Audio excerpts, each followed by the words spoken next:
नेतृत्व में तीसरी बार सरकार बना चुकी है और आने वाले 4 सालों तक कांग्रेस को विपक्ष की ही राजनीति करनी पड़ रही है। अब सवाल है कि क्या प्रियंका वाड्रा इन 4 सालों में कांग्रेस को उतनी ताकतवर बना पाएंगी कि साल 2029 के चुनाव में कांग्रेस सत्ता हासिल करने के काबिल बन पाए। क्या प्रियंका कांग्रेस की राजनीति में नया सवेरा ला पाएंगी कि देश के राज्यों में कांग्रेस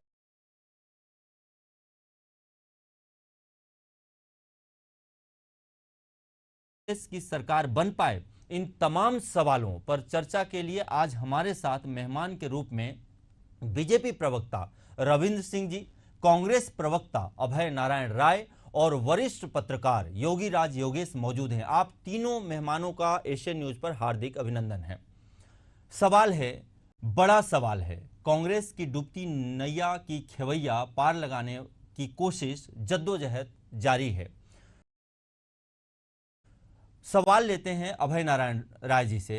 अभय नारायण राय जी कांग्रेस के जाने माने नेता हैं, छत्तीसगढ़ में इनकी काफी धाक है और लगभग 35 सालों से ऊपर से राजनीति करते आ रहे हैं और इन्होंने कई उतार चढ़ाव देखे हैं, कांग्रेस को बहुत करीब से जानते हैं। इसलिए अभय नारायण जी से समझने का प्रयास करेंगे कि कांग्रेस ने ऐसी कौन सी गलती की, ऐसा कौन सा बड़ा गुनाह हो गया कि राज्य ही नहीं देश की राजनीति से कांग्रेस बेपटरी हो गई और आज तक कितनी भी मशीनें लगा करके कांग्रेस को पटरी पर नहीं ला पा रहे हैं। समस्त कांग्रेसी देश से लेकर राज्य तक के जितने भी नेताओं का जोर लगा लें।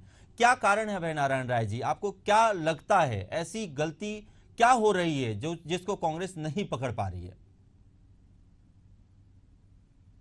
दुबे जी सबको बधाई दूंगा मैं, चैनल पे उपस्थित हमारे पत्रकार साथी, भाजपा के प्रवक्ता साथी और जो दर्शक आपके माध्यम से हम सबको देख और सुन रहे हैं, सबको नववर्ष की बधाई। दूसरी महत्वपूर्ण बात आपने कही, महत्वपूर्ण सवाल आपने पूछा कांग्रेस को लेकर जी। एक तो मुझे आपके जो शीर्षक बनाया है उस पर ही आपत्ति है, डूबती नैया जी। कांग्रेस इस देश में कभी डूबती नैया नहीं रही जी। कांग्रेस आज भी जिंदा है, कांग्रेस आज भी सार्थक है और कांग्रेस आज भी उसी तरह काम कर रही है जिस भावना से वो सत्ता में रह के काम करती है जी। अब तो कुछ भूमिका में, विपक्ष में। दूसरी बात, कारण आपने कहा, बहुत सारे बदलाव राजनीति में आए हैं। 70 के दशक की राजनीति, 80 के दशक की राजनीति और 90 के दशक की राजनीति एक अलग राजनीति थी जी। कांग्रेस बड़ी पार्टी के रूप में थी, कांग्रेस लीड करती थी, लेकिन मिली जुली सरकारों का दौर 75 के बाद प्रारंभ हो गया जी। 75 में आपातकाल के दौरान जब सारे राजनीतिक दल के लोग एक हुए, 70 का चुनाव हुआ और परिणाम आया जी। तो कांग्रेस लेकर जाके सरकार बनी जो जनता पार्टी की सरकार कहलाई। लेकिन आप देखिए कि उस सरकार में प्रधानमंत्री से लेकर तमाम जो महत्वपूर्ण मंत्री थे वो कांग्रेस से गए हुए लोग थे, जो किन्हीं भी कारणों से कांग्रेस से बाहर गए थे, वही जाके वहां सत्ता में फिर बैठे। 80 में फिर कांग्रेस आई। 80 से 90 का दशक जो रहा, औद्योगिकरण धीरे धीरे समाप्त हो रहा था, नई टेक्नोलॉजी आ रही थी, नया बदलाव समाज में आ रहा था और इसी बीच भारतीय जनता पार्टी ने अपना कार्ड खेला धार्मिक जी। राम मंदिर के मुद्दे पर यात्रा आडवाणी जी ने प्रारंभ की जी। जब भारतीय जनता पार्टी 80 में बनी तो भारतीय जनता पार्टी के बाद न तो आजादी के इतिहास में कोई भूमिका थी, न 80 से लेकर 52 के बीच में कोई ऐसी भूमिका थी, न कोई नेतृत्व था जो उनको ये बताया कि हमने ये काम देश के लिए किया, और न उनकी पहचान बन पा रही थी। चाहे वो जनसंघ के नियम छाप पे लड़ते रहे हों, जनता पार्टी के हलदर में लड़े। 80 में भारतीय जनता पार्टी का निर्माण हुआ और आडवाणी और वाजपेयी जी के हाथ में जब बागडोर आई तो वाजपेयी जी सर्वमान्य नेता बने और आडवाणी जी एक धार्मिक नेता के रूप में चले गए और वहीं से धार्मिक कार्ड खेलना चालू हुआ। राम मंदिर को लेकर अभय नारायण जी, इतिहास के पन्नों को जितना पलटेंगे उतनी ही तकलीफें बढ़ेंगी। हम आज की बात करते हैं कि आज के परिवेश में आखिर ऐसी कौन सी भूल हो जा रही है। सवाल यह है, आज के परिवेश में अगर धार्मिक कार्ड की बात है तो 110 करोड़ हिंदुत्व वाले देश में, जहां पे लगभग 110 करोड़ हिंदुत्व आबादी है, ऐसे देश में अगर कांग्रेस को जरूरत थी हिंदुत्व कार्ड अपनाने की, तो उन्होंने क्यों नहीं अपनाया? वह क्यों दूर भाग रहे हैं? हिंदुत्व से अपने आप को क्यों दूर लेकर जा रहे हैं? दुबे जी, ये देश संविधान से चल रहा है। ये देश के संविधान में हम भारत के लोग, सभी धर्मों के लोग यहाँ रहते हैं। जो सभी धर्म के लोग हैं वो भारतीय नागरिक है।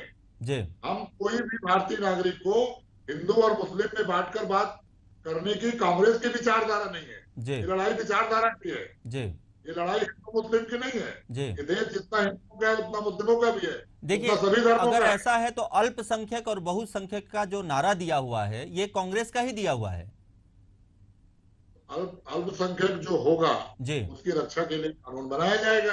आज हम कहीं, आज बांग्लादेश में देखिए, चिंगारी कहीं लगेगी तो आग तो उठेगा जी, और सत्ताधारी दल बांग्लादेश के अल्पसंख्यकों की चिंता कर रहा है जी। तो अगर जो आपके यहाँ अल्पसंख्यक होगा उनके लिए संविधान ने जो व्यवस्था की है उसकी बात की जाएगी। मैं वही कह रहा था कि उसके बाद भी हम 2004 से 2014 तक जो शासन में रहे, तमाम विकास की बातें, सूचना का अधिकार लाने का काम, मनरेगा लाने का काम, युवाओं के बीच में जाके उनको स्थापित करने का काम, तमाम जो योजनाएं, शिक्षा का अधिकार, भूख का अधिकार, सारे 10 साल के कार्यकाल में आए हैं। आप वर्तमान की बात कर रहे हो आपने। उसके बाद 14 में सरकार का उदय हुआ जी। इस सरकार ने जो आवरण बनाया था 5 साल के अंदर, जितने भ्रष्टाचार की बात की, जितने घोटालों की बात की, 10 साल के अंदर किसी को सिद्ध नहीं कर पाए। सारे लोग बाइज्जत बरी हुए, जिनको इन लोगों ने आरोप लगा लगा के संज्ञान में लिया था और भ्रष्टाचार को लेकर जो आंदोलन चलाया उसकी स्थिति समझ में आ गई। आज देश कहाँ चला गया? आज देश समाजवादी रास्ते से हट गया। आज देश तमाम सर्वधर्म सद्भाव के रास्ते से हट गया। आज सांप्रदायिक शक्तियां काम करने लगी। आज हिंदू और मुस्लिम में देश को बांटा जाने लगा। तो कांग्रेस विचारधारा पे कायम है, कांग्रेस को मानने वाला मतदाता भी कायम है। सत्ता की बात आप करेंगे तो जरूर हम सत्ता में नहीं आ पा रहे हैं, लेकिन मानसिकता जी, मैं सत्ता की बात नहीं, मैं नेतृत्व की बात कर रहा हूं। अभय नारायण जी, मैं नेतृत्व की बात कर रहा हूं, मैं सत्ता की बात अभी नहीं करता। हमारा यह प्रोग्राम नेतृत्व के ऊपर है। राहुल गांधी जी का नेतृत्व जो है वो नहीं स्वीकारा जा पा रहा है। ये हम पिछले लगभग 15 सालों से देखते हुए आ रहे हैं और वो अभी भी दिख रहा है। 3 टर्म के चुनाव पे हम लोगों ने देख लिया। आप चुनाव परिणाम के हिसाब से अगर कह रहे हैं कि नेतृत्व नहीं स्वीकारा जा रहा है जी, तो कांग्रेस का नेतृत्व जनता ने स्वीकार रही है। परीक्षा का तो रिजल्ट के हिसाब से ही देखा जाएगा। में आगे बढ़ रही है जी, लगातार पद यात्राएं करना, लगातार संविधान की बात करना। आज जय भीम, जय संविधान, जय बापू का नारा कांग्रेस ने दिया जी, इस समाज ने दिया, आवश्यकता के हिसाब से दिया। आज ये 400 का नारा देने वाले लोग 240 पे आ गए और 240 में 120 इस पार्टी के सांसद हैं। अभय जी, वापस आपको लाता हूं, आप पार्टी पे चले जा रहे हैं। 40 तो विचारधारा के लोग नहीं है। अभय जी, मैं आपको वापस लाता हूं, मुद्दा पे लाता हूं। अभय जी, वापस मुद्दा पर आइए। कांग्रेस में जो है वो कांग्रेस के विचारधारा का आदमी है। नहीं, मेरी बात समझिए, हम लोग वापस मुद्दे पर आते हैं। अभय नारायण जी, मुद्दा है नेतृत्व का कि क्या प्रियंका गांधी राहुल गांधी की जगह ले पाएंगी? और ऐसा लगता है कि जैसे इंदिरा गांधी जी ने कमाल दिखाया था, जैसे इंदिरा गांधी जी ने नेतृत्व संभाला था, वैसे क्या राहुल गांधी जी जो नहीं कर पा रहे हैं वो प्रियंका गांधी जी कर पाएंगी? देखिए, पहली बात तो नेतृत्व का संकट कांग्रेस में नहीं है जी। मल्लिकार्जुन खड़गे जी राष्ट्रीय अध्यक्ष हैं जी, सोनिया जी हमारी चेयरपर्सन हैं और राहुल जी राष्ट्रीय अध्यक्ष रह चुके हैं। उन्होंने जवाबदारी छोड़ी है और वो नेतृत्व कांग्रेस का भी कर रहे हैं। प्रियंका जी भी एक सहयोगी के रूप में आई हैं। आगे चल के कांग्रेस क्या तय करेगा, पार्टी तय करेगी, कार्य समिति बैठेगी, संगठन के चुनाव होंगे, तो जो राष्ट्रीय अध्यक्ष की भूमिका में होगा, जब प्रियंका जी राष्ट्रीय अध्यक्ष की भूमिका में आएंगी तो नेतृत्व करेगी। आज राष्ट्रीय अध्यक्ष के रूप में मल्लिकार्जुन खड़गे हैं, नेतृत्व कर रहे हैं और सोनिया जी, प्रियंका जी, राहुल जी और तमाम सांसद उनके साथ खड़े हैं मल्लिकार्जुन खड़गे के साथ, और पार्टी अपना काम कर रही है जी। तो ऐसी आवश्यकता इस डिबेट में प्रियंका जी को लेकर अगर आप बात कर रहे हैं तो उनका पहला भाषण जो उन्होंने संसद में दिया उस दिन ये समझ में आ जाना चाहिए था सबको कि प्रियंका जी का भाषण सरकार भी हिली और कंटेंट आए उसमें, उन्होंने बातें की। राहुल जी जब आप बोलते हो कंटेंट आता है, बातें करते हैं, तो नेतृत्व का संकट कांग्रेस में कभी नहीं रहा है, ना आजादी के पहले ना आजादी के बाद। कांग्रेस में नेतृत्व हमेशा मजबूत रहा है और सक्षम रहा है। चलिए मान लेते हैं ऐसा ही हो। बीजेपी प्रवक्ता रविंद्र सिंह जी भी हमारे साथ जुड़े हुए हैं। रविंद्र सिंह जी से सवाल लेते हैं। रविंद्र सिंह जी, जितना भी चीज़ अभी अभय नारायण राय जी ने कहा है, जितनी भी बातें बताई हैं, उस सब से अलग मैं आपसे सवाल करता हूं। मैं समझना चाहता हूं आपसे कि आप कांग्रेस को ये बताने की कोशिश करें अपने भाषा में, क्योंकि आप अभी विजेता हैं, तो अभी आप विजेता हैं तो शायद आप बेहतर बता पाएं कि आखिर कौन सी चीज छूट रही है कांग्रेस से। कहीं तो चूक हो रही है, कौन सी बड़ी चूक है? सबसे बड़ी बात है, कांग्रेस आज के दौर में जी अव्यवहारिक हो चुकी है, प्रासंगिक हो चुकी है और लगभग 139 साल पुरानी है। जी सही मायने में विचारों से भी बुरी हो गई, संगठन से तो बुरी है ही, तो बिल्कुल नए चीज को नित नए प्रयोग करती नहीं है। वही हम देख रहे हैं, मतलब आजादी के बाद से एक परिवार का लगातार नेतृत्व हमको पता है। अब राहुल गांधी के बाद जैसे मल्लिकार्जुन खड़गे, अगला इनका कांग्रेस अध्यक्ष कौन होगा? वही प्रियंका गांधी होगी, फिर उनके बेटे होंगे। फिर उनका आंतरिक मामला है। सबसे बड़ी बात है, इनके ना विचारधारा की कमी है। मैं ईमानदारी से कहूँ, हम तो 2 सीट से हम पर हंसते थे, हम यहाँ तक आए तो हम नीत नए थे, हमने समय को समझा, हम कोई तुष्टिकरण की राजनीति पे नहीं चलते रहे, हम जो व्यवहारिक रहा उस पर करते रहे। कांग्रेस कभी नहीं करी इस मामले, वही ढर रहे पे। देखिए, एक समय था देश में 80% राज्यों पे कांग्रेस का राज था, आज 20% में भी कहीं नहीं। और सबसे बड़ी बात है, एक चीज पकड़ लेते हैं। देखो, अब मैं 2-3 बातें कहता हूँ। ठीक, अब एक नया नारा शुरू कर दिए, संविधान पे हमला, संविधान पे हमला। अरे, भारत के प्रधानमंत्री जी ने स्पष्ट कह दिया, संविधान को कोई भी परिवर्तित नहीं कर सकता, किसी का माइकल आग नहीं कर सकता। धारा 368 में जो संवैधानिक संशोधन के प्रावधान है, उस प्रावधानों का सबसे ज्यादा यदि किसी ने दुरुपयोग किया ना, तो कांग्रेस ने किया। आप देखिए, कम से कम 100 बार इस राज्य हम लोग मुद्दा से हट रहे हैं। रविंद्र सिंह जी, मुद्दा से हट रहे हैं, मेरी बात समझिए। मुद्दा पर आते हैं, नेतृत्व पर मुद्दा है कि क्या कांग्रेस में प्रियंका जी, आपने मुझसे पूछा कि कांग्रेस क्यों असफल हो रही, मैं उसका बता रहा था। अब आप नेतृत्व पे आएंगे तो प्रियंका गांधी कहीं से भी कांग्रेस के नेतृत्व को सफल नहीं हो सकेगी। मैं कारण बताता हूँ। बहुत उम्मीद पे इनको लेकर भेजा गया था उत्तर प्रदेश में, पहली बार ना एक डायनेमिक फेस के रूप में, एक नए चेहरे के रूप में 2 सीटें पाई उसने इनके। जब प्रियंका गांधी के नेतृत्व में उत्तर प्रदेश की जब प्रभारी बनी थी, भले इंदिरा गांधी से उनका नाक मिलता होगा, लेकिन इंदिरा गांधी जैसा गुण तो प्रियंका गांधी में कहीं भी नहीं है। 70 चुनाव राहुल गांधी के नेतृत्व में हार चुके, और प्रियंका गांधी कब एंट्री करनी है राजनीति में? आप सोचिए, लड़ना था उनको चुनाव, तो चुनौती देता हूँ 2024 के लोकसभा के प्रमुख चुनाव पे लड़ना था, न कि बाई इलेक्शन पे। सेफ सीट से सेफ मोड में कहां से आ रही? केरल के वायनाड से, जहां कभी गई नहीं, क्योंकि हमें मालूम है केरल का वायनाड कैसा क्षेत्र है, और वहां से आ रही। क्षमता तो उत्तर प्रदेश से लड़ लेती हो, अमेठी से लड़ लेती, कहीं और रायबरेली से लड़ लेती। एकदम सेफ सीट चुन के आ रहे हो, वो भी बाई इलेक्शन पे। राहुल गांधी जहां से सीट छोड़ते, तो ऐसा व्यक्ति जो क्या कहते हैं, संकटों का सामना नहीं कर सकता, चुनौतियों का सामना नहीं कर सकता, क्या नेतृत्व को संभालेंगे? पहले बताइए। हमने देखा भी है, यूपी में भी उनका परफॉर्मेंस बहुत अच्छा नहीं रहा। एकदम एक लाइन पे कहूं तो प्रियंका गांधी आने वाले समय में कांग्रेस की डूबती नैया को कभी पार नहीं लगा सकती। ये इस बार 99 में आ गए थे, मैं कह रहा हूँ दावे से अगली बार 50-60 में रुक जाए। प्रियंका गांधी भी नेतृत्व करे तो बहुत अच्छी की बात नहीं। योगी जी हैं, योगेश जी हमारे साथ वरिष्ठ पत्रकार हैं, राजनीति में बहुत अच्छी पकड़ रखते हैं, बड़े विश्लेषक हैं।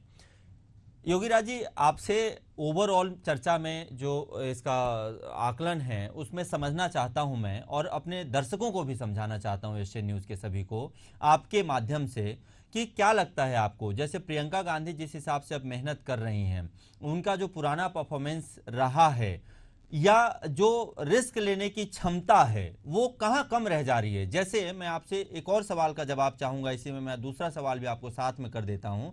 सेफ सीट क्यों चुनना? जैसे अमेठी से स्मृति ईरानी गई, उन्होंने लड़ा राहुल गांधी के खिलाफ, जीता भी एक बार हारी भी, तो कोई इनका नेता जो बड़ा लीडर है, जो सामने अपने आप को देश में बड़ा बताता है, चाहे वो राहुल गांधी हो, चाहे परिवार से कोई व्यक्ति हो, चाहे आप संगठन का कोई बड़ा व्यक्ति हो, वो बनारस से जाके क्यों नहीं लड़ता, या वो ऐसे डायरेक्ट चेहरे के खिलाफ क्यों नहीं लड़ता जहां पे वो यह बता पाए कि हाँ हम भी देश के लीडर हैं और नेतृत्व करते हैं और हमको भी देश चलाने की क्षमता है, हम भी चला सकते हैं और देश को आगे लेके जा सकते हैं। फिर अब प्रियंका गांधी जी का नाम आया है, तो दोनों ही सवालों का आपसे इस पर विश्लेषण चाहूंगा योगीराज जी। देखिए दुबे जी, ऐसा है, लीडरशिप की क्वालिटी ही जैसा कि इसमें नाम है नेतृत्व जी। तो या तो आपको क्षमता आप में डेवलप होनी चाहिए। लीडर का मतलब होता है कि पूरी सेना पीछे और लीडर आगे जी। और वो ये नहीं देखते आने वाले रास्ते में कितनी चुनौतियां हैं, कितने गड्ढे हैं आगे, हम आसानी से उनको पार कर पाएंगे कि नहीं, पहाड़ चढ़ पाएंगे कि नहीं। वो नेता, वो नेतृत्व करता है, वो रास्ते तलाशता है। वो अपने रास्ता एक बार उसने अपना लिया, फिर वो ये नहीं देखता कि कितना कठिन रास्ता आगे है। वो उन कठिन रास्तों में अपना नेतृत्व की क्षमता से रास्ता निकालता है जी। और यहाँ वो क्या रहा है, यहाँ आप एक सेफ रास्ता ढूंढ रहे हैं जिसपे कि आप आसानी से पार कर जाए जी। तो यही आपके चैलेंज की असली परीक्षा यही हो जाती है जी। कि आप नेतृत्व करने की बजाय आप उस जगह जाना चाहते हैं जहां आप सेफ हो। मान लो लड़ाई जब हो युद्ध के मैदान में, सेनापति ये कहे कि साहब मुझे तो शेल्टर होम से बाहर मैं नहीं निकलूंगा और वहीं जाके मैं नेतृत्व करना चाहता हूँ, तो बाकी जो सेना है वो क्या आप मरने भेज देंगे क्या आप?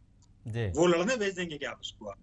आपको तो आगे आना ही पड़ेगा। सेनापति उस 125 वर्ष पुरानी पार्टी की सेनापति है और इसलिए आपको पीछे से नेतृत्व करना पड़ेगा। तो एक बात तो ये है कि आप चुनौती स्वीकार नहीं करना चाहते। ये कितनी बड़ी विडंबना है कि जो पार्टी 125 साल पुरानी है, जो गांधी परिवार पूरे जन जन में बसा है, उस गांधी परिवार को एक सीट नहीं मिलती जीतने के लिए। वो ऐसी जगह जाते हैं जहां से कैसे ना कैसे आप जीत पाए और आप अपनी इमेज बचा पाए। तो आप इमेज बचाने की कोशिश में क्यों लगे?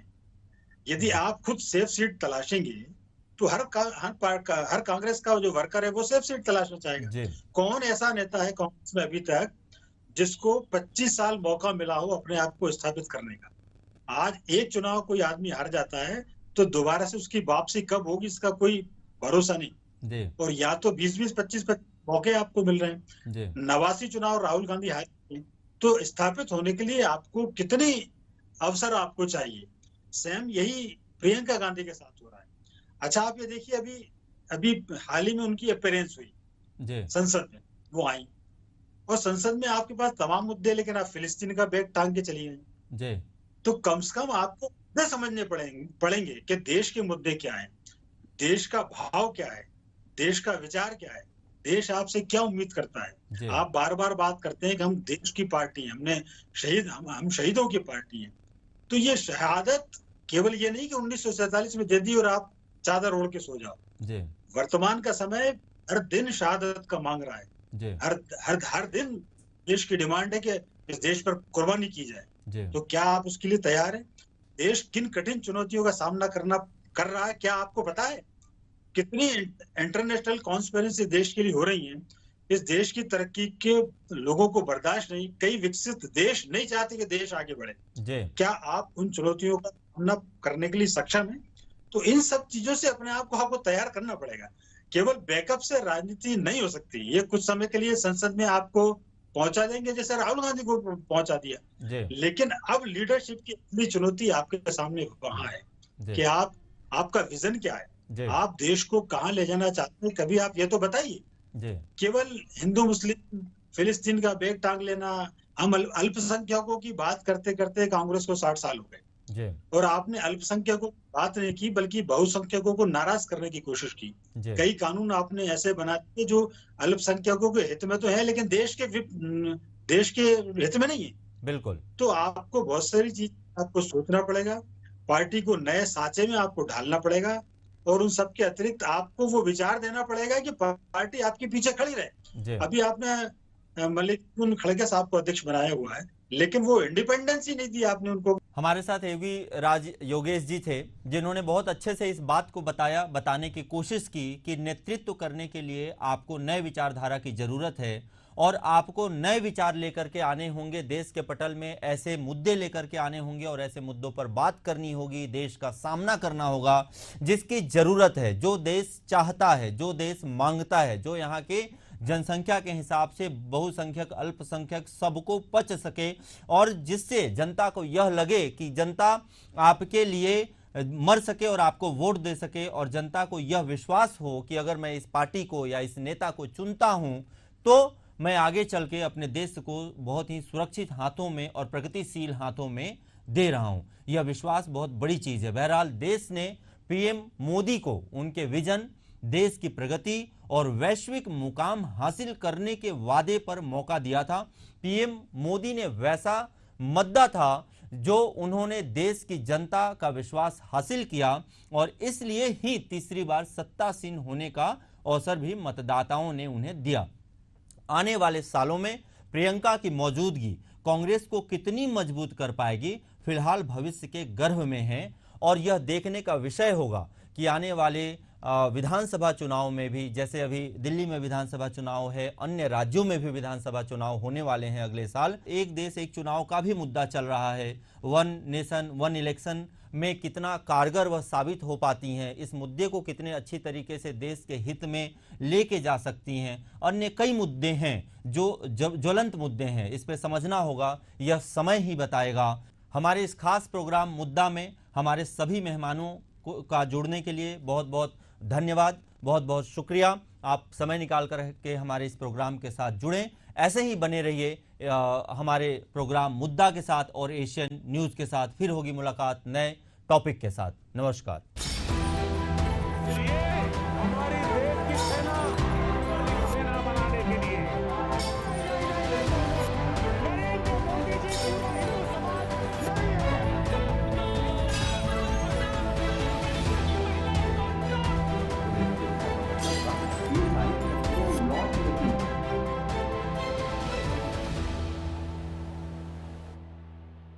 यशस्वी प्रधानमंत्री नरेंद्र मोदी के मार्गदर्शन एवं मुख्यमंत्री योगी आदित्यनाथ के कुशल प्रबंधन से महाकुंभ 2025 अब तक का सबसे भव्य, दिव्य, हरित और सुरक्षित आयोजन होगा।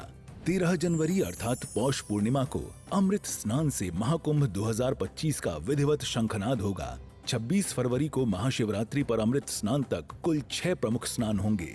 सदियों से चले आ रहे अमृत स्नान में सभी 13 अखाड़े शामिल होंगे। सोने चांदी की पालकी एवं हाथी घोड़े पर सवार साधु संत आध्यात्मिक शक्ति तथा वैभव का प्रदर्शन करते हुए अमृत स्नान करेंगे। मान्यता है कि शुभ मुहूर्त में डुबकी लगाने से अमरता का वरदान मिलता है। पुण्य और अमृतत्व की इसी अभिलाषा को हृदय में समेटे प्रयागराज महाकुंभ में पहुंचने वाले श्रद्धालुओं एवं तीर्थ यात्रियों के स्वागत के लिए तत्पर है महाकुंभ मेला स्थल। सनातन गर्व महाकुंभ पर्व महाकुंभ 2025 प्रयागराज। महाकुंभ में फिल्मी सितारों का समागम। प्रयागराज के महाकुंभ में बॉलीवुड सितारों का महाकुंभ। बॉलीवुड के प्रसिद्ध गायकों के संगम का भी मिलेगा आनंद। महाकुंभ मेला परिसर के गंगा पंडाल में होगा विशेष आयोजन। 10 जनवरी को प्रसिद्ध गायक संगीतकार शंकर महादेवन की होगी प्रस्तुति। 11 जनवरी को प्रदेश की प्रसिद्ध लोक गायिका मालिनी अवस्थी की प्रस्तुति। 18 जनवरी को सिंगर कैलाश खेर की प्रस्तुति। 19 जनवरी को सोनू निगम अपनी आवाज का बिखेरेंगे जादू। 20 जनवरी को प्रसिद्ध लोक गायिका मैथिली ठाकुर का गायन। 31 जनवरी को कविता पौडवाल अपना कार्यक्रम पेश करेंगी। 1 फरवरी को विशाल भारद्वाज तो 2 फरवरी को ऋचा शर्मा। 8 फरवरी को जुबिन नौटियाल। 10 फरवरी को रसिका शेखर। 14 फरवरी को हंसराज रघुवंशी और 24 फरवरी को श्रेया घोषाल।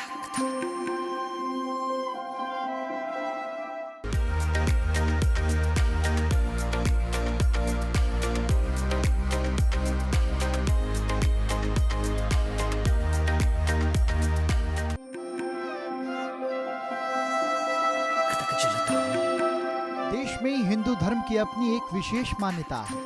हिंदू धर्म के अनुसार हर 12 साल में महाकुंभ का मेला लगता है। ये दुनिया का सबसे बड़ा धार्मिक मेला माना जाता है, जिसमें करोड़ों श्रद्धालु, साधु संत और पर्यटक आते हैं। महाकुंभ मेले का आयोजन 4 प्रमुख स्थानों पर होता है। इस बार भी जनवरी माह से प्रयागराज में कुंभ का मेला लगने जा रहा है। महाकुंभ की विशेष तैयारी। प्रयागराज महाकुंभ 2025 दुनिया का सबसे बड़ा समागम। सुरक्षा में AI सहायता प्राप्त निगरानी प्रणाली शामिल। शहर के 7 मुख्य मार्गों पर 1 वे रूट प्रणाली होगी लागू। जौनपुर, वाराणसी, मिर्जापुर, रीवा, कानपुर, लखनऊ, अयोध्या 101 बड़े पार्किंग स्थलों पर खड़े हो सकेंगे कुल 5 लाख वाहन। बाइक खड़ा करने के लिए बनेगी अलग पार्किंग। यात्रियों की सुविधा के लिए 550 शटल बसें दिन और रात चलेंगी। 20,000 से ज्यादा ई-रिक्शे भी यात्रियों को सेवाएं देंगे। मेला क्षेत्र में लगेंगे 100 डिजिटल साइन बोर्ड और 80 VMD। भारतीय रेलवे और राज्य पर्यटन विभाग देंगे विशेष यात्रा पैकेज।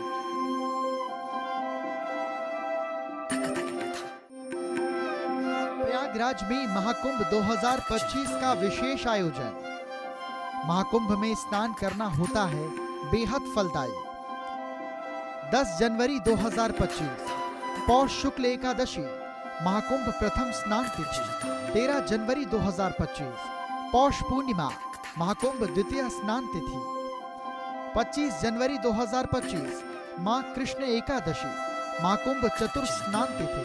27 जनवरी 2025 माघ कृष्ण त्रयोदशी महाकुंभ पंचम स्नान तिथि। 4 फरवरी 2025 माघ शुक्ल सप्तमी रथ सप्तमी महाकुंभ अष्टम स्नान तिथि। 5 फरवरी 2025 माघ शुक्ल अष्टमी महाकुंभ नवम स्नान तिथि। 8 फरवरी 2025 माघ शुक्ल एकादशी महाकुंभ दशम स्नान तिथि। 10 फरवरी 2025 माघ शुक्ल त्रयोदशी महाकुंभ एकादश स्नान तिथि। 12 फरवरी 2025 माघ पूर्णिमा महाकुंभ द्वादश स्नान तिथि। 24 फरवरी 2025 फाल्गुन कृष्ण एकादशी महाकुंभ त्रयोदश स्नान तिथि। 26 फरवरी 2025 महाशिवरात्रि महाकुंभ चतुर्दश स्नान पर्व।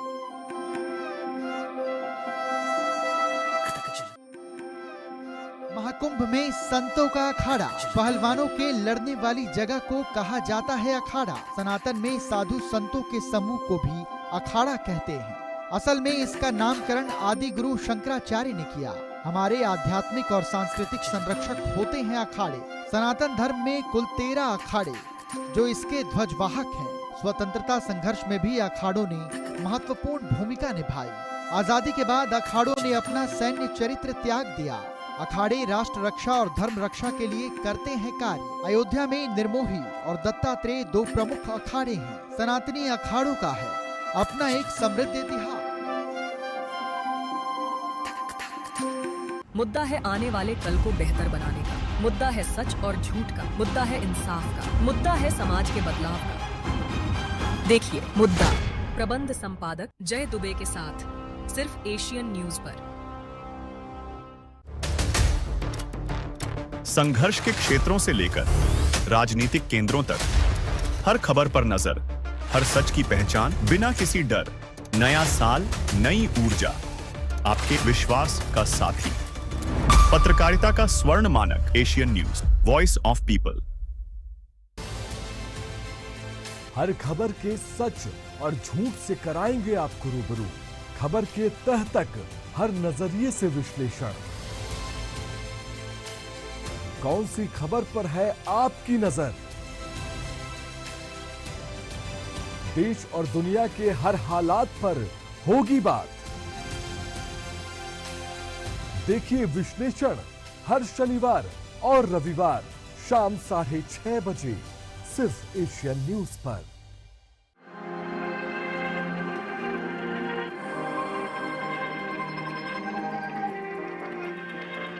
यात्रा धर्म की, यात्रा इतिहास की, यात्रा संस्कृति।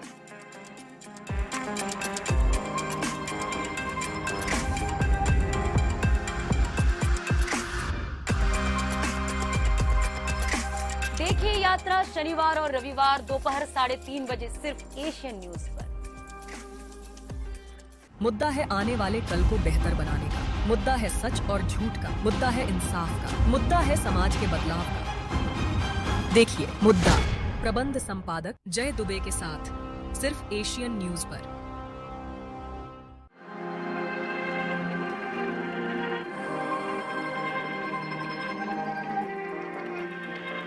यात्रा धर्म की, यात्रा इतिहास की, यात्रा संस्कृति की।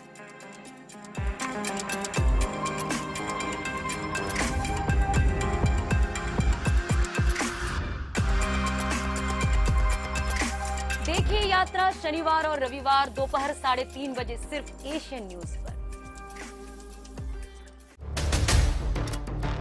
संघर्ष के क्षेत्रों से लेकर राजनीतिक केंद्रों तक हर खबर पर नजर, हर सच की पहचान बिना किसी डर। नया साल, नई ऊर्जा, आपके विश्वास का साथी। पत्रकारिता का स्वर्ण मानक, Asian news, voice of people. हर खबर के सच और झूठ से कराएंगे आपको रूबरू। खबर के तह तक हर नजरिए से विश्लेषण।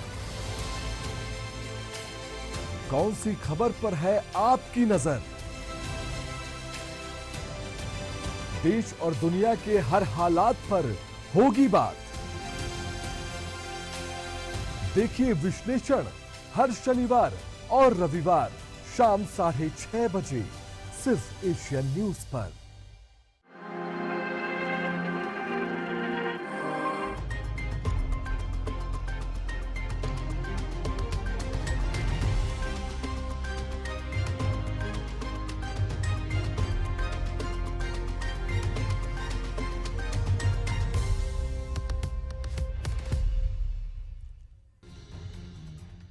पीएम मोदी देंगे दिल्ली को बड़ी सौगात। नमो भारत ट्रेन को दिखाई हरी झंडी। 12,200 करोड़ के 4 प्रोजेक्ट का करेंगे उद्घाटन।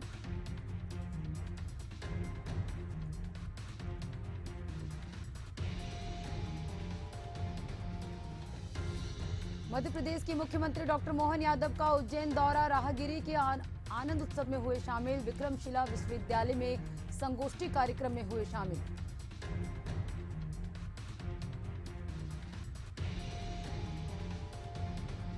छत्तीसगढ़ के मुख्यमंत्री विष्णुदेव साय का गरियाबंद दौरा। कई विकास कार्यों का करेंगे भूमि पूजन। पार्टी कार्यकर्ता और नेताओं से भी करेंगे मुलाकात।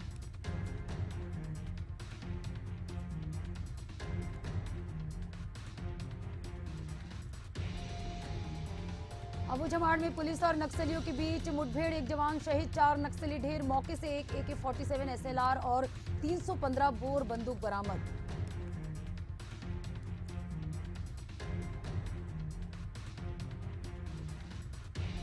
और आधे भारत ने ओढ़ी कोहरे की चादर। 400 फ्लाइट और 200 ट्रेनें हुई लेट। पंजाब यूपी में विजिबिलिटी 0। मध्य प्रदेश छत्तीसगढ़ में भी तेज ठंड।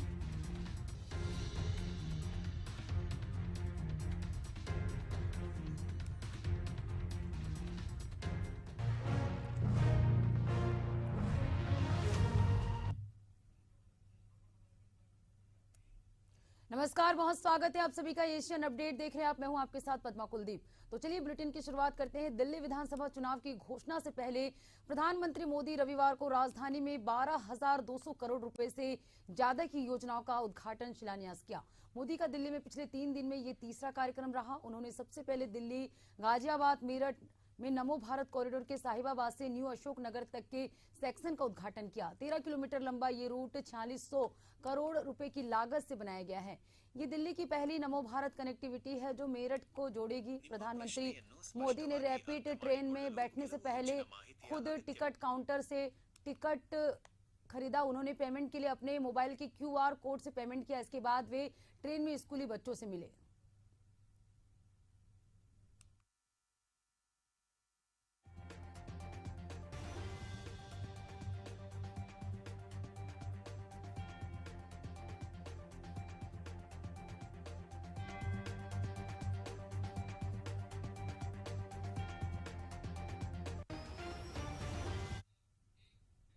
और अगली खबर की रुख करेंगे राजधानी रायपुर से। बड़ी खबर सामने आ रही। सीएम ने दिया नक्सली मुठभेड़ को लेकर बयान। कहा सुरक्षा बलों के साहस को नमन। पिछले 1 साल से जवान मजबूती से खड़े हैं, निश्चित रूप से मिलेगी सफलता। तो नक्सली मुठभेड़ को लेकर सीएम विष्णुदेव साय का बयान सामने आया है। पिछले 1 साल से जवान मजबूती से खड़े। उन्होंने अपने बयान में कहा निश्चित रूप से सफलता मिलेगी। उन्होंने अपने बयान के माध्यम से कहा। तो बड़ी खबर आपको बता रहे हैं, सीएम ने नक्सली मुठभेड़ को लेकर अपने बयान दिए हैं। सीएम ने कहा कि सुरक्षा बलों के साहस को नमन है। पिछले 1 साल से जवान मजबूती से खड़े हैं।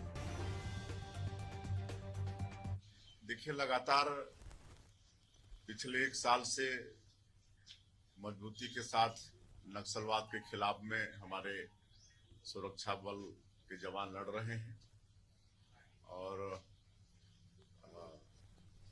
अभी भी जारी है। नारायणपुर क्षेत्र में वहां पर एक हमारा जवान भी शहीद हुआ है और हम सुरक्षा बलों के साहस को नमन करते हैं और निश्चित रूप से सफलता हम लोग को मिलेगी। अब इनका अंतिम समय आ रहा है।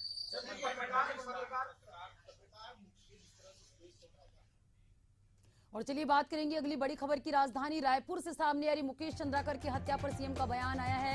कहा, मुकेश चंद्राकर की हत्या का समाचार दुखद है। एसआईटी टीम का गठन किया गया है। 3 आरोपियों की गिरफ्तारी भी हो चुकी है। आरोपी के सारे अकाउंट सीज कर दिए गए हैं। तो बीजापुर में हुए पत्रकार मुकेश चंद्राकर की हत्या के बाद सीएम विष्णुदेव साय का बयान सामने आया है। उन्होंने तीनों आरोपियों की गिरफ्तारी भी हो चुकी है। उन्होंने अपने ये बयान में कहा कि आरोपी के सारे अकाउंट सीज कर दिए गए हैं। हाँ, मुकेश चंद्राकर जो पत्रकार थे, उनका इस तरह से डेड बॉडी मिला है तो दुखद है समाचार और भगवान से प्रार्थना है कि उनकी आत्मा को शांति प्रदान करें। और इसके लिए हमने एसआईटी का गठन किया है और 3 अपराधी उसमें पकड़े भी गए हैं और कोई भी दोषीदार उसमें बख्शे नहीं जाएंगे। और जो ठेकेदार था उसके ऊपर कार्रवाई हुई है। उसके सारे अकाउंट, एटीएम वगैरह सील कर दिए गए हैं और उसका जो अवैध कब्जा था वो अवैध कब्जा भी उसका हटाया गया है और सरकार बिल्कुल इसमें मुस्तैद है। कोई भी दोषीदार। और चलिए बात करेंगे अगली खबर की। मध्य प्रदेश के मुख्यमंत्री डॉक्टर मोहन यादव रविवार को उज्जैन में आयोजित राहगिरी में शामिल हुए। इस दौरान उन्होंने लाठी घुमाई, पंजा लड़ाया और घुड़सवारी भी की। बता दें कि कोठी रोड के करीब 1 किलोमीटर से अधिक मार्ग को सजाया गया। सीएम डॉक्टर यादव ने वहां लगे फूड स्टॉल पर जाकर मुंह मीठा किया। हजारों की संख्या में लोगों ने राहगिरी का आनंद लेने पहुंचे। कार्यक्रम में संगीत, खेलकूद, व्यायाम, नृत्य और फूड स्टॉल समेत अन्य आनंद उत्सव के कार्यक्रम भी आयोजित किए गए।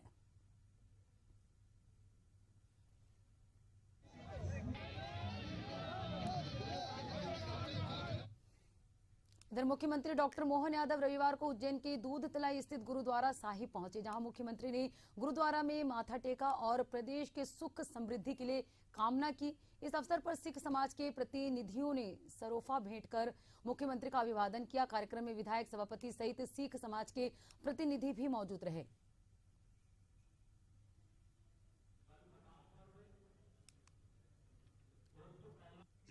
में गुरु नानक जी महाराज 10वें गुरु, शिक्षित पंथ के 10वें गुरु, उनके जन्म दिवस के एक दिन पूर्व प्रणाम करने भी आया हूं और हमारे लिए बहुत गौरवशाली परंपरा है।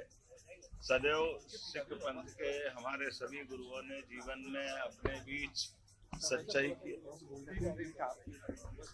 की, अच्छाई की और अपने पुरुषार्थ पराक्रम से दुश्मनों के दांत खट्टे करते हुए भारत के मान सम्मान की लड़ाई लड़ी। उनके अपने माध्यम से हमारे सिख पंथ ने गुरु नानक जी के बाद अपने गुरु के रूप में गुरु ग्रंथ साहब को मानना प्रारंभ किया। उनके बच्चों की शहादत के आधार पर यशस्वी प्रधानमंत्री ने बाल दिवस के लिए वो आदर्श उत्पन्न किया।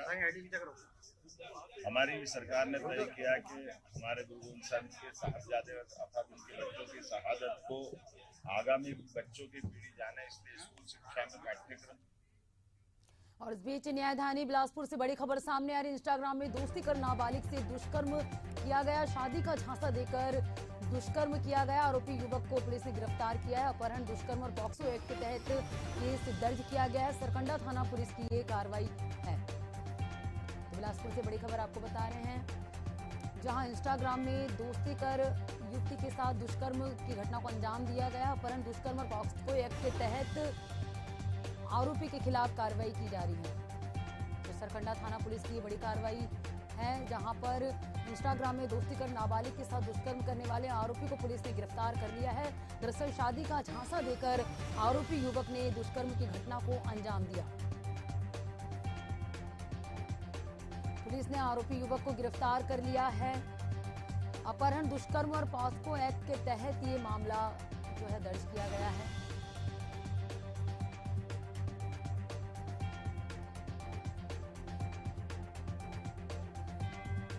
तो बिलासपुर से बड़ी खबर आपको बता रहे हैं, जहां इंस्टाग्राम में दोस्ती कर नाबालिग के साथ दुष्कर्म करने का मामला सामने आया है। शादी का झांसा देकर आरोपी ने दुष्कर्म की घटना को अंजाम दिया है। वहीं पुलिस ने आरोपी युवक को गिरफ्तार कर लिया है।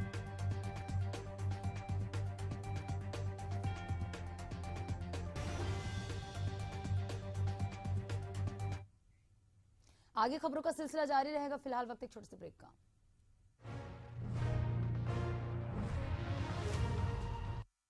यशस्वी प्रधानमंत्री नरेंद्र मोदी जी के विजन के अनुरूप माननीय मुख्यमंत्री योगी आदित्यनाथ के प्रगतिशील नेतृत्व में अविस्मरणीय यादों के साथ संपन्न हुआ प्रयागराज कुंभ 2019 जैसा कीर्तिमान बनाने के लिए महाकुंभ 2025 के सफल आयोजन को तैयार है कर्म योगी सरकार।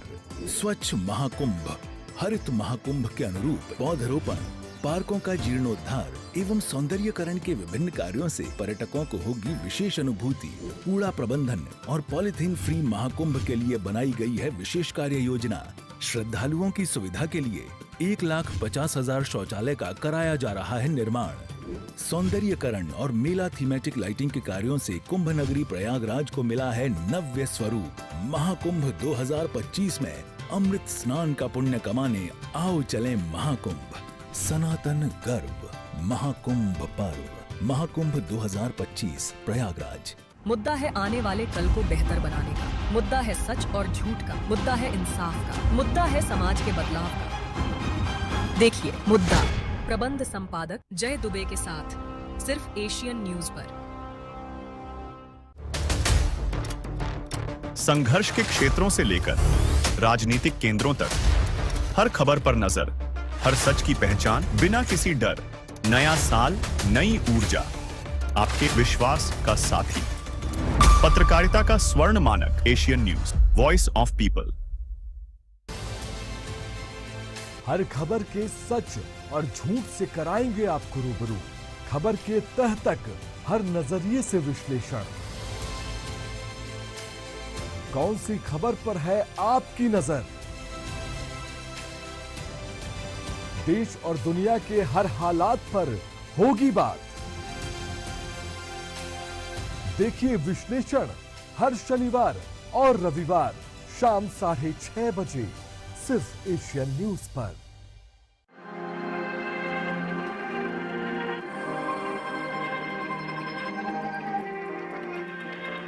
यात्रा धर्म की, यात्रा इतिहास की, यात्रा संस्कृति।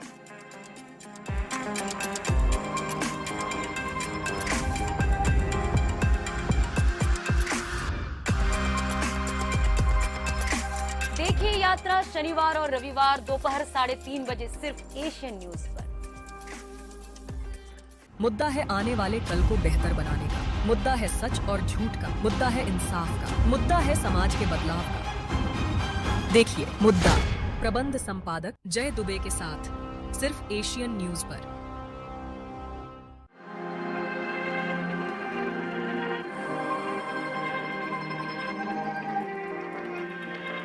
यात्रा धर्म की, यात्रा इतिहास की, यात्रा संस्कृति।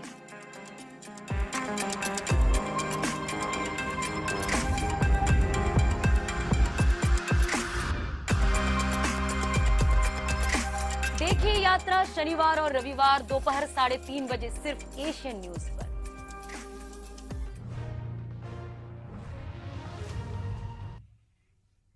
ब्रेक के बाद स्वागत है आप सभी का। बात करेंगे कुछ अन्य खबरों की।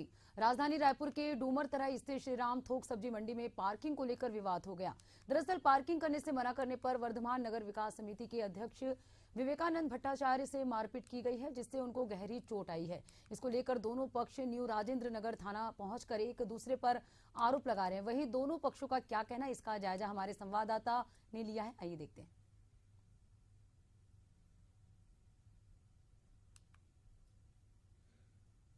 थाना राजेंद्र नगर क्षेत्र के जो सब्जी मंडी है उसके सामने एक वर्धमान नगर है, जहां पर पार्किंग को लेके दो पक्षों में विवाद हुआ है। फिलहाल दोनों पक्ष थाना आए हुए हैं। थाने में फिलहाल जांच की जा रही है और मेडिकल के लिए भेजा गया दोनों पक्षों को, जो जख्मी लोग उनको। जैसे ही मेडिकल रिपोर्ट आएगी हम लोग आगे कार्रवाई करेंगे इसमें। नहीं, हम ना आज हमारा बजरंग दल का सौर संचलन है, तो सुबह उनको जो कार्यकर्ता रहते हैं ना, उनके लिए हम लोग मंडी गए हुए थे सब्जी लेने के लिए। और सब्जी लेने के लिए गए थे, मंडी के सामने वाले गेट में अपन पार्किंग लगाए हुए थे। हमको ये नहीं पता था कि पर्सनल प्राइवेट पार्किंग है उन लोग का, तो पार्किंग लगाए हुए थे, गाड़ी लगाए हुए थे। लेडीज आ रही थी, वो सर में रख के आती हैं जो सब्जी लेकर। तो हम बोले अंकल सामने सब्जी लेके आ रही है ये लड़की, और डाले गाड़ी में, हम निकल जाएंगे बजरंग दल से। आज वो बोले बजरंग दल वाले हमारे हाथ से रोज पिटते हैं। पार्किंग की व्यवस्था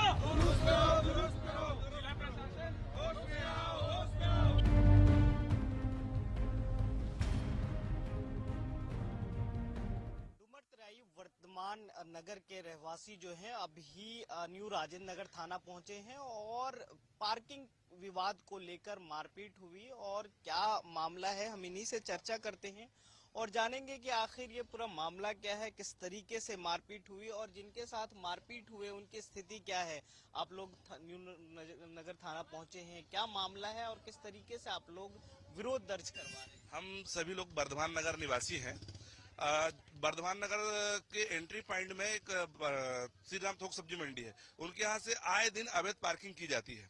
अब कई बार हम लोग ने प्रोटेस्ट किया, नगर निगम को हम लोग लेटर दिए, जिला प्रशासन को लेटर दिए, थाना में लेटर दिए, लेकिन वो अवैध पार्किंग अभी तक दुरुस्त नहीं की है। हमारे अध्यक्ष महोदय आज सुबह मॉर्निंग वॉक में जा रहे थे, तो ये गाड़ी ब्लैक कलर की सब्जी खरीदने जा रहे थे, ये अवैध तरीके से इन्होंने गाड़ी खड़ी किए थे। उन्होंने जब उनको मना किए तो रिक्वेस्ट किए, तो दो लोग आकर के बाहर निकले और उनको बहुत गंदे तरीके से मारे हैं। उनकी आंख में ब्लाइंडनेस आ गया है, यहाँ पूरा ब्लड बह रहा है। कौन लोग थे जो मारपीट? अभी यहाँ आने से पता चल रहा है कि वो अपने आप को बजरंग दल का नेता बता रहे हैं। बजरंग दल कभी किसी को नहीं बोलते कि आप अवैध तरीके से गाड़ी पार्किंग करो, क्योंकि हम सभी लोग यहाँ पे अधिकतर 90% सभी लोग हिंदू हैं। हम भी, हमारी बजरंग बली में आस्था है, हमारी भी सभी चीज में आस्था है, लेकिन कभी ये नहीं बोला जाता है कि आप किसी को मारो, और वो भी बुजुर्ग आदमी को। इन्होंने गलत तरीके से मारे हैं और बजरंग दल का नाम खराब कर रहे हैं। हमारा सभी वर्धमान नगर कॉलोनी वालों का पुलिस प्रशासन से, जिला प्रशासन से निवेदन है कि इनके ऊपर सख्त कार्रवाई की जाए और श्रीराम थोक सब्जी मंडी वालों ने जो अवैध पार्किंग बना के रखी हमारी कॉलोनी के सामने, उसको हटाया जाए। तो ये मामला लगभग 1 साल पुरानी भी है और दोनों पक्ष यहाँ पहुंची है, दोनों लोग यहाँ पहुंचे न्याय को लेकर। क्या मामला, किस तरीके से 1 साल से आप लोग आवाज भी उठा रहे हैं, लेकिन आज जिस तरीके से घटना घटी है उसको लेकर क्या आप लोग की मांगे? जी, हमारी जिला प्रशासन से एक ही मांग है कि जो भी हमारी समस्याएं हैं, हमारी कॉलोनी की समस्याएं हैं, हम कई सालों से उनको अवगत करा रहे हैं, बट ये हमारी समस्या जस के तस है। और हमने कई बार लेटर किया, कई बार हमने जिला कलेक्टर को इस बारे में सूचना दिया, यातायात को सूचना दिया। इवन नगर निगम ने भी कई बार लेटर लिखा है एसपी ऑफिस में, ट्रैफिक के एसपी जी को, बट फिर भी ये समस्या अभी तक सॉल्यूशन नहीं हो पा रहा है। हमारे कॉलोनी के रास्ते में रात को हम दारू पीते रहते हैं, लोग उनसे परेशान हैं, सुबह ट्रैफिक वालों से परेशान है, अतिक्रमणों से परेशान है और गाड़ियों लगा देते हैं रोज के रोज, तो कहीं कहीं ब्लाइंड स्पॉट भी हो जाता है। तो आज वही बहुत बड़ा एक दुर्घटना हो गया है। उससे हो सकता था कि कल के डेट में एक्सीडेंट हो जाता, बट आज के डेट में मारा पीटी हुआ है। तो हम यही मांग करते हैं जिला प्रशासन से करके कि जल्द से जल्द इस समस्या का निराकरण करवाया जाए। मना करने पर मारपीट किया गया, क्या इतने भी अगर आप रहवासी हैं, किसी को पार्किंग के लिए मना कर रहे हैं तो कोई मारपीट देगा? ये इतना आपक होने के लिए युवा तैयार है? ये तो बहुत गलत बात है। ये हम लोगों का आंदोलन सब्जी मंडी के खिलाफ, पार्किंग खिलाफ काफी दिनों से चल रहा है, लेकिन जिला प्रशासन, पुलिस प्रशासन के द्वारा, नगर निगम प्रशासन के द्वारा लिपापोती के सिवा कुछ भी नहीं हो रहा है। हम लोग कॉलोनी वाले लोग बर्दाश्त नहीं कर पा रहे हैं, क्या करें करके। हमारे हाथ में कानून, हम कानून में हाथ नहीं ले सकते, तो हम लोग आंदोलन ही कर सकते हैं। तो इसी कड़ी में आज हमारे कॉलोनी के अध्यक्ष महोदय सब्जी लेने गए थे और उन्होंने मना किया, बीच रोड में गाड़ी खड़ी किए हो उसको साइड में लगा दो, आने जाने में दिक्कत ना हो करके। तो लड़के लोग उतरे और आप कौन हो बोलने वाले करके सीधा मारपीट करना चालू कर दिए। एक लड़का सरदार है, वो अपना कड़न में ऐसा मारे हैं हमारे अध्यक्ष महोदय को, आंख में चोट लगी है, वो अभी देख सकते हैं, डॉक्टर मुआवजा कराने गए हैं उन लोग। हाँ, और ऐसे में कोई भी संगठन किसी के साथ मारपीट करो ऐसा नहीं बोलती। और ये लोग अपने गाड़ी में बजरंग दल का बोर्ड, साइन बोर्ड लगा के घूम रहे हैं, अपने आप को बजरंग दल का बहुत बड़ा नेता बता रहे हैं। हमारे में से भी सभी लोग, कोई आरएसएस से जुड़े हैं, कोई बीजेपी से जुड़े, कोई विश्व हिंदू परिषद से जुड़े हैं। क्या हम लोग गुंडागर्दी करना है क्या संगठन का नाम बता करके? अब ये तो बहुत सरासर गलत है। और दूसरी बात, ये जो सब्जी मंडी, श्री राम सब्जी मंडी, ये अवैध है, पूर्ण रूप से अवैध है। शासन प्रशासन की मिली भगत से वो सब्जी मंडी आज तक चल रहा है। और किसी भी इतना बड़ा सब्जी मंडी है, उसका कोई पार्किंग व्यवस्था नहीं है। उन लोग अपने अंदर का पार्किंग को बताते हैं पार्किंग है करके, उसमें 4 गाड़ियां आती है, बड़ी बड़ी ट्रक, उसमें भर जा रही है पार्किंग। तो बाहर है, पार्किंग व्यवस्था क्यों नहीं है? हमारी मांग है पार्किंग, हाँ, नगर निगम तो सब्जी मंडी को ही बंद किया जाए, समस्या का हल यही खत्म हो जाएगा। तो पार्किंग को लेकर लगातार ये लोग 1 साल से आंदोलन भी कर रहे थे, लेकिन आज जो घटना घटी है, एक जो युवा है वो मना करने पर 2 युवकों ने उनपे जानलेवा हमला किया है, कड़े से मार पीट की है। तो ये कहीं ना कहीं दर्शाता है, ये लोग का कहना है कि हम लोग भी हिंदू हैं और हिंदू संगठनों से जुड़े हुए, लेकिन इस प्रकार का जो कृत्य उन युवाओं ने किया है वो गलत है और इसका विरोध कर रहे हैं और न्याय की मांग करने के लिए यहाँ पहुंचे हैं। कैमरा पर्सन दीपेश सोनकर के साथ इम्तियाज, एशियन न्यूज, रायपुर। और चलिए बात करेंगे अगली खबर की। छत्तीसगढ़ के दंतेवाड़ा और नारायणपुर जिले की सीमा पर अबूझमाड़ के जंगल में पुलिस नक्सलियों के बीच शनिवार देर रात मुठभेड़ हुई, जिसमें डीआरजी जवान प्रधान आरक्षक सन्नू कारम शहीद हो गए। वहीं जवानों ने 4 नक्सलियों को भी मार गिराया। शहीद जवान सन्नू कारम एक आत्मसमर्पित नक्सली थे। कुछ साल पहले उन्होंने नक्सलवाद छोड़ दिया था और पुलिस में भर्ती हुए थे, जहां उनकी पोस्टिंग दंतेवाड़ा में हुई थी। सर्चिंग के दौरान जवानों ने मौके से सभी नक्सलियों के शव और हथियार बरामद किए। इसकी पुष्टि बस्तर आईजी सुंदरराज पी ने की है। बताया जा रहा है कि शनिवार देर रात 4 जिले के 1000 जवानों ने नक्सलियों के कोर इलाके को घेर लिया था। दोनों तरफ से रुक कर गोलीबारी हुई। इस ऑपरेशन में दंतेवाड़ा, नारायणपुर, कोंडा गांव और बस्तर जिले के डीआरजी राष्ट्रीय की टीम को भेजा गया था। फिलहाल जवान अभी मौके पर ही मौजूद है।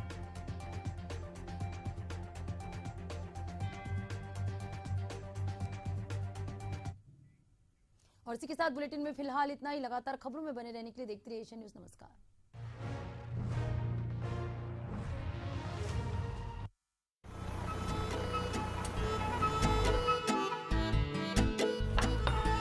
मैं आ गया। वो पॉक्सो एक्ट क्या होता है? POCSO act? चिंटू, तुम्हें इसे क्या मतलब है? ओहो भाभी, चिंटू को भी पता होना चाहिए कि पॉक्सो एक्ट क्या होता है। हमारे देश में बच्चों को सुरक्षित एवं बाल यौन शोषण की रोकथाम के लिए पॉक्सो एक्ट 2012 में बनाया गया। बाल यौन शोषण में कई अन्य बातें भी हैं, जैसे बच्चे को अश्लील पाठ्य सामग्री, चित्र, फोटो या फिल्म दिखाना, या बच्चे का अश्लील वीडियो बनाना, या ऐसी कोई भी हरकत करना जिससे बच्चे को असहज या असुरक्षित महसूस हो। पर मेघा, बच्चे ऐसी बातें माँ बाप से बताते कहाँ हैं? हाँ भाभी, लेकिन हमें बच्चे को जागरूक बनाना पड़ेगा। अक्सर देखा गया है कि बाल यौन शोषण करने वाले अधिकतर लोग बच्चे की जान पहचान या आसपास के ही होते हैं और बच्चे को चुप रखने के लिए वह उन्हें लालच देते हैं, डराते हैं, धमकाते हैं। और हाँ, आप भी याद रखें, अगर आपके बच्चे के साथ ऐसा कुछ हो तो बिना डरे घबराए चाइल्ड हेल्पलाइन नंबर 1098, विशेष किशोर पुलिस इकाई, स्थानीय पुलिस स्टेशन, डायल 100, बाल कल्याण समिति या जिला बाल संरक्षण इकाई में रिपोर्ट करें। राष्ट्रीय बाल अधिकार संरक्षण आयोग की वेबसाइट ncpcr.gov.in पर भी आप शिकायत दर्ज कर सकते हैं। बाल यौन शोषण एक दंडनीय अपराध है, इसलिए खुद जागरूक बनिए और दूसरों को भी जागरूक बनाइए। विकास पुरुष प्रधानमंत्री नरेंद्र मोदी के मार्गदर्शन एवं माननीय मुख्यमंत्री योगी आदित्यनाथ जी के कुशल नेतृत्व में प्रयागराज महाकुंभ 2025 अब डिजिटल महाकुंभ बनने के लिए हो चुका है तैयार। डिजिटल महाकुंभ के सपने को साकार करने वाली आवश्यक सेवाओं के लिए कुंभ सहायक AI चैटबॉट को QR कोड स्कैन कर WhatsApp पर प्राप्त किया जा सकता है। इससे श्रद्धालु 11 भाषाओं में हर तरह की जानकारियां प्राप्त कर सकेंगे। कुंभ सहायक चैटबॉट से बोलकर या लिखकर तत्काल जानकारियां प्राप्त होंगी। ये चैटबॉट श्रद्धालुओं को मीडिया गैलरी जैसी कई और सुविधाएं भी देगा। किसी अस्थायी शहर के लिए पहली बार गूगल पर महाकुंभ मेला क्षेत्र अलग से चिन्हित किया गया है। इससे नेविगेशन आसान होगा। डिजिटल महाकुंभ का साक्षी बनने आप भी पधारिए प्रयागराज। पुण्य फलें, महाकुंभ चलें।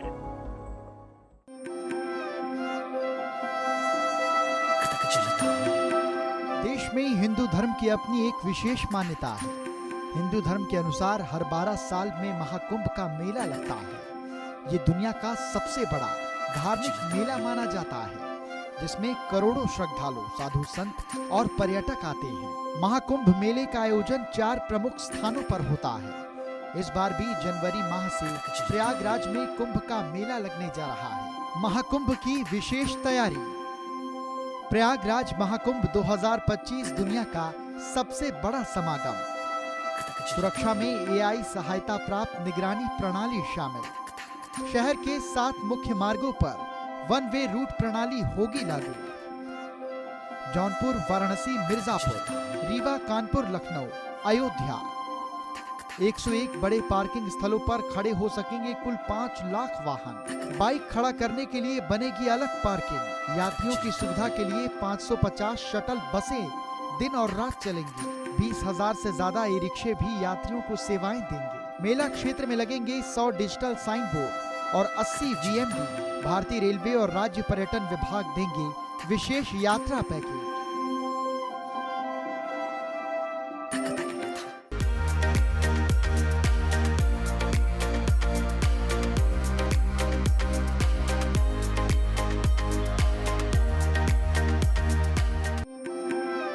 प्रयागराज में महाकुंभ 2025 का विशेष आयोजन। महाकुंभ में स्नान करना होता है बेहद फलदायी। 10 जनवरी 2025 पौष शुक्ल एकादशी महाकुंभ प्रथम स्नान तिथि। 13 जनवरी 2025 पौष पूर्णिमा महाकुंभ द्वितीय स्नान तिथि। 25 जनवरी 2025 मां कृष्ण एकादशी महाकुंभ चतुर्थ स्नान तिथि। 27 जनवरी 2025 माघ कृष्ण त्रयोदशी महाकुंभ पंचम स्नान तिथि। 4 फरवरी 2025 माघ शुक्ल सप्तमी रथ सप्तमी महाकुंभ अष्टम स्नान तिथि।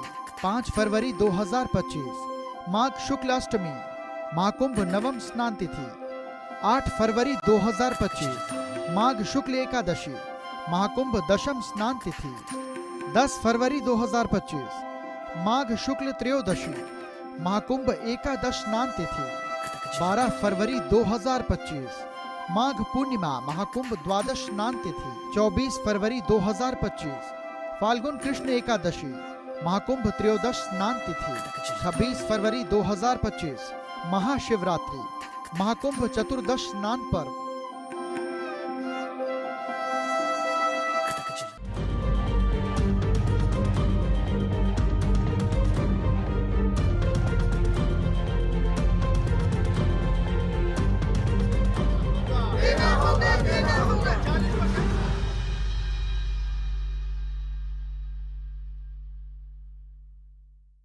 छत्तीसगढ़ के जंगल की गोद में बसे बिलासपुर संभाग के अनेक गांववासी अपना दर्द बयां करते करते थक चुके हैं। आज से करीब 46 साल पहले कोरबा जिले के दीपिका गेवरा कुसमुंडा खदान क्षेत्र में रहने वाले हजारों लोगों के ऊपर विस्थापन की आफत आई थी। विस्थापन के पहले प्रभावित गांव के युवाओं को रोजगार का वादा भी किया गया था, लेकिन वादे अब तक कागजों तक ही सीमित रहे। हालात ऐसे हुए कि उन्हें अपना घर बार छोड़कर दूसरी जगह जाना पड़ा और इस विस्थापन ने न सिर्फ उनका घर छीना बल्कि पीढ़ियों से जंगल के बीच रह रहे उनके परिवार से जमीन भी छीन गई और अब उनकी आजीविका का जरिया भी खत्म हो चुका है। नमस्कार, मैं हूं पूनम ऋतु और आप देख रहे हैं एशियन न्यूज की खास पेशकश विश्लेषण।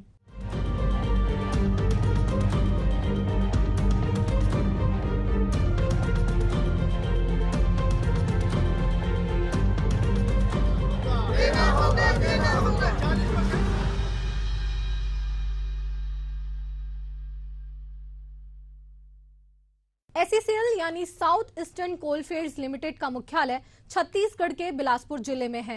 इस मुख्यालय के सामने कोरबा जिले में आने वाले कई कोयला खदानों के विस्थापितों ने समय समय पर प्रदर्शन कर अपनी नाराजगी जताई है। उन्होंने प्रदर्शन करने के करीब तमाम रास्ते आजमा कर देख लिए हैं। इनमें भूख हड़ताल, अर्धनग्न प्रदर्शन, काम बंद आदि भी शामिल है। क्या है विस्थापितों की मांगे, क्या है और क्यों है उनकी नाराजगी, आइए देखते हैं। न जंगल, न जमीन, न रोजगार।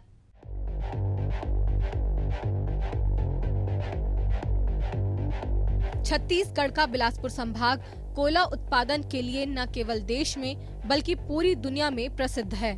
एसईसीएल की गेवरा और कुसमुंडा खदानें दुनिया की 10 सबसे बड़ी कोयला खदानों में शामिल हैं। worldatlas.com सूची के मुताबिक गेवरा खदान दूसरे और कुसमुंडा खदान चौथे नंबर पर है। इन दोनों खदानों में सालाना 10 करोड़ टन से ज्यादा कोयला निकलता है, जो भारत के कुल उत्पादन का करीब 10% है। गेवरा खदान की सालाना उत्पादन क्षमता 7 करोड़ टन है। वहीं कुसमुंडा खदान से साल 2023-24 में 50 मिलियन टन कोयला निकला। काला सोना उगलने वाली इस जमीन पर पहले से रह रहे लोगों ने खदान प्रबंधन के खिलाफ समय समय पर अपनी नाराजगी जताई है। भूविस्थापितों ने बिलासपुर जिले में स्थित एसईसीएल मुख्यालय के सामने बीते दिसंबर महीने में अपने अधिकारों समेत लंबित मांगों को लेकर न केवल धरना देकर अपनी आवाज बुलंद की, बल्कि अर्धनग्न होकर प्रदर्शन भी किया। बीते कई साल से रोजगार, अधिग्रहित जमीन की वापसी, पुनर्वास और बसावट की मांग करते हुए भू विस्थापितों का प्रदर्शन जारी है।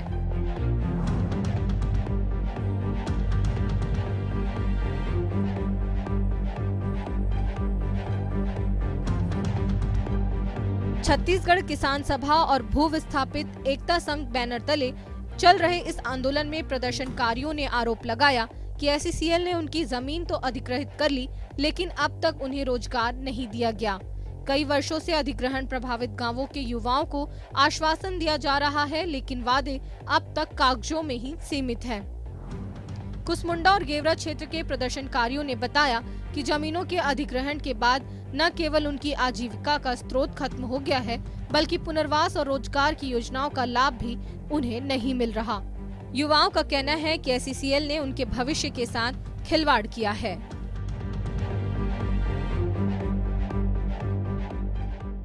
भू स्थापित रोजगार एकता संघ ने एसईसीएल मुख्यालय के घेराव किया है। देख सकते हैं कि अर्धनग्न यहाँ पर प्रदर्शन किया जा रहा है और लगातार इनकी मांगे हैं कि 1978 में इनकी जमीनें हमको अधिग्रहित बावजूद उसके अभी तक इनको जो है रोजगार नहीं मिल पाया। साथ ही कई ऐसी मांगे हैं जिनको लेकर आज एसईसीएल मुख्यालय का घेराव किया। आप देख सकते हैं कि बड़ी संख्या में जो ये लोग हैं वो यहाँ पर पहुंचे और किस तरीके की मांगे हैं इनसे ही जानते हैं। किस तरीके की मांगे हैं आप लोग का, क्यों आज ये प्रदर्शन किया जा रहा है, क्या कुछ चाहते हैं आप लोग? इसमें पहली बात तो ये है कि जो अधिग्रहण हुआ है जमीन और जिसका उपयोग नहीं किया एसईसीएल ने, उसको हम जमीन वापसी चाहते हैं, क्योंकि भूमि कानून 2013 के हिसाब से वो जमीन वापस होना है किसानों को।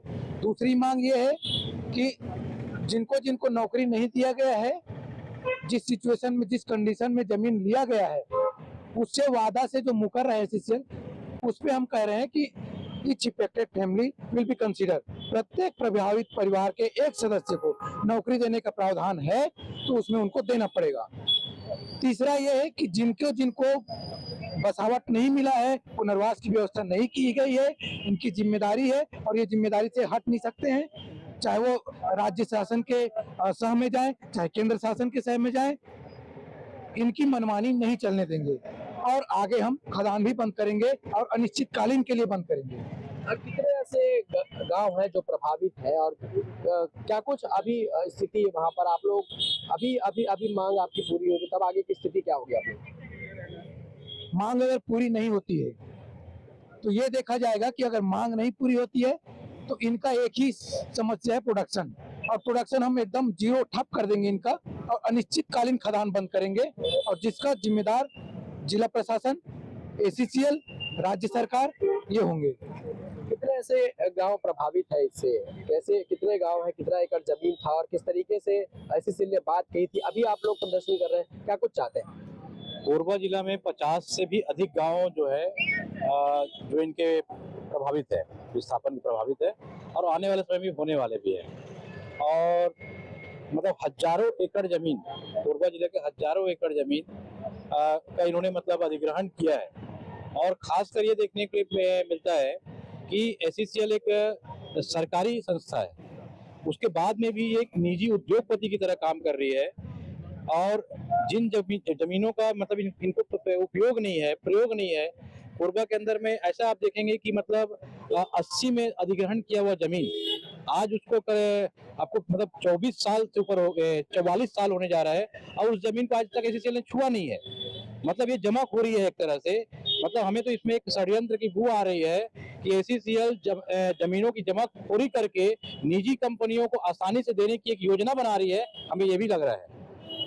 क्या लगता है कि कब तक आपकी मांग सुनी जाएगी? क्योंकि आप लोगों ने इससे पहले भी कहा कि लंबित ये मांगे हैं, लगातार आप लोगों ने इसी से बातचीत भी की है, बावजूद इसके अब तक सुनवाई नहीं हो रही। आगे किस तरीके का रुख रहेगा और क्या कुछ चाहते हैं? देखिए, हम चाहते हैं कि एसईसीएल जल्दी से जल्दी हम भूस्थापित की समस्या का समाधान करें, नहीं तो एक मुश्त के कोरबा जिले के अंदर हम अनिश्चितकालीन प्रोडक्शन बंद करेंगे, जिसका स्वयं जिम्मेदार एसईसीएल कुसमुंडा, कोरबा, दीपका और कुसमुंडा होगी और राज्य सरकार और केंद्र सरकार, क्योंकि ये केंद्र सरकार और राज्य सरकार दोनों मिलकर आज आदिवासियों को शोषण कर रही है। क्योंकि मैं खुद एक आदिवासी हूँ और कोरबा जिला टोटल आदिवासियों का गढ़ है और आदिवासी किसानों, इसमें सभी किसान शामिल है, छोटे बड़े आदिवासी समान है। तो हम नहीं होने देंगे, इसके लिए हम आंदोलन कार्यरत रहेंगे हमेशा। और किसान सभा तो हमेशा से ही आंदोलन के लिए लड़ रही है और लड़ाई लड़ते रहेंगे। बताइए किस तरीके की मांग है आप लोगों को, क्योंकि ऐसे सैकड़ों किसान हैं जिनका जमीन अधिग्रहण किया गया था, बावजूद अभी अब तक आप लोगों को जमीन वापसी भी नहीं हुई है, साथ ही रोजगार अभी नहीं मिला है। तो क्या कुछ चाहते हैं आप लोग और किस तरीके से ये आंदोलन आगे बढ़ेगा? हम लोग आंदोलन आगे बढ़ेगा, हम लोग सभी माइंस को एक साथ अब बंद करेंगे जब तक हम लोग को रोजगार नहीं मिलेगा। जितने भी भूस्थापित हैं उनको पूर्ण रूप से उनका साथ लेकर सभी का साथ चल के हम इन लोगों को बंद करेंगे, पूरा खदान को बंद करेंगे। क्या लगता है कि अभी आप लोग प्रबंधन से मुलाकात हुई है आपकी, क्या कुछ आश्वासन आप लोगों को मिला है? अभी एक मैनेजमेंट का प्रतिनिधि आया था यहाँ पे, वो फिर से एक झूठा आश्वासन देने का प्रयास कर रहा था यहाँ पे। हमने कहा जो भी आपको बोलना है जैसे हम लिखित में दीजिए। जिस प्रकार से भूस्थापितों का अगर कोई भी मामला रहता है तो वो मैनेजमेंट लिखित में मांगता है कि आपका क्या दस्तावेज है। हम भी बोलना चाहते हैं कि मैनेजमेंट की जो बातें हैं वो लिखित में दे हमें, और जब तक नहीं देगा तब तक आज यहाँ पे आंदोलन जारी रहेगा। ये ठीक है, कितने ऐसे लोग हैं जो अभी भी इससे प्रभावित है और आगे जो है क्या रुख होगा? इसमें प्रभावितों की संख्या अगर देखा जाए तो सैकड़ों में है। और मुझे नहीं लगता कि अब ये बताना पड़ेगा कि आप अपने अधिकार के लिए जागो, क्योंकि लोग पहले जैसे कम पढ़े लिखे नहीं हैं, लोग जागरूक हैं, पढ़े लिखे हैं और वेल एजुकेटेड हैं। और ये भी नहीं कहा जा सकता कि अनस्किल्ड हैं, स्किल्ड और पढ़े लिखे लोग हैं और आज अपने अधिकार के लिए उनको लड़ना आता है। बस उनको एक बताना है कि आप गुलामी की जंजीर में, वो अपना जंजीर खुद ही तोड़ लेंगे। तो ये है भूस्थापित जिनको आप सुन रहे हैं, देख सकते हैं कि किस तरीके से 1978 से लेकर ये इनकी जमीन अधिग्रहित की गई है, बावजूद इसके अभी तक जो है इनकी जमीन जो है वो वापसी नहीं है। साथ ही रोजगार के भी वादे किए गए थे जो अब तक इनको नहीं मिला। इन्हीं सब मांग को लेकर अगर कहें तो एसईसीएल मुख्यालय का आज इन्होंने घेराव किया और साथ ही आगे ये भी कहा गया जब तक इनकी मांग पूरी नहीं होगी तब तक ये आंदोलन जारी रहेगा। साथ ही जो कोरबा के सैकड़ों ऐसे किसान है जिनका भूमि है वो अधिग्रहण किया गया था, बावजूद इसके अब तक जमीन वापसी नहीं है। साथ ही पुनर्वास भी इनको देना था, उसके बावजूद अभी तक जो सुविधाएं वहां से मिली थी वो नहीं मिला। यही वजह है कि आक्रोशित है, अपनी मांग को लेकर आज बिलासपुर एसईसीएल मुख्यालय उसका घेराव किया और साथ ही ये कहा है कि अभी अगर इनकी मांग सुनी नहीं जाती है तब तक ये उग्र आंदोलन की चेतावनी की बात ये भी कह रहे हैं। कैमरामैन छवि कश्यप के साथ प्रकाश राव, एसी न्यूज, बिलासपुर।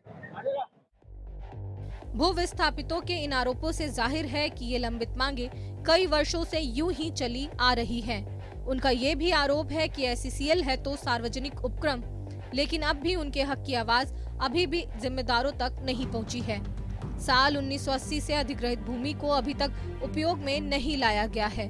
भू विस्थापितों की माने तो जमीनों की जमाखोरी की जा रही है और अब तो भू विस्थापितों को लगने लगा है कि ये जमीन किसी निजी उपक्रम को न सौंप दे, जिससे समस्या का निराकरण होने के बजाय ग्रामीणों के लिए और मुसीबत न बन जाए।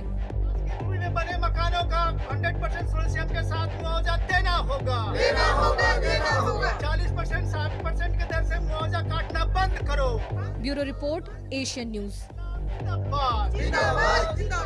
कोरबा में इस वक्त 4 कोल प्रोजेक्ट चल रहे हैं, जिसमें गेवरा, दिपका, बालगीखार, कुसमुंडा और ढुलढुल खदान शामिल हैं। इन कोयला खदानों को शुरू करने से पहले राज्य सरकार और SECL ने मिलकर आदिवासियों से उनकी जमीन ली थी। जमीन लेने और मकान तोड़े जाने के बाद उचित मुआवजा के साथ नौकरी देने की बात कही गई थी, लेकिन प्रबंधन पर खदान शुरू होने के बाद भी वादा न निभाने का आरोप लगाते हुए भू विस्थापित समय समय पर SECL कार्यालय के सामने धरना प्रदर्शन करते रहते हैं। भू विस्थापितों का कहना है कि इसके बाद भी SECL प्रबंधन किसी की नहीं सुन रहा। इस मसले पर एशियन न्यूज के संवाददाता प्रकाश राव ने SECL PRO सनीश चंद्र से बातचीत की। कोरबा के सैकड़ों ऐसे गांव हैं जिनको अधिग्रहण जमीन तो किया गया, लेकिन अभी तक उनको पुनर्वास की व्यवस्था, साथ ही जमीन की वापसी, तमाम ऐसे जो सुविधाएं ग्रामीणों को मिलनी चाहिए जिनकी जमीन SECL ने अधिग्रहित की है, उसको लेकर मेरे साथ बातचीत करने के लिए SECL के PRO हैं सरीश जी। सरीश जी, कितने ऐसे गांव हैं जो प्रभावित हैं और क्या कुछ उनकी जब अधिग्रहित जो जमीन थी उनको लिया गया था, क्या कुछ SECL के नियम हैं? मैं थोड़ा समय लेते हुए ये जो आज छत्तीसगढ़ के विकास में जो कोरबा योगदान दे रहा है और इसमें कोल इंडस्ट्री की जो भूमिका, बहुत संक्षेप में उसके बारे में शुरू करूंगा और फिर मैं भूमि अधिग्रहण के मसले पर आऊंगा। देखिए, लगभग 1975 के आसपास जबकि कोल माइंस का नेशनलाइजेशन हुआ, उसके बाद से कोरबा कोल फील्ड्स की विकास यात्रा शुरू होती है। वहाँ पे जो खदानें थी, गेवरा, दिपका और कुसमुंडा, ये बड़ी छोटी खदानें थी। 5 मिलियन टन जैसा उत्पादन होता था। SECL का जो उत्पादन था 36 मिलियन टन तक, अब लगभग हम लोग 187 मिलियन टन। उस समय जो जमीन ली जाती थी, छत्तीसगढ़ के जो रहवासी हैं उनके स्पिरिट को सलाम करती है SECL प्रबंधन कि उस समय MOU होता था, समझौता होता था कि आपके जमीन के नीचे कोयला है, आप इस जमीन को क्या सरकार को देना चाहते हैं, हम बदले में आपको नौकरी देंगे। तो दोनों के बीच परस्पर समझौता होता था, जो कि राज्य शासन उसकी गवाही करता था और जमीनें ली जाती थी।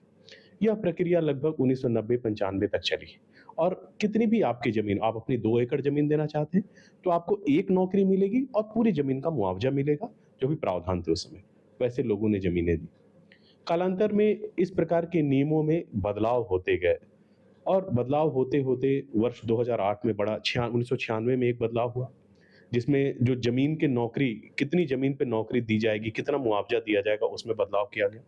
2008 में बदलाव हुआ। पहले मध्य प्रदेश का R&R जो है नीति लागू होती थी, भूमि अधिग्रहण की नीति। फिर छत्तीसगढ़ शासन ने अपनी नीति लेके आए हैं। उसके बाद कोल इंडिया 2012 में अपनी पॉलिसी लेके आए। तो ये मात्रा घटते घटते जैसे आज की डेट में हो गया कि हम मान लिया 2 एकड़ जमीन पर हम 1 रोजगार देंगे। अब लोग क्या कर रहे हैं, जो कुछ दिनों पहले जो मुख्यालय में आए थे, कि वो आज के डेट जैसे 1980, 85 या 75 में जो जमीनें ली गई हैं, लोग कह रहे हैं कि 2012 के बाद जो जमीन लिए गए हैं, तो हमने 1975 और 80 में हमने जमीनें जो दी, हमको आज के नियम से उस समय के जो रोजगार बनते थे वो दिया जाए, और यदि वो रोजगार नहीं बनता है तो सैलरी दे दी जाए उतने लोगों की, क्योंकि ऑफ कोर्स उस समय जो सेवा में रहेगा वो अब तक सेवानिवृत्त हो गया। तो कह रहे हमें उसको सेवा उतने पैसे दिए जाए, कंपेंसेशन दिया जाए, मुआवजा दिया जाए। तो यह तो भारत सरकार के नियम लगातार बदलते रहते हैं, तो हम किसी भी जो भी नियम बनता है वो उस दिन से प्रभावित होता है, रेट्रोस्पेक्टिव नहीं प्रभावी हो सकता। तो आज 1980 माने 50 साल पुराने मामले को पीछे जाके उसमें संशोधन करना और उसके आधार पर भारत सरकार राशि का बंटवारा नहीं कर सकती है।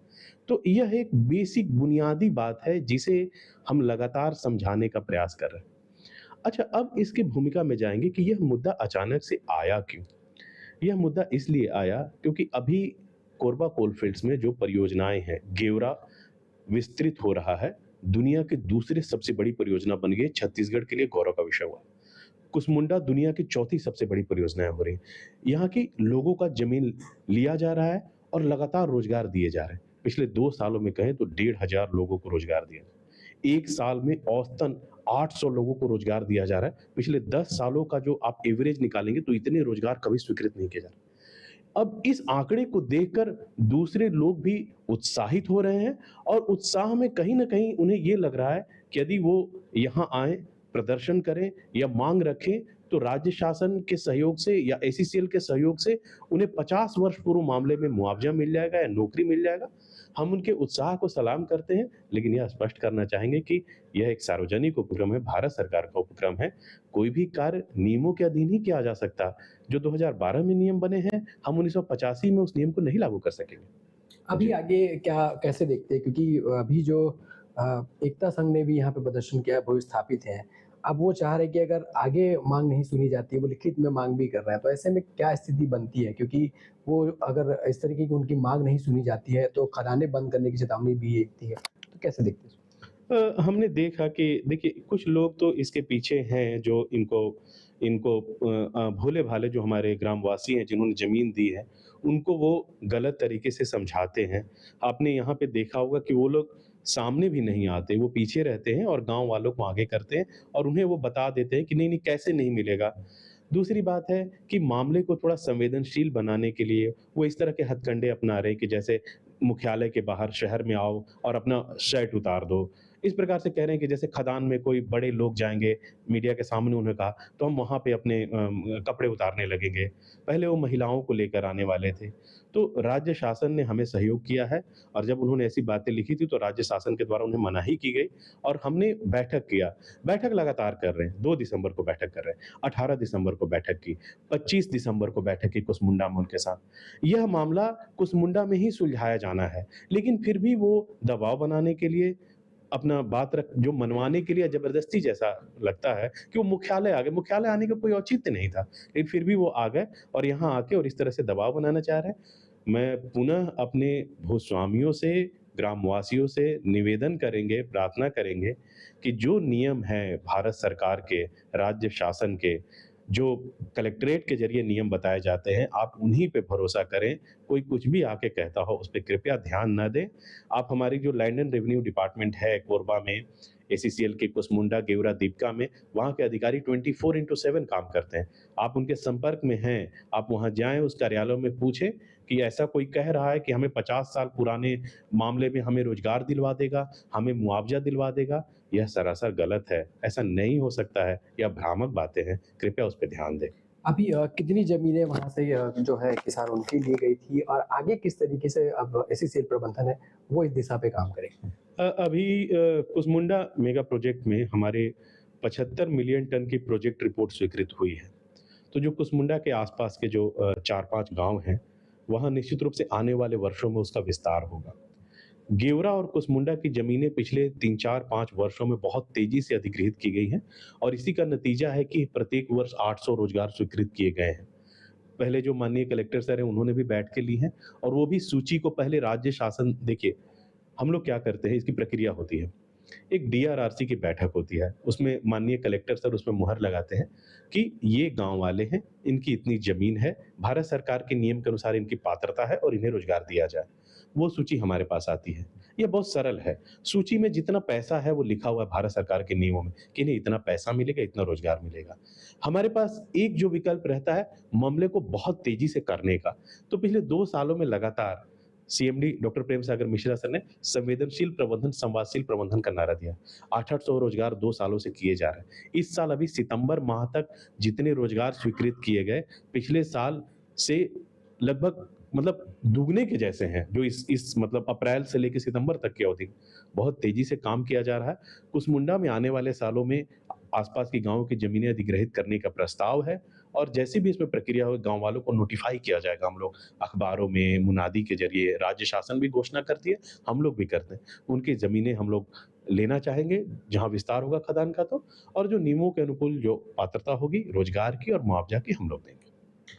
तो ये थे सनीश चंद्र जी जो एसीसीएल के PR हैं, जिनको आप सुन रहे थे। तो ये कहना है कि कोरबा क्षेत्र के तमाम ऐसे खदानें हैं जहां पर जो किसान हैं उनका भी जमीन है वो अधिग्रहित किया जाएगा और साथ ही जो नियम होंगे उनके आधार पर उनको जो सुविधाएं हैं वो वहां पर दी जाएगी और नियम में बदलाव होते हैं। यही वजह है कि 50 साल पुराने अगर कहें 1975 से लेकर जब उन किसानों की जमीन ली गई थी, उस समय के जो नियम थे उनके अनुसार उनको जो है सुविधाएं वहां पर दी गई थी, चाहे वो ACCL के जो मापदंड है उसके अनुसार। और निश्चित तौर पर आने वाले समय में अभी भी कुसमुंडा सहित कई ऐसे इलाके हैं जहां पर काम होने हैं, तो आने वाले समय में वहां पर भी जो जिनकी जमीन अधिग्रहित की जाएगी उनको निश्चित तौर पर उनका जो रोजगार देना है उसके साथ साथ कई ऐसी चीजें हैं उनको ACCL के द्वारा दी जाएगी। तो निश्चित तौर पर ACCL जो है बड़ा एक कोल फील्ड है और कहीं ना कहीं कोरबा जैसे क्षेत्र से कोयले जो है बड़ी मात्रा में यहाँ पर पहुंचाई जाती है। तो आने वाले समय में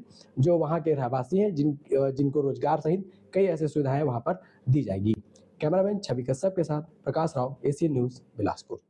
ACCL के जनसंपर्क अधिकारी ने तर्क दिया कि नियमों में लगातार बदलाव होते आए हैं, जिसकी वजह से 40 से 50 साल पहले के मामले अब तक सामने आ रहे हैं। साल 1980 के बाद 1996 में नियमों में बदलाव किया गया, फिर 2008 और इसके बाद 2012 में बदलाव किए गए। अभी जो भू विस्थापितों को मुआवजा और रोजगार दिया जा रहा है वो कोल इंडिया के प्रावधानों के तहत दिया जा रहा है। कोरबा जिले से जो भी प्रदर्शनकारी ACCL मुख्यालय के सामने आ रहे हैं उनकी मांगे कुसमुंडा क्षेत्र में ही जिला कलेक्टर के सामने पूरी की जाएंगी। वहीं इस विषय पर राज्य सरकार का क्या रुख है, आइए देखते हैं। 22 अक्टूबर 2024 को 7 साल बाद जिला पुनर्वास समिति की बैठक कलेक्टोरेट सभागार में हुई।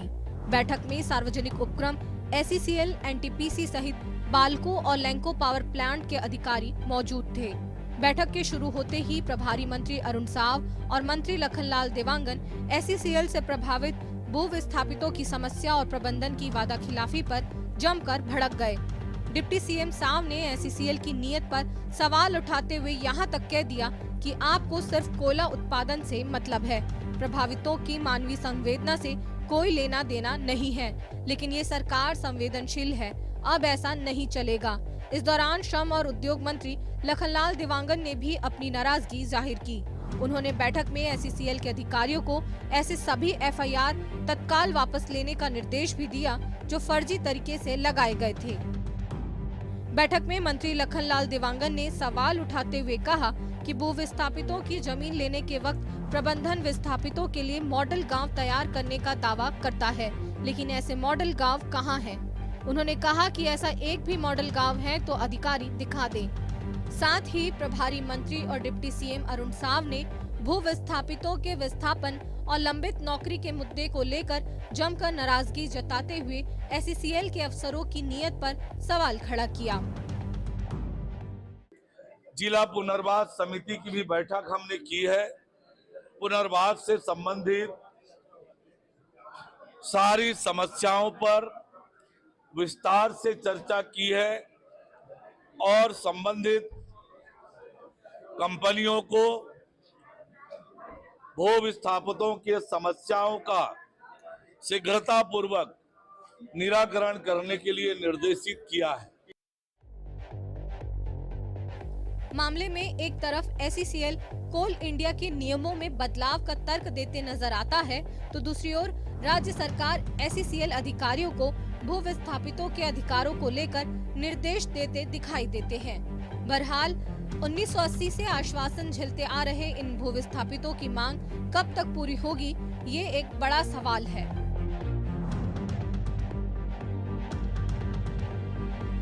Bureau report, Asian news.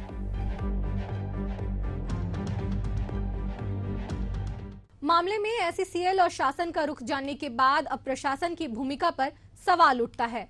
सवाल उठना लाजमी भी है इसी संदर्भ में जब हमारे कोरबा संवाददाता ने कलेक्टर से जवाब लेना चाहा तो कलेक्टर पल्ला झाड़ते हुए इस मामले से बचते नजर आए। साफ है कि शासन के निर्देशों के बाद प्रशासन अपनी जिम्मेदारियों से बच रहा है, लेकिन ये लेट लतीफी और वादा खिलाफी ग्रामीणों के लिए और कितनी मुसीबत बनेगा, ये गंभीर विषय है। भू विस्थापन का इतिहास और वर्तमान तक सभी पहलुओं को देखने, जानने और समझने के बाद ACCL प्रबंधन, शासन और प्रशासन का रुख भी जानने के बाद अब ये इंतजार रहेगा कि मामले में आगे क्या होता है। हमारे बेटियों के द्वारा स्वागत किया गया इस समय टीका लगा करके बहुत खुशी के क्षण है और देख सकते हैं बड़ा दिन आज बड़नगर के शिक्षा के क्षेत्र में लोकार्पण इस समय। एक बार जोरदार तालियां बजाएं आप सब। 40 करोड़ से ज्यादा की लागत से सीएम राइज स्कूल का शिक्षा के क्षेत्र में नवाचार के धनी विनिर्माण के क्षेत्र में और शिक्षा को एक नई गति मिलेगी। देख सकते हैं माननीय मुख्यमंत्री जी और साथ में माननीय सांसद अनिल फिरोजिया जी, माननीय केंद्रीय मंत्री आदरणीय श्री प्रहलाद जोशी जी, माननीय सभी गणमान्य विभूतियां और माननीय हमारे क्षेत्र के लोकप्रिय विधायक जितेंद्र उदय सिंह पंड्या जी, सभी गणमान्य पदाधिकारी। देख सकते हैं मां शारदे जो हमारे स्वर की शिक्षा की देवी, जिनके ही आशीर्वाद से हम शिक्षा के क्षेत्र में मां शारदे के बात करें, उन्हें दीप प्रज्वलन करके उनको हम आराधित करते हैं, शिक्षा की देवी, अधिष्ठात्री देवी। और मां शारदे की अगर बात करें प्रतिमा पे, उनको इस समय दीप प्रज्वलन करके और मल्यार्पण करके इस समय माननीय मुख्यमंत्री जी आज बड़ी सौगात बड़नगर को इस समय सीएम राइज स्कूल की दे रहे हैं। 40 करोड़ से ज्यादा की लागत से ये कैंपस अपने आप में बहुत भव्य, और साथ में माननीय विधायक जी इस समय, माननीय केंद्रीय मंत्री जी, माननीय सांसद जी। ये बात करें, ये जो सीएम राइज स्कूल है शिक्षा के क्षेत्र में एक अनूठी अगर बात करें, जहां पे वर्ल्ड क्लास फैसिलिटी, आपको अत्याधुनिक तकनीक देखने को मिलेगी। क्लासरूम, इलेक्ट्रिक अगर बात करें, room, biology lab, chemistry lab और 4 अलग अलग रूम का भी अवलोकन माननीय मुख्यमंत्री जी कर रहे हैं। केमिस्ट्री लैब है, लोकेशन लैब, मैथ, और देख सकते हैं शिला पट्टिका का माननीय मुख्यमंत्री जी अपने शुभ हाथों से उद्घाटन कर रहे हैं। इस समय बड़ी सौगात, जोरदार तालियां इस समय बड़नगर को मिल रही है। इस समय बड़नगर विकास की मुख्य धारा में आया है। आपके दूरगामी सोच से शिक्षा हो, रोड देखें, स्टेट हाईवे यहाँ का कितना भव्य बन के तैयार हुआ है, और माननीय मुख्यमंत्री जी की ये दूरगामी सोच, इच्छा शक्ति और सशक्त नेतृत्व का प्रतिफल है। इतना भव्य भवन बन के तैयार हुआ है इस समय। नवनिर्मित सीएम राइज स्कूल बड़नगर जिला उज्जैन के इस पावन धरती पे शिक्षा का अलग, ये वो धरती है जहां भगवान श्री कृष्ण की भी शिक्षा हुई है। इसी उज्जैनी की पावन धरा है, और हमारे इस समय यशस्वी मुख्यमंत्री जी जो जनता के दिलों में एक अपने नेतृत्व से अलग स्थान रखते हैं, आज हम सबको नवनिर्मित सीएम राइज स्कूल बड़नगर की सौगात दे रहे हैं। आपको बताना चाहूंगा, भूतल पे 17 क्लासरूम है, साथ ही साथ फर्स्ट फ्लोर पे 23 क्लासरूम होंगे, द्वितीय तल पे 22 क्लासरूम। इसके अलावा तमाम रूम में अगर देखें, स्टाफ रूम अलग, साथ ही साथ बॉयज और गर्ल्स के common room, science lab, steam lab, boys toilet, समुचित जल और विद्युत की एक बहुत ही सुनियोजित व्यवस्था सीएम राइज स्कूल में, और उसका माननीय मुख्यमंत्री जी अपने शुभ हाथों से लोकार्पण कर रहे हैं। एक शिक्षा के, अब बात करें शिक्षा नीति जो यशस्वी प्रधानमंत्री जी को की जो है पहला प्रदेश बना था, माननीय मध्य प्रदेश के उस समय उच्च शिक्षा मंत्री के तौर पे नई शिक्षा नीति आपने लागू की थी, और मध्य प्रदेश शिक्षा में भी नवाचार को लगातार लाकर हिंदी माध्यम में शिक्षा को लेकर मध्य प्रदेश देश का अग्रणी राज्य है अपनी भाषा में। और वो नवाचार, वो दूरगामी सोच और वो इच्छा शक्ति हमारे यशस्वी मुख्यमंत्री जी के उस ध्येय का, उस नजरिए का और उस भाव का प्रतिफल है। बड़ी खुशी के क्षण जो नई शिक्षा नीति लागू करने वाला मध्य प्रदेश पहला राज्य है, और आज उस श्रृंखला में नवनिर्मित सीएम राइज स्कूल बड़नगर की माननीय मुख्यमंत्री जी सौगात दे रहे हैं। आप सबको बताना चाहूंगा कि इस सीएम राइज स्कूल के माध्यम से, ये जो कि 1935 से ही ये स्कूल, जहां पे कई बड़ी विभूतियों ने अध्ययन किया है, कवि प्रदीप, साथ ही साथ पूर्व प्रधानमंत्री आदरणीय अटल बिहारी वाजपेयी जी, साथ ही साथ कई ऐसे स्वयं हमारे इस क्षेत्र के वर्तमान विधायक जो हैं स्वयं इसी स्कूल से अध्ययन करके निकले हैं, और उनके पिताश्री बाबूजी ने भी इसी विद्यालय से अध्ययन किया है। और माननीय मुख्यमंत्री जी इस क्षेत्र से धर्म से निष्ठा के साथ जुड़े रहे हैं। हर वर्ष इस क्षेत्र में माननीय मुख्यमंत्री जी आते हैं। मां चामुंडा की अगर बात करें, उसमें गजली खेड़ी माता के आशीर्वाद लेते हैं। बहुत ही हमारे धर्मनिष्ठ, कर्मनिष्ठ और एक विद्वत मुख्यमंत्री मिले हैं मध्य प्रदेश के रूप में। और साथ ही साथ माननीय मुख्यमंत्री जी की पावन यात्रा कपिलेश्वर कावड़ यात्रा के तौर पर कपिलेश्वर महादेव जी की अगर बात करें, डंगवाड़ा में, तो ये क्षेत्र एक धर्म की भी बहुत बड़ी अगर बात करें विरासत को अपनी आंचल में संजोया हुआ है। अपने आप में लगातार इस समय और बड़ी खुशी के क्षण डंगवाड़ा बोरेश्वर में माननीय मुख्यमंत्री जी भी लगातार उनके धार्मिक कार्यों से हमेशा इस क्षेत्र ने हमेशा से एक रोशनी दिखाई है। और आज नवनिर्मित सीएम राइज स्कूल बड़नगर का अवलोकन कर रहे हैं अपनी गरिमामय उपस्थिति में माननीय मुख्यमंत्री मध्य प्रदेश डॉक्टर मोहन यादव जी, साथ में हमारे साथ आदरणीय श्री प्रहलाद जोशी जी, माननीय उपभोक्ता मामले, खाद्य एवं सार्वजनिक वितरण एवं नवीन और नवीकरणीय ऊर्जा मंत्री भारत सरकार का विश्व आगमन है। साथ में आदरणीय श्री अनिल जी फिरोजिया, माननीय सांसद उज्जैन आलोट क्षेत्र, आदरणीय श्री जितेंद्र उदय सिंह जी पांड्या, माननीय विधायक बड़नगर श्रीमती कमला कुंवर अंतर सिंह जी देवड़ा, माननीय हमारे साथ इस समय जिला पंचायत उज्जैन के बात करें बतौर अध्यक्ष, साथ ही बहादुर सिंह जी बुरमुडला जी, माननीय जिला अध्यक्ष भाजपा ग्रामीण उज्जैन, श्री अभय टोंगिया जी नगर अध्यक्ष नगर पालिक बड़नगर, साथ ही साथ श्रीमती निर्मल उमराव सिंह जी जनपद अध्यक्ष बड़नगर, सभी गणमान्य अतिथि, समस्त हमारे मंडल अध्यक्ष, पांचों हमारे मंडल अध्यक्ष इस समय आज के इस कार्यक्रम में, उनका भी बड़ी हृदय पूर्वक हमारे साथ श्री नवीन जी राठौर, श्री विजय राज सिंह जी, मुकेश जी व्यास, महेश जी हारोड़, इंद्रपाल सिंह जी, सभी हमारे, और सबसे ज्यादा जनता जनार्दन का और चारों हमारे पूर्व नगर पालिका अध्यक्ष की भी गरिमामय उपस्थिति। और माननीय मुख्यमंत्री जी एक बड़ी सौगात दे रहे हैं और आप सबको बताना चाहूंगा इस समय कि आज का ये कार्यक्रम जो कि कई बड़ी सौगात नवनिर्मित सीएम राइज स्कूल बड़नगर माननीय मुख्यमंत्री जी जिसका अवलोकन कर रहे हैं, और साथ ही साथ आज के इस कार्यक्रम में और भी अगर बात करें दो बड़ी सौगातें देने वाले हैं। स्वास्थ्य विभाग के अंतर्गत 7 उप स्वास्थ्य केंद्रों का भी लोकार्पण करेंगे। साथ ही साथ माननीय मुख्यमंत्री जी कृषि मंडी जो बड़नगर की है उसके लिए भी आज रिमोट के माध्यम से एक बड़ी राशि 4 शेड का भी निर्माण आज आपकी शुभ कर कमलों से होगा, और बड़ी ही गौरव के क्षण हम सबके लिए, यह हम सबको हर्षित करने वाला क्षण खुशी पलों में कार्यक्रम में मुख्य मंच पे हम सबके इस समय प्रिय मुख्यमंत्री जी जिन्होंने मध्य प्रदेश को व्यापार, नवाचार और विनिर्माण के क्षेत्र में, और हमारे साथ ही साथ दोनों पूर्व विधायक हमारे आज के इस कार्यक्रम में श्री मुकेश पंड्या जी और श्री शांतिलाल जी धवई, बड़ी खुशी के क्षण हम सबके लिए। सभी गणमान्य व्यक्तित्व मौजूद हैं आज के इस कार्यक्रम में, अपार संख्या में जनता जनार्दन, और अब खुशी पलों में अवलोकन कर रहे हैं माननीय मुख्यमंत्री जी। अवलोकन के पश्चात मुख्य मंच पे होंगे। बात करें सीएम राइज नवनिर्मित स्कूल बड़नगर में, जिनमें 4 अलग अलग कक्षों का अगर बात करें क्लासरूम्स का अवलोकन कर रहे हैं माननीय मुख्यमंत्री जी। माननीय मुख्यमंत्री जी अगर बात करें बहुत ही विद्वत और दूरगामी दूरदृष्टि के साथ मध्य प्रदेश का नेतृत्व आपने संभाला है। शिक्षा को लेकर आपकी नजरिया बहुत प्रतिबद्ध है, और शिक्षा की नई नीति जब देश में लागू हुई थी उसको लागू करने वाले आप बतौर उच्च शिक्षा मंत्री के तौर पे भी मध्य प्रदेश में एक बहुत बड़ा आपका योगदान रहा था, और आज प्रदेश का एक बहुत कुशल संचालन कर रहे हैं अपने नेतृत्व में। और खुशी पलों में अब कार्यक्रम में मुख्य मंच पे माननीय मुख्यमंत्री डॉक्टर मोहन यादव जी और समस्त गणमान्य अतिथि सब।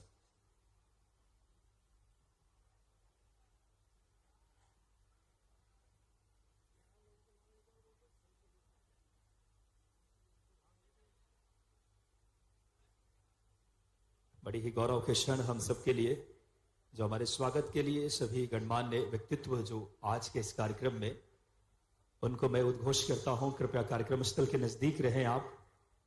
श्री दिलीप सिंह जी रणावत, गोवर्धन सिंह जी पटेल, श्री विजय चौधरी जी, जगदेव सिंह जी राठौर, संजय पटेल जी, गोपाल जी धाकड़, संतोष जी पंड्या, रवि जी इंडोलिया, अमित जी जोशी, लोकेंद्र सिंह जी पवार और नवल सिंह जी पंड्या, शिवराम जाट जी, आप सबसे आग्रह है कि कृपया आप कार्यक्रम स्थल पर रहें। लगातार मध्य प्रदेश हर क्षेत्र में अपनी ऊंचाइयों को छू रहा है। माननीय मुख्यमंत्री जी ने 1 वर्ष के अंदर ध्वनि प्रदूषण पे नियंत्रण से लेकर investment summit, regional industrial conclave, 4 lakh crore से भी ज्यादा का निवेश आपके दूरगामी सोच का नतीजा, नदी जोड़ो परियोजना मूर्त रूप ले रही है। जो प्रधानमंत्री जी की सोच को जमीनी हकीकत दी है आपके नेतृत्व ने।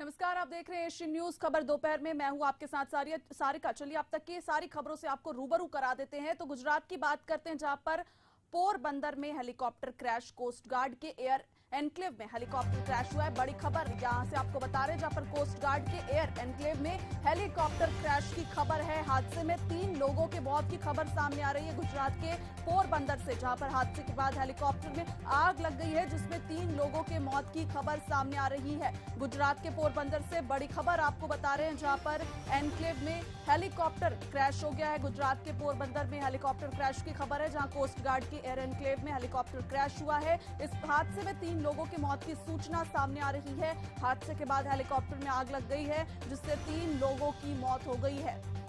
गुजरात के पोरबंदर में यह हादसा हुआ है, जहां पर आग लगने से 3 लोगों की मौत की खबर सामने आ रही है। एनक्लेव में यह हादसा हुआ है, पोरबंदर के कोस्ट गार्ड के एनक्लेव में यह हादसा हुआ है।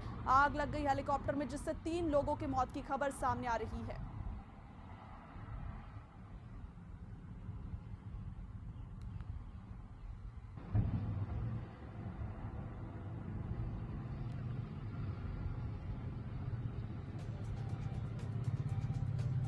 बता दें कि हादसे के बाद जो है एयर में आग लग गई, एयरक्राफ्ट में आग लग गई, जिससे 3 लोगों की मौत की खबर सामने आ रही है। पोरबंदर के कोस्ट गार्ड के एयर एनक्लेव में हेलीकॉप्टर क्रैश हुआ है। क्रैश होने के बाद हेलीकॉप्टर में आग लग गई, जिससे इस पूरे हादसे में 3 लोगों की मौत हो गई है।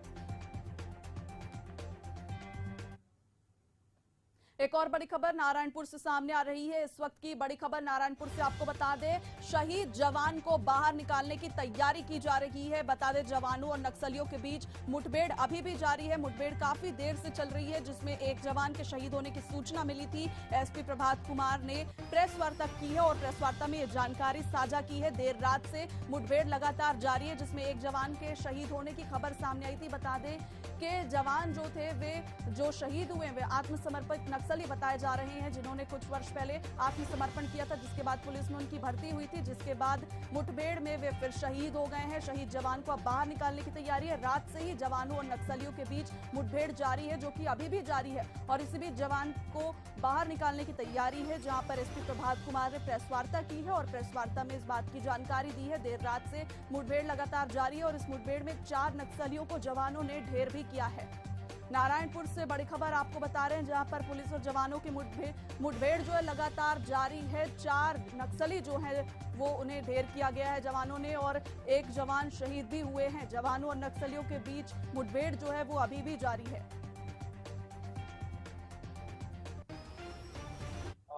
नक्सलियों की एक बड़ी जमावड़ी की सूचना पे 4 जिलों के डीआरजी नारायणपुर, दांतेवाड़ा, कोंडागांव, जगदलपुर और एसटीएफ की संयुक्त टीम निकली थी और कल शाम से लगातार अलग अलग जगह पे मुठभेड़ जारी है। अभी तक हमें 4 नक्सलियों के शव बरामद किए हैं, ऑटोमेटिक हथियार भी मिले हैं, और दुख की बात है कि हमारा एक प्रधान आवश्यक जवान सन्नू कारब इसमें शहीद हो गए हैं, और मुठभेड़ अभी जारी है, सर्चिंग जारी है। टीम वापस आने के बाद बाकी जानकारी दी जाएगी। नहीं, टीम अभी फील्ड में ही है, अभी तो ऑपरेशन की शुरुआत है, तो जब टीम वापस आ जाएगी तब से तो बता दें कि जवानों और नक्सलियों के बीच देर रात से मुठभेड़ अभी भी जारी है। मुठभेड़ में 4 नक्सली ढेर हो चुके हैं। वहीं एक जवान के शहीद होने की सूचना भी एसपी ने प्रेस वार्ता की है, जिसमें इस बात की सूचना दी है। वहीं शहीद जवान को अब बाहर निकालने की तैयारियां की जा रही है। जवानों और नक्सलियों के बीच मुठभेड़ अभी भी जारी है। एसपी प्रभात कुमार ने प्रेस वार्ता कर इस पूरे बात की जानकारी दी है।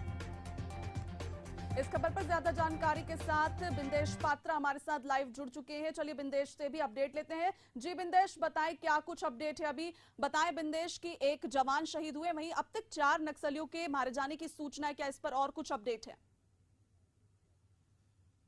जिस प्रकार की ये खबर आ रही है, ये हमारे दक्षिण क्षेत्र की है। इस जंगलों के में से अगर हम उस क्षेत्र में जाएं तो हम नक्सलियों के उन डेरा में पहुंच जाएंगे जहां पर वो पहले ट्रेनिंग दिया करते थे उस क्षेत्र में। वहां पर पहुंचकर जवानों ने अपने बड़ी साहस के साथ नक्सलियों के साथ लड़ाई की है और जिसमें 4 नक्सलियों को मार गिराया है। पर उसमें एक बड़ी दुखद घटना ये घटी है, उनके एक डीआरजी का जवान जो दंतेवाड़ा का निवासी कहा जाता है, वो इस वक्त शहीद हो चुके हैं जी। पर उस शहीद जवान को वहां से बाहर सकुशल बाहर निकालने की पूरी तैयारी की जा रही है। किस प्रकार वो बाहर निकलेगा और उसे उसके जिला में ले जाकर उसे सच्ची श्रद्धांजलि दी जाएगी जी। पर उसको निकालने इस खबर पर एसपी ने प्रेस वार्ता भी की है, उन्होंने और भी जानकारी दी है। क्या कुछ उन्होंने कहा है, यह भी बताएं। बिल्कुल, नारायणपुर के एसपी ने कहा है कि अभी जिस जगह में ये वारदात हो रही है, जो फायरिंग हो रही है, उस जगह में अभी भी नक्सली मौजूद हैं। कुछ पहाड़ों, कुछ जंगलों में अभी भी नक्सली छुपे नजर चल रहे हैं, क्योंकि अभी भी वो फायरिंग और कुछ ऐसे बम और ऐसे बारूद जो फायर करके छुप रहे हैं जी। जी बिल्कुल बिंदेश, तो लगातार जो नक्सली है वो छुप रहे हैं और इस जानकारी को साझा करने के लिए आपका बहुत बहुत शुक्रिया। तो बता दें, अगली खबर की ओर रुख करते हैं जो गरियाबंद से सामने आ रही है। गरियाबंद में रवाना होने से पहले छत्तीसगढ़ के मुख्यमंत्री विष्णुदेव साय ने पत्रकारों से बातचीत की। उन्होंने अबूझमाड़ में चल रहे नक्सली मुठभेड़ को लेकर कहा कि हमारे सुरक्षा बल के जवान पिछले 1 साल से मजबूती के साथ नक्सलवाद के खिलाफ लड़ाई लड़ रहे हैं। साथ ही मुकेश चंद्राकर की हत्या पर दुख जताते हुए उन्होंने कहा कि कोई भी दोषी बख्शा नहीं जाएगा। ठेकेदार के अकाउंट को सीज कर अवैध कब्जा हटा दिया गया है। उसमें अभी लगातार जिलों के प्रवास में जा रहे हैं और हर जिले में सैकड़ों करोड़ के विकास कामों का लोकार्पण भूमि पूजन कर रहे हैं। आज उसी तारतम्य में गरियाबंद जिले का प्रवास है और करीब 350 करोड़ के विकास कामों का लोकार्पण भूमि पूजन गरियाबंद में है और वहां पर भारतीय जनता पार्टी का नवनिर्मित जिला कार्यालय का भी शुभारंभ है। हाँ, मुकेश चंद्राकर जो पत्रकार थे, उनका इस तरह से डेड बॉडी मिला है तो दुखद है समाचार और भगवान से प्रार्थना है कि उनकी आत्मा को शांति प्रदान करें। और इसके लिए हमने एसआईटी का गठन किया है और 3 अपराधी उसमें पकड़े भी गए हैं और कोई भी दोषीदार उसमें बख्शे नहीं जाएंगे और जो ठेकेदार था उसके ऊपर कार्रवाई हुई है। उसके सारे अकाउंट, एटीएम वगैरह सील कर दिए गए हैं और उसका जो अवैध कब्जा था वो अवैध कब्जा भी उसका हटाया गया है और सरकार बिल्कुल इसमें मुस्तैद है। कोई भी दोषीदार बख्शे नहीं जाएंगे।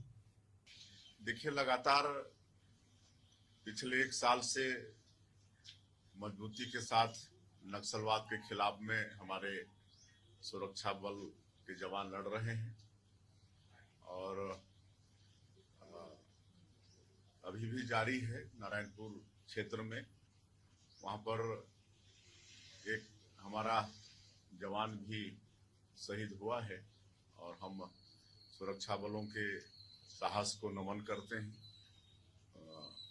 और निश्चित रूप से सफलता हम लोग को मिलेगी। अब इनका अंतिम छत्तीसगढ़ सरकार में मंत्री श्याम बिहारी जायसवाल ने कई मुद्दों पर पत्रकारों से चर्चा की। इस दौरान उन्होंने पत्रकार मुकेश चंद्राकर हत्याकांड के आरोपी को भाजपा का सदस्य बताने पर कांग्रेस के आरोप पर पलटवार करते हुए ये कहा कि कांग्रेस भ्रम फैलाने का काम कर रही है। यहां तक कि आरोपी प्रचार करते हुए नजर आया है। आपको बता दूं कि पत्रकार का हत्यारा कांग्रेस का पदाधिकारी है। आइए सुनते हैं उन्होंने आगे क्या कुछ कहा।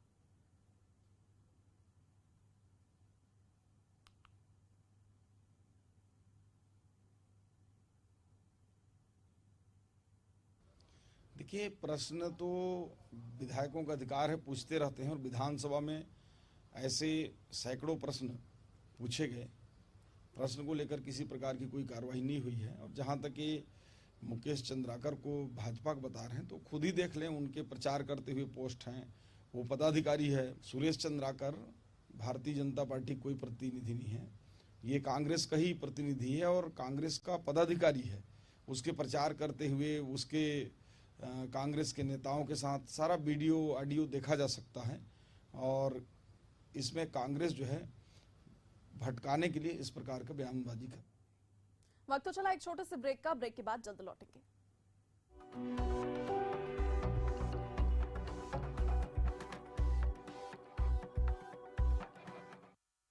यशस्वी प्रधानमंत्री नरेंद्र मोदी के मार्गदर्शन एवं मुख्यमंत्री योगी आदित्यनाथ के कुशल प्रबंधन से महाकुंभ 2025 अब तक का सबसे भव्य, दिव्य, हरित और सुरक्षित आयोजन होगा। 13 जनवरी अर्थात पौष पूर्णिमा को अमृत स्नान से महाकुंभ 2025 का विधिवत शंखनाद होगा। 26 फरवरी को महाशिवरात्रि पर अमृत स्नान तक कुल 6 प्रमुख स्नान होंगे। सदियों से चले आ रहे अमृत स्नान में सभी 13 अखाड़े शामिल होंगे। सोने चांदी की पालकी एवं हाथी घोड़े पर सवार साधु संत आध्यात्मिक शक्ति तथा वैभव का प्रदर्शन करते हुए अमृत स्नान करेंगे। मान्यता है कि शुभ मुहूर्त में डुबकी लगाने से अमरता का वरदान मिलता है। पुण्य और अमृतत्व की इसी अभिलाषा को हृदय में समेटे प्रयागराज महाकुंभ में पहुंचने वाले श्रद्धालुओं एवं तीर्थ यात्रियों के स्वागत के लिए तत्पर है महाकुंभ मेला स्थल। सनातन गर्व महाकुंभ पर्व महाकुंभ 2025 प्रयागराज। मुद्दा है आने वाले कल को बेहतर बनाने का, मुद्दा है सच और झूठ का, मुद्दा है इंसाफ का, मुद्दा है समाज के बदलाव का। देखिए मुद्दा, प्रबंध संपादक जय दुबे के साथ सिर्फ एशियन न्यूज पर। संघर्ष के क्षेत्रों से लेकर राजनीतिक केंद्रों तक हर खबर पर नजर, हर सच की पहचान बिना किसी डर। नया साल, नई ऊर्जा, आपके विश्वास का साथी। पत्रकारिता का स्वर्ण मानक, Asian news, voice of people.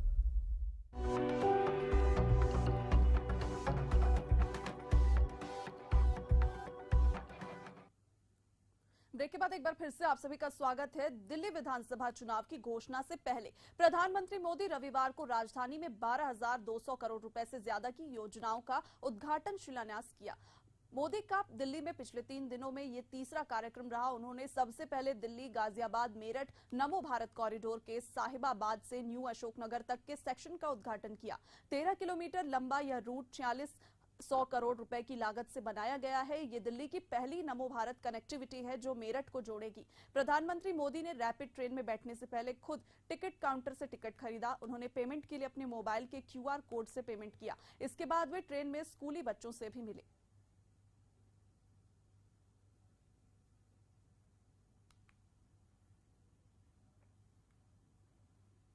खबर मध्य प्रदेश से, जहां पर मुख्यमंत्री डॉक्टर मोहन यादव रविवार को उज्जैन में आयोजित राहगिरी में शामिल हुए। इस दौरान उन्होंने लाठी घुमाई, पंजा लड़ाया और घुड़सवारी भी की। आपको बता दें, कोठी रोड के करीब 1 किलोमीटर से अधिक मार्ग को सजाया गया था। सीएम डॉक्टर यादव ने वहां लगे फूड स्टॉल पर जाकर मुंह मीठा भी किया। हजारों की संख्या में लोगों ने राहगिरी का आनंद लेने पहुंचे और कार्यक्रम में संगीत, खेलकूद, व्यायाम, नृत्य, फूड स्टॉल समेत कई अन्य चीजों का आनंद उत्सव भी उठाया। कार्यक्रम भी इसके लिए आयोजित किए गए।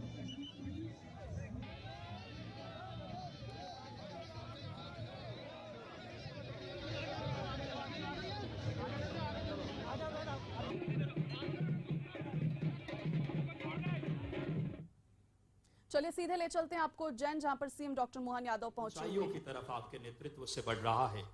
देवी स्वरूपा बेटियों का, हमारे इन बेटियों का कन्या पूजन हमारी सनातनी संस्कृति की परंपरा रही है और कन्या पूजन नारी सशक्तिकरण मध्य प्रदेश सरकार का प्रण है। बड़ी ही गौरव के क्षण हमारे बीच।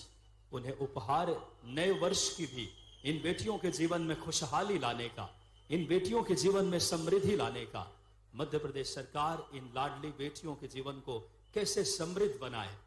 देवी स्वरूपा इन बेटियों का माननीय मुख्यमंत्री जी, माननीय केंद्रीय मंत्री जी, माननीय सांसद जी, माननीय विधायक जी, समस्त गणमान्य अतिथि, ये बड़नगर की पावन पुनीत धरती जहां पे ये सौगात नवनिर्मित सीएम राइज स्कूल बड़नगर को माननीय मुख्यमंत्री जी ने 40 करोड़ से ज्यादा की लागत से दी है। और अब कन्या पूजन हमारी संस्कृति है, हमारी परंपरा है इन बेटियों के पूजन का। और बड़ी ही गौरव के क्षण माननीय मुख्यमंत्री डॉक्टर मोहन यादव जी, माननीय केंद्रीय मंत्री श्री प्रहलाद जोशी जी, माननीय सांसद श्री अनिल फिरोजिया जी, माननीय विधायक हमारे जितेंद्र आदरणीय पंड्या जी। और एक बार मैं चाहूंगा जोरदार तालियां बड़नगर के इस पावन पुनीत धरा पे हमारे प्रदेश के यशस्वी मुख्यमंत्री जी का दूरगामी सोच के साथ दोनों हाथ उठाकर स्वागत करें बड़नगर की इस पावन उज्जैनी की धरती। आपको अपने प्रिय मुख्यमंत्री जी, जोरदार तालियां बजाएं सभी, दोनों हाथ उठा करके।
बड़नगर के लिए बड़ी सौगात लेकर आए हैं हम सबके नवाचार के धनी। जोरदार तालियां बजाएं एक बार, दोनों हाथ उठाकर यशस्वी मुख्यमंत्री जी का, हमारे प्रिय मुख्यमंत्री जी का शुभ आगमन। साथ में माननीय केंद्रीय मंत्री श्री प्रहलाद जोशी जी, माननीय सांसद आदरणीय श्री अनिल फिरोजिया जी, माननीय विधायक आदरणीय श्री हमारे साथ जितेंद्र उदय सिंह जी पंड्या जी, मैं सादर आग्रह अपना यथास्थान ग्रहण करेंगे। और अब बिना किसी देरी के हमारी सनातनी परंपरा है अतिथि स्वागत का, और हमारे ऐसे मुख्यमंत्री जी मिले हैं जिन्होंने यशस्वी प्रधानमंत्री जी की नई शिक्षा नीति को लागू करना। एक बार तालियां बजाना बड़नगर, ऐसे नवाचार और विनिर्माण के धनी मुख्यमंत्री जी मिले हैं।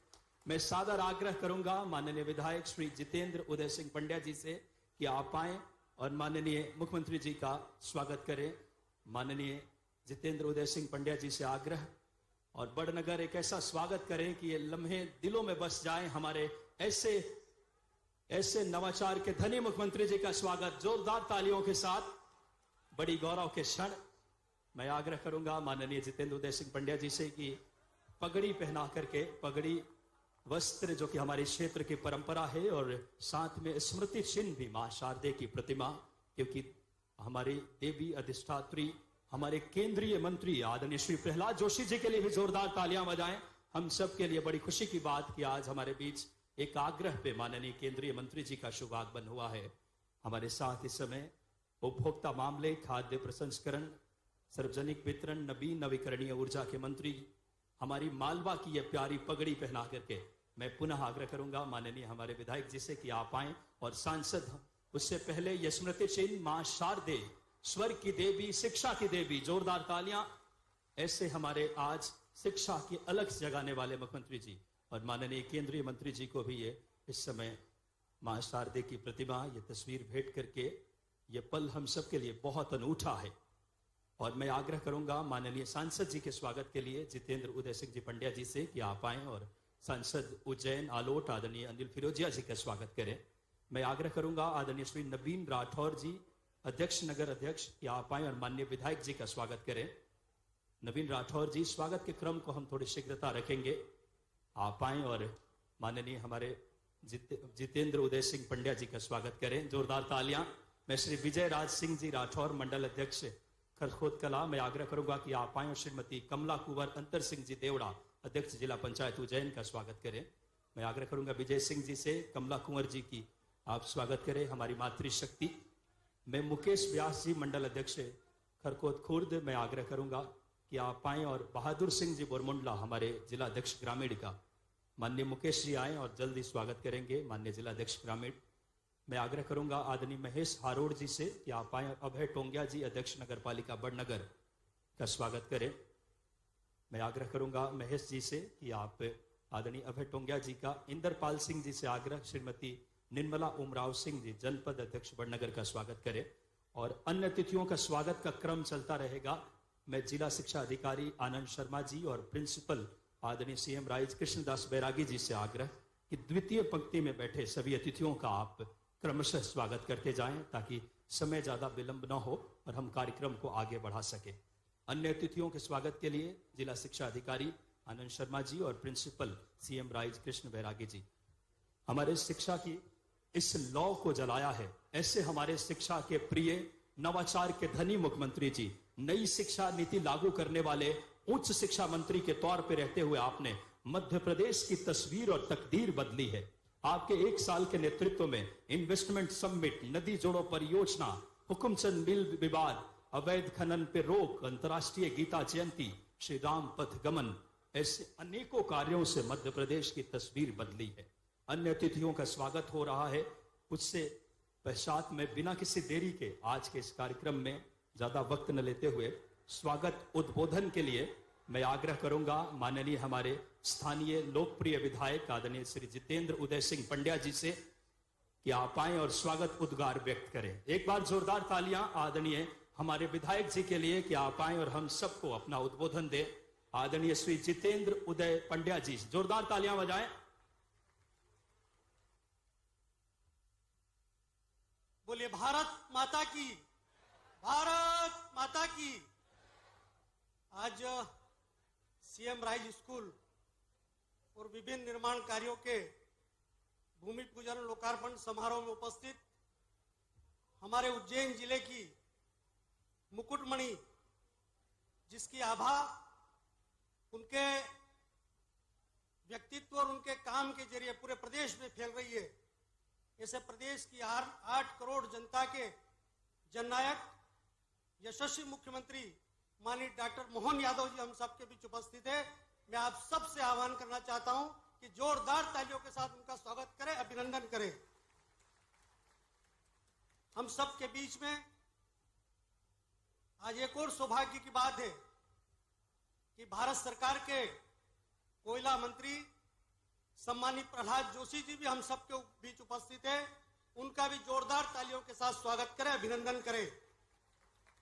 उज्जैन आलोट संसदीय क्षेत्र के लोकप्रिय सांसद सम्मानीय अनिल फिरोजा साहब, भारतीय जनता पार्टी जिले के अध्यक्ष सम्मानीय बहादुर सिंह जी बोरमुल्ला जी, जिला पंचायत की अध्यक्ष महोदया, जिला पंचायत की आदरणीय उपाध्यक्ष महोदया, नगरपालिका के सम्मानीय अध्यक्ष महोदय, भारतीय जनता पार्टी के हमारे जिले के महामंत्री सम्मानीय नाहर सिंह जी, बड़नगर विधानसभा के पूर्व विधायक द्वय सम्मानीय शांतिलाल धवाई जी, सम्मानीय मुकेश पंड्या जी, उपस्थित मंच पर सभी वरिष्ठ नेतागण उपस्थित, यहाँ पर मेरे सभी आशीर्वाद दाताओं, माता बहनें, आप सबके चरणों में प्रणाम करता हूं। इस 1 साल में जब से डॉक्टर मोहन यादव जी इस प्रदेश के मुख्यमंत्री बने हैं, उन्होंने पंडित दीनदयाल उपाध्याय ने जो मंत्र हमको दिया था अंत्योदय का, शोषित, पीड़ित, गरीब और दलितों की सेवा का, उनके जीवन में कैसे खुशियां हैं, इसको लेकर आप प्राण से जुटे हुए हैं। सम्मानीय हमारे मुख्यमंत्री जी ने 4 ध्येय बनाए हैं, महिला, युवा, किसान और गरीब, इन चारों के जीवन में भी कैसे खुशहाली आए, इसके लिए भी आप प्राण से इस काम में जुटे हुए हैं। सम्मानीय मुख्यमंत्री जी के नेतृत्व में औद्योगिक क्षेत्र में एक नई क्रांति लाने का काम हुआ है और इसी को लेकर रीजनल इंडस्ट्री एन्क्लेव के जरिए संभाग स्तरीय इस प्रकार की मीट हो रही है, जैसा कि सम्मानीय माननीय मुख्यमंत्री जी का लक्ष्य है कि हर जिले में उद्योग खुले। इसको लेकर भी सम्मानीय माननीय मुख्यमंत्री जी सफल प्रयास की ओर अग्रसर हैं। हम पंडित अटल बिहारी वाजपेयी जी की जन्म शताब्दी मना रहे हैं और पंडित अटल बिहारी वाजपेयी जी ने एक सपना देखा था, नदी जोड़ो अभियान। उस नदी जोड़ो अभियान को भी सम्मानीय माननीय मुख्यमंत्री जी ने इस प्रदेश में महाअभियान बना दिया है। हमारी बेतवा केन लिंक परियोजना जो सालों से उलझी हुई थी, उसको कुछ ही महीनों में उसका निराकरण करते हुए उस योजना का शिलान्यास भी हमारे यशस्वी प्रधानमंत्री माननीय नरेंद्र मोदी जी से करवाया है। हमारी एक और बहुत बड़ी योजना जो हमारी पार्वती चंबल सिंध योजना है, उसको भी लेकर सम्मानीय माननीय मुख्यमंत्री जी ने इस मालव माटी के हजारों किसानों के जीवन में खुशहाली लाने का काम किया है उसको भी लेकर आप संकल्पित हैं और उसका भी काम शुरू हो चुका है। मैं माननीय मुख्यमंत्री जी से आग्रह करना चाहता हूं कि उन्होंने इस साल भर में इस बड़नगर विधानसभा को बहुत कुछ दिया है। शपथ लेने के तुरंत बाद इस बड़नगर विधानसभा में आपने 15 करोड़ के काम दिए।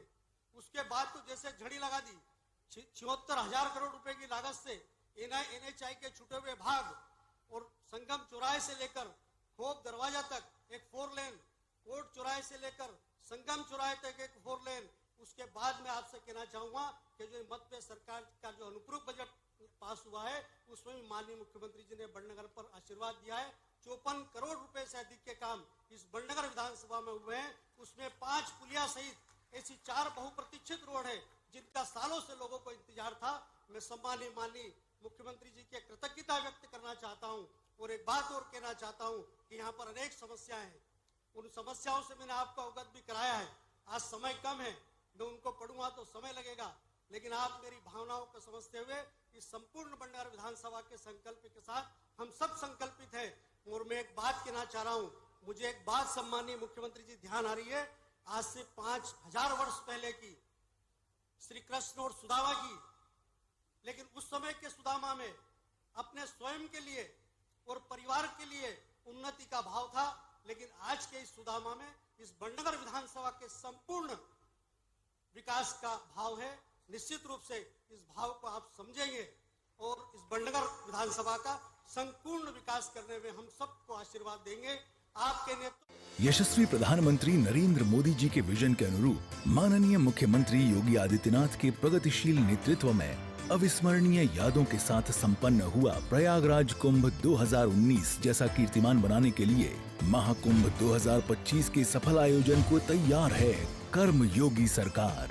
स्वच्छ महाकुंभ, हरित महाकुंभ के अनुरूप पौधरोपण, पार्कों का जीर्णोद्धार एवं सौंदर्यकरण के विभिन्न कार्यों से पर्यटकों को होगी विशेष अनुभूति। कूड़ा प्रबंधन और पॉलिथीन फ्री महाकुंभ के लिए बनाई गई है विशेष कार्य योजना। श्रद्धालुओं की सुविधा के लिए 1,50,000 शौचालय का कराया जा रहा है निर्माण।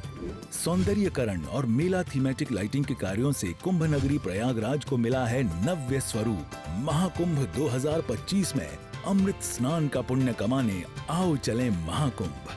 सनातन गर्व महाकुंभ पर्व। महाकुंभ 2025 प्रयागराज।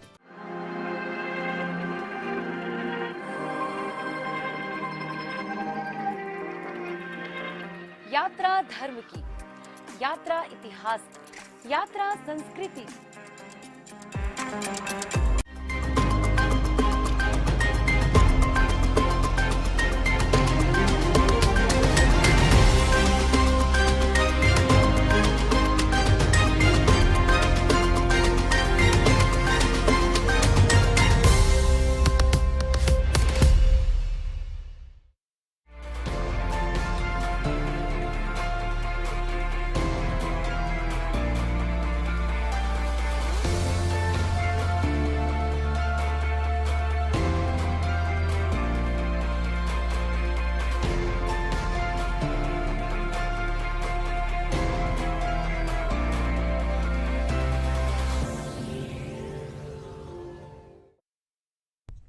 महाकुंभ आस्था, श्रद्धा और संस्कृति का सबसे बड़ा संगम, जहां हर बूंद में मोक्ष की उम्मीद है, हर सांस में भक्ति की गूंज है।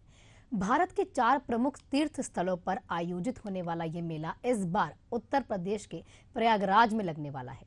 13 जनवरी से 26 फरवरी तक 45 दिन तक चलने वाला महाकुंभ कई मायनों में खास है। इस पवित्र धरा पर करोड़ों लोग अपने पापों से मुक्ति और आत्मा की शुद्धि के लिए आते हैं। चलिए शुरू करते हैं हमारे इस महाकुंभ के सफर को।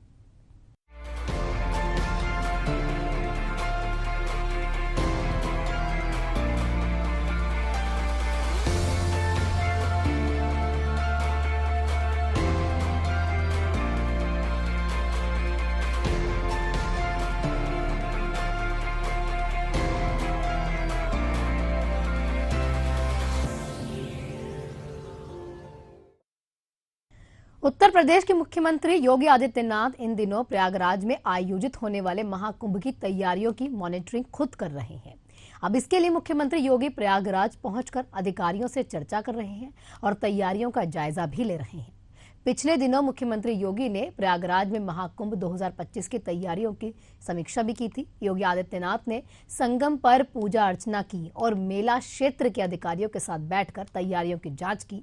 अब उनकी इस यात्रा का मुख्य उद्देश्य महाकुंभ के आयोजन से पहले तैयारियां जो हो रही हैं उसका निरीक्षण करना था और यह सुनिश्चित करना था कि महाकुंभ बिना किसी बाधा के सफलतापूर्वक पूर्ण हो जाए। उन्होंने संबंधित अधिकारियों को कई दिशा निर्देश दिए। क्या कुछ उन्होंने किया, हमारी रिपोर्ट में देखिए। यूपी के प्रयागराज में महाकुंभ 2025 शुरू होने में कुछ ही दिन बाकी है, जिसकी तैयारियों का जिम्मा खुद मुख्यमंत्री योगी आदित्यनाथ ने उठा रखा है। इसी कड़ी में सीएम योगी ने एक बार फिर प्रयागराज पहुंचकर महाकुंभ की तैयारियों का विधिवत जायजा लिया। इस दौरान मुख्यमंत्री ने कहा कि पावन संगम में अमृत की बूंदें गिरी थी। इसके बाद से कुंभ का आयोजन होता रहा है, इसी वजह से इसे अमृत स्नान कहा जाना चाहिए। मुख्यमंत्री योगी आदित्यनाथ ने मेला क्षेत्र से लेकर एयरपोर्ट की तैयारियों का जायजा लिया। सीएम योगी ने कई बड़े ऐलान भी किए, इससे श्रद्धालुओं को काफी राहत मिलेगी। सीएम योगी ने प्रयागराज में कहा कि महाकुंभ के इस मुख्य स्नान में कोई प्रोटोकॉल नहीं होगा। वीआईपी के लिए मुख्य स्नान में किसी तरह का प्रोटोकॉल नहीं होगा। सबके लिए संगम का मुख्य स्नान एक समान खुला होगा। इस दौरान सीएम योगी ने कहा कि सभी मुख्य 6 घाटों पर भी पुष्प वर्षा की जाएगी। श्रद्धालुओं के लिए 12 किलोमीटर का अस्थायी घाट बनाया जा रहा है। तैयारी का जायजा लेने पहुंचे मुख्यमंत्री योगी आदित्यनाथ को बताया गया कि अभी तक कुंभ और प्रयागराज में 200 से अधिक सड़कों का निर्माण हुआ है। वहीं 14 में से 13 पुल बनकर तैयार हो गए। इसके अलावा सभी संतों और अखाड़ों को जमीन दी जा चुकी है। श्रद्धालुओं के लिए 28 प्लाटून पुल बनकर तैयार हो चुके हैं। बचे हुए 2 पीपा पुल भी जल्द तैयार हो जाएंगे। मुख्य स्नान के दिन कोई भी प्रोटोकॉल नहीं होगा। पूज्य संतों के लिए, श्रद्धालुओं के लिए यहाँ पे स्नान की व्यवस्था के लिए सभी लोग लगेंगे। सभी स्नान पर संतों के स्वागत के लिए, श्रद्धालुओं के अभिनंदन के लिए सरकार के स्तर पर, मेला प्राधिकरण के स्तर पर पुष्प वर्षा की व्यवस्था भी रहेगी और उसके लिए हम लोग पूरी तैयारी कर रहे हैं, क्योंकि ये दुर्लभ संजोग है। उस दुर्लभ संजोग के साक्षी बनने के लिए देश और दुनिया से जो भी श्रद्धालु आएगा उसको उस प्रकार का अवसर मिलना चाहिए।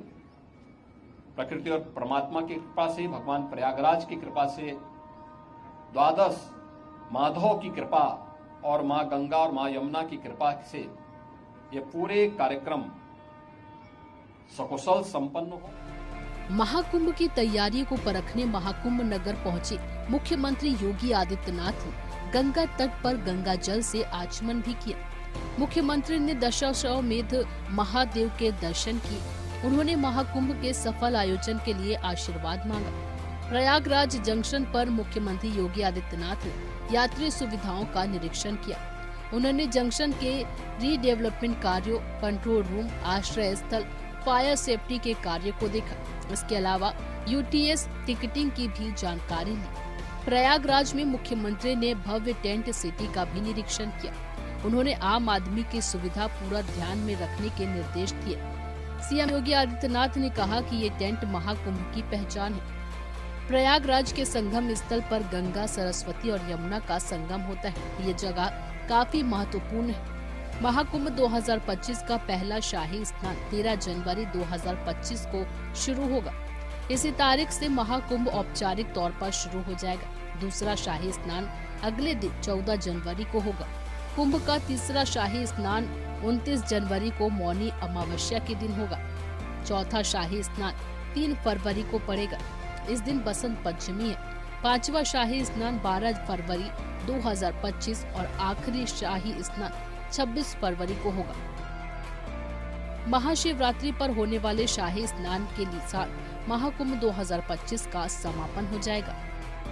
देश और दुनिया प्रयागराज कुंभ में आने के लिए उत्सुक है।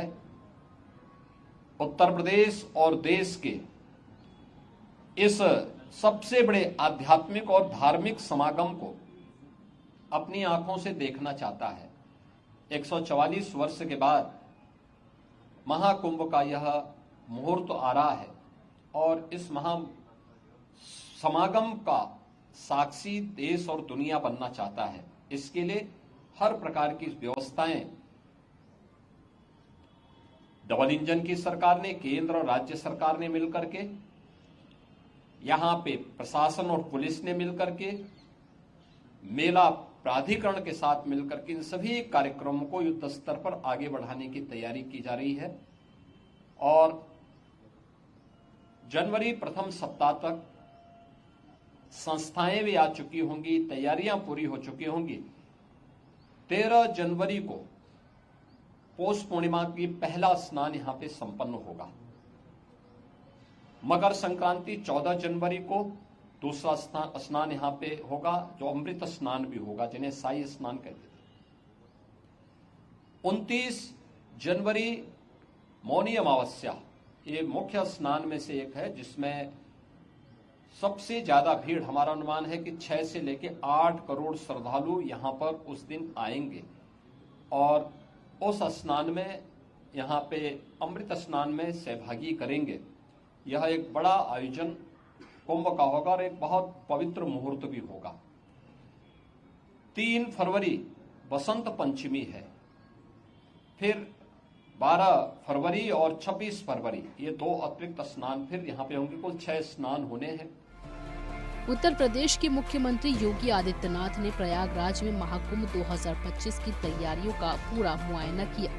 सीएम योगी ने संगम पर पूजा की और अधिकारियों के साथ बैठकर मेला क्षेत्र में किए जा रहे इंतजामों की समीक्षा की। ये दौरा महाकुंभ मेले की व्यापक सफलता सुनिश्चित करने के प्रयास का हिस्सा था, जिसमें उन्होंने आयोजन की विभिन्न व्यवस्थाओं पर विस्तार से चर्चा की। महाकुंभ 2025 के अवसर पर लाखों यात्रियों की उम्मीद के साथ इस प्रकार की तैयारियों का आकलन महत्वपूर्ण है। Bureau report, Asian news. Uttar Pradesh के प्रयागराज में महाकुंभ की तैयारियां चल रही हैं। इसी बीच उत्तर प्रदेश के मुख्यमंत्री योगी आदित्यनाथ ने दिल्ली में राष्ट्रपति और उपराष्ट्रपति को महाकुंभ में आने का न्योता दिया। दिल्ली पहुंचे जब मुख्यमंत्री योगी आदित्यनाथ, लेकिन उन्होंने किन किन नेताओं को न्योता दिया, ये जानने के लिए हमारे ये रिपोर्ट देखिए। प्रयागराज महाकुंभ की तैयारियां अंतिम चरणों में है। महाकुंभ में आने के लिए सीएम योगी ने दिल्ली में राष्ट्रपति द्रौपदी मुर्मू से मुलाकात की और उन्हें महाकुंभ का निमंत्रण दिया। मुख्यमंत्री ने उपराष्ट्रपति जगदीप धनखड़, वित्त मंत्री निर्मला सीतारमण और दिल्ली के उपराज्यपाल विनय कुमार सक्सेना को भी प्रयागराज में होने जा रहे महाकुंभ के लिए आमंत्रित किया। सीएम योगी ने विशिष्ट जनों को निमंत्रण पत्र के साथ ही महाकुंभ के लोगो वाला प्रतीक चिन्ह, कलश, महाकुंभ से जुड़ा साहित्य, नववर्ष का टेबल कैलेंडर, डायरी भेंट की। 13 जनवरी से 26 फरवरी तक होने जा रहे महाकुंभ में विशिष्ट जनों को आमंत्रण देने के लिए मुख्यमंत्री योगी आदित्यनाथ दिल्ली पहुंचे थे। शनिवार को उन्होंने पूर्व राष्ट्रपति रामनाथ कोविंद, गृह मंत्री अमित शाह, रक्षा मंत्री राजनाथ सिंह, भाजपा की राष्ट्रीय अध्यक्ष और केंद्रीय स्वास्थ्य मंत्री जगत प्रकाश नड्डा, मिजोरम के राज्यपाल जनरल वीके सिंह से मुलाकात की थी। सीएम योगी ने सभी विशिष्ट जनों को महाकुंभ से संबंधित उपहार भी भेंट किए। सीएम योगी ने अपने एक्स हैंडल पर विशिष्ट जनों से भेंट की तस्वीर पोस्ट करते हुए अमूल्य समय प्रदान करने के लिए उनका आभार भी जताया। उल्लेखनीय है कि महाकुंभ शुरू होने में अब कुछ ही समय शेष रह गया है। सीएम योगी और उनके मंत्रीगण विभिन्न राज्यों में जाकर विशिष्ट और आम जनों को महाकुंभ के लिए आमंत्रित कर रहे हैं। रामनाथ कोविंद ने सोशल मीडिया पर लिखा, यूपी में मुख्यमंत्री योगी आदित्यनाथ आज मेरे आवास पर मुझसे मिलने के लिए आए। उन्होंने मुझे महाकुंभ के उत्सव में शामिल होने के लिए आमंत्रित किया है। इसके सफल आयोजन के लिए मेरी ओर से शुभकामनाएं। जेपी नड्डा से मुलाकात की तस्वीरें योगी ने शेयर की है। उन्होंने इसके साथ लिखा है, आज नई दिल्ली में भाजपा के माननीय राष्ट्रीय अध्यक्ष एवं केंद्रीय मंत्री श्री जगत प्रकाश नड्डा जी से शिष्टाचार भेंट की। अपना अमूल्य समय प्रदान करने के लिए आपका हार्दिक आभार। केंद्रीय गृह मंत्री अमित शाह के साथ मुलाकात की तस्वीरें एक्स पर शेयर करते हुए योगी ने लिखा, आज नई दिल्ली में माननीय केंद्रीय गृह एवं सहकारिता मंत्री श्री अमित शाह जी से शिष्टाचार भेंट की। अपना बहुमूल्य समय प्रदान करने हेतु आपका हार्दिक आभार। बता दें कि योगी सरकार के कई मंत्री अलग अलग राज्यों में महाकुंभ का न्योता लेकर पहुंचे हैं। रोड शो और निमंत्रण पत्र के जरिए वे वहां की जनता और गणमान्य लोगों को प्रयागराज के महाकुंभ में आमंत्रित कर रहे हैं। Bureau report, Asian news. Prayagraj में होने वाले महाकुंभ मेले से पहले फाफामऊ में गंगा नदी पर बना स्टील ब्रिज तैयार हो गया है। मुख्यमंत्री योगी आदित्यनाथ जल्द इसका उद्घाटन कर सकते हैं। इस अस्थायी पुल के निर्माण में लगभग 30 करोड़ रुपए से भी ज्यादा की लागत आई है। ये पुल श्रद्धालुओं को महाकुंभ मेला स्थल तक बहुत आसानी से पहुंचा देगा। रिपोर्ट देख लीजिए। 4500 टन स्टील और लोहा, 1000 स्टील के पिलर, 60 करोड़ लागत, भार वाहन क्षमता 150 टन, लेकिन उम्र महज 60 दिन। ये है प्रयागराज में गंगा नदी पर तैयार हो रहा स्टील ब्रिज। इसे खास तौर पर महाकुंभ मेले के लिए बनाया जा रहा है। स्टील ब्रिज को शहर से जोड़ने के लिए 4 किलोमीटर लंबी अप्रोच रोड भी बनाई जा रही है। 426 मीटर लंबा ये स्टील ब्रिज गंगा नदी पर बन रहे 6 लेन ब्रिज के समानांतर बन रहा है। इस स्टील ब्रिज को कुंभ मेले के खत्म होते ही समाप्त कर दिया जाएगा। दरअसल 26 नवंबर 2020 से गंगा नदी पर 10 किलोमीटर लंबे देश के दूसरे सबसे बड़े 6 लेन ब्रिज को बनाने का काम शुरू हुआ। ये पुल मलाका से शहर के त्रिपाठी चौराहे तक बनाया जा रहा है। इसमें करीब 4 किलोमीटर का पुल गंगा नदी पर बनना था। ये पुल NH-19 भद्री गांव मलाका से शुरू होकर गंगा नदी पार कर शहर के त्रिपाठी चौराहा तक बन रहा है।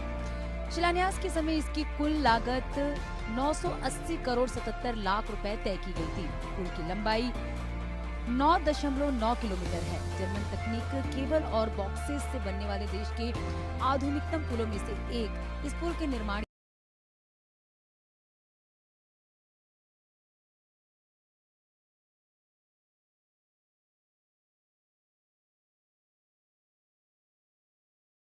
के लिए 3 साल का लक्ष्य तय किया गया था, लेकिन ये तय समय में पूरा नहीं हो पाया।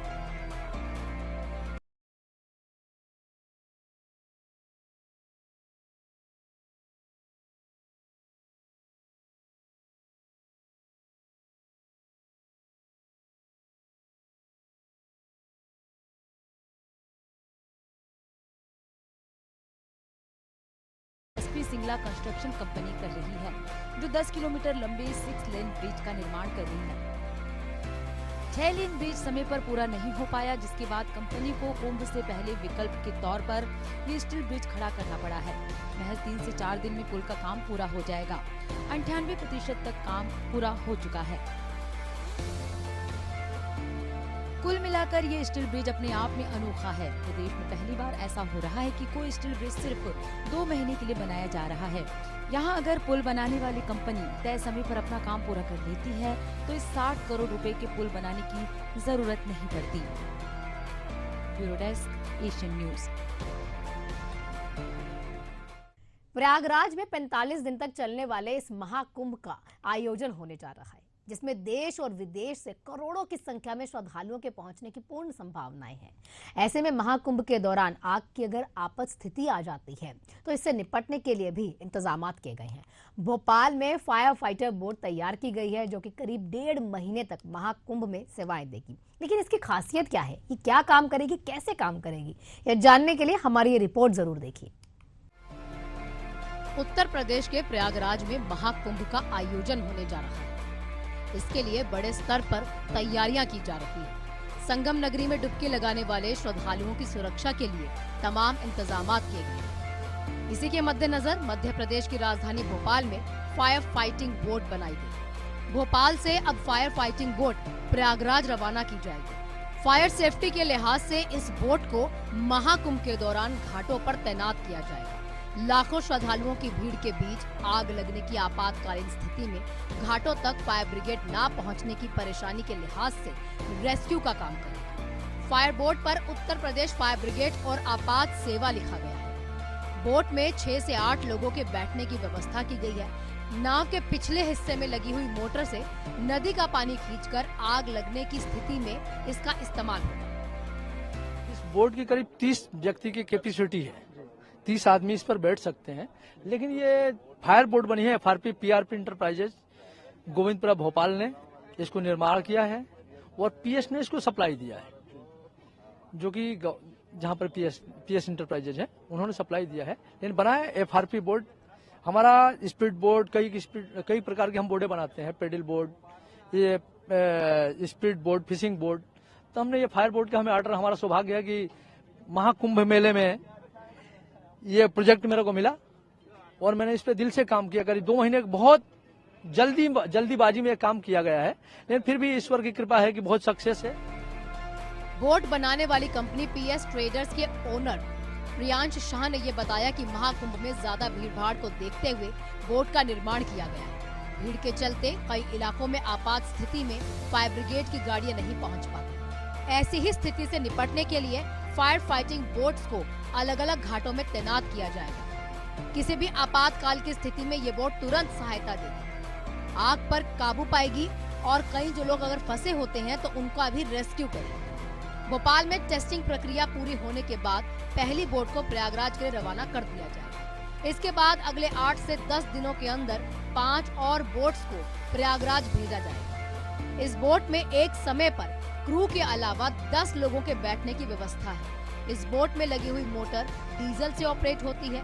इसके साथ ही पेट्रोल टैंक भी है। फायर बोट पर सायरन सिस्टम भी लगाया गया है। इस तरह की करीब 6 फायर बोट्स को प्रयागराज भेजने की तैयारियां पूरी हो चुकी हैं। यह उत्तर प्रदेश गवर्नमेंट ने इसको तैयार कराया है, जो कि ये 6 बोटें बनेंगी। 5 हमारे बोटें तैयार हो चुकी हैं। एक पहली बोट की आज टेस्टिंग खटलापुरा मंदिर पर कराया गया और आगे भी आशा करते हैं कि हमें इसी प्रकार के प्रोजेक्ट मिलते रहें, ताकि हम आगे इससे बढ़िया से बढ़िया हम प्रोजेक्ट इसमें दे सकें। देश की पहली फायर बोर्ड है, जो कि अभी तक किसी ने नहीं बनाया था फायर बोर्ड, जो कि ये महाकुंभ में ये परम आदरणीय योगी जी या महाकुंभ के जो भी संचालक हों, उस प्रदेश की वो है, प्रदेश की कृपा है, जो कि हम लोग मध्य प्रदेश में हमें मिला बनाने के लिए, और हम उसको आस्था पूर्वक बना रहे हैं और उसको आशा करते हैं कि अच्छा से अच्छा इसका रिजल्ट मिले। ये पहली टेस्टिंग थी हमारी। अगली टेस्टिंग हम बेतवा नदी जो जिला रायसेन में पड़ती है, रायसेन में हम करेंगे। जो 5 तारीख या 6 तारीख को हमारा वो। ये देश की पहली फायर फाइटिंग बोट है, जिसका निर्माण भी भोपाल में हुआ। बता दें आपको कि 6 फायर फाइटिंग बोट बनाई गई है। उत्तर प्रदेश फायर सर्विस की तरफ से टेंडर जारी करके भोपाल के पीएस ट्रेडर्स को इस बोट के निर्माण का काम सौंपा गया। इसके बाद इसे भोपाल में बनाया गया। ये देश की पहली फायर फाइटिंग बोट है, जिसे खास तौर पर उत्तर प्रदेश के प्रयागराज में होने वाले महाकुंभ के लिए तैयार किया गया है। Bureau report, Asian news. Mahakumbh Nagar के सेंट्रल हॉस्पिटल में रविवार को एक विशेष पल देखा गया, जब पहली बार किसी महिला की डिलीवरी करवाई गई और उसने एक स्वस्थ बच्चे को जन्म दिया। अस्पताल का ये पहला मामला है जहां पर कोई डिलीवरी सफलतापूर्वक संपन्न हुई और ये पूरे महाकुंभ नगर के लिए एक यादगार क्षण है। स्थानीय लोगों में इस सफलता को लेकर काफी खुशी है, उत्तेजना भी है। अस्पताल प्रशासन ने भी इसे एक बड़ी उपलब्धि माना। डॉक्टर्स की टीम ने इस सफलता के लिए दिन रात मेहनत की। महाकुंभ के इस नए अध्याय में सभी का ध्यान आकर्षित किया और आगे भी अच्छे स्वास्थ्य सेवाओं उन्हें मिले, इसकी पूरी उम्मीदें हैं। इसे बढ़ाया भी जा रहा है। उत्तर प्रदेश में महाकुंभ मेला की तैयारियों को पूरा किया जा रहा है। महाकुंभ की विधिवत शुरुआत से पहले ही महाकुंभ नगर में स्थापित सेंट्रल हॉस्पिटल में अपनी सेवाएं देना शुरू कर दिया है। इसी क्रम में सोमवार को लगातार दूसरे दिन हॉस्पिटल में एक महिला की डिलीवरी हुई। खास बात ये है कि महिला ने कन्या को जन्म दिया है, जो महाकुंभ में हॉस्पिटल में जन्मी पहली बेबी गर्ल है। इसलिए हॉस्पिटल और परिजनों को इसकी सहमति से इसका नाम गंगा रखा गया है। इस बच्चे का जन्म डॉक्टर गौरव दुबे के नेतृत्व में चिकित्सकों की टीम ने कुशलतापूर्वक संपन्न कराया। इससे पहले रविवार को डॉक्टर दुबे की टीम ने महाकुंभ में पहले बेबी बॉय की डिलीवरी कराई, जिसे कुंभ नाम दिया गया था। महाकुंभ नगर के सेंट्रल हॉस्पिटल में नोडल चिकित्सा स्थापना डॉक्टर गौरव दुबे ने बताया कि सेंट्रल हॉस्पिटल में सोमवार को पहली कन्या ने जन्म लिया है। डॉक्टर गौरव के साथ डॉक्टर प्रमिला और डॉक्टर पोंशी की टीम ने अपराह्न 12:08 पर कन्या की सकुशल डिलीवरी संपन्न कराई। उन्होंने बताया कि बांदा जिले की निवासी शिव कुमारी और राजेल महाकुंभ में जन्मी कन्या को मां गंगा का आशीर्वाद मान रहे हैं। इसी वजह से कन्या का नाम भी गंगा रखा गया है। डॉक्टर गौरव दुबे के अनुसार कन्या का वजन 2.8 किलो नापा गया। उन्होंने बताया कि जच्चा और बच्चा दोनों ही स्वस्थ हैं और अस्पताल में दोनों की अच्छे से देखभाल की जा रही है। इससे पहले रविवार शाम को अस्पताल में बालक का भी जन्म हुआ था, जो महाकुंभ में पहले डिलीवरी थी। उन्होंने बताया कि रविवार को कौशाम्बी निवासी 20 वर्षीय महिला सोनम को पुत्र रत्न की प्राप्ति हुई। सेंट्रल हॉस्पिटल में डॉक्टर गौरव के नेतृत्व में डॉक्टर नुपुर और डॉक्टर वर्तिका ने ये डिलीवरी संपन्न कराई थी। मां और बेटा पूरी तरह से स्वस्थ हैं। रविवार को 20 वर्षीय सोनम अपने पति राजा के साथ यहां पहुंची थी। ये परिवार महाकुंभ मेला क्षेत्र में काम की तलाश में आया है।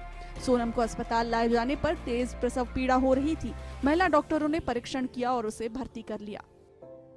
ये कुंभ मेला में हुआ है केंद्रीय चिकित्सा। अपनी दक्षता से मंत्रालय को गौरवान्वित करा रहे ऐसे सम्मानित प्रहलाद जी जोशी जी का जोरदार अभिनंदन करें। मंच पर बैठे हैं प्रहलाद जी।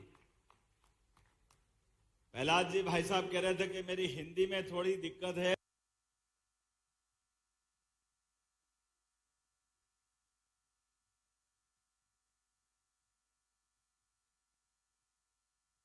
शाम को 7:30 बजे हुआ है और डॉक्टर हैं, डॉक्टर बटिका, डॉक्टर नुपुर और मैं मैट्रन रमा सिंह, ये सबके सानिध्य में ये डिलीवरी हुआ है। और सभी अधिकारी को जानकारी था, सभी अधिकारी भी आए, सभी अधिकारी खुश भी है ऊपर से लेकर नीचे तक कि ये सक्सेसफुल हुआ। पहला डिलीवरी है, अब इससे बड़ा खुशी और क्या हो सकती है।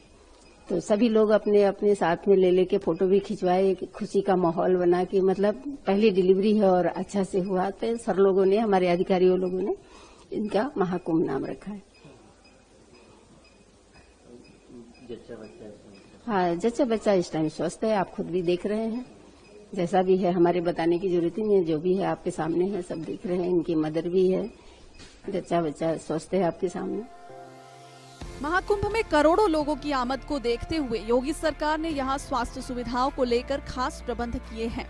मेला क्षेत्र में परेड स्थित सेंट्रल अस्पताल में 100 बेड का सेंट्रल अस्पताल बनाया गया और कई दिनों से क्रियाशील भी है। महाकुंभ के केंद्रीय अस्पताल में ओपीडी समेत सामान्य वार्ड से लेकर प्रसव केंद्र और आईसीयू की व्यवस्था की जा चुकी है।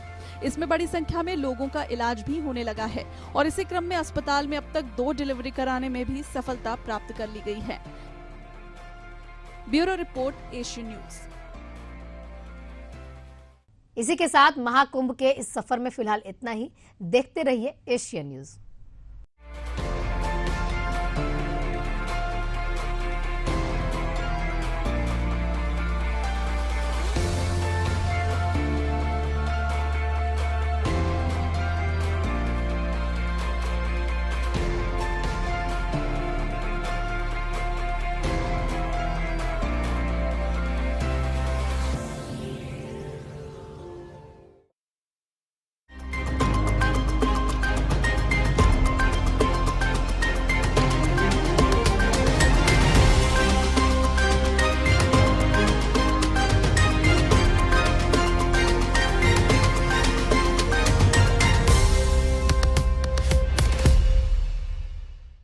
मुद्दा है आने वाले कल को बेहतर बनाने का, मुद्दा है सच और झूठ का, मुद्दा है इंसाफ का, मुद्दा है समाज के बदलाव का। देखिए मुद्दा, प्रबंध संपादक जय दुबे के साथ, सिर्फ एशियन न्यूज पर।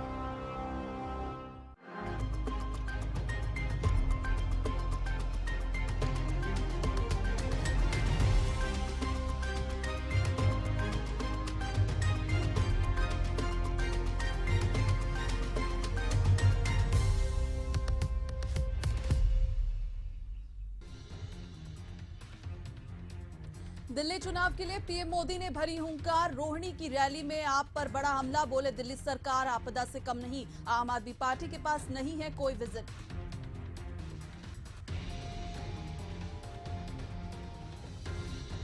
गुजरात के पोरबंदर में लैंडिंग के दौरान हेलीकॉप्टर क्रैश, हादसे में 3 लोगों की मौत, मरने वालों में पायलट और को पायलट शामिल।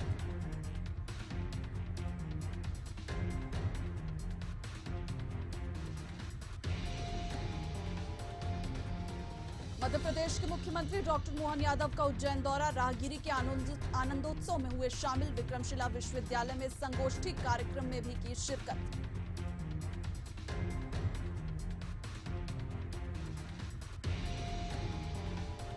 बीजापुर में हुए मुकेश चंद्राकर की हत्या पर बोले सीएम साय, हत्या का समाचार दुखद, आरोपी के सारे अकाउंट किए गए सीज, एसआईटी कर रही मामले की जांच।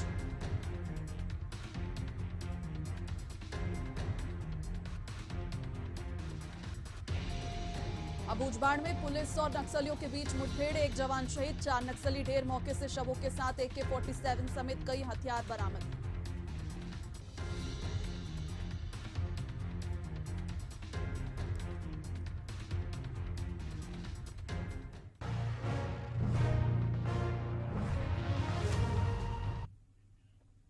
नमस्कार, जय जोहार, आप देख रहे हैं एशियन न्यूज। अब तक की खबरों के साथ मैं हूं सारिका श्रीवास्तव। चलिए बुलेटिन की शुरुआत करते हैं बड़ी खबर के साथ। इस वक्त की बड़ी खबर छत्तीसगढ़ से आपको बता दें, जहां पर बीजेपी के जिला अध्यक्षों के नामों का ऐलान हो चुका है। श्याम नारंग फिर से रायपुर ग्रामीण के अध्यक्ष बनाए गए हैं।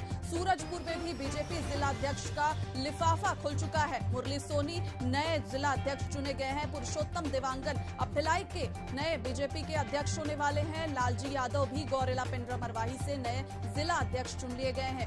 बीजेपी के जिला अध्यक्षों का लिफाफा जो है खुल चुका है। छत्तीसगढ़ के कई जिलों में जो है अध्यक्ष चुन लिए गए हैं। बीजेपी अध्यक्षों के नाम की घोषणा हो चुकी है। छत्तीसगढ़ में बीजेपी के नए जिला अध्यक्ष कौन कौन से होंगे, उनके नामों का ऐलान हो चुका है। श्याम नारंग को फिर से रायपुर ग्रामीण के अध्यक्ष की जिम्मेदारी दी गई है। वहीं सूरजपुर के लिए बीजेपी जिला अध्यक्ष का लिफाफा खुला है, जिसमें भी नाम सामने आ चुका है।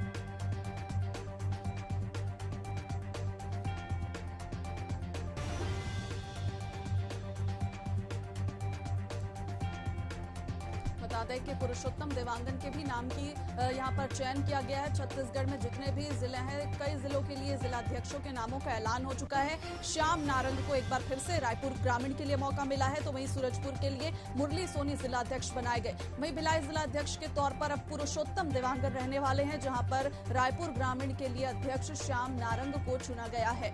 बीजेपी जिला अध्यक्षों का लिफाफा खुल चुका है, नामों का ऐलान हो चुका है। रायपुर और भिलाई के समेत गौरेला पेंड्रा मरवाही तमाम जिलों के लिए जिला अध्यक्ष जो हैं वो चुन लिए गए हैं।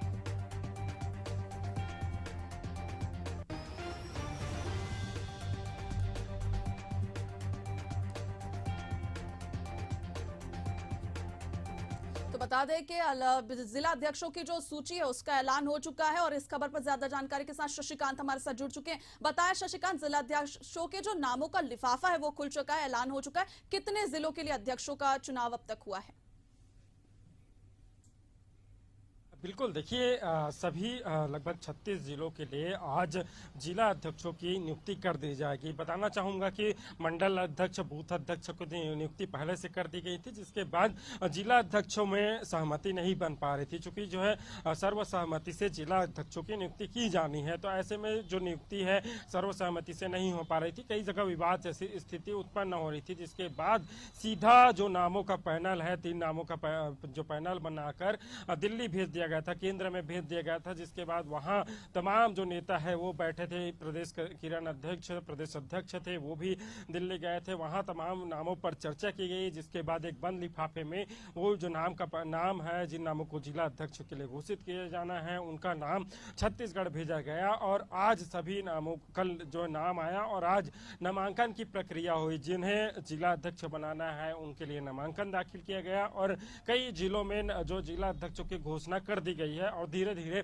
बाकी जिलों में जो जिला अध्यक्ष है उसकी घोषणा कर दी जाएगी। बताना चाहूंगा कि 2 जिलों को छोड़कर जो अन्य जिले हैं उन तमाम जिलों में जिला अध्यक्षों की नियुक्ति कर दी जाएगी। रायपुर के ग्रामीण की बात की जाए तो एक बार फिर से श्याम जो नारंग है उनको जिम्मेदारी दी गई है। इससे पहले भी वे जिला अध्यक्ष के रूप में कार्यरत थे, वहां काम कर रहे थे जिला अध्यक्ष के रूप में। एक बार फिर से उन पर पार्टी ने भरोसा जताया है, उन्हें जिम्मेदारी दी गई है। बात की जाए रायपुर शहर में जो ओमकार बैस है, ओमकार बैस को जो है जिम्मेदारी दी जाएगी। ओमकार बैस को चाहूंगा, ओमकार बैस को जो है चूंकि जो है पूर्व राज्यपाल रमेश बैस उनके जो है काफी करीबी माने जाते हैं, तो ऐसे में उन्हीं को जो है जिम्मेदारी दी जाने की बात की जा रही है। हालांकि थोड़ी देर बाद जो है आधिकारिक घोषणा कर दी जाएगी, लेकिन जिस तरह से जो बैठक है वो चल रही है, बैठक के बाद जल्द ही नामों की घोषणा कर दी जाएगी। हालांकि जो है ग्रामीण के लिए जो श्याम नारंग है उसकी घोषणा कर दी गई है, जल्द ही शहर के लेकर भी ग्रामीण घोषणा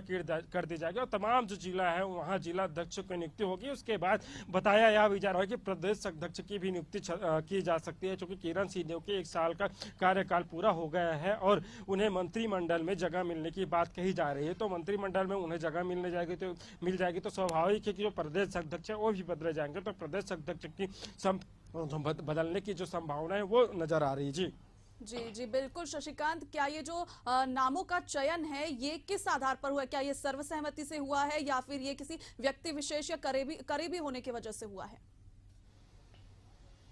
बिल्कुल, देखिए ये जो नाम जिन नामों पर चर्चा की गई है वो सर्वसहमति से हुई है, क्योंकि जो स्थिति उत्पन्न हो रही थी उसके बाद जो सर्वसहमति से 3 नामों का जो पैनल है वो भेजा गया था और सर्वसहमति से ही जो है जिला अध्यक्ष है उनकी नियुक्ति की जानी थी। तो ऐसे में जो सर्वसहमति से जो नाम चुने गए थे उन नामों को दिल्ली भेजा गया था, जिसके बाद वहाँ से मुहर लगी। अब इनकी जो आधिकारिक घोषणा है वो यहाँ किया जा रहा है। जी शशिकांत, जानकारी साझा करने के लिए आपका बहुत बहुत शुक्रिया। तो बता दें कि जो बीजेपी के जिला अध्यक्ष होने वाले उन सभी के नामों का ऐलान हो चुका है। रायपुर ग्रामीण के लिए हुआ है, भिलाई के लिए हुआ है, सूरजपुर के लिए हुआ है, गौरेला पेंड्रा मरवाही के लिए भी नामों का ऐलान जो हो चुका है। आप लगातार खबर पर बने रहें, आपको अपडेट देते रहेंगे। बता दें कि बीजेपी के जितने भी जिला अध्यक्ष हैं 4 जिलों के अब तक नाम सामने आ चुके हैं जहां पर बीजेपी का लिफाफा खुला और जिला अध्यक्षों के नाम का ऐलान जो है वो अब तक हो चुका है। श्याम नारंग को एक बार फिर से रायपुर ग्रामीण के लिए चुना गया है, वहीं सूरजपुर के लिए भी चुन लिए गए हैं। बता दें कि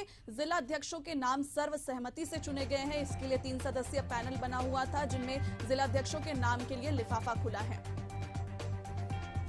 और पेंड्रा से हमारे साथ संदीप जुड़ चुके हैं, उनसे भी जानकारी लेते हैं। बताएं संदीप, क्या कुछ अपडेट है? क्या पेंड्रा से जो नाम चुने गए हैं उस पर क्या कुछ अपडेट है?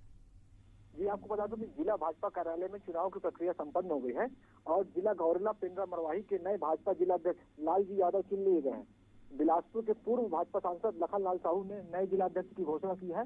मैं आपको बता दूं कि भाजपा द्वारा चलाए जा रहे संगठन पर्व 2024 के अंतर्गत सभी जिलों में नए जिला अध्यक्ष चुनने की प्रक्रिया चल रही थी, जिसके बाद जिले से 2 नामों का पैनल भेजा गया था, जिसमें लालजी यादव का नाम पहला था और दूसरे नंबर पर राकेश चतुर्वेदी का नाम था। आज भाजपा आला कमान के निर्णय के परिणाम स्वरूप जिला महामंत्री रह चुके लालजी यादव को जीपीएम जिले का नया भाजपा जिला अध्यक्ष चुन लिया गया है और भाजपा जिला कार्यालय में नए जिला अध्यक्ष लालजी यादव का भाजपा कार्यकर्ताओं ने जोरदार स्वागत किया है। जी बिल्कुल संदीप, और ये बताएं कि अब तक के 4-5 जिलों के नाम सामने आए हैं, कब तक के ये पूरी जो प्रक्रिया है छत्तीसगढ़ में संपन्न हो जाएगी? जी 2 से 3 दिनों में ये पूरी प्रक्रिया संपन्न होने की संभावना है। कई जिलों में सर्वसम्मति से जिला अध्यक्ष के नाम चुने गए हैं, लेकिन कई जिलों में सहमति नहीं बन पाई है।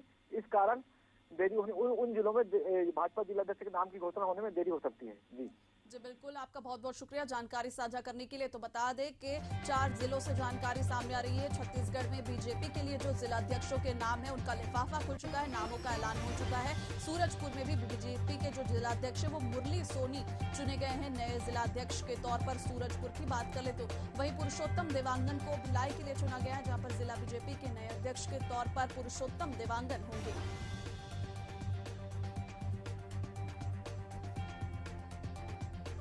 चलिए अब रुक करते हैं सूरजपुर का, जहां से हमारे सहयोगी विष्णु कसेरा जानकारी के साथ हमारे साथ जुड़ चुके हैं। जय विष्णु, बताएं सूरजपुर की स्थिति, क्या सर्वसहमति से बना हुआ नाम है या फिर इसे सहमति मिलने में कोई परेशानी हुई है और अभी भी कई जिलों में सहमति नहीं मिल पाई है? ऐसे में सूरजपुर के बारे में आपसे जानकारी लेंगे।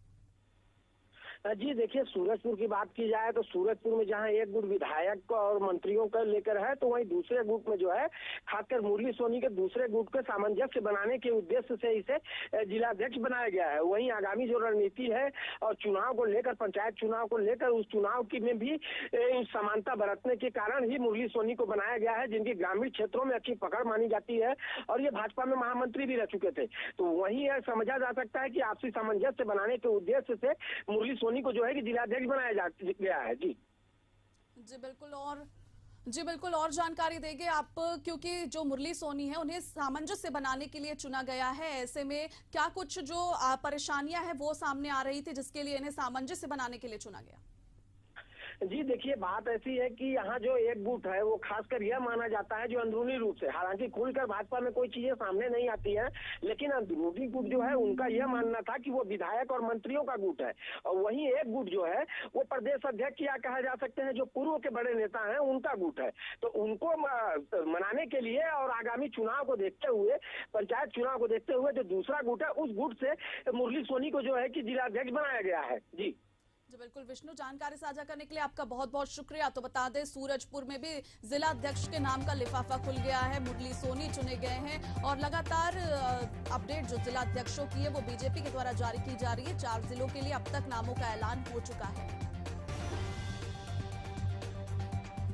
पुरुषोत्तम देवांगन को भिलाई के लिए जिला अध्यक्ष चुना गया है और श्याम नारंग को एक बार फिर से ग्रामीण रायपुर के लिए चुना गया है। बीजेपी के जिला अध्यक्षों के जो नामों का ऐलान है छत्तीसगढ़ में कई जिलों के लिए सर्वसहमति से कर दिया गया है। श्याम नारंग को रायपुर की एक बार फिर जिम्मेदारी दी गई है। चलिए रुक करते एक और अगली बड़ी खबर का जो नारायणपुर से सामने आ रही है। अबूझमाड़ में पुलिस नक्सलियों की मुठभेड़ की खबर है, जहां पर मुठभेड़ में अब तक 4 नक्सली ढेर हुए हैं। वहीं आपको बता दें कि एक जवान भी शहीद हुए हैं। जवानों ने नक्सलियों को शव को बरामद कर लिया है।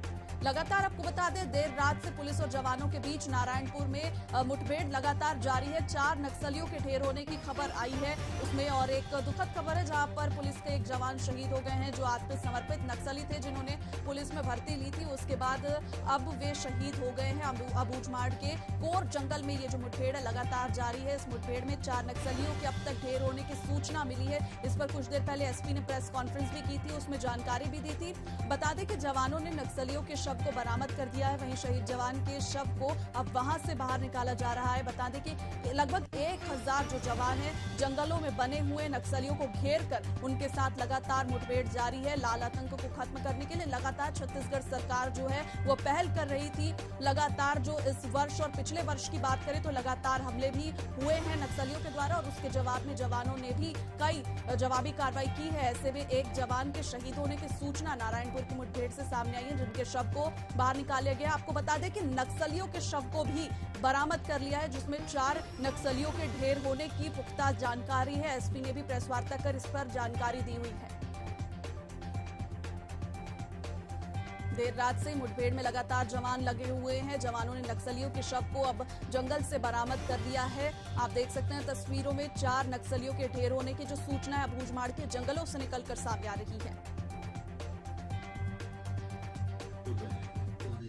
अबूझमाड़ में नक्सलियों की एक बड़ी जमावट की सूचना पे 4 जिलों के डीआरजी नारायणपुर, दांतेवाड़ा, कोंडागांव, जगदलपुर और एसटीएफ की संयुक्त टीम निकली थी और कल शाम से लगातार अलग अलग जगह पे मुठभेड़ जारी है। अभी तक हमें 4 नक्सलियों के शव बरामद किए हैं, ऑटोमेटिक हथियार भी मिले हैं और दुख की बात है कि हमारा एक प्रधान आरक्षक जवान सन्नू कारब इसमें शहीद हो गए हैं और मुठभेड़ अभी जारी है, सर्चिंग जारी है। टीम वापस आने के बाद बाकी जानकारी दी जाएगी। नहीं, टीम अभी फील्ड में ही है, अभी तो ऑपरेशन की शुरुआत है, तो जब टीम वापस आ जाएगी तब से नापी की जाएगी। चलिए सीधे ले चलते हैं आपको उज्जैन जहां पर सीएम डॉक्टर मोहन यादव मौजूद हैं। बहुत अच्छा भाग्य जितेंद्र भाई आपका भी, परमात्मा की क्या दया है। वंदे मातरम, वंदे भारत एक्सप्रेस ट्रेन में बैठ गए आप, फास्ट ट्रेन में लगातार धन धन धन धन क्या स्पीड चल रही है। इस कार्यक्रम में हमारे बीच हमारे जिला अध्यक्ष माननीय बहादुर सिंह जी बोरमुंडला, आपका भी स्वागत, अभिनंदन बहादुर सिंह जी। हमारे बीच हमारी जिला पंचायत की भोली भाली अध्यक्ष श्रीमती कमला कुंवर अंतर सिंह देवड़ा जी, आपका भी अभिनंदन है। और मावा वगैरह लेने आए, आप मावा लेकर आया करो तो अच्छा लगता है। हमारे बीच यहां एक त्रिवेणी है, वो त्रिवेणी की 3 धारा या 3 देवता ब्रह्मा विष्णु महेश को याद कर लो। हमारे मुकेश पंड्या जी, शांतिलाल धवाई जी या हमारे सुकमाल जैन जी, तीनों के लिए जोरदार अभिनंदन करो हमारे लिए। और इन सब के बीच हरिकिशन मेलवानी जी, वो भी अभिनंदन है, आपका भी स्वागत है। केशु भैया, आपने गीता भवन की धारा पकड़ी और हमने भी गीता भवन को पूरे प्रदेश में फैलाने का निर्णय किया है। पूरे प्रदेश में गीता भवन बनवा रहे हैं। आज के इस अवसर पर नाम तो बहुत सारे, एक बार जोरदार अभिनंदन पूरे मंच का कर दो, यहां से वहां तक के हमारे नगर पालिका अध्यक्ष अभय जी से लगा करके सारे के सारे मित्रगण, जनपद के अध्यक्ष भी बैठी हमारी इस अवसर पर, सभी मंडल अध्यक्ष, जिले के महामंत्री, हमारे सभी अलग अलग प्रकार के पदाधिकारीगण, और खास बात इस पूरे कार्यक्रम के साक्षी, बड़नगर में बोलता हूं तो बड़नगर मजा अलग ही देता है। बड़नगर का आनंद, भुट्टे का लड्डू, कचौरी का टेस्ट, गराड़ू के आनंद और चामुंडा माता, बोरेश्वर महादेव और गजनी खेड़ी माता जी का आशीर्वाद लेने की सदैव हमारी इच्छा होती है। यशस्वी प्रधानमंत्री श्रीमान नरेंद्र मोदी जी का जोरदार अभिनंदन करो आज के इस अवसर पर। आप बड़नगर वालों का भी क्या भाग्य है भाई साहब, भाग्य हो तो किसी का बड़नगर जैसे का। अपने भारतीय जनता पार्टी के वंश वृक्ष में कुल 2 ही प्रधानमंत्री दिए हैं जो शुद्ध खाटी हमारे अपनी जड़ों से निकले हुए। एक स्वर्गीय भारत रत्न अटल बिहारी वाजपेयी, वो यहां पढ़ के गए, ये भी सौभाग्य है बड़नगर का। और एक और सौभाग्य है, माननीय नरेंद्र मोदी जी यहां संगठन करता तो आए हैं, लेकिन देश के प्रधानमंत्री बने तो उनका नाम भी बड़नगर है, गांव वाला। हमारे लिए यही सौभाग्य की बात है। ये बड़नगर, वो बड़नगर, बाकी सब गुड़गोबर नगर, केवल बड़नगर। मेरी भी पाठशाला है, मैंने BSc, LLB, MA, MBA, PhD सब करी, लेकिन बड़नगर की डिग्री सब पे भारी है। इसका अलग आनंद है आपके माध्यम से। हमारे बीच जब आनंद की बात हो तो परमात्मा की दया से बड़नगर वो नगर है जिस नगर में अतीत का गौरवशाली पृष्ठ जुड़ा हुआ है। अतीत में कई सारे महापुरुष हर काल हर युग में किसी भी दल के हो, कांग्रेस के हो, बीजेपी के हो, खिलाड़ी हो, गायक हो, कवि हो, हम सब भूल नहीं सकते हैं कविवर प्रदीप को, जिनके गानों को उनकी अपनी आवाज के माध्यम से अलग जगह आजादी के पहले, आओ बच्चों तुम्हें दिखाए झांकी हिंदुस्तान की, इस माटी से तिलक करो ये धरती है बलिदान की। ये जो उनका भाव है अतीत के काल से, तो ये कवि प्रदीप की भी नगरी है, स्वर्गीय भारत रत्न अटल बिहारी वाजपेयी जी की भी नगरी है। और जब हम स्कूल की बात कर रहे हैं तो यहाँ आने के पहले मैं अपना हमेशा एक स्थान और बहुत पवित्र है, हजारों साल पुराना गजनी खेड़ी माता जी का, चामुंडा माता की नगरी, उस स्थान से जो संबंध है, क्या अद्भुत स्थान है। माननीय प्रहलाद जी भाई साहब का भी भाग्य मानो, 2 बार टला उनका कार्यक्रम, लेकिन माँ बुलाए तो बच्चा जाए कैसे, बेटे को बुला के ही माने। और आपने कहा मेरा जीवन धन्य होगा, इतना अच्छा स्थान लगा आप।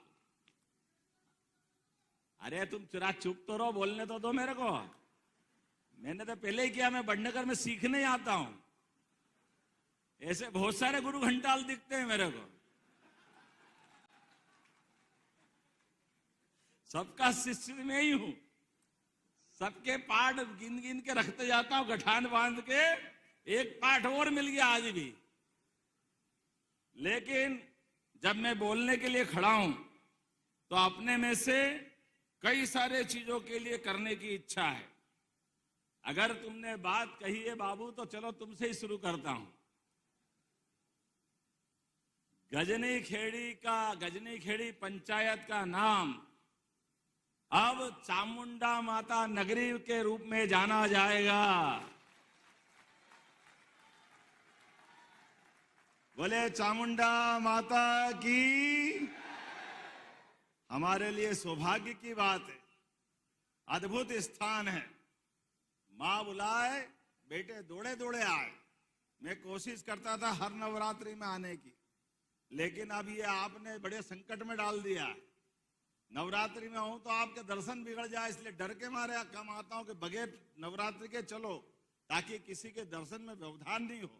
माँ तो हमको पूरे 365 दिन 24 घड़ी हर क्षण आशीर्वाद देने के लिए बैठी है। तो स्वाभाविक रूप से मुझे इस बात का आनंद है। और माननीय कलेक्टर साहब यहाँ मौजूद हैं। गजनी खेड़ी के अंदर आप नए विकास का प्रस्ताव बुलाओ, हम सब मंजूर करने की यहीं से घोषणा करते हैं। और गजनी खेड़ी के बाद एक और नाम अटकता है, वो नाम है मौलाना।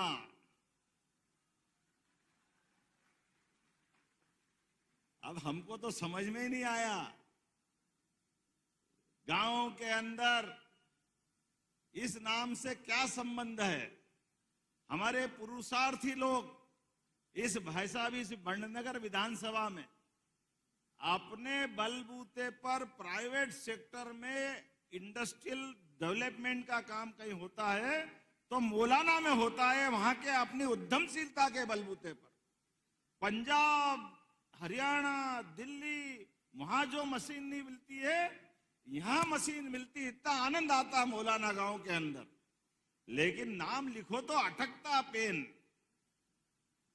मैं विक्रमादित्य की नगरी से आता हूं और मैंने पूछा कि इसका नाम क्या किया जाए, तो उन्होंने कहा विक्रमादित्य के आधार पर विक्रमनगर इसका नाम किया जाए। तो आज के बाद इसका नाम भी विक्रम नगर किया जाएगा। ताली वाली में मजा आना चाहिए। अब तुम ज्यादा नहीं बजा रहे हो तो अगली घोषणा नहीं करूंगा।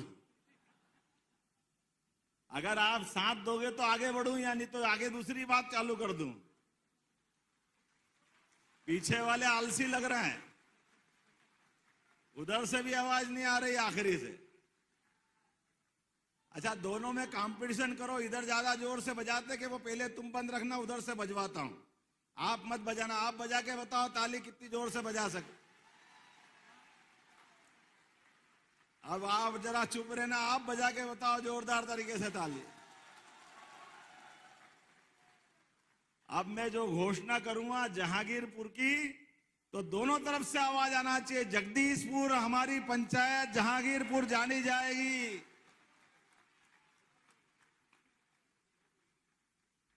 आगे से हमारे अपने आराध्यों को नमन करने की जो गौरवशाली परंपरा है, काल के प्रभाव में क्यों नाम रखा हमको नहीं मालूम, लेकिन जहां के जो मानने वाले हैं उनका अपना सम्मान है, उनका आत्मसम्मान है, उनकी अपनी सनातन संस्कृति में विश्वास है।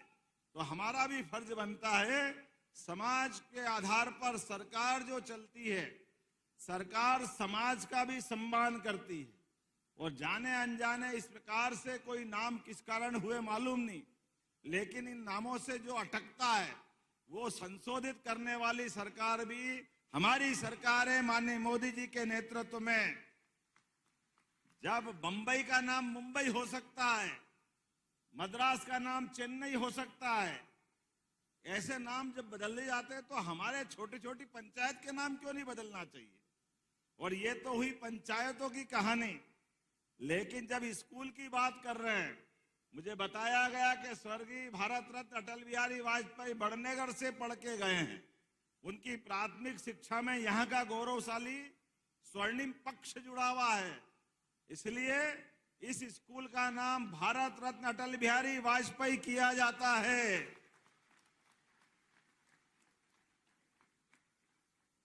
हमारा स्कूल सदैव सारे क्षेत्र के स्कूलों का मुकुटमणि की तरह है, आनंद के साथ दिखाई देता है। इसलिए स्वाभाविक रूप से जब स्कूल में आए तो स्कूल का भवन, उसकी विशालता, भव्यता, अंदर का सुशासन, अंदर की व्यवस्था, गायन, क्या बढ़िया बच्चियां गा रही थी। और हमने जरा छेड़ा तो उनने बच्चों ने सुनाई दिया, जो राम को लाए हैं हम उनको लाएंगे। ये भविष्य की आवाजें आ रही है। जब राम को लाए हैं हम उनको लाएंगे तो जमुना जी वाले ने क्या बिगाड़ा है? बोलो कृष्ण कन्हैया लाल की। हमारी सरकार ने भी भाई साहब तय किया है, भगवान कृष्ण ने कंस को मारने के बाद समाज में वो एक अच्छा उदाहरण पेश किया। सबसे पहले दुनिया का रिकॉर्ड है, कोई सत्ताधीश को अगर हटाता है, उसका वध करता है, तो हटाने वाला ही उस कुर्सी पे बैठता है। लेकिन भगवान श्री कृष्ण का ये गौरवशाली पृष्ठ है, उन्होंने 5000 साल पहले गणतंत्र की स्थापना की और गणतंत्र की स्थापना में गणनायक बना करके महाराज उग्रसेन को वो गद्दी दी। ये हमारे भगवान कृष्ण का गौरवशाली पृष्ठ है, हमें इस बात का गर्व है। समाज जरूरी है, सत्ता के ऊपर बैठने वाला सत्ताधीश कभी पूरे समाज के बारे में विचार नहीं करता है।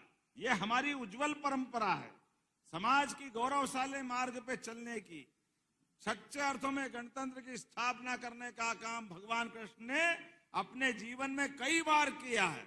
हम सब जानते हैं भगवान कृष्ण ने शिक्षा को महत्ता दी। मथुरा से चलकर वो उज्जैन आए, सांदीपनि आश्रम में उनकी शिक्षा दीक्षा हुई। तो शिक्षा का क्या महत्व है भगवान श्री कृष्ण ने बताया है। हमारे लिए गौरव की बात है, भगवान ने 64 कला, 14 विद्या, 4 वेद, 18 पुराण, सब कुछ आत्मसात किया है और समय समय पर पूरी शिक्षा दीक्षा का उनके जीवन काल में कई बार प्रकटीकरण हुआ है। ऐसे में सरकार का दायित्व बनता है अतीत के काले पृष्ठों को मिटा करके, जैसे भगवान राम के लिए पूरे देश में वनगमन पथ की योजना बनी, हमने निर्णय किया है भगवान कृष्ण की जहां जहां लीला मध्य प्रदेश में हुई, सांदीपनि आश्रम जाना पाओ, जहां परशुराम जी ने भगवान कृष्ण को सुदर्शन चक्र दिया है, धार के पास अमझेरा जहां भगवान कृष्ण और रुक्मी का युद्ध हुआ रुक्मिणी हरण के टाइम, ऐसे प्रत्येक स्थान को तीर्थ स्थल बनाने वाले हैं भगवान कृष्ण के नाम पर। यह हमारे आराध्य को नमन है। हम जिनको अलग अलग रूप में जानते हैं, उनके जीवन के विविध पक्षों को लाने की जरूरत है। आज के युग में गरीब अमीर की दोस्ती का भगवान कृष्ण और सुदामा का प्रसंग जितेंद्र पंड्या जी ने याद दिलाया। लेकिन जितेंद्र बाबू याद रखना, भगवान कृष्ण ने गरीब अमीर की दोस्ती में एक बात ध्यान भी दी थी, वो हमारे लिए पाथे गठान बांध के रखना। भगवान के दरबार में सुदामा मांगने गए थे कि मुझे अपने कन्हैया से घर में बाल बच्चों का विवाह करना है, गरीबी की हालत बहुत खराब है, कुछ मिल जाए तो मेरी जिंदगी बदल जाएगी। भगवान कृष्ण ने उसको 4-6 महीने अपने यहाँ रखा, लेकिन विदा करते टाइम उनको कुछ भी नहीं दिया। उनको वैसे ही अच्छे कपड़े, अच्छी व्यवस्था करके भेज दिया, लेकिन घर पहुंचने के पहले भव्य महल बना करके दोस्तों का मान सम्मान बढ़ाया, ये मित्रता का सम्मान किया है। ये सबक हमको याद रखना है जो भगवान ने हमको सिखाया है कि आपके मित्र मित्रता का भाव कभी भी उसको याचक दृष्टि में मत दिखाना, उसका पीठ पीछे मदद करना, इतनी कर दो जितनी उसने कल्पना नहीं की, लेकिन सामने उसको निगाह नीची करने का मौका मत देना। यह भगवान कृष्ण ने पाठ पढ़ाया है। तो गरीब अमीर की मित्रता का सबसे बड़ा उदाहरण सुदामा और भगवान श्री कृष्ण से जुड़ता है। हमने तय किया है उज्जैन जिले में महिदपुर नाम का नारायण स्थान है, उस स्थान को हम भव्य तीर्थ बनाने वाले हैं। ये इसी बात के लिए जाना जाएगा जहां भगवान ने मित्रता सुदामा से की थी।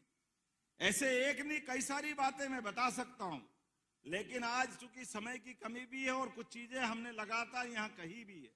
मुझे बताया गया कि मंडी यहाँ की बहुत अच्छी है, 17 करोड़ का रेवेन्यू मिलता है, तो उस मंडी के अंदर 4 करोड़ के भूमि पूजन यहीं से किए जा रहे हैं। और आगे भी चिंता मत करना, आने वाले समय में जो बड़नगर चाहेगा वो सब मिलेगा। लेकिन जब बड़नगर में आ रहे हैं तो 40 करोड़ के स्कूल का लोकार्पण हुआ है, वो भी भारत रत्न अटल बिहारी वाजपेयी जी के नाम पर। और अटल जी के नाम पर अगर हमने अपना इस स्थान को अमर किया है, तो यशस्वी प्रधानमंत्री ने भी बड़नगर के आधार पे मध्य प्रदेश को भी हमको बड़ी सौगात दी है। 70,000 करोड़ के माध्यम से पार्वती काली सीन चंबल योजना के लिए हमें आशीर्वाद मिला है, और उससे हमारी चंबल चामलाजा दोनों मिलती है। इन नदियों को जोड़ करके बड़नगर में भी पानी की खेतों पे पर्याप्त व्यवस्था करने का निर्णय किया गया है। मां नर्मदा ने जब बाकी तहसीलों में आशीर्वाद दिया, उज्जैन, घटिया, तराना, महिदपुर, तो हमारी बड़नगर जो बची थी ये बड़ी अटक रही थी। लेकिन अटकने वाली योजना पे भी हमारी सरकार ने माननीय प्रधानमंत्री के नेतृत्व में, माननीय जल शक्ति मंत्री के साथ, राजस्थान के मुख्यमंत्री, मुझे बड़े दुख के साथ कहना पड़ रहा है, कांग्रेस के लोग कभी संवेदनशीलता रखते ही नहीं है। कोई उनका विकास से मतलब नहीं, जनता से कोई लेना देना नहीं। 55 साल तक राज्य किया, लेकिन नदी जोड़ो अभियान असंभव। अरे वो नर्मदा घाटी के अपने डैम बनना थे, वो डैम भी 77 से शुरू योजना थी, लेकिन 2003-4 तक जब तक भाजपा की सरकार नहीं बनी, एक भी डैम नहीं बनाया। या सारा पाप किसके माथे पे है? तो कांग्रेस के कलंक के माथे पे है। मुझे इस बात को कहने में कोई शर्म नहीं है। कांग्रेस के लोग कभी जनता का भला करना नहीं जानते, और इसी के कारण से कांग्रेस की दुर्दशा हुई है। और यशस्वी प्रधानमंत्री तो आधुनिक भागीरथ की तरह हमारे बीच में आए, जिनने स्वर्गीय भारत रत्न अटल बिहारी वाजपेयी जी की नदी जोड़ो योजना को मैदान पे उतार के लागू कराने का शुरू कर दिया। ये हमारा सौभाग्य है। और उसी के बलबूते मध्य प्रदेश तो वो राज्य है जिसने 20 साल पहले से राजस्थान के साथ झंझट चल रही थी, हमारी पार्वती काली सिंध चंबल योजना को लेकर के, एक झटके में माननीय मोदी जी के सामने राजस्थान के मुख्यमंत्री बैठे, हम बैठे, जल शक्ति मंत्री बैठे, 70,000 करोड़ की योजना एक झटके में मंजूर करके पूरे क्षेत्र को आनंद में डुबाया है। और आपका आनंद भी यहां बड़नगर ने इंदौर से ही प्रारंभ होगा। चंबल निकली इंदौर से, इंदौर जिले से, पहले देपालपुर पूरी विधानसभा। अरे देपालपुर वाले भी अपने जोरदार ताली उनके लिए भी बजा दो, वो भी आनंद में रहेंगे। देपालपुर के बाद बड़नगर, जब आपका बोलूं तब तो बोलना नहीं पड़े, वैसे ही ताली उड़ जाना चाहिए। क्या मालूम कैसे भुट्टे के लड्डू खाते भूल ही जाते हैं। ऐसा आनंद आता है बड़नगर में कि जैसी बात करते जाओ खत्म ही नहीं होगी। और यहाँ के बाद नागदा, खाचरोद, हमारा पूरा उज्जैन जिला, इंदौर जिला, रतलाम जिला, मंदसौर जिला, राजगढ़, शाजापुर, देवास, शिवपुरी, गुना, चंबल का हमारा मुरैना से लेके ग्वालियर तक का, उसमें श्योपुर भी आ गया। 13 जिलों के अंदर पार्वती काली सिंध चंबल योजना के माध्यम से पानी मिलेगा। और बुंदेलखंड जो केवल पानी के अभाव में हर साल पलायन करते थे, बड़े दुख के साथ कहना पड़ेगा, बुंदेलखंड में केवल निचोड़ने का काम कांग्रेस ने किया था। अभी यशस्वी प्रधानमंत्री के माध्यम से हमारी सरकार को 1 साल हुआ, ये दोनों 1,75,000 करोड़ की योजना का भूमि पूजन करके शुभारंभ हो गया। ये हमारे लिए आनंद की बात है। एक नहीं, बहुत सारी प्रकार की बातें, लेकिन आज तो हमने अपने बच्चों के स्कूल का लोकार्पण किया है। यहां पर बड़नगर के अंदर भी माननीय मंत्री जी, हमने हमारी सरकार बनने के साथ संभाग की रीजनल इंडस्ट्री कॉन्क्लेव प्रारंभ की। हर संभाग के अंदर उज्जैन, ग्वालियर, जबलपुर, सागर, रीवा, अभी शहडोल भी होने वाली है और थोड़े दिन पहले नर्मदापुरम में की, पुराने होशंगाबाद जिले में 4 लाख करोड़ का निवेश हमको मिला है और 3 लाख से ज्यादा लोगों को रोजगार मिलेगा। यह हमारी सरकार ने निर्णय किया और मुझे इस बात की प्रसन्नता है, जब मैं ये 4 लाख करोड़ का निवेश बता रहा हूं तो 35,000 करोड़ 3,500 करोड़ की आपके यहाँ की योजना मिली है। बड़नगर के अंदर एक बड़ा कारखाना बनने वाला है, इसको कहते हैं 3,500 करोड़। जहां बड़नगर के अंदर लाले पड़े थे और अब तो चारों उंगली घी में और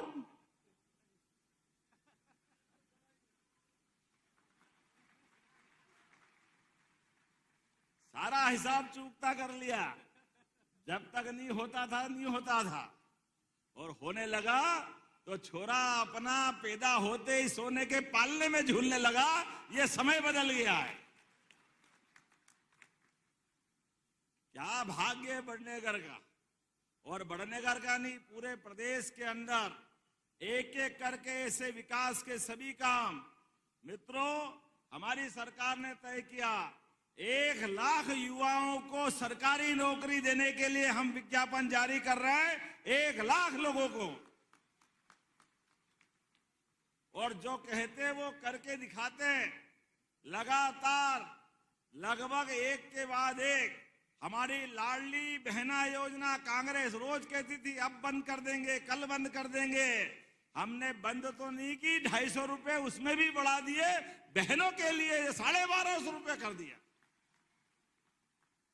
जैसी नीयत वैसी बरकत हमारी सरकारी व्यवस्था में। माननीय मंत्री जी, बताना चाहूंगा, माननीय मोदी जी ने अपने जीडीपी बढ़ाने का टारगेट दिया है। हमारी सरकार जब आई तो 3.25 लाख करोड़ का बजट हमारा था। हमने तय किया 5 साल के अंदर 7 लाख करोड़ तक हम अपने इस बजट को पहुंचाएंगे। 7 लाख करोड़ तक अपनी एक एक करके सारी योजनाओं। मेडिकल कॉलेज 2003-4 तक केवल 5 थे। जब हमारी सरकार बनी तो 12 हो गए और सरकारी 13 प्राइवेट थे और 3 मेडिकल कॉलेज हमारी सरकार के समय प्रारंभ हुए। आज की स्थिति में 17 मेडिकल कॉलेज सरकारी, और अभी हम टेंडर लगा करके उसकी सारी फॉर्मेलिटी कर रहे हैं। 14 मेडिकल कॉलेज इसी साल और मिलने वाले हैं अपने प्रदेश के अंदर। ये हमारी सरकार का संकल्प है। हमारे बच्चे डॉक्टर बने, वकील बने, इंजीनियर बने। आज ही मैं सुबह विक्रम विश्वविद्यालय के अंदर डेयरी टेक्नोलॉजी के नए कोर्स का शुभारंभ करके आ रहा हूं। इस देश के अंदर भारत में मध्य प्रदेश 3रे नंबर पे दूध उत्पादन में, लेकिन दूध उत्पादन क्षमता हमारी 9% है। हमने तय किया इसको 20% तक ले जाएंगे। हमारी खेती की आमदनी से किसान की जिंदगी बदले, अच्छी बात है, लेकिन दूध उत्पादन में भी उसकी महत्ता बढ़ना चाहिए। इस देश की पहचान तो दुनिया में दूध दही की नदियां बहती थी, इस नाते से जानी जाती थी।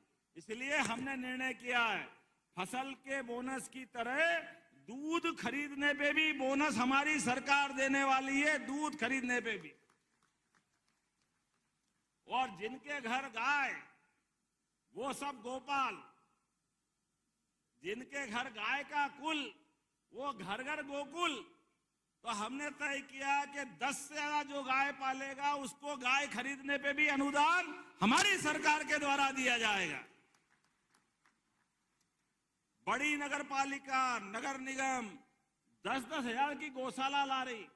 भोपाल, इंदौर, उज्जैन, ग्वालियर, जबलपुर, हमारी गाय माता 33 करोड़ देवी देवता का वास है उसमें। इसलिए गोवंश को मारा फिरने नहीं देंगे। हमारे पास प्रबंधन करना है कि कोई भी आवारा पशु गाय माता सहित अगर आपके खेत या आसपास में रहेगी, हमारी सरकार गौशाला में लेके उनका लालन पालन का सारा खर्चा हमारे द्वारा उठाया जाए। ऐसे कई मामलों की सौगात लगातार सरकार के द्वारा दी जा रही है। आज के इस अवसर पर मैं अपने दिल से हमारे अपने केंद्रीय मंत्री जी का अभिनंदन करता हूं। आज ही वो ओंकारेश्वर बीते कल गए थे, जब हमारे डैम के ऊपर फ्लोटिंग सोलर प्लांट देखा। पानी भरा हुआ है डैम के ऊपर तो उसके ऊपर भी क्या उपयोग करना चाहिए।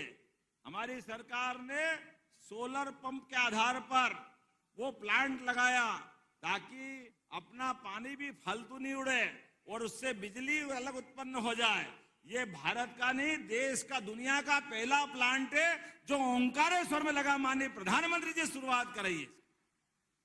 कभी मौका पड़े तो अद्भुत वो स्थान देख के आ सकते हो। आज के इस अवसर पर जब मैं भाषण देने के लिए खड़ा हूं तो मेरे मित्र हमारे यहाँ के विधायक उनने 2 डिमांड फिर पकड़ा दी। मैं इनसे कह रहा था आज जो बोला वही बहुत है, थोड़ा जरा शांति रखो। 1 ही साल हुआ है, अभी और भी आता रहूंगा, आऊंगा कि नहीं आऊंगा, तो लगातार मिलेगी।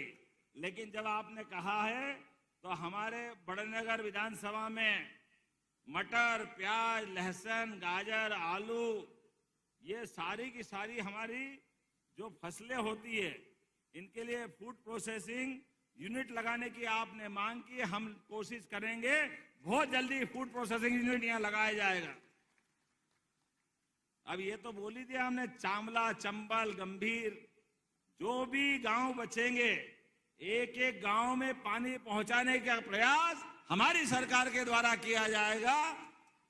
रही मन पानी राखिए, बिन पानी सब सून, पानी गए न उबरे, मोती मानस चून। मुझे मालूम है पानी की महत्ता क्या है।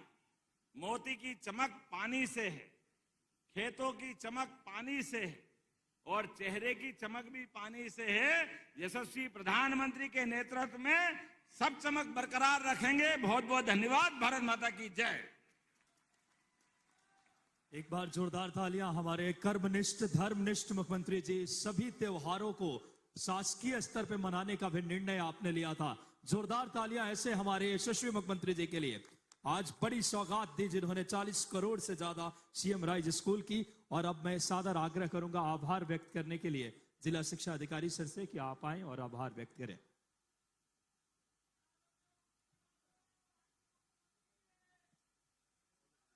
माँ सरस्वती के श्री चरणों में प्रणाम करता हूँ।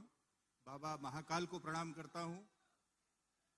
भारत रत्न पंडित अटल बिहारी वाजपेयी सीएम राइज उत्कृष्ट उच्चतर माध्यमिक विद्यालय बड़नगर के भव्य लोकार्पण समारोह के अवसर पर मुख्य अतिथि के रूप में उपस्थित मध्य प्रदेश के यशस्वी मुख्यमंत्री माननीय डॉक्टर मोहन यादव जी, केंद्रीय मंत्री माननीय प्रहलाद जोशी जी, सांसद उज्जैन माननीय अनिल फिरोजिया जी, स्थानीय विधायक माननीय जितेंद्र जी पंड्या, जिला पंचायत अध्यक्ष श्रीमती कमला कुंवर, जिला अध्यक्ष भाजपा ग्रामीण माननीय बहादुर सिंह जी बोरमुंडला,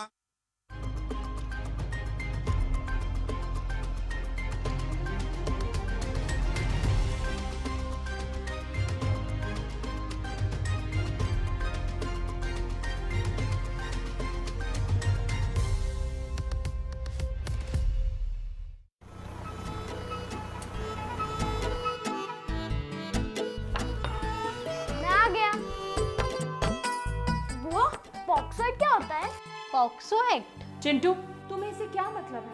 ओहो भाभी, चिंटू को भी पता होना चाहिए कि पॉक्सो एक्ट क्या होता है।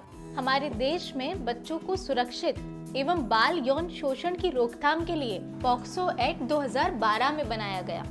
बाल यौन शोषण में कई अन्य बातें भी हैं, जैसे बच्चे को अश्लील पाठ्य सामग्री, चित्र, फोटो या फिल्म दिखाना, या बच्चे का अश्लील वीडियो बनाना, या ऐसी कोई भी हरकत करना जिससे बच्चे को असहज या असुरक्षित महसूस हो। पर मेघा, बच्चे ऐसी बातें माँ बाप से बताते कहाँ हैं? हाँ भाभी, लेकिन हमें बच्चे को जागरूक बनाना पड़ेगा। अक्सर देखा गया है कि बाल यौन शोषण करने वाले अधिकतर लोग बच्चे की जान पहचान या आसपास के ही होते हैं और बच्चे को चुप रखने के लिए वह उन्हें लालच देते हैं, डराते हैं, धमकाते हैं।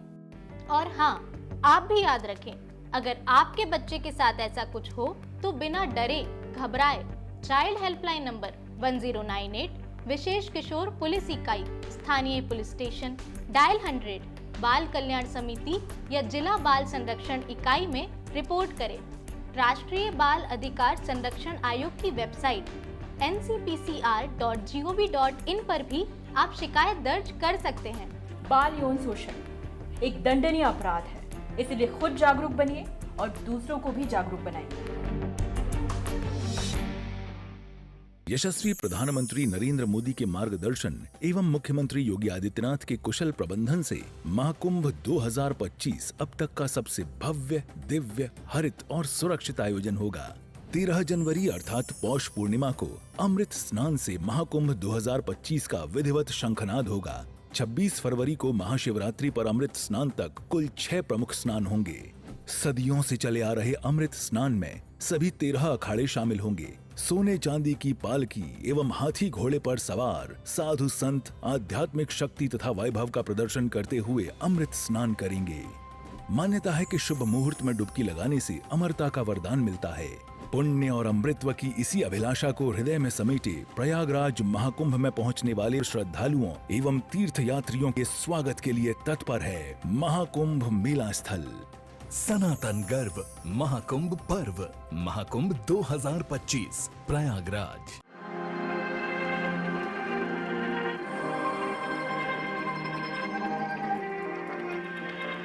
यात्रा धर्म की, यात्रा इतिहास की, यात्रा संस्कृति की।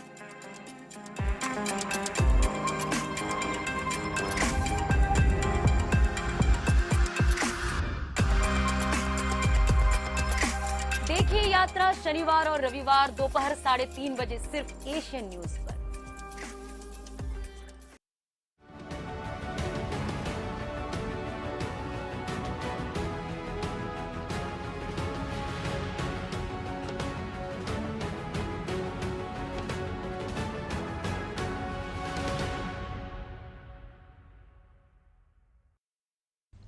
नमस्कार, स्वागत है आपका। साथों में आपके आहाना पुंज।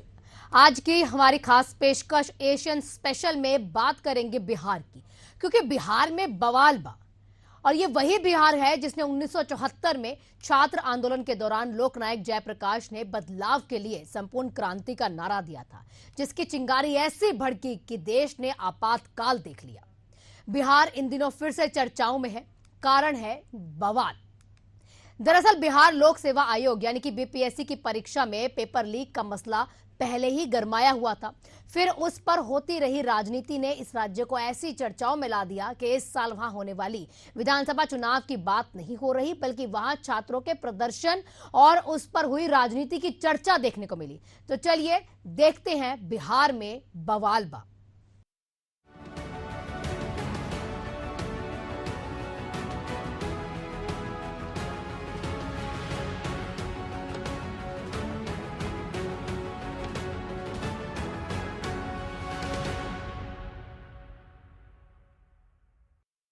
बिहार में अक्टूबर या नवंबर 2025 में विधानसभा चुनाव होने वाले हैं, जहां पर सत्ता में काबिज नीतीश कुमार के नेतृत्व वाला एनडीए वापस आएगा, ऐसी पूरी उम्मीदें हैं।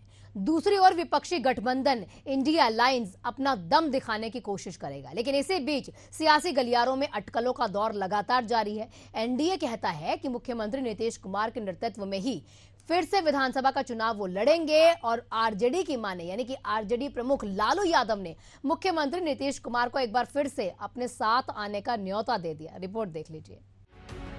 बिहार में इसी साल विधानसभा के चुनाव होने हैं और राज्य के सियासी गलियारों में पिछले कुछ दिनों से नीतीश कुमार को लेकर लगातार अटकलें लगाई जा रही हैं। दरअसल राजद प्रमुख लालू यादव का एक बयान पिछले दिनों सामने आया था। उन्होंने कहा था कि मुख्यमंत्री नीतीश कुमार के लिए उनके दरवाजे खुले हैं। उन्होंने कहा कि सीएम को भी अपना दरवाजा खुला रखना चाहिए। उन्होंने अपने अंदाज में कहा कि हम लोग मिल बैठकर फैसला लेते हैं। मुख्यमंत्री नीतीश कुमार के महागठबंधन में एंट्री के सवाल पर आरजेडी अध्यक्ष लालू यादव ने कहा कि अगर वो साथ आएंगे तो हम उनका स्वागत जरूर करेंगे। उन्होंने कहा कि पहले की गलती माफ कर हम उनको अपने साथ रख लेंगे। हम तो कहेंगे कि साथ आइए और साथ में मिलकर काम करिए। नहीं आते हैं तो काहे नहीं लेगा और रहे साथ में काम करें। हाँ रख लेंगे, माफ कर देंगे। माफ करना ही हमारा फर्ज है। हम लोग फैसला लेते हैं, जरूर लेते हैं, लेकिन नीतीश कुमार इस्तीफा करा है, इस्तीफा हमको देना पड़ेगा। लेकिन नीतीश कुमार को शोभा नहीं देता है, नहीं लेते हैं, भाग जाते हैं। लालू के इस बयान के बाद बिहार में कांग्रेस के नेता शकील अहमद खान ने कहा कि गांधीवादी विचारधारा में विश्वास रखने वाले लोग गोडसेवादियों से अलग हो जाएंगे। सब साथ हैं। नीतीश जी तो गांधी जी के 7 उपदेश अपने टेबल पर रखते हैं। पार्टी वैचारिक पटल की पार्टी है और हमारा विचारधारा जो है वो सामाजिक एकता, सामाजिक न्याय और वसुधैव कुटुंबकम का है। वो गांधी के विचारधारा का है। तो गांधी जी के विचारधारा के साथ कोई भी आते हैं और आना भी चाहिए। ये समय इस बात के लिए उनको उत्प्रेरित करता है। गोडसेवादी को छोड़ करके गांधीवादी विचारधारा में जो लोग भी आते हैं, सबका स्वागत। जब बिहार के मुख्यमंत्री नीतीश कुमार से पत्रकारों ने इस मुद्दे पर सवाल किया तो वो खामोश दिखाई दिए, लेकिन राज्य के नए राज्यपाल ने पत्रकारों से सवाल के जवाब में कहा कि आज शपथ ग्रहण का दिन है, राजनीतिक सवाल मत पूछिएगा। हालांकि लालू के पुत्र और राजद नेता तेजस्वी यादव ने कहा कि नए साल में चाचा नीतीश कुमार को सत्ता से बाहर कर देंगे। वो 20 साल से सत्ता में है। एक ही फसल इतने लंबे समय तक बोई जाए तो मिट्टी बर्बाद हो जाती है, इसलिए नीतीश और एनडीए के जाने का समय अब आ चुका है। तेजस्वी यादव ने कहा कि आइए हम सभी नववर्ष 2025 का नए संकल्प, नई उमंग, नई ऊर्जा, नई उम्मीद, नए सपने और नए विचारों के साथ स्वागत करें।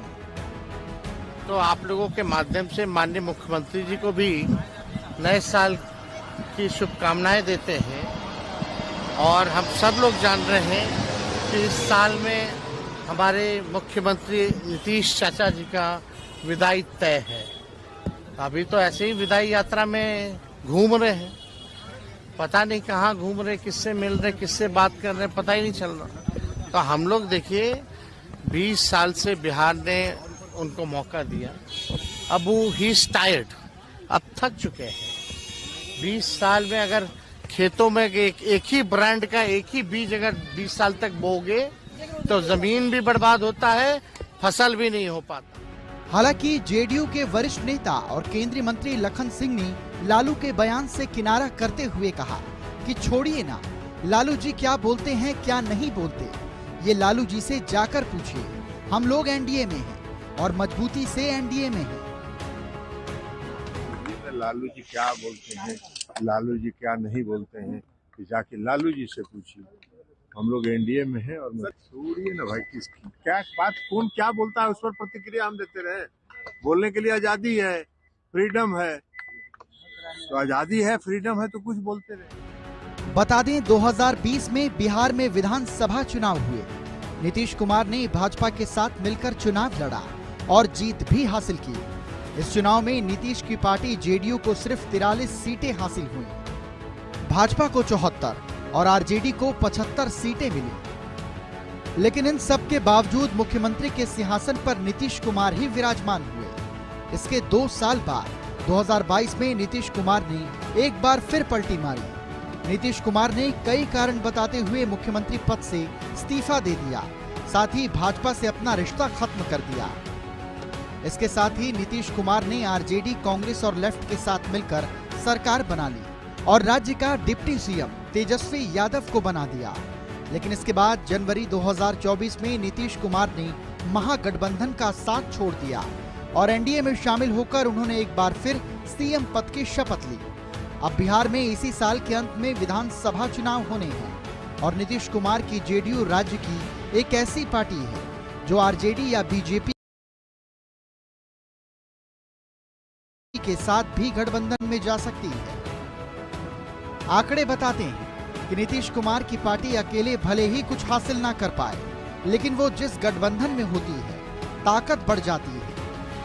बिहार में बीजेपी के सहयोगी दलों की बात करें तो ये पार्टियां आमतौर पर सेक्युलर पॉलिटिक्स के लिए जानी जाती हैं। इसमें नीतीश कुमार की जेडीयू, चिराग पासवान की एलजेपी और पूर्व मुख्यमंत्री जीतन राम मांझी की हम सेक्युलर और उपेंद्र कुशवाहा की राष्ट्रीय लोक मोर्चा जैसे दल शामिल हैं। वहीं भाजपा की बिहार इकाई के अध्यक्ष दिलीप जायसवाल पहले ही कह चुके हैं कि राजग राज्य में 2025 का विधानसभा चुनाव मुख्यमंत्री नीतीश कुमार के नेतृत्व में लड़ेगी। नीतीश कुमार मंत्रिमंडल में मंत्री जायसवाल ने कहा कि नेतृत्व पर निर्णय एक ऐसी चीज है जिसे लेने के लिए प्रदेश अध्यक्ष होने के बावजूद सक्षम नहीं हूँ। पार्टी का संविधान कुछ ऐसा है जिसका शाह जैसे शीर्ष नेता भी पालन करते हैं, इसलिए उन्होंने ऐसे मुद्दों पर टिप्पणी नहीं करने का फैसला लिया। कभी भी किसी व्यक्ति द्वारा निर्णय नहीं लिया जा सकता। कोर कमेटी के बैठक में हमारे बिहार के सभी प्रमुख नेता, करीब 31 के आसपास नेता हमारे यहाँ से थे, और राष्ट्रीय स्तर पर हमारे संगठन महामंत्री पार्टी के श्री BL संतोष जी, प्रभारी श्री विनोद तावरे जी, सह प्रभारी श्री दीपक प्रकाश जी उपस्थित रहे। लगातार 2 दिन समीक्षा और मंथन चला और भारतीय जनता पार्टी NDA गठबंधन के साथ मजबूती से अपने संगठन को भी मजबूत करने के लिए और आने वाले 2025 के चुनाव के लिए भी रणनीति तैयार करने पर चर्चा हुई। वहीं 2025 के बिहार विधानसभा चुनाव की भाजपा रणनीति बनाने के लिए अपनी कोर कमेटी की बैठक पहले ही आयोजित कर चुकी है। विधानसभा चुनाव साल के आखिर में होने हैं, लेकिन यहां जीत के लिए खाका बुनने का काम बीजेपी ने 2024 में शुरू कर दिया था। साथ ही भाजपा ने 29 राज्यों और केंद्र शासित प्रदेशों में अपने संगठन चुनाव के लिए चुनाव अधिकारियों की नियुक्ति कर दी। इन राज्यों में पार्टी के प्रदेश अध्यक्षों और नेशनल काउंसिल मेंबर्स के चुनाव होने हैं। बिहार की जिम्मेदारी केंद्रीय मंत्री मनोहर लाल खट्टर को दी गई है। सियासी जानकारों की माने तो महाराष्ट्र में विधानसभा चुनाव के बाद घटे सियासी घटनाक्रम ने बिहार के मुख्यमंत्री नीतीश कुमार की बेचैनी तो जरूर बढ़ा दी होगी। महाराष्ट्र में बीजेपी नेता देवेंद्र फडणवीस ने शिवसेना के एकनाथ शिंदे की जगह ले ली। इस मामले ने बिहार की राजनीति पर भी एक तरह से काफी हद तक असर डाला है। ऐसे में सवाल खड़ा होता है कि बिहार के 2025 के विधानसभा चुनाव में क्या बीजेपी नीतीश कुमार को सीएम बनाएगी, क्योंकि इसका सबसे बड़ा उदाहरण महाराष्ट्र में देखने को मिला है। हालांकि बीजेपी ने जेडीयू प्रमुख नीतीश कुमार को भरोसा दिया कि 2025 का बिहार विधानसभा चुनाव आपके नेतृत्व में लड़ा जाएगा, लेकिन बीजेपी के इस आश्वासन के बाद भी जेडीयू के सामने ये सवाल है कि क्या भाजपा बिहार की 243 सीटों वाली विधानसभा में 122 बहुमत के आंकड़े के करीब पहुंचने पर महाराष्ट्र के प्रयोग को दोहरा सकती है। हालांकि अभी तक इसको लेकर कोई भी आधिकारिक बयान नहीं आया है। Bureau report, Asian news. Bihar में हुई बिहार लोक सेवा आयोग यानी कि बीपीएससी की परीक्षा विवादों में है। परीक्षा में असमानता और गड़बड़ी के आरोप को लेकर छात्र कई दिनों से विरोध कर रहे हैं। जहां पर छात्र अपनी मांगों से पीछे हटने को तैयार नहीं है, तो वहीं पर बीपीएससी भी उनकी बातों को मानने के लिए तैयार नहीं। विरोध कर रहे छात्रों पर लाठीचार्ज किया गया। अब इसका चौतरफा विरोध देखने को भी मिला। रिपोर्ट देखिए। बिहार लोक सेवा आयोग की 17वीं संयुक्त प्रारंभिक परीक्षा को लेकर विवाद दिनों दिन बढ़ता जा रहा है।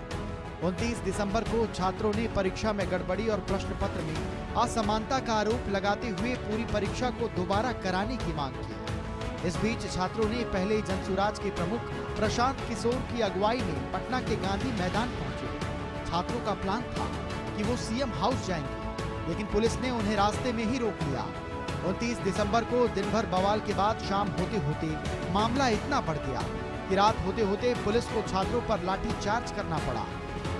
न सिर्फ लाठीचार्ज बल्कि कड़ाके की ठंड में छात्रों पर वाटर कैनन का भी इस्तेमाल किया गया। ठंडे पानी से छात्रों पर बौछार की गई। लाठीचार्ज के बाद छात्रों का आंदोलन इतना तेज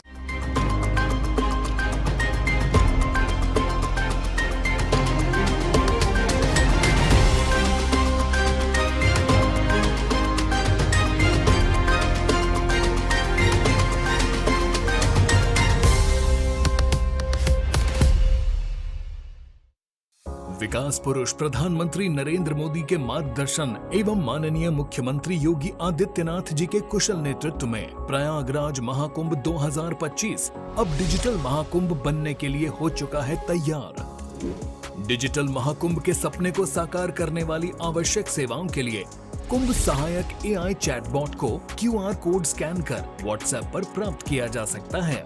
इससे श्रद्धालु 11 भाषाओं में हर तरह की जानकारियां प्राप्त कर सकेंगे। कुंभ सहायक चैटबॉट से बोलकर या लिखकर तत्काल जानकारियां प्राप्त होंगी। ये चैटबॉट श्रद्धालुओं को मीडिया गैलरी जैसी कई और सुविधाएं भी देगा। किसी अस्थायी शहर के लिए पहली बार गूगल पर महाकुंभ मेला क्षेत्र अलग से चिन्हित किया गया है। इससे नेविगेशन आसान होगा। डिजिटल महाकुंभ का साक्षी बनने आप भी पधारिए प्रयागराज। पुण्य फलें, महाकुंभ चलें।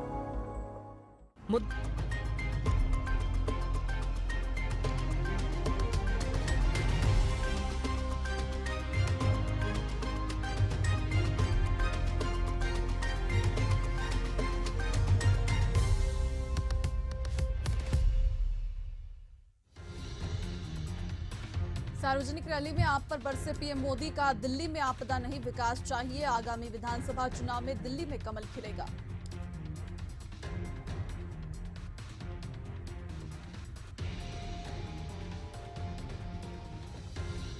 प्रियंका गांधी पर बयान देकर बुरे फंसे रमेश बिधुड़ी। कांग्रेस ने फूंका पुतला। अलका लांबा बोली सार्वजनिक रूप से माफी मांगे, जल्द दर्ज होगी एफआईआर।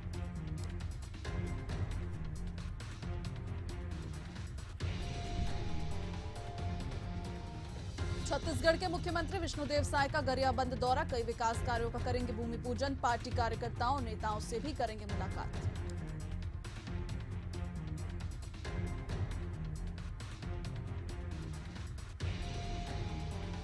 बीजापुर में हुए मुकेश चंद्राकर की हत्या पर बोले सीएम साय, हत्या का समाचार दुखद। आरोपी के सारे काउंट किए गए, सीज। एसआईटी कर रही मामले की जांच।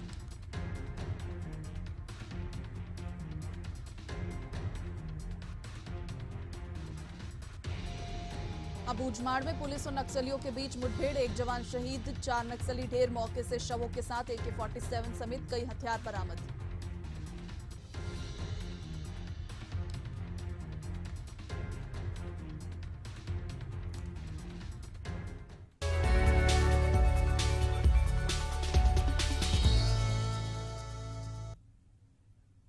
नमस्कार, जय जोहार। आप देख रहे हैं एशियन न्यूज बुलेटिन में मैं हूं आपके साथ सारिका श्रीवास्तव। चलिए सीधे आपको ले चलते हैं लखनऊ, जहां पर सीएम योगी मौजूद है, जनता को संबोधित कर रहे हैं। उत्तर प्रदेश, जैसा कि आप जानते हैं, देश की आबादी का सबसे बड़ा राज्य है। 25 करोड़ की आबादी यहां निवास करती है। 75 जनपद हैं, 18 कमिश्नरी हैं, 350 से अधिक तहसीलें हैं, 825 से अधिक यहां पे विकास खंड हैं, 17 नगर निगम हैं, 200 से अधिक नगर पालिका परिषद हैं और 400 से अधिक यहां पे नगर पंचायतें कार्य करती हैं।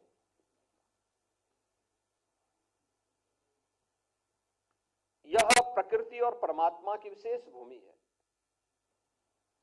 मां गंगा और यमुना इसी राज्य से बहती है और मां गंगा, यमुना और सरस्वती की त्रिवेणी का संगम प्रयागराज, जहां पर 13 जनवरी से 26 फरवरी तक इस सदी का महाकुंभ प्रयागराज में आयोजित होने जा रहा है। बहुत बड़ा आयोजन, यानी उसमें 40 करोड़ से अधिक श्रद्धालुओं की आने की संभावना है। भगवान विश्वनाथ का पावन धाम काशी विश्वनाथ मंदिर, ये भी उत्तर प्रदेश में है। भगवान राम की पावन जन्मभूमि, यह भी उत्तर प्रदेश में है। भगवान श्री कृष्ण की पावन जन्मभूमि मथुरा और उनकी पावन भूमि वृंदावन, लीला भूमि वृंदावन भी उत्तर प्रदेश में है। यानी यह परमात्मा की विशेष कृपा की भूमि है। मां विंध्यवासिनी धाम उत्तर प्रदेश में है। भारत की वैदिक कालखंड से लेकर के अब तक की सभ्यता और संस्कृति की अनेक महत्वपूर्ण घटनाओं की और देश की आजादी की अनेक घटनाओं की भूमि उत्तर प्रदेश है। और उस उत्तर प्रदेश में इस महत्वपूर्ण कार्यक्रम के साथ जुड़ने का आप सबको अवसर प्राप्त हुआ है। ये सचमुच आपके जीवन की एक अद्भुत घटना है, उल्लेखनीय घटना है, क्योंकि आपको नजदीक से उत्तर प्रदेश को देखने का अवसर प्राप्त हो रहा है। उत्तर प्रदेश जो आज विकास के मानक में देश के सामने विकास का एक अग्रणी राज्य बनकर के उभर रहा है, इसके लिए पहली शर्त है विकास के लिए सुशासन की पहली शर्त होती है सुरक्षा और कानून व्यवस्था की स्थिति। अगर उग्रवाद है, आतंकवाद है, उपद्रव है, दंगे फसाद हैं, तो विकास नहीं हो सकता, रोजगार का सृजन नहीं हो सकता, निवेश नहीं हो सकता है, सुशासन नहीं आ सकता है। इसकी पहली शर्त है सुरक्षा और कानून का राज। कानून का हम पालन करें, कानून हमें संरक्षण देगा। और यह सम्मान का भाव जब हमारे मन में आए, एक कानून के प्रति श्रद्धा का यह भाव पैदा करता है हमारा संविधान, जिस संविधान के शिल्पी के रूप में हम सब बाबा साहब डॉक्टर भीमराव अंबेडकर को स्मरण करते हैं। और इसीलिए इस पूरी भावना को एकजुट करते हुए कार्य कर रहे हैं, उसका परिणाम हमारे सामने है। उत्तर प्रदेश आज विकास के पैमाने पर तेजी से आगे उभरती हुई देश की एक अग्रणी अर्थव्यवस्था के रूप में अपने आप को स्थापित किया है। उत्तर प्रदेश का संबंध आपके इन राज्यों से बहुत नजदीक से है। याद करिए, छत्तीसगढ़ भगवान राम का ननिहाल है। चित्रकूट वनवास के कालखंड में उत्तर प्रदेश और मध्य प्रदेश का यह जंक्शन है। भगवान राम ने वनवास कालखंड का सर्वाधिक समय यहीं व्यतीत किया था। मां जानकी जनकपुर से है, बिहार और नेपाल के बीच में पड़ता है। आपने देखा कि सीएम योगी आदित्यनाथ युवा आदान प्रदान योजना 2025 में शामिल हुए, जनता को संबोधित किया, अपने मन की बात कही है। तो चलिए अब रुख करते हैं खबरों का।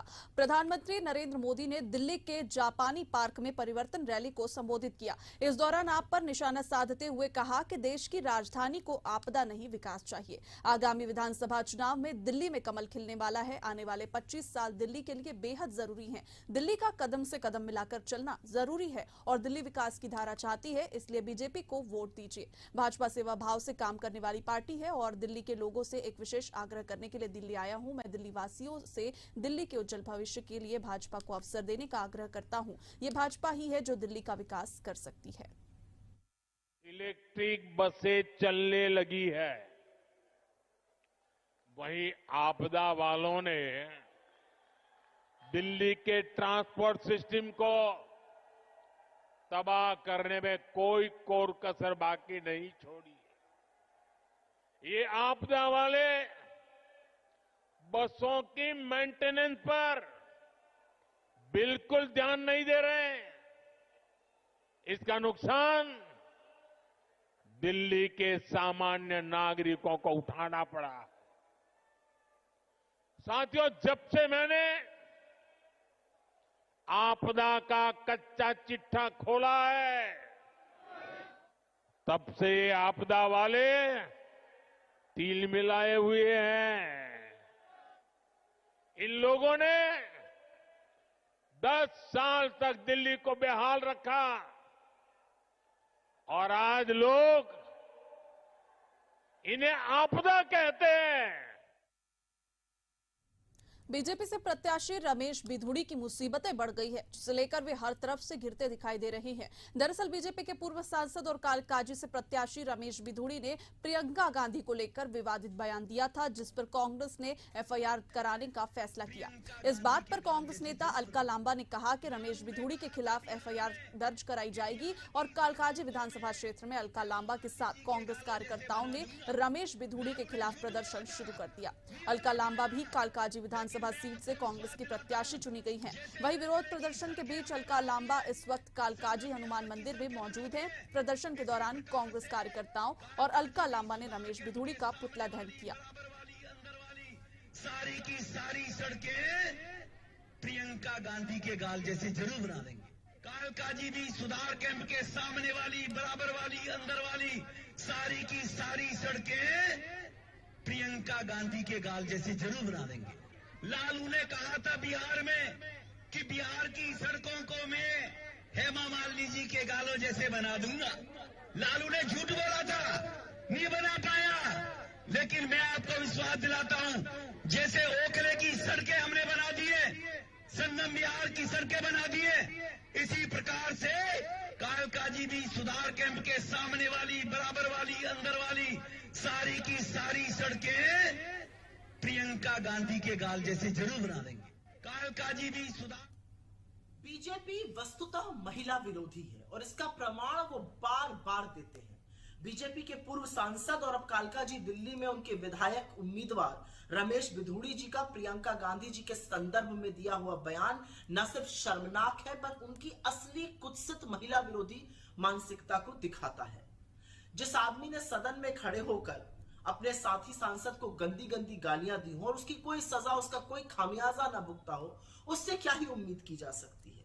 लेकिन क्या इस घटिया भाषा, इस घटिया बयान के लिए बीजेपी की महिला नेत्रियां, महिला बाल विकास मंत्री, बीजेपी के अध्यक्ष जेपी नड्डा और खुद प्रधानमंत्री जी कुछ बोलेंगे?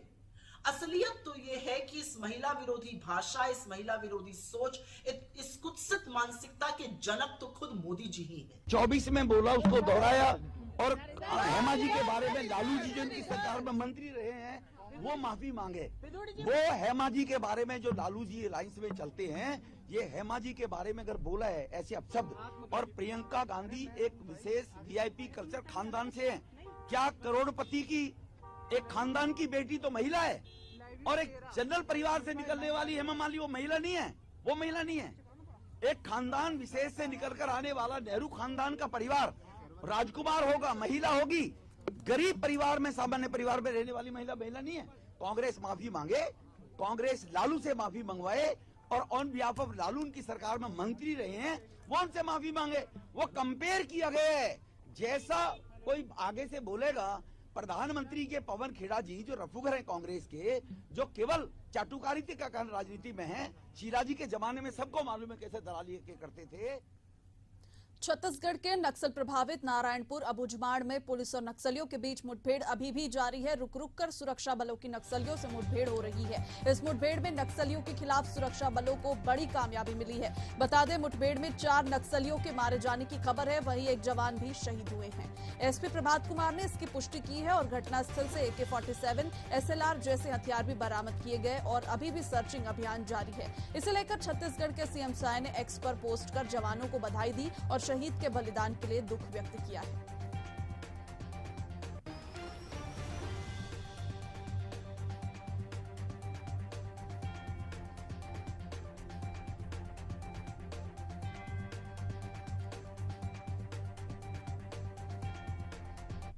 अबुझमाड़ में नक्सलियों की एक बड़ी जमावड़ी की सूचना पे 4 जिलों के डीआरजी नारायणपुर, दांतेवाड़ा, कोंडागांव और जगदलपुर और एसटीपी संयुक्त टीम निकली थी और कल शाम से लगातार अलग अलग जगह पे मुठभेड़ जारी है। अभी तक हमें 4 नक्सलियों के शव बरामद किए हैं, ऑटोमेटिक हथियार भी मिले हैं। और दुख की बात है कि हमारा एक प्रधान आरक्षक जवान सन्नू कारब इसमें शहीद हो गए हैं और मुठभेड़ अभी जारी है, सर्चिंग जारी है। टीम वापस आने के बाद बाकी जानकारी दी जाएगी। नहीं, टीम अभी फील्ड में ही है, अभी तो ऑपरेशन की शुरुआत है, तो जब टीम वापस आ जाएगी तब शिनाख्त की जाएगी। वक्त तो चला एक छोटे से ब्रेक का, ब्रेक के बाद जल्द लौटेंगे।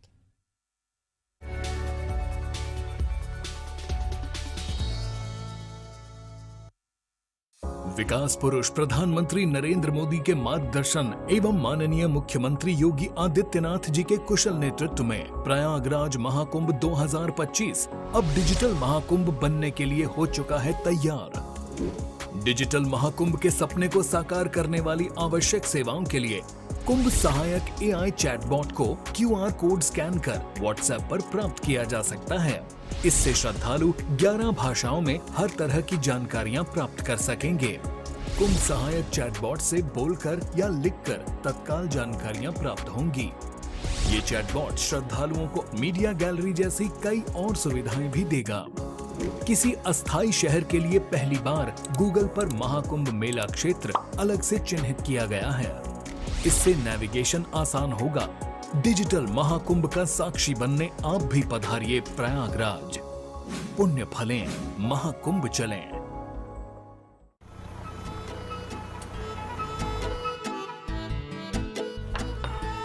मैं आ गया। वो पॉक्सो एक्ट क्या होता है? POCSO act? चिंटू, तुम्हें इसे क्या मतलब है? ओहो भाभी, चिंटू को भी पता होना चाहिए कि पॉक्सो एक्ट क्या होता है। हमारे देश में बच्चों को सुरक्षित एवं बाल यौन शोषण की रोकथाम के लिए पॉक्सो एक्ट 2012 में बनाया गया। बाल यौन शोषण में कई अन्य बातें भी हैं, जैसे बच्चे को अश्लील पाठ्य सामग्री, चित्र, फोटो या फिल्म दिखाना, या बच्चे का अश्लील वीडियो बनाना, या ऐसी कोई भी हरकत करना जिससे बच्चे को असहज या असुरक्षित महसूस हो। पर मेघा, बच्चे ऐसी बातें माँ बाप से बताते कहाँ हैं? हाँ भाभी, लेकिन हमें बच्चे को जागरूक बनाना पड़ेगा। अक्सर देखा गया है कि बाल यौन शोषण करने वाले अधिकतर लोग बच्चे की जान पहचान या आसपास के ही होते हैं और बच्चे को चुप रखने के लिए वह उन्हें लालच देते हैं, डराते हैं, धमकाते हैं। और हाँ, आप भी याद रखें, अगर आपके बच्चे के साथ ऐसा कुछ हो तो बिना डरे घबराए चाइल्ड हेल्पलाइन नंबर 1098, विशेष किशोर पुलिस इकाई, स्थानीय पुलिस स्टेशन, डायल 100, बाल कल्याण समिति या जिला बाल संरक्षण इकाई में रिपोर्ट करें। राष्ट्रीय बाल अधिकार संरक्षण आयोग की वेबसाइट ncpcr.gov.in पर भी आप शिकायत दर्ज कर सकते हैं। बाल यौन शोषण एक दंडनीय अपराध है, इसलिए खुद जागरूक बनिए और दूसरों को भी जागरूक बनाइए।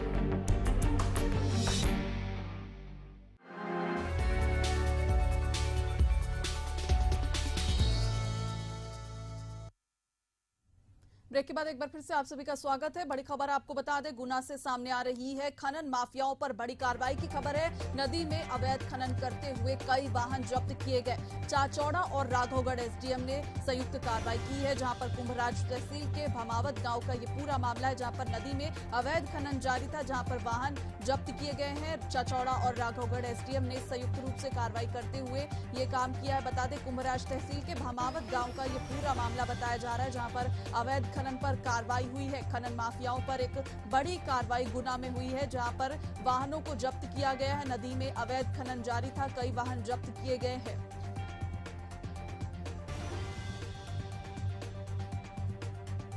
चाचौड़ा और राघवगढ़ एसडीएम ने संयुक्त कार्रवाई करते हुए अवैध खनन पर लगाम लगाया है। बड़ी कार्रवाई की गई है, जहां पर अवैध खनन करते नदी में वाहनों को जब्त किया गया है।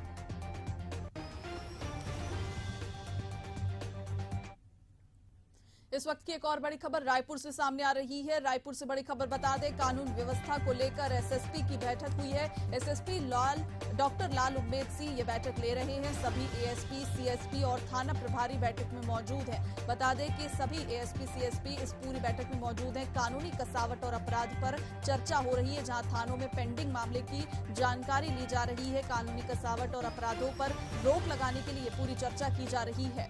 एक बड़ी बैठक, एसएसपी, सीएसपी सभी मौजूद हैं इस बैठक में। राजधानी रायपुर से बड़ी खबर आपको बता रहे हैं। कानून व्यवस्था को लेकर एसएसपी की ये बैठक अभी भी जारी है। बैठक की अध्यक्षता एसएसपी डॉक्टर लाल उम्मेद सिंह कर रहे हैं, जहां पर तमाम अपराधों पर उसके लगाम पर जानकारी दी जा रही है और इसके लिए कानून की क्या कुछ हो सकता है, ये सारी चीजें भी वहां पर प्रक्रिया, बातचीत जारी है। कानूनी कसावट और अपराधों पर चर्चा हो रही है। खबर पटना से, जहां गांधी मैदान में जन सुराज पार्टी के संस्थापक प्रशांत किशोर का आमरण अनशन जारी है। रविवार को प्रशांत किशोर अनशन का चौथा दिन है। बता दें कि इसी बीच किशोर ने प्रेस कॉन्फ्रेंस की और कहा कि अभ्यर्थियों की मांग जायज है। जिस प्रकार कई जगह पेपर लीक हुए लेकिन किसी को पता नहीं चला, जब तक इन लोगों की बात सुनी नहीं जाती है आमरण अनशन जारी रहेगा। आइए सुनते हैं कि उन्होंने आगे क्या कहा।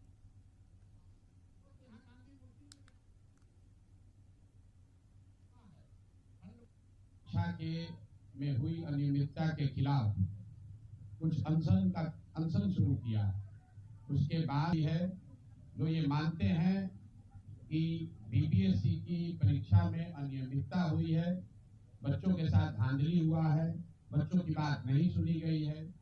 जैसे जैसे ये दिन बीते हैं, समाज और अलग अलग विचारधारा के लोग इस आंदोलन के हिस्सा बने हैं। शुरुआती जो ये दौर रहा है, ये उत्साह और कंफ्यूजन का भी दौर रहा है।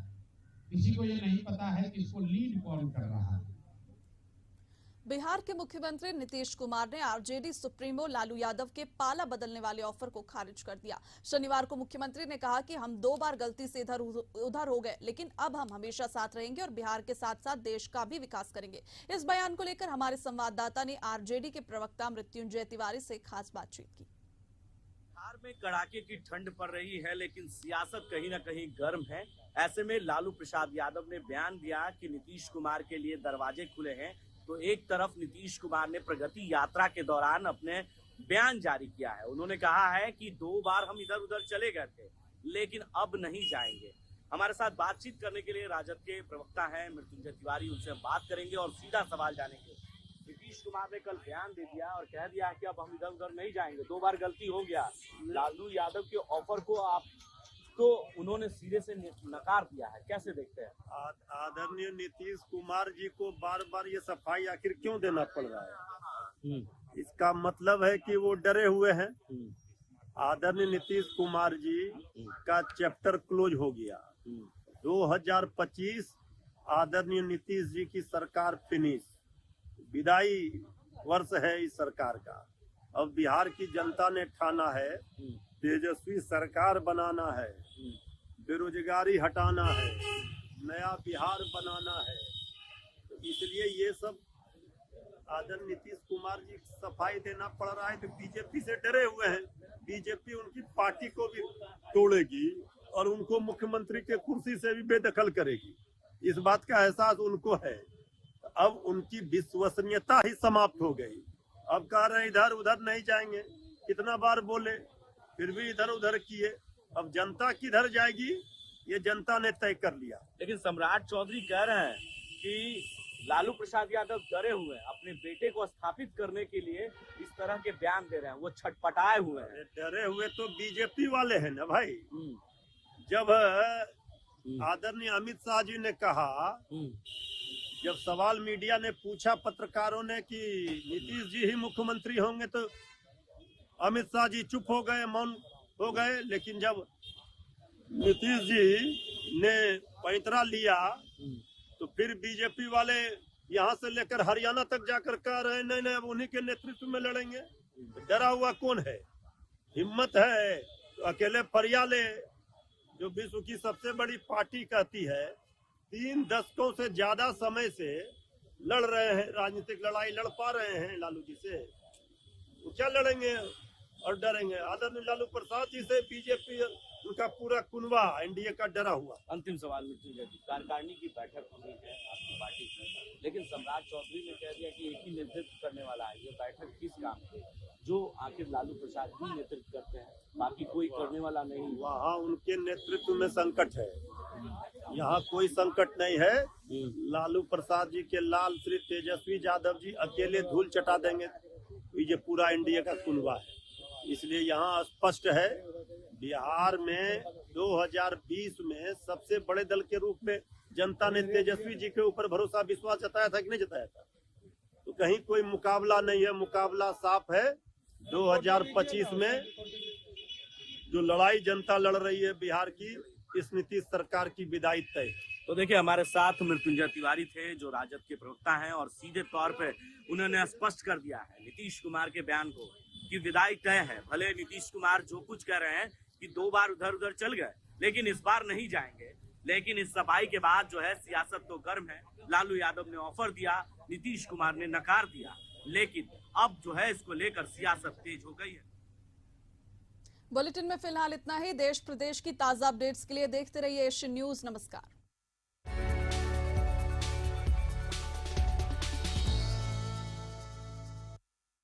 यशस्वी प्रधानमंत्री नरेंद्र मोदी जी के विजन के अनुरूप माननीय मुख्यमंत्री योगी आदित्यनाथ के प्रगतिशील नेतृत्व में अविस्मरणीय यादों के साथ संपन्न हुआ प्रयागराज कुंभ 2019 जैसा कीर्तिमान बनाने के लिए महाकुंभ 2025 के सफल आयोजन को तैयार है कर्म योगी सरकार। स्वच्छ महाकुंभ, हरित महाकुंभ के अनुरूप पौधरोपण, पार्कों का जीर्णोद्धार एवं सौंदर्यकरण के विभिन्न कार्यों से पर्यटकों को होगी विशेष अनुभूति। कूड़ा प्रबंधन और पॉलीथीन फ्री महाकुंभ के लिए बनाई गई है विशेष कार्य योजना। श्रद्धालुओं की सुविधा के लिए 1,50,000 शौचालय का कराया जा रहा है निर्माण। सौंदर्यकरण और मेला थीमेटिक लाइटिंग के कार्यों से कुंभ नगरी प्रयागराज को मिला है नव्य स्वरूप। महाकुंभ 2025 में अमृत स्नान का पुण्य कमाने आओ चलें महाकुंभ। सनातन गर्व महाकुंभ पर्व। महाकुंभ 2025 प्रयागराज।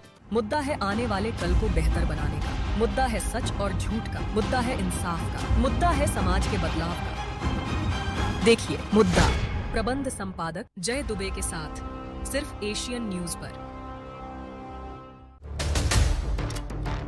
संघर्ष के क्षेत्रों से लेकर राजनीतिक केंद्रों तक हर खबर पर नजर, हर सच की पहचान बिना किसी डर। नया साल, नई ऊर्जा, आपके विश्वास का साथी। पत्रकारिता का स्वर्ण मानक, Asian news, voice of people. Prayagraj में महाकुंभ 2025 का विशेष आयोजन। महाकुंभ में स्नान करना होता है बेहद फलदायी। 10 जनवरी 2025 पौष शुक्ल एकादशी महाकुंभ प्रथम स्नान तिथि। 13 जनवरी 2025 पौष पूर्णिमा महाकुंभ द्वितीय स्नान तिथि। 25 जनवरी 2025 मां कृष्ण एकादशी महाकुंभ चतुर्थ स्नान तिथि। 27 जनवरी 2025 माघ कृष्ण त्रयोदशी महाकुंभ पंचम स्नान तिथि। 4 फरवरी 2025 माघ शुक्ल सप्तमी रथ सप्तमी महाकुंभ अष्टम स्नान तिथि।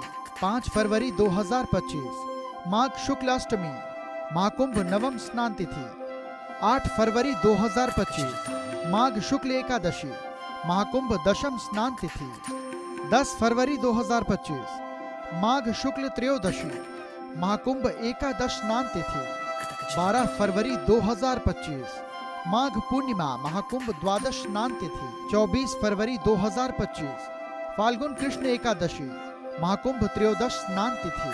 26 फरवरी 2025 महाशिवरात्रि महाकुंभ चतुर्दश स्नान पर्व।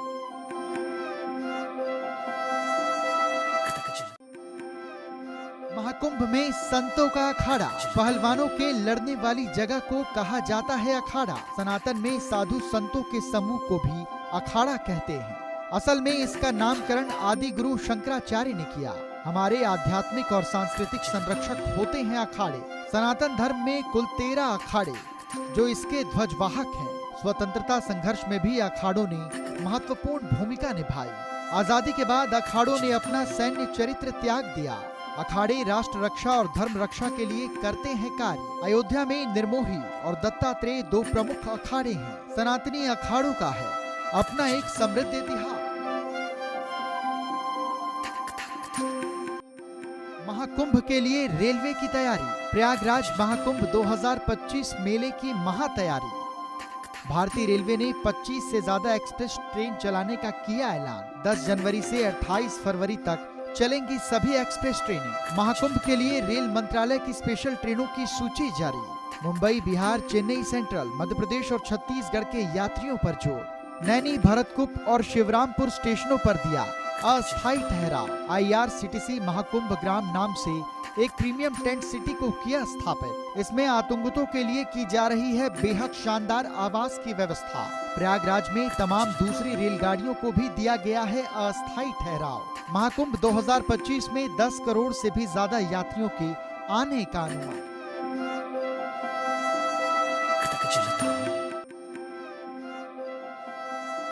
महाकुंभ में फिल्मी सितारों का समागम। प्रयागराज के महाकुंभ में बॉलीवुड सितारों का महाकुंभ। बॉलीवुड के प्रसिद्ध गायकों के संगम का भी मिलेगा आनंद। महाकुंभ मेला परिसर के गंगा पंडाल में होगा विशेष आयोजन। 10 जनवरी को प्रसिद्ध गायक संगीतकार शंकर महादेवन की होगी प्रस्तुति। 11 जनवरी को प्रदेश की प्रसिद्ध लोक गायिका मालिनी अवस्थी की प्रस्तुति। 18 जनवरी को सिंगर कैलाश खेर की प्रस्तुति। 19 जनवरी को सोनू निगम अपनी आवाज का बिखेरेंगे जादू। 20 जनवरी को प्रसिद्ध लोक गायिका मैथिली ठाकुर का गायन। 31 जनवरी को कविता पौडवाल अपना कार्यक्रम पेश करेंगी। 1 फरवरी को विशाल भारद्वाज तो 2 फरवरी को ऋचा शर्मा। 8 फरवरी को जुबिन नौटियाल। 10 फरवरी को रसिका शेखर। 14 फरवरी को हंसराज रघुवंशी और 24 फरवरी को श्रेया घोषाल।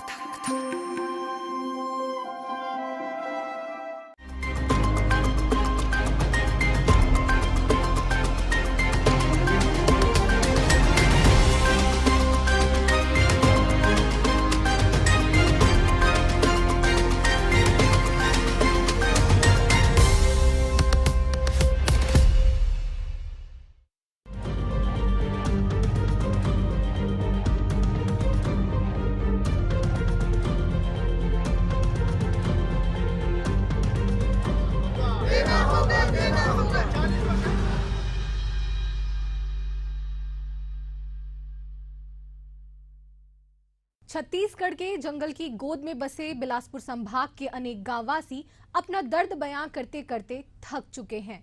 आज से करीब 46 साल पहले कोरबा जिले के दीपिका गेवरा कुसमुंडा खदान क्षेत्र में रहने वाले हजारों लोगों के ऊपर विस्थापन की आफत आई थी। विस्थापन के पहले प्रभावित गांव के युवाओं को रोजगार का वादा भी किया गया था, लेकिन वादे अब तक कागजों तक ही सीमित रहे। हालात ऐसे हुए कि उन्हें अपना घर बार छोड़कर दूसरी जगह जाना पड़ा और इस विस्थापन ने न सिर्फ उनका घर छीना बल्कि पीढ़ियों से जंगल के बीच रह रहे उनके परिवार से जमीन भी छीन गई और अब उनकी आजीविका का जरिया भी खत्म हो चुका है। नमस्कार, मैं हूं पूनम ऋतु और आप देख रहे हैं एशियन न्यूज की खास पेशकश विश्लेषण।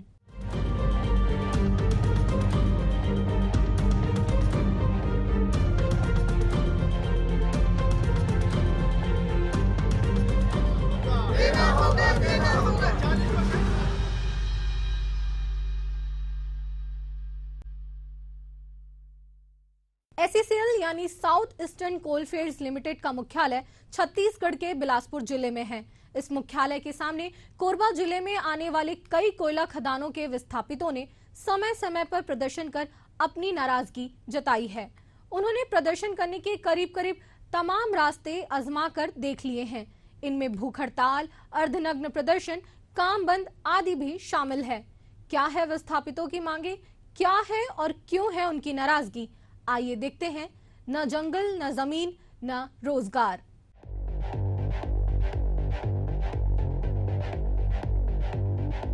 छत्तीसगढ़ का बिलासपुर संभाग कोयला उत्पादन के लिए न केवल देश में बल्कि पूरी दुनिया में प्रसिद्ध है। SECL की गेवरा और कुसमुंडा खदानें दुनिया की 10 सबसे बड़ी कोयला खदानों में शामिल हैं। worldatlas.com सूची के मुताबिक गेवरा खदान दूसरे और कुसमुंडा खदान चौथे नंबर पर है। इन दोनों खदानों में सालाना 10 करोड़ टन से ज्यादा कोयला निकलता है, जो भारत के कुल उत्पादन का करीब 10% है।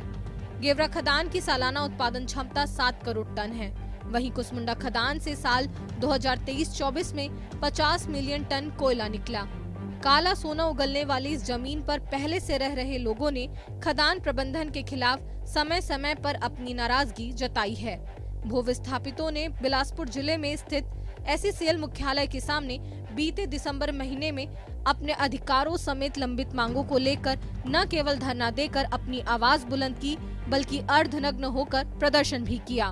बीते कई साल से रोजगार, अधिग्रहित जमीन की वापसी, पुनर्वास और बसावट की मांग करते हुए भू विस्थापितों का प्रदर्शन जारी है।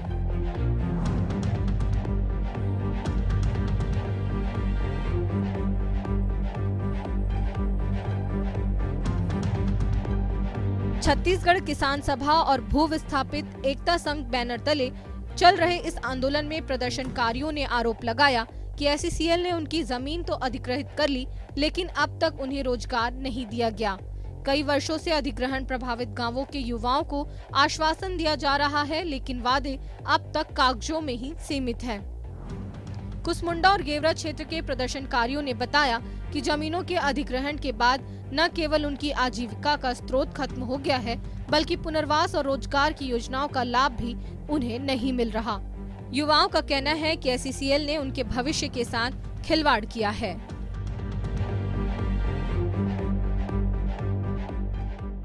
भू स्थापित रोजगार एकता संघ ने एसईसीएल मुख्यालय के घेराव किया। देख सकते हैं कि अर्धनग्न यहाँ पर प्रदर्शन किया जा रहा है और लगातार इनकी मांगे हैं कि 1978 में इनकी जमीनें हमको अधिग्रहित बावजूद उसके अभी तक इनको जो है रोजगार नहीं मिल पाया। साथ ही कई ऐसी मांगे हैं जिनको लेकर आज एसईसीएल मुख्यालय का घेराव किया। देख सकते हैं कि बड़ी संख्या में जो ये लोग हैं वो यहाँ पर पहुंचे और किस तरीके की मांगे हैं इनसे ही जानते हैं। किस तरीके की मांगे हैं आप लोग का, क्यों आज ये प्रदर्शन किया जा रहा है, क्या कुछ चाहते हैं आप लोग? इसमें पहली बात तो ये है कि जो अधिग्रहण हुआ है जमीन और जिसका उपयोग नहीं किया एसईसीएल ने, उसको हम जमीन वापसी चाहते हैं, क्योंकि भूमि कानून 2013 के हिसाब से वो जमीन वापस होना है किसानों को।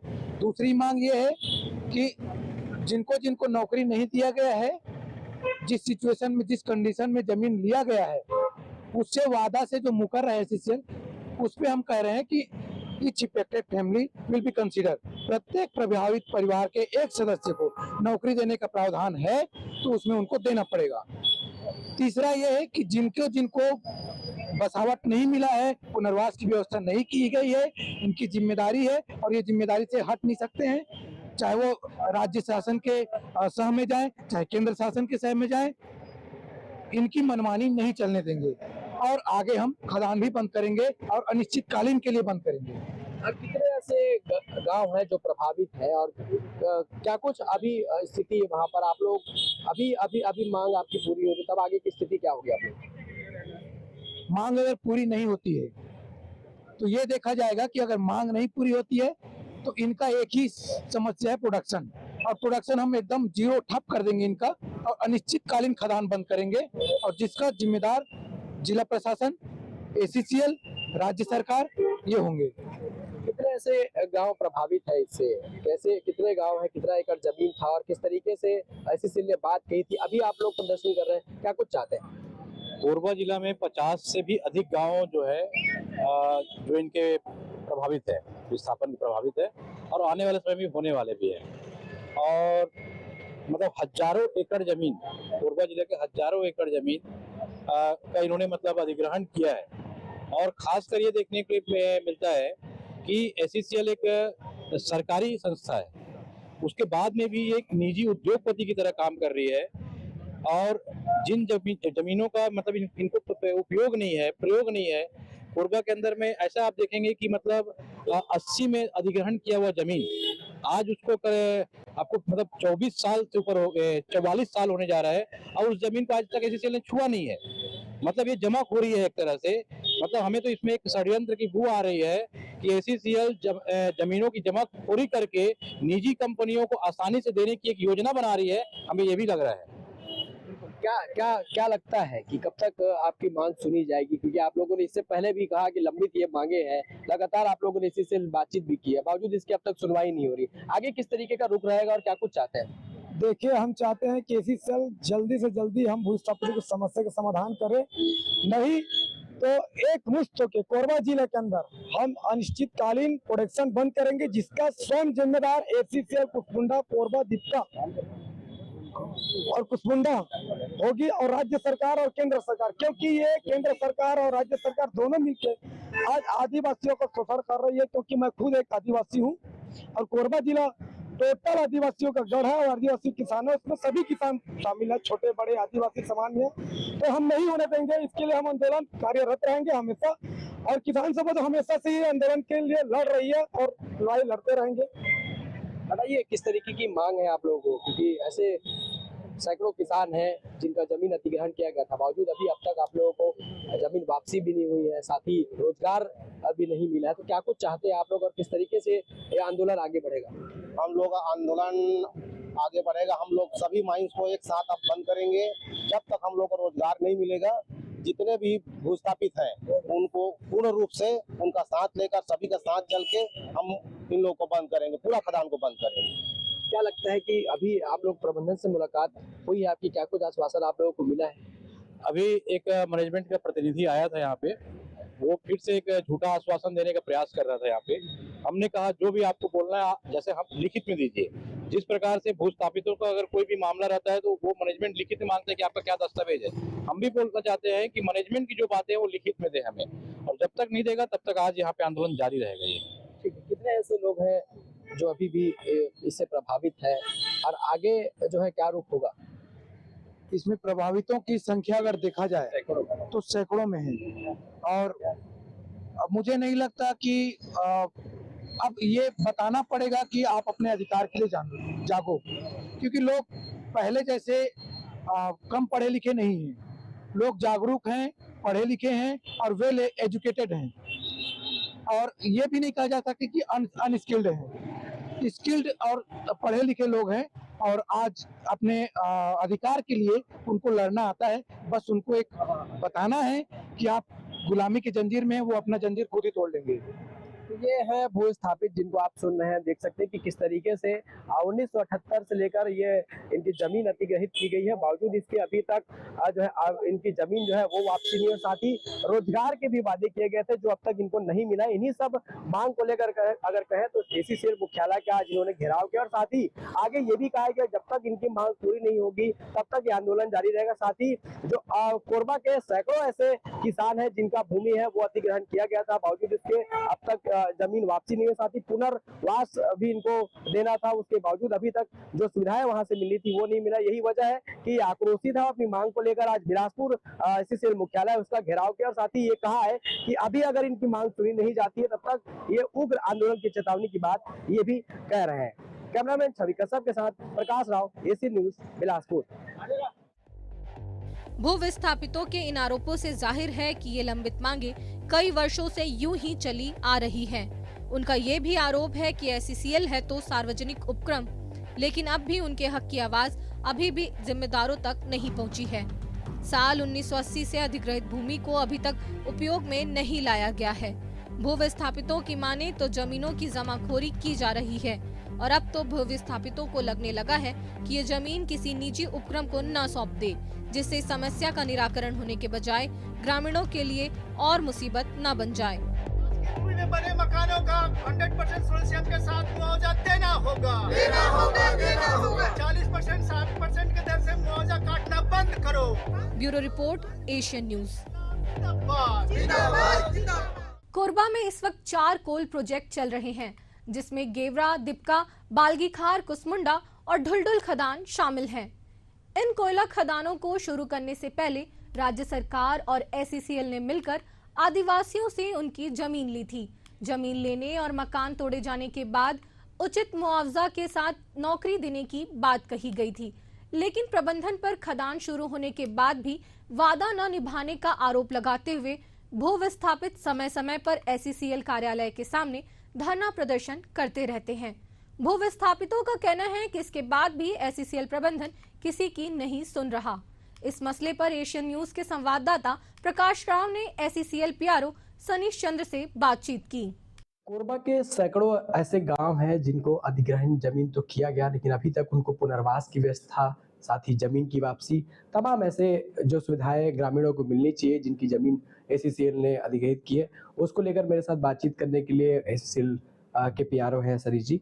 सरीश जी, कितने ऐसे गांव हैं जो प्रभावित हैं और क्या कुछ उनकी जब अधिग्रहित जो जमीन थी उनको लिया गया था, क्या कुछ एसीसीएल के नियम हैं? मैं थोड़ा समय लेते हुए ये जो आज छत्तीसगढ़ के विकास में जो कोरबा योगदान दे रहा है और इसमें कोल इंडस्ट्री की जो भूमिका बहुत संक्षेप में उसके बारे में शुरू करूंगा और फिर मैं भूमि अधिग्रहण के मसले पर आऊंगा। देखिए, लगभग 1975 के आसपास जबकि कोल माइंस का नेशनलाइजेशन हुआ, उसके बाद से कोरबा कोल फील्ड्स की विकास यात्रा शुरू होती है। वहाँ पे जो खदानें थी गेवरा, दीपका और कुसमुंडा, ये बड़ी छोटी खदानें थी। 5 मिलियन टन जैसा उत्पादन होता था। एसीसीएल का जो उत्पादन था 36 मिलियन टन था। अब लगभग हम लोग 187 मिलियन टन। उस समय जो जमीन ली जाती थी, छत्तीसगढ़ के जो रहवासी हैं उनके स्पिरिट को सलाम करती है एसीसीएल प्रबंधन कि उस समय एमओयू होता था, समझौता होता था कि आपके जमीन के नीचे कोयला है, आप इस जमीन को क्या सरकार को देना चाहते हैं, हम बदले में आपको नौकरी देंगे। तो दोनों के बीच परस्पर समझौता होता था जो कि राज्य शासन उसकी गवाही करता था और जमीनें ली जाती थी। यह प्रक्रिया लगभग 1990-95 तक चली और कितनी भी आपकी जमीन, आप अपनी 2 एकड़ जमीन देना चाहते हैं तो आपको 1 नौकरी मिलेगी और पूरी जमीन का मुआवजा मिलेगा, जो भी प्रावधान थे उस समय। वैसे लोगों ने जमीनें दी। कालांतर में इस प्रकार के नियमों में बदलाव होते गए और बदलाव होते होते वर्ष 2008 में 1996 में एक बदलाव हुआ जिसमें जो जमीन के नौकरी, कितनी जमीन पे नौकरी दी जाएगी, कितना मुआवजा दिया जाएगा, उसमें बदलाव किया गया। 2008 में बदलाव हुआ। पहले मध्य प्रदेश का R&R जो है नीति लागू होती थी, भूमि अधिग्रहण की नीति। फिर छत्तीसगढ़ शासन ने अपनी नीति लेके आए हैं। उसके बाद कोल इंडिया 2012 में अपनी पॉलिसी लेके आए। तो ये मात्रा घटते घटते जैसे आज की डेट में हो गया कि हम मान लिया 2 एकड़ जमीन पर हम 1 रोजगार देंगे। अब लोग क्या कर रहे हैं, जो कुछ दिनों पहले जो मुख्यालय में आए थे, कि वो आज के डेट जैसे 1980, 85 या 75 में जो जमीनें ली गई हैं, लोग कह रहे हैं कि 2012 के बाद जो जमीन लिए गए हैं, तो हमने 1975 और 80 में हमने जमीनें जो दी, हमको आज के नियम से उस समय के जो रोजगार बनते थे वो दिया जाए, और यदि वो रोजगार नहीं बनता है तो सैलरी दे दी जाए उतने लोगों की, क्योंकि ऑफ कोर्स उस समय जो सेवा में रहेगा वो अब तक सेवानिवृत्त हो गया। तो कह रहे हमें उसको सेवा उतने पैसे दिए जाए, कंपेंसेशन दिया जाए, मुआवजा दिया जाए। तो यह तो भारत सरकार के नियम लगातार बदलते रहते हैं, तो हम किसी भी जो भी नियम बनता है वो उस दिन से प्रभावित होता है, रेट्रोस्पेक्टिव नहीं प्रभावी हो सकता। तो आज 1980 माने 50 साल पुराने मामले को पीछे जाके उसमें संशोधन करना और उसके आधार पर भारत सरकार राशि का बंटवारा नहीं कर सकती है। तो यह एक बेसिक बुनियादी बात है जिसे हम लगातार समझाने का प्रयास कर रहे हैं। अच्छा, अब इसकी भूमिका में जाएंगे कि यह मुद्दा अचानक से आया क्यों। यह मुद्दा इसलिए आया क्योंकि अभी कोरबा कोलफील्ड्स में जो परियोजनाएं हैं, गेवरा विस्तृत हो रहा है, दुनिया के दूसरे सबसे बड़ी परियोजना बन गई, छत्तीसगढ़ के लिए गौरव का विषय हुआ। कुसमुंडा दुनिया की 4थी सबसे बड़ी परियोजनाएं हो रही हैं। यहाँ की लोगों का जमीन लिया जा रहा है और लगातार रोजगार दिए जा रहे हैं। पिछले 2 सालों में कहें तो 1,500 लोगों को रोजगार दिया। 1 साल में औसतन 800 लोगों को रोजगार दिया जा रहा है। पिछले 10 सालों का जो आप एवरेज निकालेंगे तो इतने रोजगार कभी स्वीकृत नहीं किए जा रहे। अब इस आंकड़े को देखकर दूसरे लोग भी उत्साहित हो रहे हैं और उत्साह में कहीं ना कहीं उन्हें ये लग रहा है कि यदि वो यहाँ आए, प्रदर्शन करें या मांग रखें तो राज्य शासन के सहयोग से या एसीसीएल के सहयोग से उन्हें 50 वर्ष पूर्व मामले में मुआवजा मिल जाएगा या नौकरी मिल जाएगा। हम उनके उत्साह को सलाम करते हैं, लेकिन यह स्पष्ट करना चाहेंगे कि यह एक सार्वजनिक उपक्रम है, भारत सरकार का उपक्रम है। कोई भी कार्य नियमों के अधीन ही किया जा सकता। जो 2012 में नियम बने हैं, हम 1985 में उस नियम को नहीं लागू कर सकेंगे। अभी आगे क्या कैसे देखते हैं, क्योंकि अभी जो एकता संघ ने भी यहाँ पे प्रदर्शन किया है, वो स्थापित है, अब वो चाह रहे हैं कि अगर आगे मांग नहीं सुनी जाती है, वो लिखित में मांग भी कर रहे हैं, तो ऐसे में क्या स्थिति बनती है, क्योंकि वो अगर इस तरीके की उनकी मांग नहीं सुनी जाती है तो खदानें बंद करने की चेतावनी भी देती है, तो कैसे देखते हैं? हमने देखा कि देखिए कुछ लोग तो इसके पीछे हैं जो इनको भोले भाले जो हमारे ग्रामवासी हैं जिन्होंने जमीन दी है, उनको वो गलत तरीके से समझाते हैं। आपने यहाँ पे देखा होगा कि वो लोग सामने भी नहीं आते, वो पीछे रहते हैं और गांव वालों को आगे करते हैं और उन्हें वो बता देते हैं कि नहीं कैसे नहीं मिलेगा। दूसरी बात है कि मामले को थोड़ा संवेदनशील बनाने के लिए वो इस तरह के हथकंडे अपना रहे हैं कि जैसे मुख्यालय के बाहर शहर में आओ और अपना शर्ट उतार दो, इस प्रकार से कह रहे हैं कि जैसे खदान में कोई बड़े लोग जाएंगे, मीडिया के सामने उन्होंने कहा, तो हम वहाँ पे अपने कपड़े उतारने लगेंगे। पहले वो महिलाओं को लेकर आने वाले थे। तो राज्य शासन ने हमें सहयोग किया है और जब उन्होंने ऐसी बातें लिखी थी तो राज्य शासन के द्वारा उन्हें मनाही की गई और हमने बैठक किया। बैठक लगातार कर रहे हैं, 2 दिसंबर को बैठक कर रहे हैं, 18 दिसंबर को बैठक की, 25 दिसंबर को बैठक की कुसमुंडा में उनके साथ। यह मामला कुसमुंडा में ही सुलझाया जाना है, लेकिन फिर भी वो दबाव बनाने के लिए, अपना बात रख जो मनवाने के लिए जबरदस्ती जैसा लगता है कि वो मुख्यालय आ गए। मुख्यालय आने का कोई औचित्य नहीं था, लेकिन फिर भी वो आ गए और यहाँ आके और इस तरह से दबाव बनाना चाह रहे हैं। मैं पुनः अपने भूस्वामियों से, ग्रामवासियों से निवेदन करेंगे, प्रार्थना करेंगे कि जो नियम हैं भारत सरकार के, राज्य शासन के, जो कलेक्ट्रेट के जरिए नियम बताए जाते हैं, आप उन्हीं पे भरोसा करें। कोई कुछ भी आके कहता हो उस पर कृपया ध्यान न दें। आप हमारी जो लैंड एंड रेवेन्यू डिपार्टमेंट है कोरबा में, ACCL के कुसमुंडा, गेवरा, दीपका में, वहाँ के अधिकारी 24/7 काम करते हैं। आप उनके संपर्क में हैं, आप वहाँ जाएं, उस कार्यालय में पूछें कि ऐसा कोई कह रहा है कि हमें 50 साल पुराने मामले में हमें रोजगार दिलवा देगा, हमें मुआवजा दिलवा देगा। यह सरासर गलत है, ऐसा नहीं हो सकता है, यह भ्रामक बातें हैं। कृपया उस पर ध्यान दें। अभी कितनी जमीनें वहाँ से जो है किसान उनकी ली गई थी और आगे किस तरीके से अब ACCL प्रबंधन है वो इस दिशा पे काम करेगा? अभी कुसमुंडा मेगा प्रोजेक्ट में हमारे 75 मिलियन टन की प्रोजेक्ट रिपोर्ट स्वीकृत हुई है। तो जो कुसमुंडा के आसपास के जो 4-5 गांव हैं, वहाँ निश्चित रूप से आने वाले वर्षों में उसका विस्तार होगा।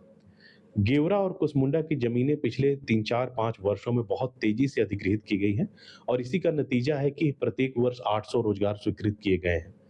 पहले जो माननीय कलेक्टर सर हैं उन्होंने भी बैठ के ली हैं और वो भी सूची को पहले राज्य शासन, देखिए हम लोग क्या करते हैं, इसकी प्रक्रिया होती है, एक DRRC की बैठक होती है, उसमें माननीय कलेक्टर सर उसमें मुहर लगाते हैं कि ये गांव वाले हैं, इनकी इतनी जमीन है, भारत सरकार के नियम के अनुसार इनकी पात्रता है और इन्हें रोजगार दिया जाए। वो सूची हमारे पास आती है। ये बहुत सरल है। सूची में जितना पैसा है वो लिखा हुआ है भारत सरकार के नियमों में कि इन्हें इतना पैसा मिलेगा, इतना रोजगार मिलेगा। हमारे पास एक जो विकल्प रहता है मामले को बहुत तेजी से करने का, तो पिछले 2 सालों में लगातार CMD doctor Prem Sagar Mishra sir ने संवेदनशील प्रबंधन, संवादशील प्रबंधन का नारा दिया। 800 रोजगार 2 सालों से किए जा रहे हैं। इस साल अभी सितंबर माह तक जितने रोजगार स्वीकृत किए गए पिछले साल से लगभग दुगने के जैसे हैं, जो इस अप्रैल से लेकर सितंबर तक की अवधि बहुत तेजी से काम किया जा रहा है। कुसमुंडा में आने वाले सालों में आसपास की गांवों की जमीनें अधिग्रहित करने का प्रस्ताव है और जैसे भी इसमें प्रक्रिया हो गांव वालों को नोटिफाई किया जाएगा। हम लोग अखबारों में, मुनादी के जरिए, राज्य शासन भी घोषणा करती है, हम लोग भी करते हैं। उनकी जमीनें हम लोग लेना चाहेंगे जहां विस्तार होगा खदान का, तो और जो नियमों के अनुकूल जो पात्रता होगी रोजगार की और मुआवजा की हम लोग देंगे। तो ये थे सनीश चंद्र जी जो ACCL के PR हैं, जिनको आप सुन रहे थे। तो ये कहना है कि कोरबा क्षेत्र के तमाम ऐसे खदानें हैं जहां पर जो किसान हैं उनका भी जमीन है वो अधिग्रहित किया जाएगा और साथ ही जो नियम होंगे उनके आधार पर उनको जो सुविधाएं हैं वो वहां पर दी जाएगी। और नियम में बदलाव होते हैं, यही वजह है कि 50 साल पुराने अगर कहें 1975 से लेकर जब उन किसानों की जमीन ली गई थी, उस समय के जो नियम थे उनके अनुसार उनको जो है सुविधाएं वहां पर दी गई थी, चाहे वो ACCL के जो मापदंड है उसके अनुसार। और निश्चित तौर पर आने वाले समय में अभी भी कुसमुंडा सहित कई ऐसे इलाके हैं जहां पर काम होने हैं, तो आने वाले समय में वहां पर भी जिनकी जमीन अधिग्रहित की जाएगी उनको निश्चित तौर पर उनका जो रोजगार देना है उसके साथ साथ कई ऐसी चीजें हैं उनको ACCL के द्वारा दी जाएगी। तो निश्चित तौर पर ACCL जो है बड़ा एक कोल फील्ड है और कहीं ना कहीं कोरबा जैसे क्षेत्र से कोयले जो है बड़ी मात्रा में यहाँ पर पहुंचाई जाती है। तो आने वाले समय में जो वहाँ के रहवासी हैं जिनको रोजगार सहित कई ऐसी सुविधाएं वहाँ पर दी जाएगी। कैमरामैन छवि कश्यप के साथ Prakash Rao, ACN news, Bilaspur. ACCL के जनसंपर्क अधिकारी ने तर्क दिया कि नियमों में लगातार बदलाव होते आए हैं, जिसकी वजह से 40 से 50 साल पहले के मामले अब तक सामने आ रहे हैं। साल 1980 के बाद 1996 में नियमों में बदलाव किया गया, फिर 2008 और इसके बाद 2012 में बदलाव किए गए। अभी जो भू विस्थापितों को मुआवजा और रोजगार दिया जा रहा है वो कोल इंडिया के प्रावधानों के तहत दिया जा रहा है। कोरबा जिले से जो भी प्रदर्शनकारी ACCL मुख्यालय के सामने आ रहे हैं उनकी मांगे कुसमुंडा क्षेत्र में ही जिला कलेक्टर के सामने पूरी की जाएंगी। वहीं इस विषय पर राज्य सरकार का क्या रुख है, आइए देखते हैं। 22 अक्टूबर 2024 को 7 साल बाद जिला पुनर्वास समिति की बैठक कलेक्ट्रेट सभागार में हुई। बैठक में सार्वजनिक उपक्रम, SECL, NTPC सहित बाल्को और लैंको पावर प्लांट के अधिकारी मौजूद थे। बैठक के शुरू होते ही प्रभारी मंत्री अरुण साव और मंत्री लखनलाल देवांगन SECL से प्रभावित भू विस्थापितों की समस्या और प्रबंधन की वादाखिलाफी पर जमकर भड़क गए। डिप्टी CM साव ने SECL की नीयत पर सवाल उठाते हुए यहां तक कह दिया कि आपको सिर्फ कोयला उत्पादन से मतलब है, प्रभावितों की मानवीय संवेदना से कोई लेना देना नहीं है। लेकिन ये सरकार संवेदनशील है, अब ऐसा नहीं चलेगा। इस दौरान श्रम और उद्योग मंत्री लखनलाल देवांगन ने भी अपनी नाराजगी जाहिर की। उन्होंने बैठक में SECL के अधिकारियों को ऐसे सभी FIR तत्काल वापस लेने का निर्देश भी दिया जो फर्जी तरीके से लगाए गए थे। बैठक में मंत्री लखनलाल देवांगन ने सवाल उठाते हुए कहा कि भू विस्थापितों की जमीन लेने के वक्त प्रबंधन विस्थापितों के लिए मॉडल गांव तैयार करने का दावा करता है, लेकिन ऐसे मॉडल गांव कहां हैं? उन्होंने कहा कि ऐसा एक भी मॉडल गांव है तो अधिकारी दिखा दें। साथ ही प्रभारी मंत्री और डिप्टी CM अरुण साव ने भू विस्थापितों के विस्थापन और लंबित नौकरी के मुद्दे को लेकर जमकर नाराजगी जताते हुए SECL के अफसरों की नीयत पर सवाल खड़ा किया। जिला पुनर्वास समिति की भी बैठक हमने की है। पुनर्वास से संबंधित सारी समस्याओं पर विस्तार से चर्चा की है और संबंधित कंपनियों को भू विस्थापितों के समस्याओं का शीघ्रता पूर्वक निराकरण करने के लिए निर्देशित किया है। मामले में एक तरफ SECL कोल इंडिया के नियमों में बदलाव का तर्क देते नजर आता है, तो दूसरी ओर राज्य सरकार SECL अधिकारियों को भू विस्थापितों के अधिकारों को लेकर निर्देश देते दिखाई देते हैं। बहरहाल 1980 से आश्वासन झेलते आ रहे इन भू विस्थापितों की मांग कब तक पूरी होगी, ये एक बड़ा सवाल है।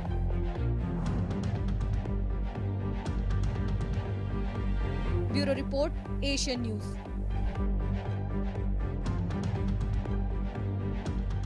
मामले में SECL और शासन का रुख जानने के बाद अब प्रशासन की भूमिका पर सवाल उठता है। सवाल उठना लाजमी भी है इसी संदर्भ में जब हमारे कोरबा संवाददाता ने कलेक्टर से जवाब लेना चाहा तो कलेक्टर पल्ला झाड़ते हुए इस मामले से बचते नजर आए।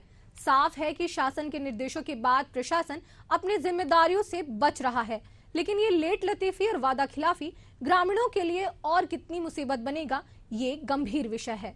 भू विस्थापन का इतिहास और वर्तमान तक सभी पहलुओं को देखने, जानने और समझने के बाद SECL प्रबंधन, शासन और प्रशासन का रुख भी जानने के बाद अब ये इंतजार रहेगा कि मामले में आगे क्या होता है। क्या भू विस्थापितों की बरसों चले आ रही मांगे पूरी होंगी या एक बार फिर उन्हें अपनी झोली आश्वासनों से ही भरने के लिए मजबूर होना होगा? अब ये तो आगे वक्त ही बताएगा। लेकिन अगली बार किसी नए विषय के साथ नया विश्लेषण लेकर हम फिर हाजिर होंगे। तब तक के लिए मुझे दीजिए इजाजत। देखते रहिए एशियन न्यूज।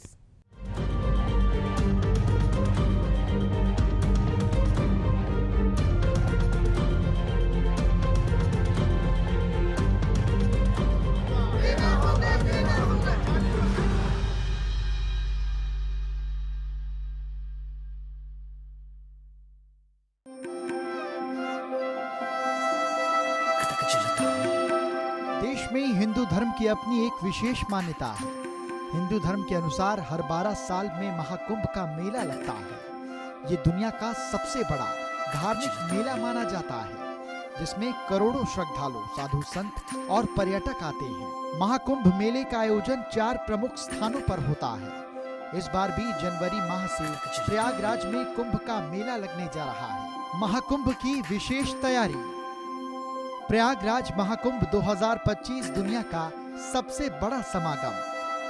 सुरक्षा में AI सहायता प्राप्त निगरानी प्रणाली शामिल। शहर के 7 मुख्य मार्गों पर 1 वे रूट प्रणाली होगी लागू। जौनपुर, वाराणसी, मिर्जापुर, रीवा, कानपुर, लखनऊ, अयोध्या, 101 बड़े पार्किंग स्थलों पर खड़े हो सकेंगे कुल 5 लाख वाहन। बाइक खड़ा करने के लिए बनेगी अलग पार्किंग। यात्रियों की सुविधा के लिए 550 शटल बसें दिन और रात चलेंगी। 20,000 से ज्यादा ई रिक्शे भी यात्रियों को सेवाएं देंगे। मेला क्षेत्र में लगेंगे 100 डिजिटल साइन बोर्ड और 80 VMD।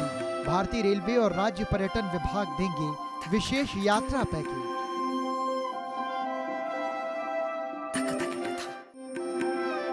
प्रयागराज में महाकुंभ 2025 का विशेष आयोजन। महाकुंभ में स्नान करना होता है बेहद फलदायी। 10 जनवरी 2025 पौष शुक्ल एकादशी महाकुंभ प्रथम स्नान तिथि। 13 जनवरी 2025 पौष पूर्णिमा महाकुंभ द्वितीय स्नान तिथि। 25 जनवरी 2025 माँ कृष्ण एकादशी महाकुंभ चतुर्थ स्नान तिथि। 27 जनवरी 2025 माघ कृष्ण त्रयोदशी महाकुंभ पंचम स्नान तिथि। 4 फरवरी 2025 माघ शुक्ल सप्तमी रथ सप्तमी महाकुंभ अष्टम स्नान तिथि। 5 फरवरी 2025 माघ शुक्ल अष्टमी महाकुंभ नवम स्नान तिथि।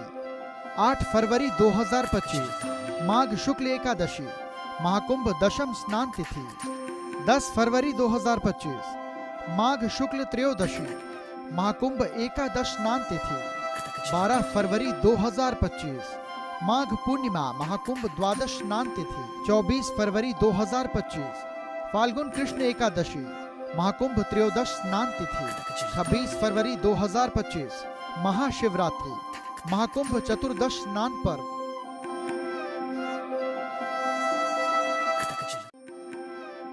महाकुंभ में संतों का अखाड़ा। पहलवानों के लड़ने वाली जगह को कहा जाता है अखाड़ा। सनातन में साधु संतों के समूह को भी अखाड़ा कहते हैं।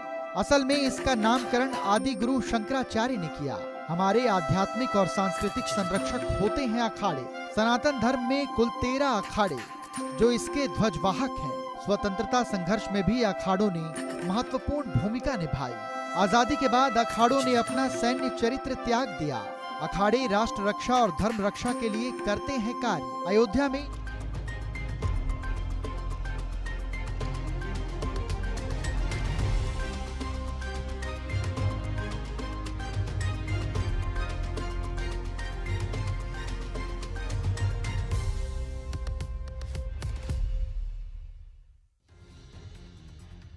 दिल्ली में आपदा पर छिड़ी सियासी जंग। पीएम मोदी ने आम आदमी पार्टी पर लगाए गंभीर आरोप। वहीं आप संयोजक केजरीवाल ने आरोपों का दिया जवाब।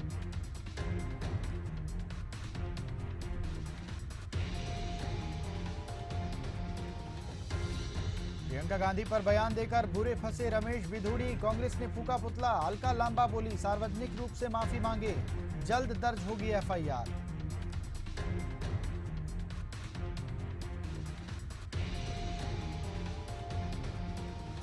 बीजापुर में हुए मुकेश चंद्राकर की हत्या पर बोले सीएम साय, हत्या का समाचार दुखद।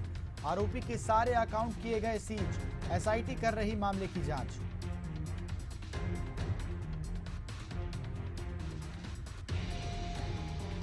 अबुझमाड़ में पुलिस और नक्सलियों के बीच मुठभेड़। 1 जवान शहीद, 4 नक्सली ढेर। मौके से शवों के साथ AK-47 सहित कई हथियार बरामद।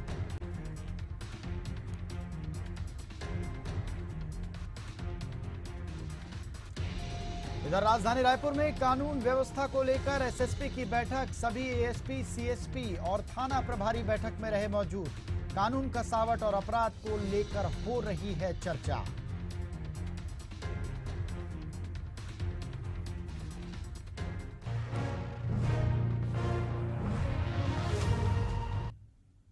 नमस्कार, बहुत स्वागत है आपका। एशियन न्यूज देख रहे हैं आप और अभिवादन स्वीकार करें अमनदीप का। चलिए बुलेटिन की शुरुआत करते हैं, खबरों की ओर बढ़ते हैं। दिल्ली में आपदा को लेकर सियासत छिड़ी हुई है। चुनाव से पहले बयानबाजी का दौर जारी है। इस दौरान आपदा पर पीएम मोदी ने एक सार्वजनिक रैली में आम आदमी पार्टी पर निशाना साधा। उन्होंने कहा कि देश की राजधानी को आपदा नहीं विकास चाहिए।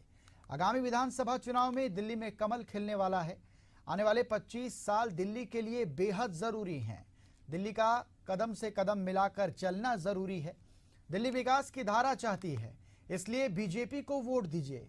वहीं आम आदमी पार्टी के प्रमुख अरविंद केजरीवाल ने प्रेस कॉन्फ्रेंस की और रोहिणी की परिवर्तन रैली में पीएम मोदी द्वारा लगाए गए आरोपों पर जवाब दिया। इस दौरान उन्होंने कहा कि प्रधानमंत्री जी हर रोज दिल्ली की जनता का अपमान कर रहे हैं। दिल्ली के लोग चुनाव में बीजेपी को इस अपमान का जवाब जरूर देंगे।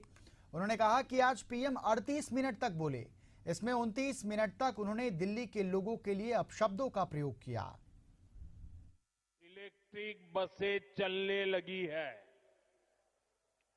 वहीं आपदा वालों ने दिल्ली के ट्रांसपोर्ट सिस्टम को तबाह करने में कोई कोर कसर बाकी नहीं छोड़ी।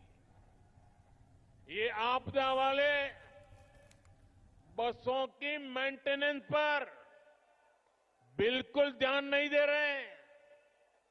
इसका नुकसान दिल्ली के सामान्य नागरिकों को उठाना पड़ा। साथियों, जब से मैंने आपदा का कच्चा चिट्ठा खोला है, तब से आपदा वाले तिल मिलाए हुए हैं। इन लोगों ने 10 साल तक दिल्ली को बेहाल रखा और आज लोग इन्हें आपदा कहते हैं। मैं प्रधानमंत्री जी से निवेदन करना चाहता हूं, उनको याद दिलाना चाहता हूं, 2020 का मैं संकल्प पत्र लाया था, वो रह गया अंदर शायद।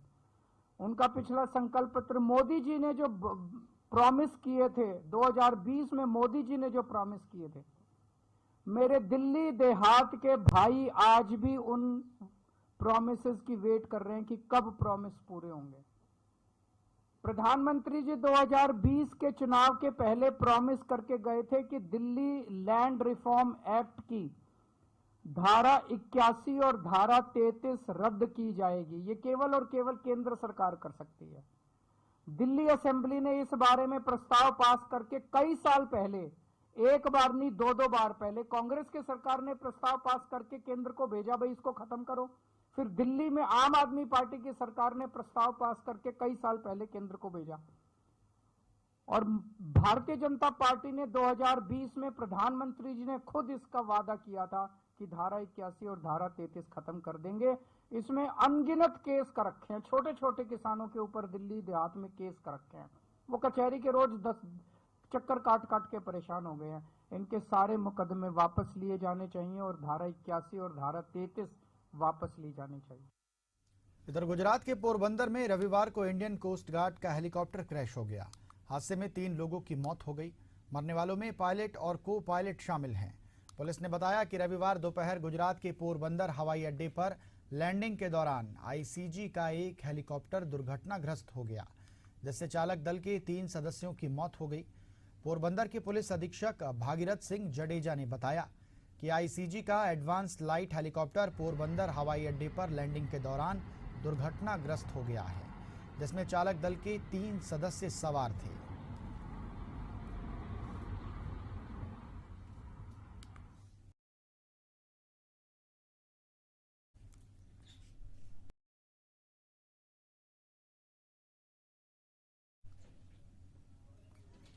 इधर मुख्यमंत्री बनने के बाद पहली बार गरियाबंद पहुंचे विष्णुदेव साय ने जिले को करोड़ों रुपए के विकास कार्यों की सौगात दी।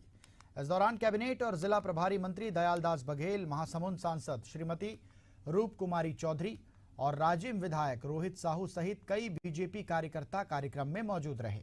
वहीं कार्यक्रम को संबोधित करते हुए मुख्यमंत्री विष्णुदेव साय ने जिले वासियों को शुभकामनाएं देते हुए कहा कि जिला प्रशासन गरियाबंद बधाई के पात्र हैं, जिन्होंने नवाचार करते हुए अनुकंपा नियुक्ति, आंगनबाड़ी नियुक्ति के लिए पहल की। हमारी सरकार ने 1 साल पूरे कर लिए हैं।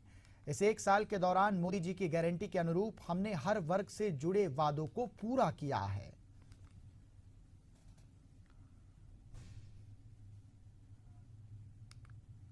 जिलावासियों को बहुत धन्यवाद करता हूँ। हम लोगों को मिला और आज कि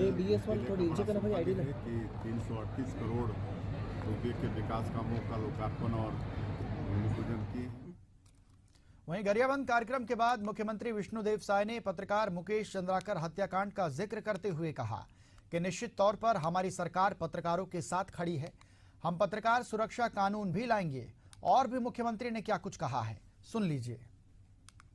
देखिए, निश्चित रूप से पत्रकारों के साथ हमारी सरकार है और पत्रकार सुरक्षा कानून भी लाएंगे, लेकिन जिस त्वरित गति से सरकार कार्यवाही की है उससे पूरा प्रदेश ही नहीं देश परिचित है। उसमें एसआईटी का गठन किए हैं। लेकिन वादा ही रह जाता है, कानून तो आप विश्लेषण तो कर सकते हैं ना, विश्लेषण कर सकते हैं। इधर रायपुर नगर निगम का कार्यकाल समाप्त हो गया है। प्रेस कॉन्फ्रेंस में महापौर एजाज ढेबर ने कहा कि हमने 5 साल अच्छा काम किया, मर्दों वाला काम हमने किया है। इस पर तंज कसते हुए उत्तर विधायक पुरंदर मिश्रा ने कहा कि एजाज हमारा छोटा भाई है, बहुत अच्छा काम किया, लेकिन मर्दों वाला बयान उन्होंने क्यों दे दिया, पता चलिए आपको सुनाते हैं पुरंदर मिश्रा ने क्या कुछ कहा है। महापौर जी एजाज ढेबर जी हमारे छोटे भाई हैं, बहुत अच्छे व्यक्ति हैं, परंतु मैं मर्दगांधी टाइप काम किया,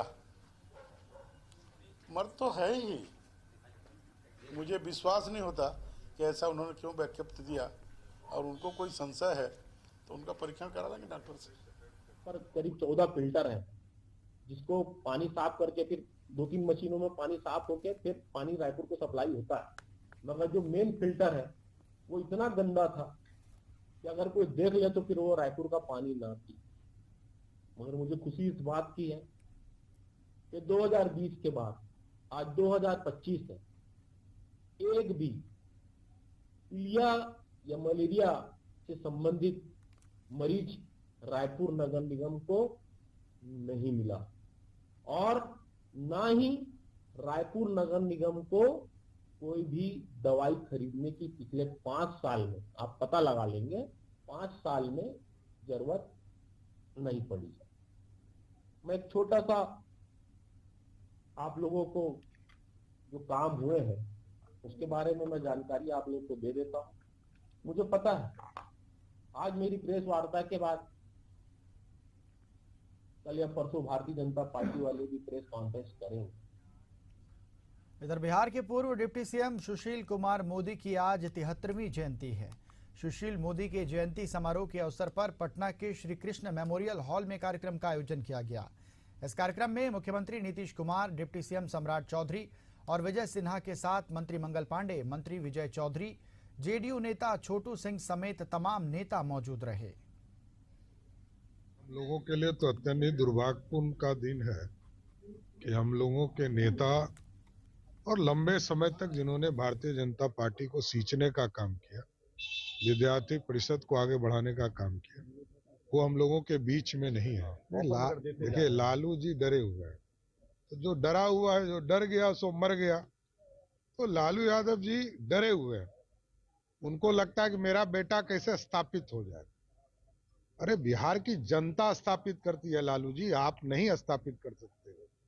बिहार की जनता तय करेगी कि बिहार में सत्ता में कौन बैठेगा, और यहाँ तो नीतीश कुमार जी बैठे हुए हैं, इसलिए नीतीश कुमार जी के नेतृत्व में एनडीए आगे भी चलता रहेगा। प्रशांत किशोर धरना पे बैठे हुए हैं। का जन्म जयंती का कार्यक्रम है और संपूर्ण बिहार के कार्यकर्ता आज अपना श्रद्धा सुमन अर्पित करने के लिए पटना पहुंच रहे हैं। श्री कृष्ण मेमोरियल हॉल में कार्यक्रम है।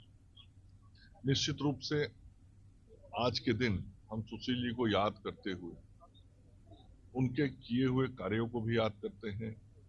उनका जो संपूर्ण जीवन रहा, उस जीवन के विभिन्न पहलू जो रहे, चाहे वह सांगठनिक रहा हो, प्रशासनिक रहा हो, सामाजिक रहा हो, उन सभी पहलुओं से भारतीय जनता पार्टी के कार्यकर्ताओं ने सीखा है। प्रेरणा लेंगे आज के दिन उनके कार्यक्रम में हम सब उपस्थित होकर। और बुलेटिन में खबरों का सिलसिला यूं ही जारी रहेगा। रुकते हैं एक छोटे से ब्रेक के लिए।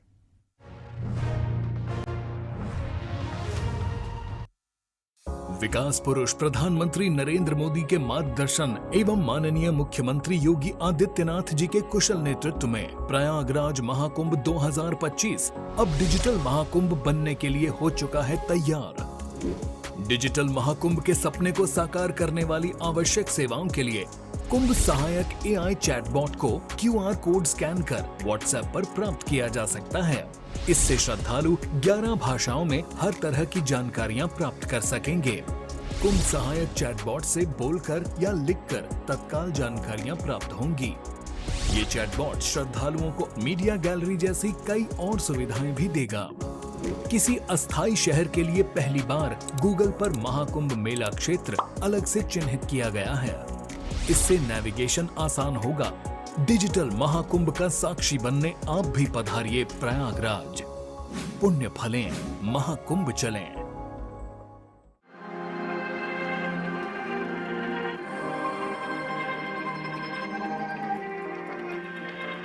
यात्रा धर्म की, यात्रा इतिहास की, यात्रा संस्कृति की।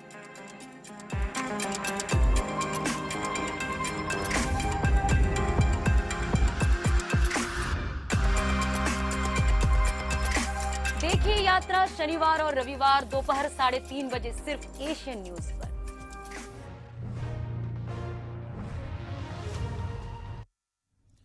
और ब्रेक के बाद बहुत स्वागत है आपका। चलिए खबरों की ओर बढ़ते हैं। बालोद से खबर मिल रही है जहां पर पुलिस विभाग में बड़ी सर्जरी की गई है। जिले में 128 आरक्षकों का तबादला हुआ है। 4 ASI 18 प्रधान आरक्षक भी इसमें शामिल हैं। SP SR भगत ने इसके आदेश जारी कर दिए हैं। बालोद से ये खबर आपको बता रहे हैं, बड़ी प्रशासनिक सर्जरी यहां पर हुई है जहां पर जिले में 128 आरक्षकों का तबादला किया गया है। 4 ASI 18 प्रधान आरक्षक भी इसमें शामिल हैं। SP SR भगत ने इसके आदेश जारी कर दिए हैं। तो पुलिस विभाग में बड़ी सर्जरी यहां पर की गई है। जिले में 128 आरक्षकों का तबादला कर दिया गया है। इसमें 4 ASI हैं, 18 प्रधान आरक्षक हैं। SP SR भगत ने इसके आदेश जारी कर दिए हैं।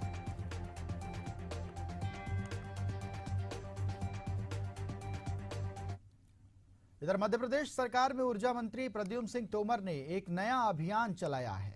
इस अभियान के तहत शहर को स्वच्छ और नशा मुक्त बनाने के लिए लोगों को जागरूक किया जा रहा है। मंत्री ने प्रदूषण और नशे के खिलाफ मोर्चा खोलते हुए लोगों से अपील की है कि वे खुद को बदलने का प्रयास करेंगे तो आपके आसपास का माहौल खुद ही बदलने लग जाएगा। आइए सुनते हैं मंत्री जी ने क्या कुछ कहा है।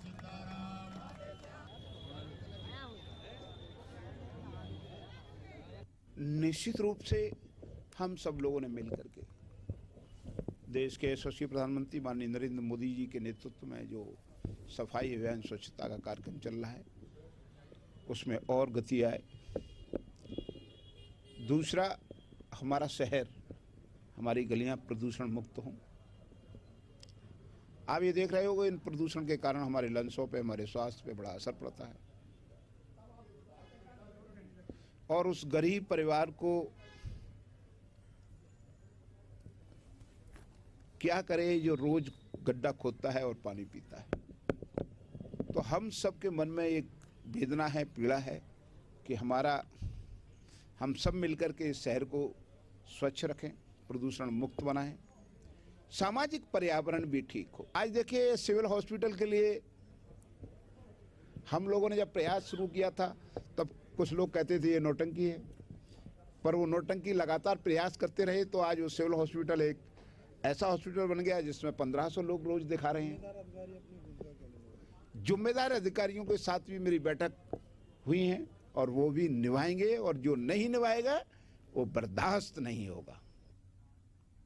बालोद जिले के सोहपुर में कुछ दिनों पहले एक स्कूली वैन हादसे का शिकार हो गई, जिसके बाद पुलिस ने स्कूली गाड़ियों की जांच पड़ताल शुरू कर दी और 2 गाड़ियों पर कार्रवाई करते हुए चालान काटकर कड़ी हिदायत दी गई। लेकिन जिले के ज्यादातर प्राइवेट स्कूलों में स्कूली बच्चों को लाने ले जाने वाली गाड़ियों में क्षमता से अधिक स्कूली बच्चों को ले जाया जाता है, जिसके चलते स्कूली बच्चों पर जान का खतरा बना रहता है। बता दें, पिछले साल स्कूली गाड़ी से संबंधित बालोद जिले में 4 हादसे सामने आ चुके हैं।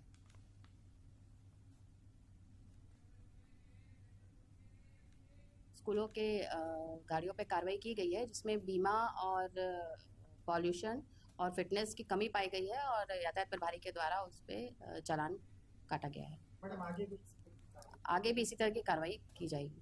वास्तव में ये काफ़ी दुखद घटनाएं हुई हैं विगत 2-4 दिनों में, और हमने अभी सभी समस्त प्राइवेट स्कूलों को ये क्रम पत्र लेख कर रहे हैं और आरटीओ से भी समन्वय बना रहे हैं कि वास्तव में उनके यहाँ जो वाहन संचालित है उनकी संख्या और उसके आधार पे कितने वाहन किस किस रूट पे, ये पूरा डेटा जो है हम लोग मंगवा रहे हैं और आरटीओ से समन्वय करने के पश्चात हम एक कैंप लगाएंगे और वास्तविकता के बेस पे जो है, क्योंकि हमारे लिए बच्चों की सुरक्षा बहुत प्राथमिक स्थिति है, इसलिए हम लोग उसको कंपाइल करवा रहे हैं, हम लोग उस डेटा को स्कूल से मंगवा।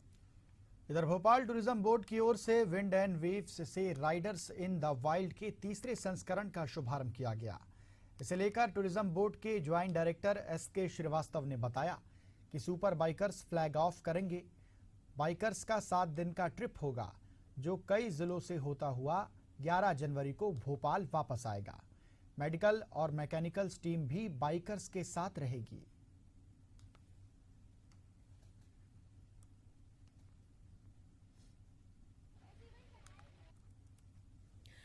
यहाँ से तो पूरा आइटनरी है।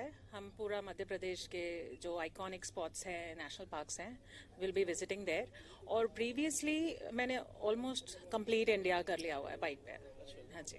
तो अभी आज के लिए कुछ खास ऐसी जगह हैं जहाँ आप जाना चाहोगे? यहाँ से तो हम गांधीनगर जा रहे हैं एंड रास्ते में लंच स्पॉट होगा एंड डेफिनेटली साइट सीइंग होगी। So all that is planned. ये हमारा 7 डेज का ट्रिप है। हाँ जी, हाँ जी, भोपाल आएंगे वापस। बाइक से ही जाएंगे, हम बाइक से ही आए हैं। हाँ, तो 1 डे, हाँ, मॉर्निंग में निकले और शाम को हम यहाँ पे थे। उद्देश्य ये है कि हम मध्य प्रदेश को बाइकर कम्युनिटी में शोकेस कर सकें ताकि लोग बाग समझें कि मध्य प्रदेश कितना सुंदर है। और ये जब निकलते हैं तो ये पूरी रास्ते में एक माहौल बनता है। आप देखिएगा 28 बाइकर एक रो में जाते हैं तो करीब 1.5 से 2 किलोमीटर की लाइन बनती है और वो अपने आप में बड़ी अमेजिंग होती है। मध्य प्रदेश के जो सुंदर सुंदर रास्ते हैं उनमें से जब ये निकलते हैं तो एक अलग ही लुक देते हैं और मध्य प्रदेश को इस तरह से हम एडवेंचर एक्टिविटीज के लिए प्रमोट करते हैं। इधर शाजापुर में करंट लगने से एक व्यक्ति की मौत हो गई। जानकारी के अनुसार शनिवार रात को युवक बिजली का काम कर रहा था। इस दौरान वो करंट की चपेट में आ गया, जिसके बाद परिजन उपचार के लिए उसे जिला अस्पताल लेकर पहुंचे, जहां पर डॉक्टरों ने उसे मृत घोषित कर दिया। वहीं रविवार को पुलिस ने पोस्टमार्टम करने के बाद शव को परिजनों को सौंप दिया है।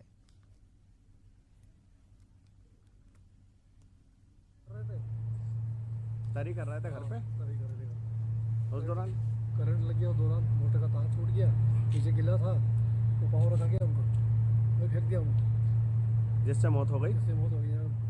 डॉक्टर ने किधर भेजा उनको। कहाँ के रहने वाले थे? कनाशा गाँव। क्या नाम था? इंदर सिंह। इंदर सिंह।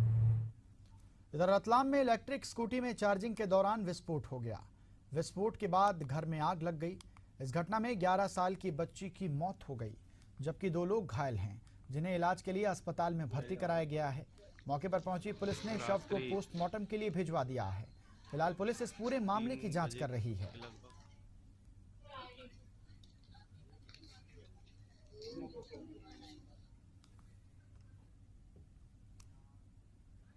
रायबरेली से हादसे का लाइव वीडियो सामने आया है, जो कि सड़क किनारे लगे दुकान के सीसीटीवी कैमरे में कैद हो गया, जिसमें साफ तौर पर देखा जा सकता है कि कार सलोन मार्ग की तरफ से जा रही थी, तभी दूसरी ओर से आ रही तेज रफ्तार बाइक कार से टकरा जाती है। इस हादसे में बाइक सवार युवक गंभीर रूप से घायल हो गया, जिसे इलाज के लिए अस्पताल में भर्ती कराया गया है, जहां उसका इलाज जारी है।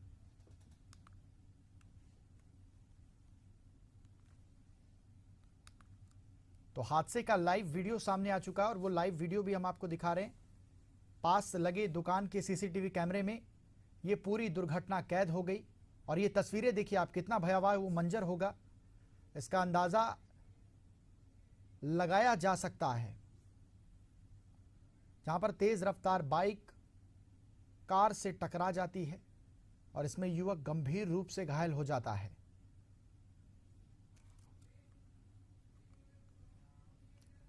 इधर बहराइच के सुजौली थाना क्षेत्र अंतर्गत कुछ महिलाओं ने मिलकर एक महिला की बेरहमी से पिटाई कर दी, जिसका वीडियो अब सोशल मीडिया पर वायरल हो रहा है। अब इस मामले में पीड़िता ने स्थानीय पुलिस पर गंभीर आरोप लगाए हैं। उनका कहना है कि मारपीट की शिकायत सुजौली थाना में की गई है, लेकिन 36 घंटे बीत जाने के बाद भी पुलिस ने कोई कार्रवाई नहीं की है।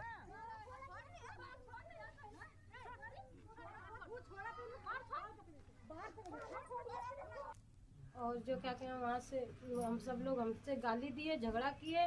हमने बोला एक दो बात, बस वो लोग घर से हरी सिंह कर वहाँ से घर से हमें घसीट कर लाए, यहाँ पर हमें खूब मारे। उसके बाद में पकड़ के जोटा ढकेल दिए, मारून के अनके अपने पत्नी को अपने बहू को ललकार दिए, तो वो लोग हमसे जुट को खूब मारी है। अच्छा, हाँ। आपने कहीं शिकायत की पुलिस में? शिकायत किए थे यहाँ पर गिरजा सिजौली में, एप्लीकेशन दिए, तो वहाँ से कोई पुलिस कार्रवाई नहीं। इधर उत्तर प्रदेश के कौशाम्बी में दबंग आर्मी जवान के घर पर कब्जा करने की कोशिश कर रहे हैं, जिसकी शिकायत सेना के जवान ने राज्य मंत्री और डीएम से करते हुए दबंगों के खिलाफ कानूनी कार्रवाई की मांग की है। बता दें, व्यापारी ने गोदाम बनाने के लिए जवान के घर को किराए पर लिया था। जब आर्मी जवान ने घर खाली करने की बात कही तो व्यापारी के दोनों बेटे जवान और उसके परिवार को जान से मारने की धमकी देने लगे। पीड़ित जवान ने शिकायती पत्र एसपी को सौंपते हुए उनसे न्याय की गुहार लगाई है।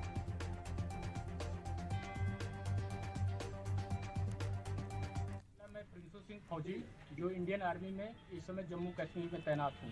मेरा मकान, ये मकान है मेरा, जो कि इस मकान को किराएदार भगवान दास केसरवानी, उनके दोनों लड़के नितिन केसरवानी और सचिन केसरवानी और दबंग भूमाफिया अमित केसरवानी उर्फ गुड्डू बाबा टीवीएस एजेंसी वाले इस मकान को जबरदस्ती तरीके से कब्जा करने की कोशिश कर रहे हैं और मेरे माता पिता और वाइफ को धमकी देते हैं और जान से मारने की धमकी दिए हैं।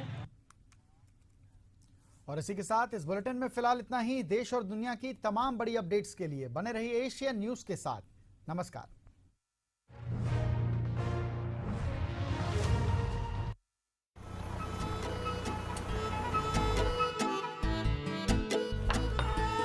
मैं आ गया। वो पॉक्सो एक्ट क्या होता है? POCSO act?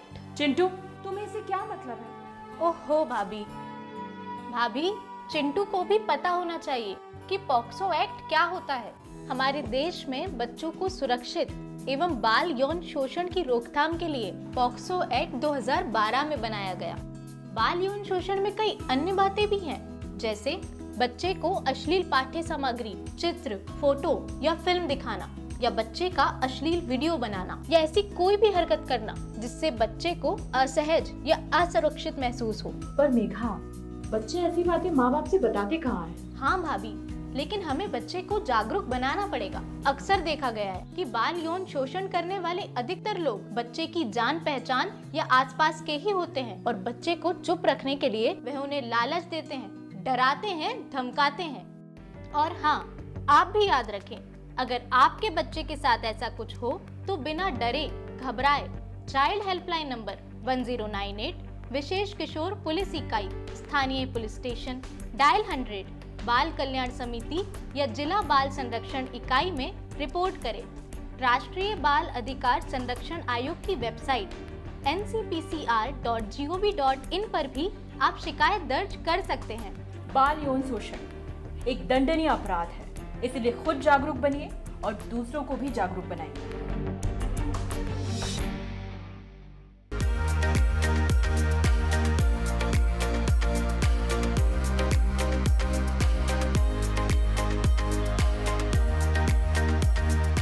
मुद्दा है आने वाले कल को बेहतर बनाने का, मुद्दा है सच और झूठ का, मुद्दा है इंसाफ का, मुद्दा है समाज के बदलाव का। देखिए मुद्दा, प्रबंध संपादक जय दुबे के साथ, सिर्फ एशियन न्यूज पर। संघर्ष के क्षेत्रों से लेकर राजनीतिक केंद्रों तक हर खबर पर नजर, हर सच की पहचान बिना किसी डर। नया साल, नई ऊर्जा, आपके विश्वास का साथी। पत्रकारिता का स्वर्ण मानक, Asian news, voice of people. Prayagraj में महाकुंभ 2025 का विशेष आयोजन। महाकुंभ में स्नान करना होता है बेहद फलदायी। 10 जनवरी 2025 पौष शुक्ल एकादशी महाकुंभ प्रथम स्नान तिथि। 13 जनवरी 2025 पौष पूर्णिमा महाकुंभ द्वितीय स्नान तिथि। 25 जनवरी 2025 मां कृष्ण एकादशी महाकुंभ चतुर्थ स्नान तिथि। 27 जनवरी 2025 माघ कृष्ण त्रयोदशी महाकुंभ पंचम स्नान तिथि। 4 फरवरी 2025 माघ शुक्ल सप्तमी रथ सप्तमी महाकुंभ अष्टम स्नान तिथि। 5 फरवरी 2025 माघ शुक्ल अष्टमी महाकुंभ नवम स्नान तिथि। 8 फरवरी 2025 माघ शुक्ल एकादशी महाकुंभ दशम स्नान तिथि। 10 फरवरी 2025 माघ शुक्ल त्रयोदशी महाकुंभ एकादश स्नान तिथि। 12 फरवरी 2025 माघ पूर्णिमा महाकुंभ द्वादश स्नान तिथि। 24 फरवरी 2025 फाल्गुन कृष्ण एकादशी महाकुंभ त्रयोदश स्नान तिथि। 26 फरवरी 2025 महाशिवरात्रि महाकुंभ चतुर्दश स्नान पर्व।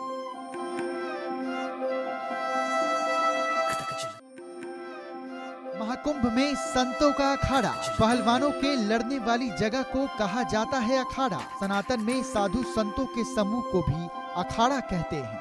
असल में इसका नामकरण आदि गुरु शंकराचार्य ने किया। हमारे आध्यात्मिक और सांस्कृतिक संरक्षक होते हैं अखाड़े। सनातन धर्म में कुल 13 अखाड़े जो इसके ध्वजवाहक हैं। स्वतंत्रता संघर्ष में भी अखाड़ों ने महत्वपूर्ण भूमिका निभाई। आजादी के बाद अखाड़ों ने अपना सैन्य चरित्र त्याग दिया।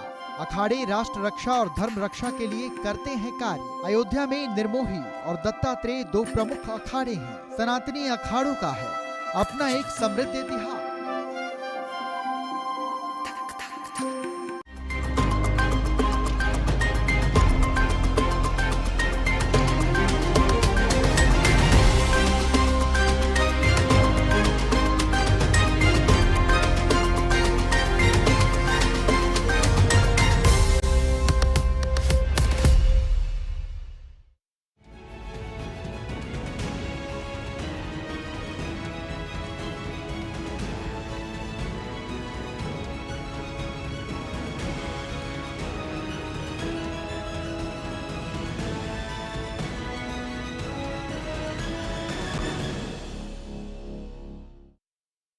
बेहद सदी हुई लाइन है कि सिक्के के 2 पहलू होते हैं, यानी अच्छाई के साथ बुराई भी आती है, पर बदकिस्मती है कि अच्छाई पर बुराई कई ज्यादा हावी हो जाती है।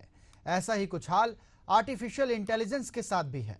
अब तक इंटरनेट के मायाजाल में फंसकर लाखों लोगों की जिंदगी तबाह हो चुकी है। उस आग में घी डालने का काम अब एआई करने लगा है। बेशक इस हकीकत को जानने के बाद हर किसी को झटका लग सकता है, लेकिन चौंकाने से बेहतर है कि समय रहते चौकन्ने हो जाएं। और ये बात प्रधानमंत्री नरेंद्र मोदी ने मन की बात के साथ कई सार्वजनिक मंच से भी कही है। नमस्ते, मेरा नाम अमनदीप है और आप एशियन न्यूज की खास पेशकश क्राइम फाइल्स देख रहे हैं। इस खास कार्यक्रम के जरिए एशियन न्यूज हर बार उन घटित अपराधों की विस्तृत जानकारी लेकर आता है जिसका सरोकार सीधा आपसे होता है। यूं तो साइबर फ्रॉड से आप सभी बेहतर परिचित हैं, लेकिन सच्चाई ये है कि जानकारी होने के बावजूद भी लोग साइबर क्राइम के शिकार हो रहे हैं। इस बीच एआई ने दुनिया में दस्तक दे दी है। इंटरनेट की दुनिया में एआई का आना वरदान के तौर पर माना जा रहा है, मगर किसके लिए? अपराधियों के लिए। ऐसे में सवाल उठना भी स्वाभाविक है कि एआई दोस्त है या फिर डेविल।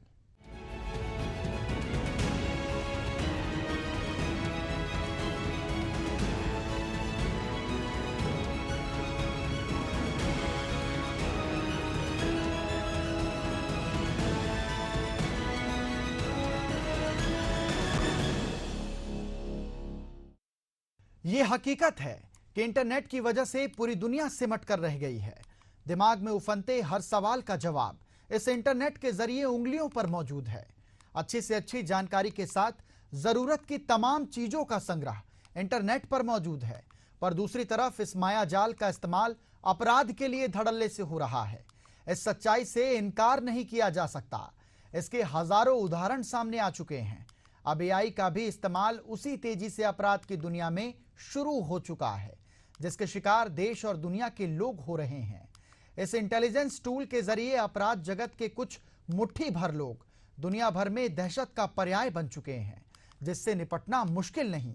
बस जरूरत है कि आम लोग प्रेजेंस ऑफ माइंड के जरिए अपराधियों पर वार करना शुरू कर दें। देखिए एक खास रिपोर्ट।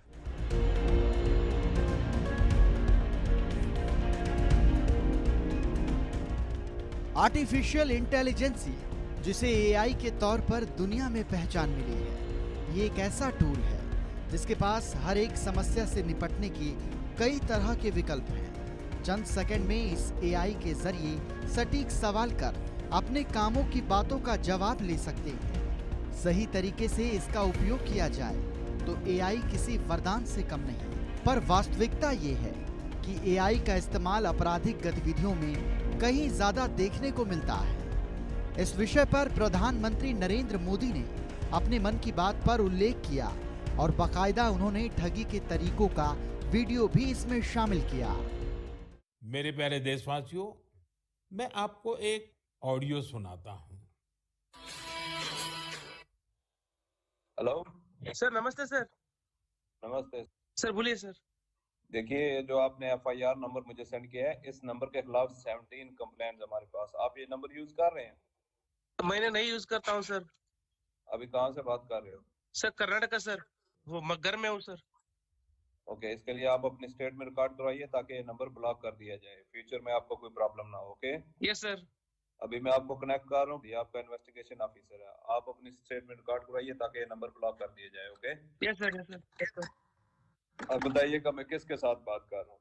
अपना आधार कार्ड मुझे शो कीजिएगा वेरीफाई करने के लिए। बताइएगा सर। मेरे पास अभी नहीं है sir Aadhaar card sir, please sir. Phone आपके फोन में है? नहीं सर। फोन में आधार कार्ड की पिक्चर नहीं है आपके पास? नहीं है सर। नंबर याद है आपको? सर नहीं है सर, नंबर भी याद नहीं है सर। हमने सिर्फ वेरीफाई करना है। ओके?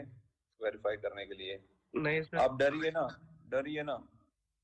अगर आपने कुछ नहीं किया तो आप डरिए ना। हाँ सर, हाँ सर। अगर आपके पास आधार कार्ड है तो मुझे दिखा दीजिए वेरीफाई करने। नहीं सर, नहीं सर, मैं गांव को आया था सर, घर में है सर। Okay, coming. जय हिंद। इस व्यक्ति के वन साइड वीडियो का रिकॉर्ड करो as per the protocol. Okay? ये ऑडियो सिर्फ जानकारी के लिए नहीं, ये कोई मनोरंजन वाला ऑडियो नहीं है। एक गहरी चिंता को लेकर के ऑडियो आया है। आपने अभी जो बातचीत सुनी वो डिजिटल अरेस्ट के फरेब की है।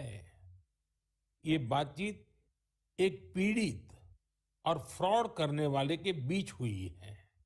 डिजिटल अरेस्ट के फ्रॉड में फोन करने वाले कभी पुलिस, कभी सीबीआई, कभी नारकोटिक्स, कभी आरबीआई, ऐसे भांति भांति के लेबल लगाकर बनावटी अधिकारी बनकर बात करते हैं और बड़े कॉन्फिडेंस के साथ करते हैं। हाल के दिनों में एआई का उपयोग हर फील्ड में बढ़ता जा रहा है।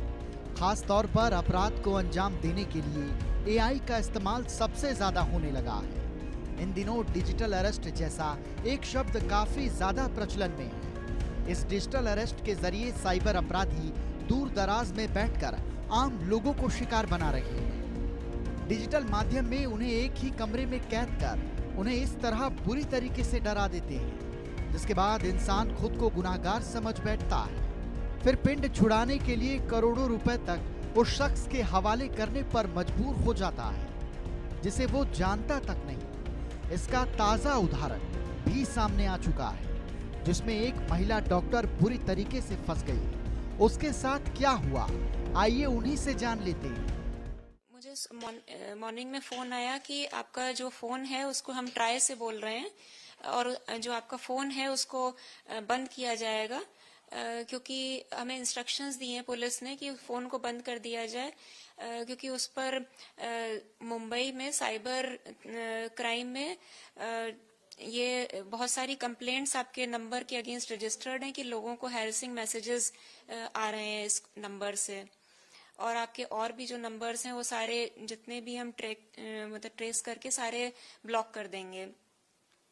तो जब मैंने पूछा कि ये कैसे, ऐसा तो हो नहीं सकता, इनफैक्ट मेरे पास कुछ कॉल्स आ रहे थे बहुत इस टाइप के कुछ समय से, तो उन्होंने कहा कि नहीं, ये तो केस कि शायद किसी ने आपको फंसाया होगा, तो इस तरीके के कॉल्स तो लेकिन आए ही हैं, और फिर आप अपने हमारे एक IPS ऑफिसर हैं, इनसे बात कर लीजिए।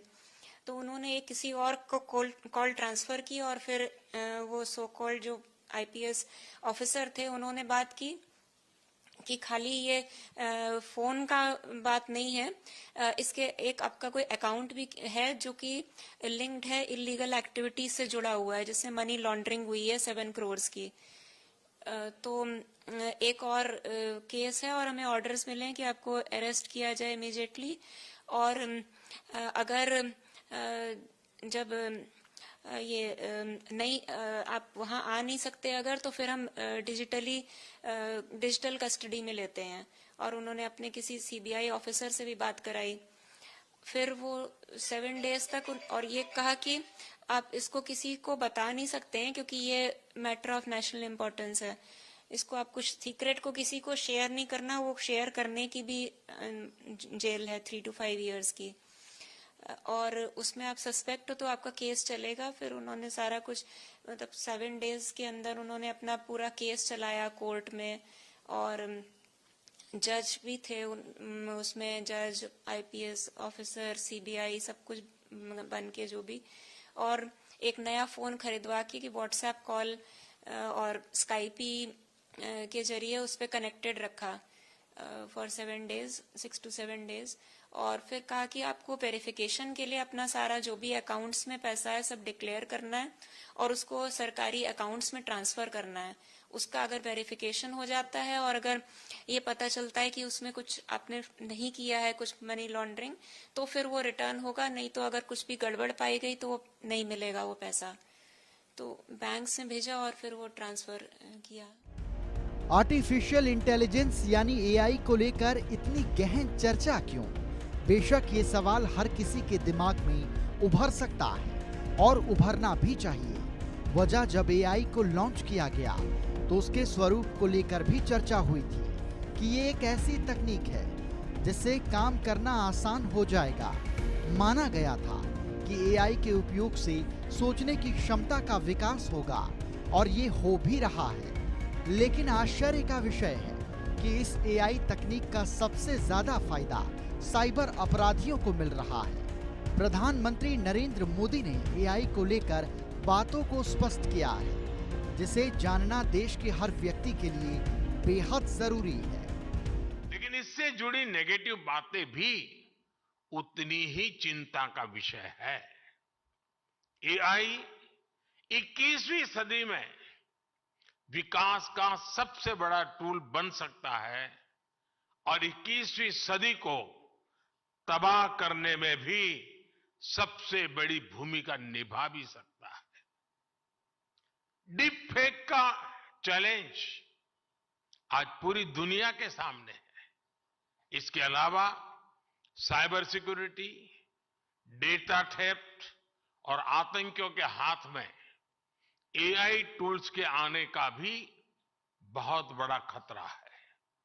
अगर आतंकी संगठनों के पास AI लेस हथियार पहुंच जाए तो उससे ग्लोबल सिक्योरिटी पर बहुत बड़ा असर होगा। हमें इस विषय पर चर्चा करके एक ठोस प्लान तक पहुंचने की जरूरत है कि कैसे AI के गलत इस्तेमाल को रोका जाए। इसलिए ही G20 प्रेसिडेंसी के दौरान हमने responsible, human centric AI governance का फ्रेमवर्क तैयार करने का प्रस्ताव रखा था। G20 न्यू दिल्ली डिक्लेरेशन ने AI प्रिंसिपल्स के प्रति सभी सदस्य देशों के कमिटमेंट की पुष्टि की है। सभी सदस्यों में AI के उपयोग से जुड़े खतरों को लेकर एक अंडरस्टैंडिंग थी।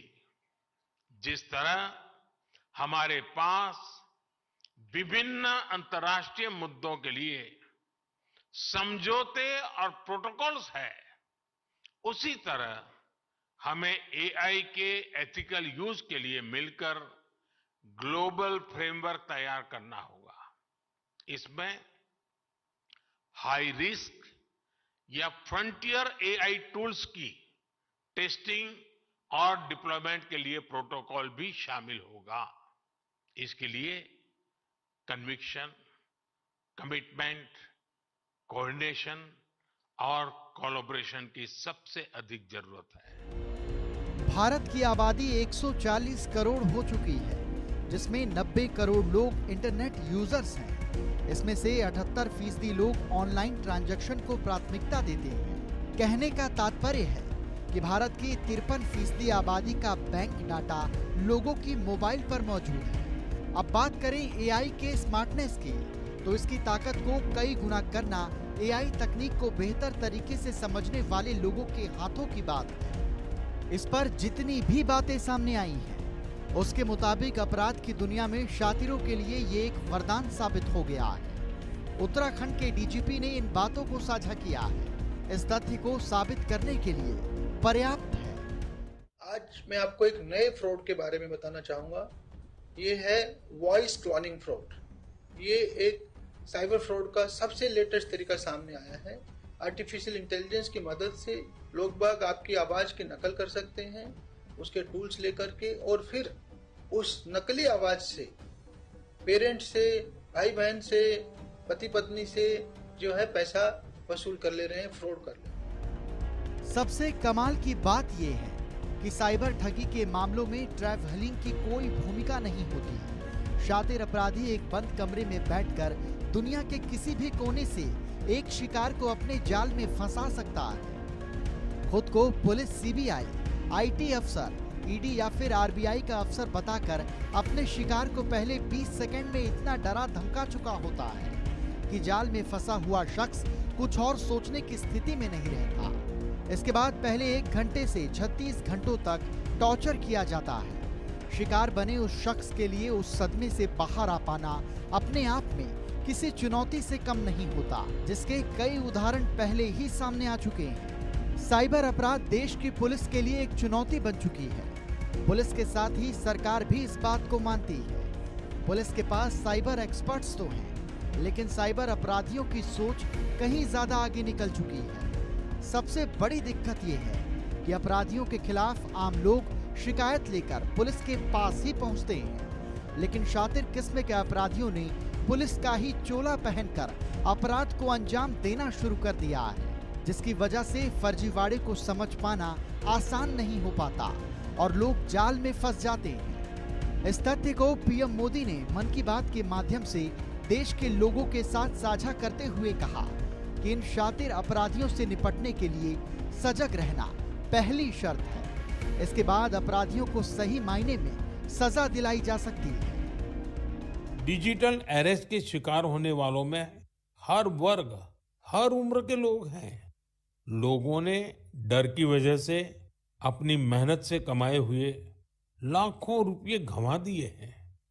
कभी भी आपको इस तरह का कोई कॉल आए तो आपको डरना नहीं है। आपको पता होना चाहिए, कोई भी जांच एजेंसी फोन कॉल या वीडियो कॉल पर इस तरह पूछताछ कभी भी नहीं करती। मैं आपको डिजिटल सुरक्षा के 3 चरण बताता हूं। ये 3 चरण है: रुको, सोचो, एक्शन लो। कॉल आते ही रुको, घबराए नहीं, शांत रहे, जल्दबाजी में कोई कदम न उठाएं, किसी को अपनी व्यक्तिगत जानकारी न दें, संभव हो तो स्क्रीनशॉट लें और रिकॉर्डिंग जरूर करें। इसके बाद आता है दूसरा चरण। पहला चरण था रुको, दूसरा चरण है सोचो। कोई भी सरकारी एजेंसी फोन पर ऐसे धमकी नहीं देती, न ही वीडियो कॉल पर पूछताछ करती है, न ही ऐसे पैसा की मांग करती है। अगर डर लगे तो समझिए कुछ गड़बड़ है। और पहला चरण, दूसरा चरण और अब मैं कहता हूं तीसरा चरण। पहले चरण में मैंने कहा रुको, दूसरे चरण में मैंने कहा सोचो और तीसरा चरण कहता हूं एक्शन लो। राष्ट्रीय साइबर हेल्पलाइन 1930 डायल करें, cybercrime.gov.in पर रिपोर्ट करें, परिवार और पुलिस को सूचित करें, सबूत सुरक्षित रखें, रुको, बाद में सोचो और फिर एक्शन लो। ये 3 चरण आपकी डिजिटल सुरक्षा का रक्षक बनेंगे। साथियों, मैं फिर कहूंगा, डिजिटल अरेस्ट जैसी कोई व्यवस्था कानून में नहीं है। ये सिर्फ फ्रॉड है, फरेब है, झूठ है, बदमाशों का गिरोह है। और जो लोग ऐसा कर रहे हैं वो समाज के दुश्मन है। देश में बढ़ते साइबर अपराध को लेकर अब तक जो भी जानकारी सामने आई है, उसके मुताबिक साइबर अपराधियों का कोई सही ठौर ठिकाना नहीं बताया जा सकता, ना ही उनकी कोई निशानदेही सामने आ पाती है। हालांकि देश में ज्यादातर साइबर अपराध दिल्ली, राजस्थान, बिहार और झारखंड से होना पाया गया है, लेकिन हर मामले में अपराधी इन्हीं शहरों से ताल्लुक रखते हैं। ऐसा नहीं कहा जा सकता कि जिसकी वजह से इन अपराधियों तक पहुंच पाना पुलिस के लिए आसान नहीं हो पाता। हालांकि डीजीपी उत्तर प्रदेश ने साइबर अपराध को लेकर कुछ सुझाव दिए हैं, जिस पर पूरे देश में अमल किया जा सकता है। एक वर्कशॉप कराएंगे जिसमें जो नए नए प्रयोग हो सकते हैं और जो नए युग के लड़कों में जो रचनात्मक चीजें उनके दिमाग में आ रही है कि कैसे पुलिस की मदद की जाए, कैसे साइबर क्राइम को रोका जाए, कैसे समाज को जागरूक किया जाए। तो उस तरीके से एक नोडल शिक्षक को भी हम लोग उसके लिए प्रत्येक कॉलेज और स्कूल में स्कूल प्रशासन या कॉलेज प्रशासन से जोड़ के लगाएंगे। और ये सारी चीजें हम कुंभ की आवश्यकताओं को देखते हुए भी कर रहे हैं, क्योंकि आप सभी अवगत हैं कि एक बहुत ही ऐतिहासिक क्षण है उत्तर प्रदेश के लिए, पूरे देश के लिए और उत्तर प्रदेश पुलिस के लिए, कि जब हम लोगों को विश्व का सबसे बड़ा जो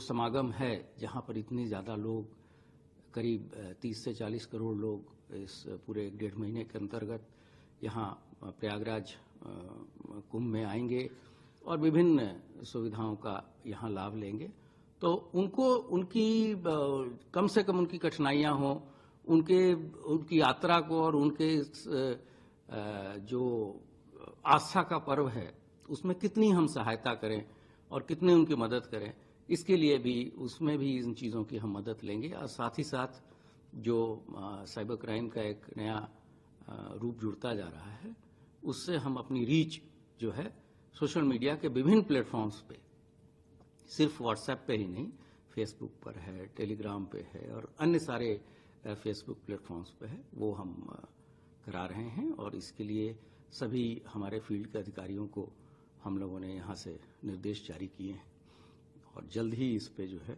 एक युद्ध स्तर पे कार्रवाई अमल में लाई जाए। साइबर ठगी के मामलों की शुरुआत फोन नंबर ब्लॉक किए जाने के साथ शुरू हुई। ये सिलसिला अभी तक नहीं थमा है, लेकिन धमकाने का अंदाज समय के साथ ज्यादा गंभीर हो गया है। ज्यादातर फ्रॉड के मामले में लोगों को इस बात की धमकी दी जा रही है कि उनका फोन नंबर के जरिए अवैध काम हुआ है, तो किसी से कहा जाता है कि नशे के कारोबार में उनकी संलिप्तता पाई गई है, तो किसी को प्रोस्टिट्यूशन के मामले में शामिल होने की बात बताकर मानसिक तौर पर प्रताड़ित किया जाता है। आमतौर पर लोग इसी डर की वजह से अपना आपा खो देते हैं और शातिर साइबर अपराधियों का काम बेहद आसान हो जाता है।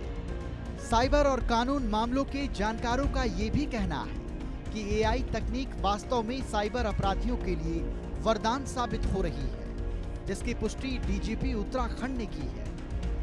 ऐसे में बेहद जरूरी हो जाता है कि प्रधानमंत्री नरेंद्र मोदी की बातों को देश के लोग अपने दिमाग में अच्छे तरीके से बिठा कर रखें। जैसा कि उन्होंने बताया कि पुलिस, आरबीआई, ईडी, आयकर या फिर देश के अन्य सरकारी संस्थान इस तरह से फोन पर ना तो पैसों की मांग करते हैं और ना ही किसी तरह की धमकी दे सकते हैं। ऐसे में पीएम मोदी के मुताबिक तीनों ही बातों का खास ख्याल रखना होगा, जिसमें रुको, सोचो, और फिर एक्शन लो शामिल है। Bureau report, Asian news. Internet आज हर इंसान की दिनचर्या का सबसे अहम हिस्सा है, जिससे खुद को अलग कर पाना किसी के लिए भी आसान नहीं। इसके साथ ही हर इंसान सुविधा भोगी भी हो चुका है। पहले बैंक में जमा रुपयों को निकालने के लिए घंटों लाइन में लगा रहना पड़ता था, लेकिन लोग इस तरह से ना तो पैसे गंवाते थे और ना ही मानसिक प्रताड़ना का शिकार होते थे। इसके बाद एटीएम का दौर आया, जहां से आर्थिक अपराध का दायरा बढ़ना शुरू हो गया और अब ऑनलाइन मनी ट्रांजैक्शन ने लोगों का जीना ही मुहाल कर दिया है। लेकिन इसका तोड़ भी निकाला जा सकता है और शातिरों को मुंह तोड़ जवाब भी दिया जा सकता है, बशर्ते लोगों को घबराने की नहीं, सजगता की जरूरत है और सतर्कता की जरूरत है। एशियन न्यूज की खास पेशकश द क्राइम फाइल्स में फिलहाल इतना ही। फिर होगी मुलाकात, तब तक आप स्वस्थ रहें, सजग रहें, सुरक्षित रहें। नमस्कार।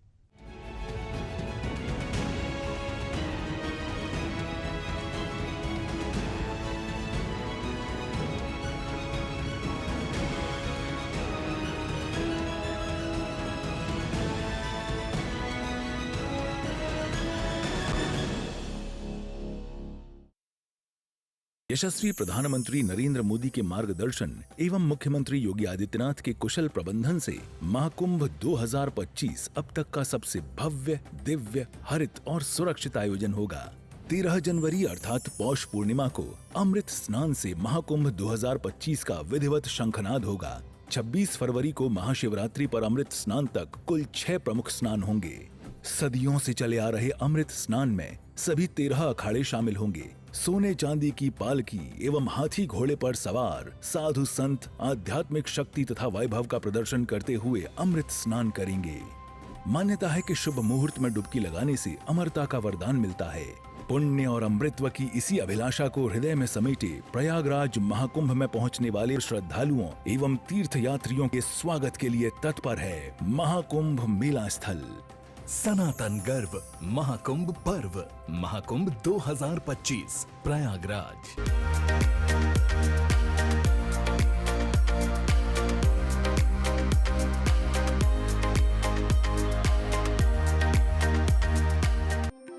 महाकुंभ के लिए रेलवे की तैयारी। प्रयागराज महाकुंभ 2025 मेले की महातैयारी।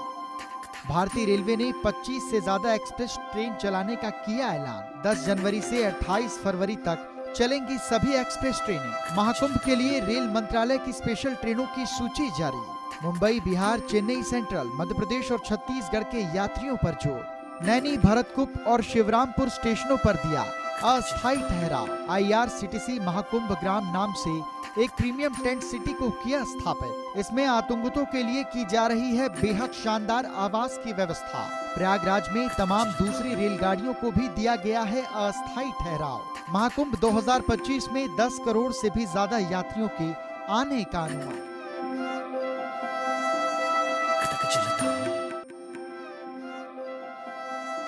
महाकुंभ में फिल्मी सितारों का समागम। प्रयागराज के महाकुंभ में बॉलीवुड सितारों का महाकुंभ। बॉलीवुड के प्रसिद्ध गायकों के संगम का भी मिलेगा आनंद।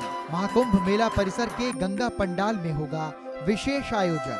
10 जनवरी को प्रसिद्ध गायक संगीतकार शंकर महादेवन की होगी प्रस्तुति। 11 जनवरी को प्रदेश की प्रसिद्ध लोक गायिका मालिनी अवस्थी की प्रस्तुति। 18 जनवरी को सिंगर कैलाश खेर की प्रस्तुति। 19 जनवरी को सोनू निगम अपनी आवाज का बिखेरेंगे जादू। 20 जनवरी को प्रसिद्ध लोक गायिका मैथिली ठाकुर का गायन। 31 जनवरी को कविता पौडवाल अपना कार्यक्रम पेश करेंगी। 1 फरवरी को विशाल भारद्वाज तो 2 फरवरी को ऋचा शर्मा।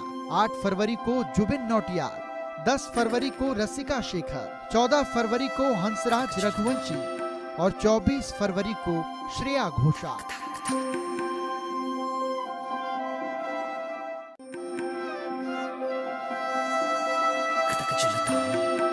देश में हिंदू धर्म की अपनी एक विशेष मान्यता है। हिंदू धर्म के अनुसार हर 12 साल में महाकुंभ का मेला लगता है। ये दुनिया का सबसे बड़ा धार्मिक मेला माना जाता है, जिसमें करोड़ों श्रद्धालु, साधु संत और पर्यटक आते हैं। महाकुंभ मेले का आयोजन 4 प्रमुख स्थानों पर होता है। इस बार भी जनवरी माह से प्रयागराज में कुंभ का मेला लगने जा रहा है। महाकुंभ की विशेष तैयारी। प्रयागराज महाकुंभ 2025 दुनिया का सबसे बड़ा समागम। सुरक्षा में एआई सहायता प्राप्त निगरानी प्रणाली शामिल। शहर के 7 मुख्य मार्गों पर वन वे रूट प्रणाली होगी लागू।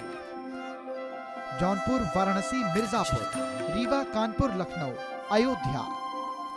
एक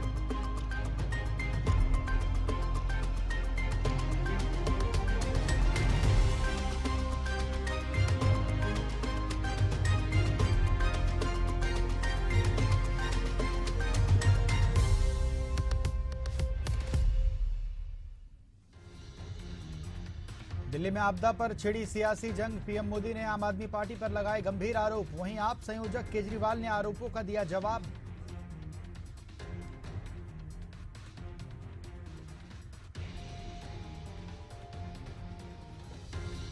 प्रियंका गांधी पर बयान देकर पूरे फंसे रमेश बिधूड़ी। कांग्रेस ने फूंका पुतला। अलका लांबा बोली, सार्वजनिक रूप से माफी मांगे, जल्द दर्ज होगी एफआईआर।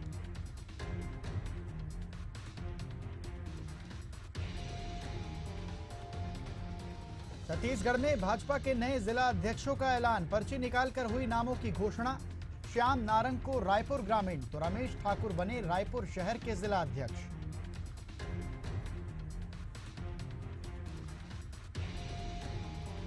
बीजापुर में हुए मुकेश चंद्राकर की हत्या पर बोले सीएम साय, हत्या का समाचार दुखद। आरोपी के सारे अकाउंट किए गए सीज। एसआईटी कर रही मामले की जांच।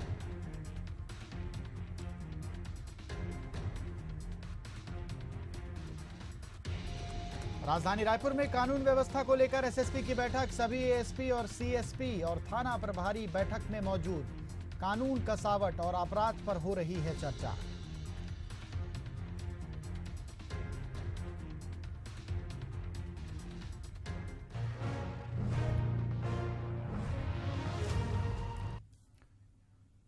नमस्कार, बहुत स्वागत है आपका। एशियन अपडेट देख रहे हैं आप और अभिवादन स्वीकार करें अमनदीप का। बुलेटिन की शुरुआत करते हैं। चलिए बड़ी खबर से। भोपाल से खबर मिल रही है, प्रदेश के कई गांवों के नाम बदल दिए गए हैं। मुख्यमंत्री डॉक्टर मोहन यादव ने ये घोषणा की है। गजनी खेड़ी का गांव का जो नाम है उसे बदलकर अब चामुंडा नगर कर दिया गया है। गांव मौलाना का नाम बदलकर अब विक्रम नगर कर दिया गया है और जहांगीरपुर का नाम बदलकर अब जगदीशपुर कर दिया गया है। उत्तर प्रदेश में पहले ये देखने और सुनने को मिलता था, लेकिन अब ये मध्य प्रदेश में भी देखने को मिल चुका है, क्योंकि डॉक्टर मोहन यादव जो कि मध्य प्रदेश के मुख्यमंत्री हैं, उन्होंने कई गांवों के नाम बदल दिए हैं। कौन कौन से वो गांव हैं आपको बता देते हैं। गजनी खेड़ी गाँव था जिसका नाम बदलकर अब चामुंडा नगर कर दिया गया है। मौलाना गाँव का नाम बदलकर अब विक्रम नगर किया गया है। वहीं जहांगीरपुर का नाम बदलकर अब जगदीशपुर कर दिया गया है।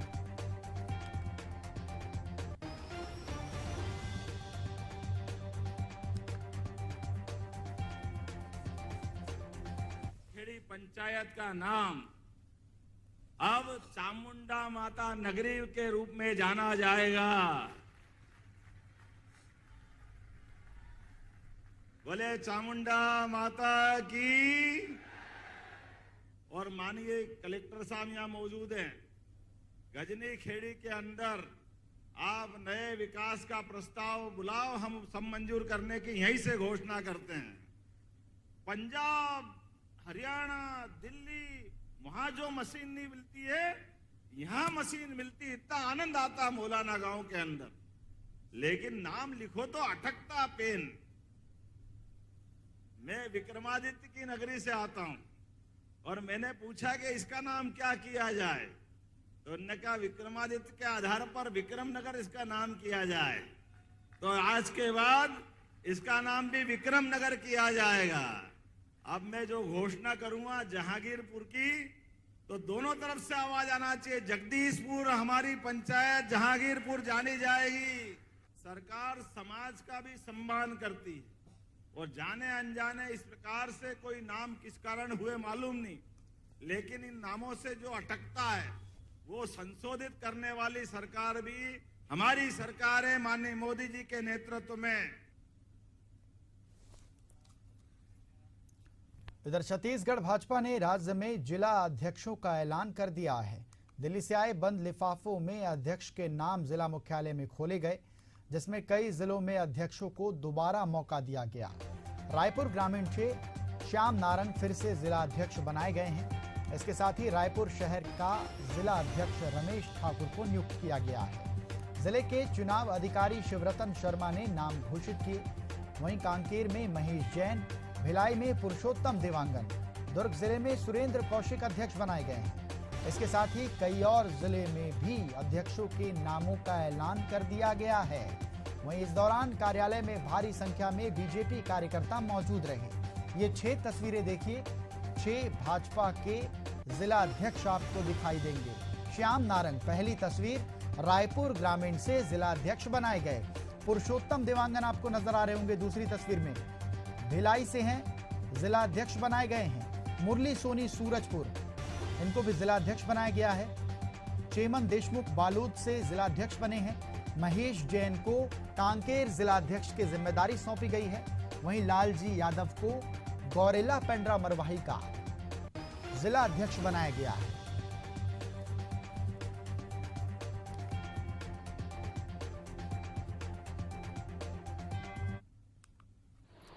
संगठन पर्व के कार्यक्रम के अंतर्गत संगठनात्मक चुनाव का बूथ से लेकर मंडल और अब जिले का चुनाव आज प्रारंभ हो गया है। 15 जिलों का चुनाव आज विधिवत चुनाव प्रक्रिया के साथ पूरा कर लिया गया। 15 जिलाध्यक्ष जो निर्वाचित हुए हैं, रायपुर शहर से रमेश ठाकुर जी, कांकेर से महेश जैन जी, ग्रामीण से श्याम नारंग जी, दुर्ग से सुरेंद्र कौशिक जी, भिलाई से पुरुषोत्तम देवांगन जी, बालोद से चेमन देशमुख जी, गौरेला पेंड्रा से लालजी यादव जी और बीजापुर से घासीराम नाग जी, रायगढ़ से अरुण धरदीवान जी, महासमुंद से मुंगेली से दीनानाथ केसरवानी जी, सूरजपुर से मुरलीधर सोनी जी।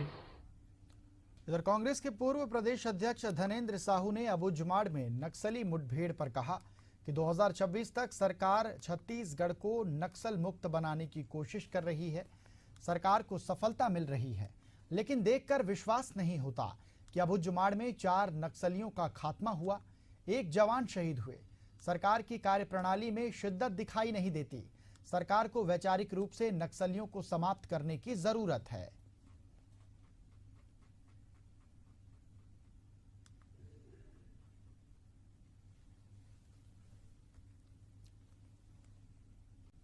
तीन चार नक्सलियों के मारे जाने की जो खबर आई है और एक उसमें हमारा पुलिस का जवान भी हताहत हुआ है। नारायणपुर में जो घटना आई है सामने, जवानों को इस सफलता के लिए तो उनको बधाई देता हूं, लेकिन अभी भी सरकार की जो दृढ़ इच्छा शक्ति है वो कहीं दिखाई नहीं देता है कि जितने बड़े पैमाने पर इस विषय में अभी तक सफलता मिलनी चाहिए, जबकि फोर्स बढ़ा दिए गए हैं, कैंप बढ़ा दिए गए हैं, लेकिन इसके बावजूद भी कहीं न कहीं सरकार की कार्यप्रणाली पर, उनकी रणनीति में कहीं न कहीं अभी उस लक्ष्य को हासिल करने की दृढ़ इच्छा शक्ति दिखाई नहीं देती है। इधर भाजपा संगठन चुनाव को लेकर छत्तीसगढ़ कांग्रेस के पूर्व प्रदेश अध्यक्ष धनेंद्र साहू ने कहा कि बीजेपी में प्रभावशील कार्यकर्ताओं की जगह पसंद की कार्यकर्ता को बैठाया जा रहा है। उन्होंने कहा कि निर्वाचन आयोग के अंतर्गत राजनीतिक दलों के पंजीयन से पहले सदस्यता अभियान चलाना पड़ता है। भाजपा चाहती है कि प्रजातंत्र के आधार पर चुनाव हो, जबकि कार्यकर्ताओं को चुनकर आना चाहिए।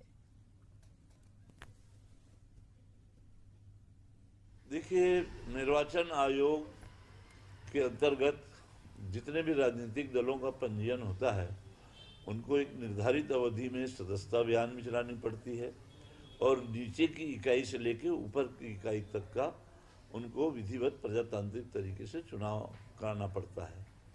आज भारतीय जनता पार्टी अपने आप को बहुत सिद्धांतवादी पार्टी मानते कहती थकती नहीं है और कार्यकर्ताओं के हक और अधिकार की बातें करते हैं, लेकिन आज अभी हम लोग देख रहे हैं, अभी जो चुनाव की प्रक्रिया भारतीय जनता पार्टी की जो चल रही है, उसमें पूरी तरह से आज थोपा जा रहा है।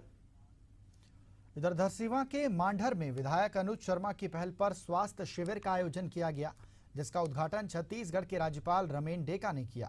शिविर में मुख्य रूप से स्वास्थ्य मंत्री श्याम बिहारी जायसवाल भी मौजूद रहे। कार्यक्रम का समापन सर गंगाराम अस्पताल दिल्ली की निर्देशक सोनिया रावत की मौजूदगी में हुआ। इस शिविर में 2000 के करीब लोग शामिल हुए, जो कि शिविर के माध्यम से स्वास्थ्य लाभ ले पाए।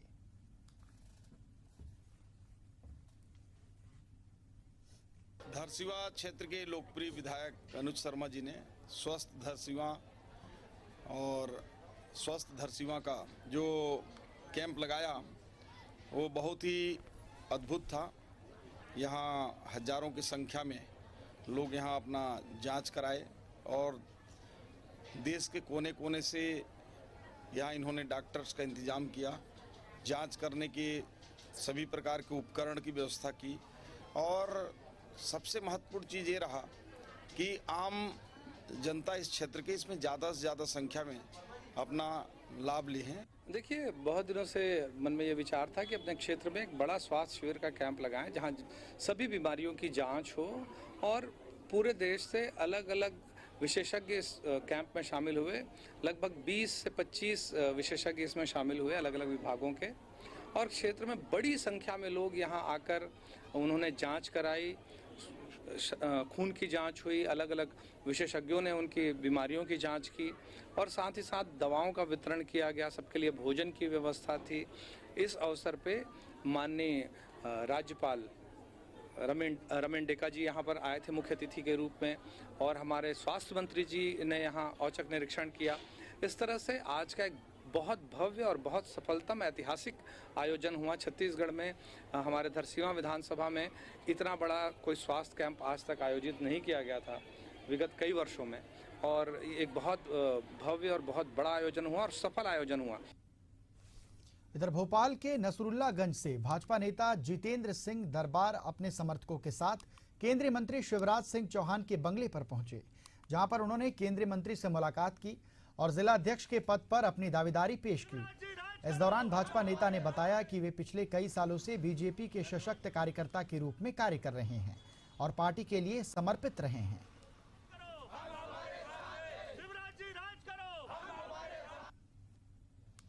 मांग क्या, शिवराज जी हमारे जननेता है, प्रिय लाडले नेता हैं।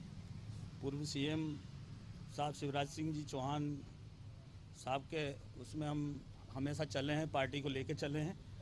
आज 28-30 साल हो गए हमें, और हमारे विधायक भी रहे हैं, आज वर्तमान में सांसद भी है और कृषि मंत्री भी हमारे फिलहाल हैं, वो केंद्रीय कृषि मंत्री।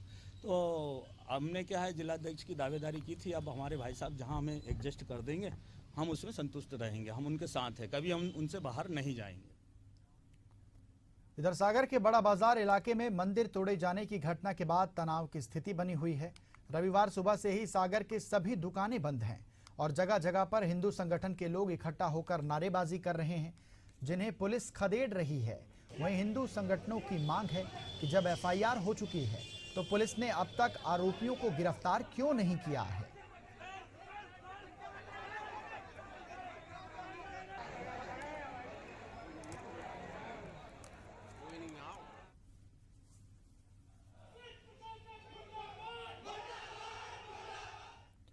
और बुलेटिन में खबरों का सिलसिला यूं ही जारी रहेगा। रुकते हैं एक छोटे से ब्रेक के लिए।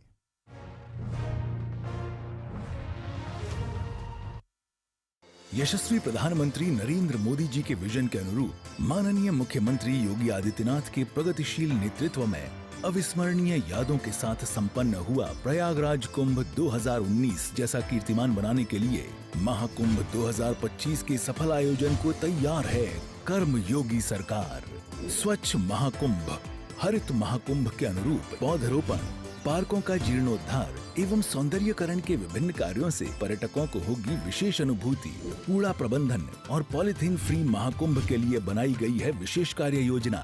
श्रद्धालुओं की सुविधा के लिए 1,50,000 शौचालय का कराया जा रहा है निर्माण। सौंदर्यीकरण और मेला थीमेटिक लाइटिंग के कार्यों से कुंभ नगरी प्रयागराज को मिला है नव्य स्वरूप। महाकुंभ 2025 में अमृत स्नान का पुण्य कमाने आओ चलें महाकुंभ। सनातन गर्व महाकुंभ पर्व। महाकुंभ 2025 प्रयागराज।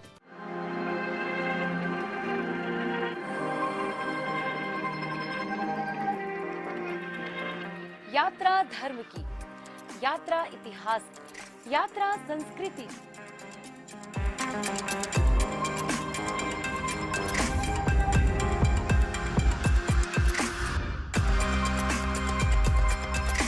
देखिए यात्रा शनिवार और रविवार दोपहर 3:30 बजे सिर्फ एशियन न्यूज पर। मुद्दा है आने वाले कल को बेहतर बनाने का, मुद्दा है सच और झूठ का, मुद्दा है इंसाफ का, मुद्दा है समाज के बदलाव का। देखिए मुद्दा, प्रबंध संपादक जय दुबे के साथ सिर्फ एशियन न्यूज पर।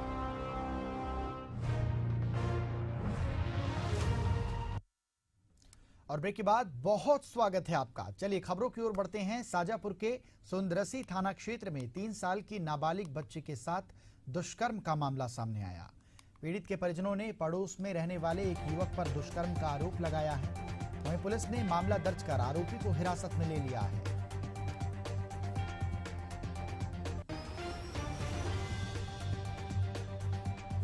सुंदरसी थाना क्षेत्र का मामला है। 1 तारीख को महिला आई थी कि चूँकि पति ट्रक ड्राइवर है तो वो बाहर ही रहते हैं अक्सर। तो महिला अपने देवर के साथ आई थी कि उसकी 3-3.5 साल की बच्ची है। तो उसके साथ पड़ोस के एक लड़के ने गलत काम किया है। उस पर की रिपोर्ट पर से हमने 65(2), 127(2) BNS और 5/6 पॉक्सो एक्ट में FIR दर्ज की और आरोपी को राउंड अप कर लिया है। शीघ्र उसको न्यायालय पेश करेंगे। इधर मध्य प्रदेश के शहडोल पुलिस ने कार्रवाई करते हुए 3 बदमाशों को गिरफ्तार किया है और उनके कब्जे से पिस्टल, रिवॉल्वर, चाकू और 5 कारतूस बरामद किए हैं। बताया जा रहा है कि बदमाश दहशत फैलाने की नीयत से किसी बड़ी घटना को अंजाम देने वाले थे।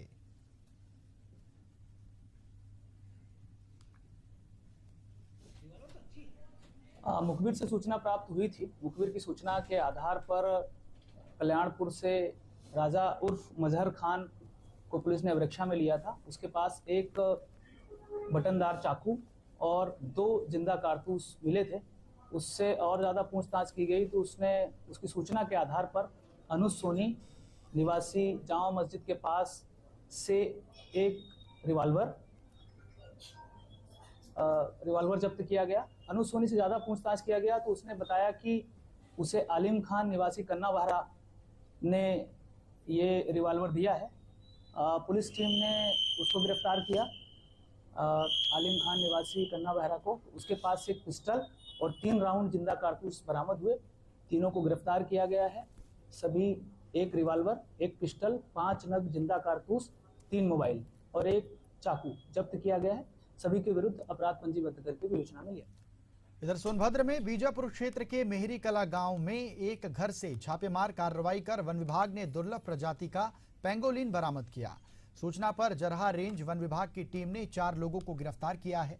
वन विभाग ने बताया कि पेंगोलिन को एक घर में रखा गया था जिससे कहीं बाहर ले जाने की योजना वो बना रहे थे। बताया ये भी जा रहा है कि भारतीय पेंगोलिन की कीमत 10 से लेकर 15 लाख रुपए के बीच होती है।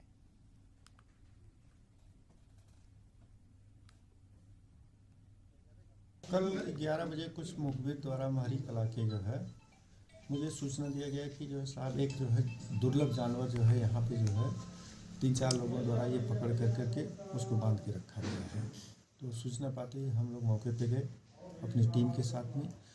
जाने के बाद जो है वहाँ पे हम लोगों ने एक जो है पहाड़ी के अंदर जो है घर पे रखा था, एक आदमी को लिया, ले करके किसी तरीके से जो है वहाँ जा करके उसको निकलवाया। तो बांध करके आदमी उसमें रखा था, रस्सी से निकलवाया। निकलवाने के बाद ये हुआ कि कौन कौन है, तो उसमें 3 मुलजिम का नाम बताया गया कि ये 3 लोग जो है उसको पकड़े हैं और पकड़ करके ये जो है वहाँ पे रख रखे हैं। ये पेंगोलिन नर जो है जानवर है जो दुर्लभ प्रजाति का जो है। इधर बाराबंकी में प्रेम में असफल एक प्रेमी जोड़े ने आत्महत्या कर ली, जहां युवती का शव उसके घर के कमरे में फांसी के फंदे पर लटकता हुआ मिला, जबकि युवक का शव गांव से लगभग 400 मीटर की दूरी पर मिला। जंगल की ओर से गए ग्रामीणों ने युवक का शव देखते ही इसकी सूचना पुलिस को दी। पुलिस ने दोनों शवों को कब्जे में लेकर पोस्टमार्टम के लिए भिजवा दिया है। फिलहाल पुलिस इस पूरे मामले की गंभीरता से जांच कर रही है।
दर्ज करने की सिफारिश की है। हालांकि पुलिस की जांच पर टीम ने कोई टिप्पणी नहीं की है। वहीं मृतका के परिजन इसमें पति और ससुराल वालों की भूमिका को भी संदिग्ध मानते हुए कानूनी लड़ाई जारी रखने की बात कह रहे हैं।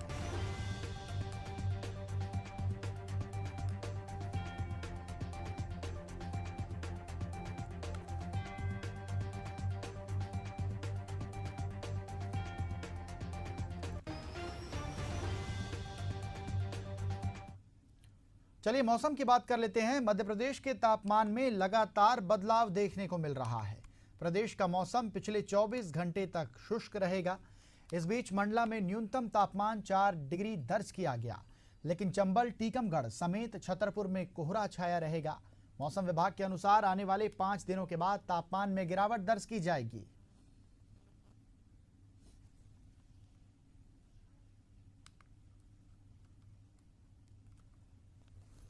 नमस्कार, मैं अभिजीत चक्रवर्ती, मौसम विज्ञानी। पिछले 24 घंटे के दौरान प्रदेश का मौसम शुष्क रहा और न्यूनतम तापमान जो है 4.0 डिग्री मंडला में दर्ज किया गया। और अभी सिस्टम जो है एज इट इज जो एक इंड्यूस आइसर था वो अब राजस्थान, साउथ राजस्थान के ऊपर बना हुआ है तथा एक ट्रफ लाइन जो है पंजाब से वेस्ट सेंट्रल अरेबियन सी तक जा रहा है। बट सिस्टम का इफेक्ट प्रदेश में ऐसा कुछ होगा नहीं। अभी आने वाले 5 दिन तक तो वेदर ड्राई रहेगा। और इसी के साथ इस बुलेटिन में फिलहाल इतना ही। देश और दुनिया की तमाम बड़ी अपडेट्स के लिए बने रहिए एशियन न्यूज के साथ। नमस्कार।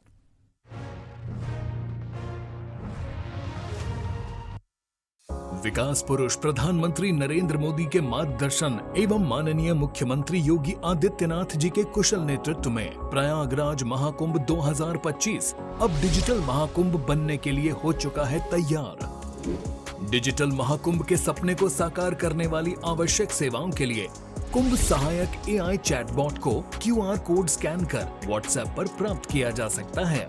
इससे श्रद्धालु 11 भाषाओं में हर तरह की जानकारियां प्राप्त कर सकेंगे। कुंभ सहायक चैटबॉट से बोलकर या लिखकर तत्काल जानकारियां प्राप्त होंगी। ये चैटबॉट श्रद्धालुओं को मीडिया गैलरी जैसी कई और सुविधाएं भी देगा। किसी अस्थायी शहर के लिए पहली बार गूगल पर महाकुंभ मेला क्षेत्र अलग से चिन्हित किया गया है। इससे नेविगेशन आसान होगा। डिजिटल महाकुंभ का साक्षी बनने आप भी पधारिए प्रयागराज। पुण्य फलें, महाकुंभ चलें। प्रयागराज में महाकुंभ 2025 का विशेष आयोजन। महाकुंभ में स्नान करना होता है बेहद फलदायी।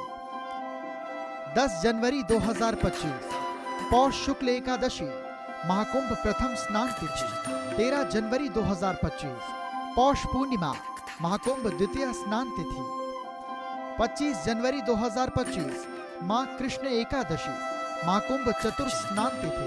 27 जनवरी 2025 माघ कृष्ण त्रयोदशी महाकुंभ पंचम स्नान तिथि। 4 फरवरी 2025 माघ शुक्ल सप्तमी रथ सप्तमी महाकुंभ अष्टम स्नान तिथि।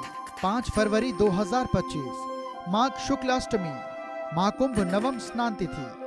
8 फरवरी 2025 माघ शुक्ल एकादशी महाकुंभ दशम स्नान तिथि। 10 फरवरी 2025 माघ शुक्ल त्रयोदशी महाकुंभ एकादश स्नान तिथि। 12 फरवरी 2025 माघ पूर्णिमा महाकुंभ द्वादश स्नान तिथि। 24 फरवरी 2025 फाल्गुन कृष्ण एकादशी महाकुंभ त्रयोदश स्नान तिथि। 26 फरवरी 2025 महाशिवरात्रि महाकुंभ चतुर्दश स्नान पर्व।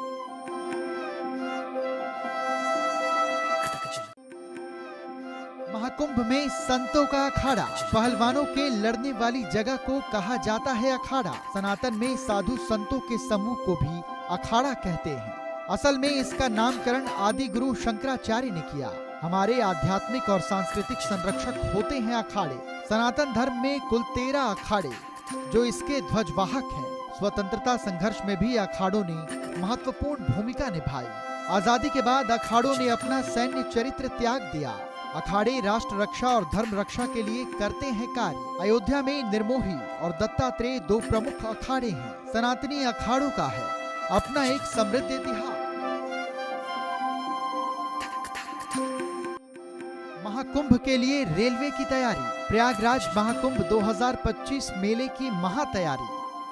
भारतीय रेलवे ने 25 से ज्यादा एक्सप्रेस ट्रेन चलाने का किया ऐलान। 10 जनवरी से 28 फरवरी तक चलेंगी सभी एक्सप्रेस ट्रेनें। महाकुंभ के लिए रेल मंत्रालय की स्पेशल ट्रेनों की सूची जारी। मुंबई, बिहार, चेन्नई सेंट्रल, मध्य प्रदेश और छत्तीसगढ़ के यात्रियों पर जोर। नैनी, भरतकुप और शिवरामपुर स्टेशनों पर दिया अस्थायी ठहराव। IRCTC महाकुंभ ग्राम नाम से एक प्रीमियम टेंट सिटी को किया स्थापित। इसमें आतंकितों के लिए की जा रही है बेहद शानदार आवास की व्यवस्था। प्रयागराज में तमाम दूसरी रेलगाड़ियों को भी दिया गया है अस्थायी ठहराव। महाकुंभ 2025 में 10 करोड़ से भी ज्यादा यात्रियों के आने का अनुमान।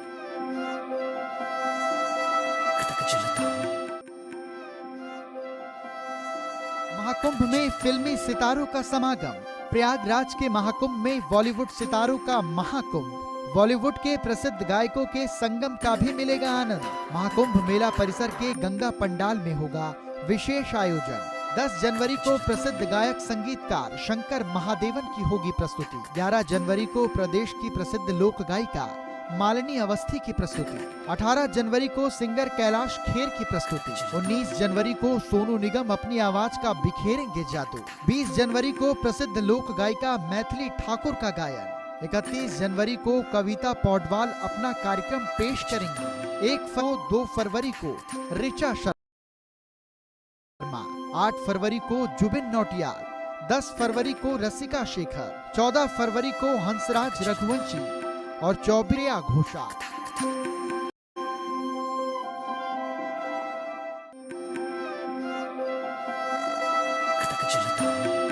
देश में हिंदू धर्म की अपनी एक विशेष मान्यता है।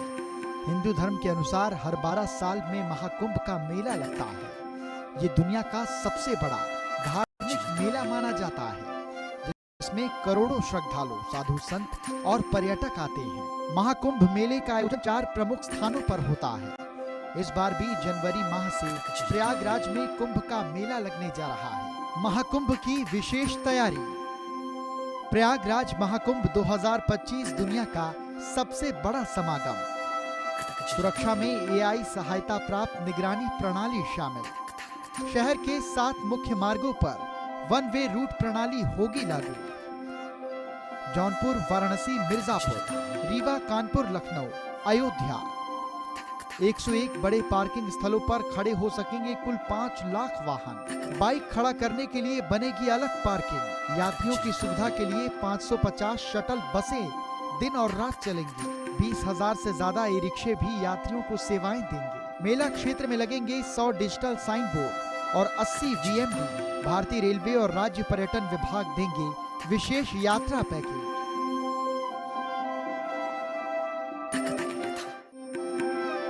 प्रयागराज में महाकुंभ 2025 का विशेष आयोजन। महाकुंभ में स्नान करना होता है बेहद फलदायी। 10 जनवरी 2025 पौष शुक्ल एकादशी महाकुंभ प्रथम स्नान तिथि।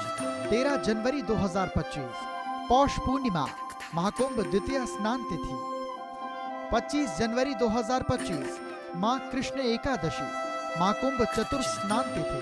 27 जनवरी 2025 माघ कृष्ण त्रयोदशी महाकुंभ पंचम स्नान तिथि। 4 फरवरी 2025 माघ शुक्ल सप्तमी रथ सप्तमी महाकुंभ अष्टम स्नान तिथि। 5 फरवरी 2025 माघ शुक्ल अष्टमी महाकुंभ नवम स्नान तिथि। 8 फरवरी 2025 माघ शुक्ल एकादशी महाकुंभ दशम स्नान तिथि। 10 फरवरी 2025 माघ शुक्ल त्रयोदशी महाकुंभ एकादश स्नान तिथि। 12 फरवरी 2025 माघ पूर्णिमा महाकुंभ द्वादश स्नान तिथि। 24 फरवरी 2025 फाल्गुन कृष्ण एकादशी महाकुंभ त्रयोदश स्नान तिथि। 26 फरवरी 2025 महाशिवरात्रि महाकुंभ चतुर्दश स्नान पर्व।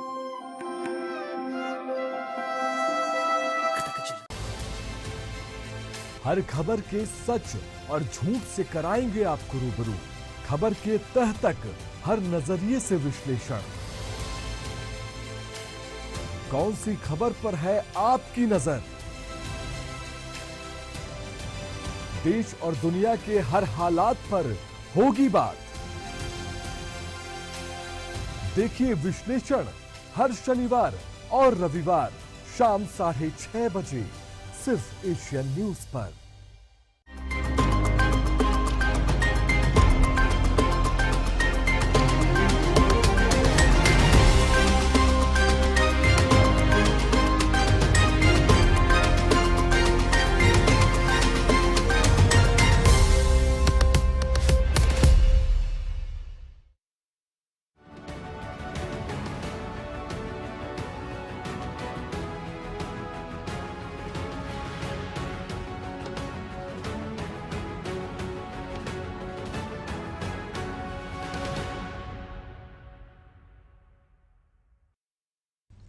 नमस्कार, स्वागत है आपका। साथों में आपके आहाना पुंज।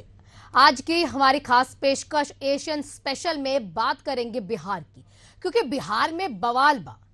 और ये वही बिहार है जिसने 1974 में छात्र आंदोलन के दौरान लोकनायक जयप्रकाश ने बदलाव के लिए संपूर्ण क्रांति का नारा दिया था, जिसकी चिंगारी ऐसी भड़की कि देश ने आपातकाल देख लिया। बिहार इन दिनों फिर से चर्चाओं में है। कारण है बवाल। दरअसल बिहार लोक सेवा आयोग यानी कि बीपीएससी की परीक्षा में पेपर लीक का मसला पहले ही गरमाया हुआ था। फिर उस पर होती रही राजनीति ने इस राज्य को ऐसी चर्चाओं में ला दिया कि इस साल वहां होने वाली विधानसभा चुनाव की बात नहीं हो रही, बल्कि वहां छात्रों के प्रदर्शन और उस पर हुई राजनीति की चर्चा देखने को मिली। तो चलिए देखते हैं बिहार में बवाल बा।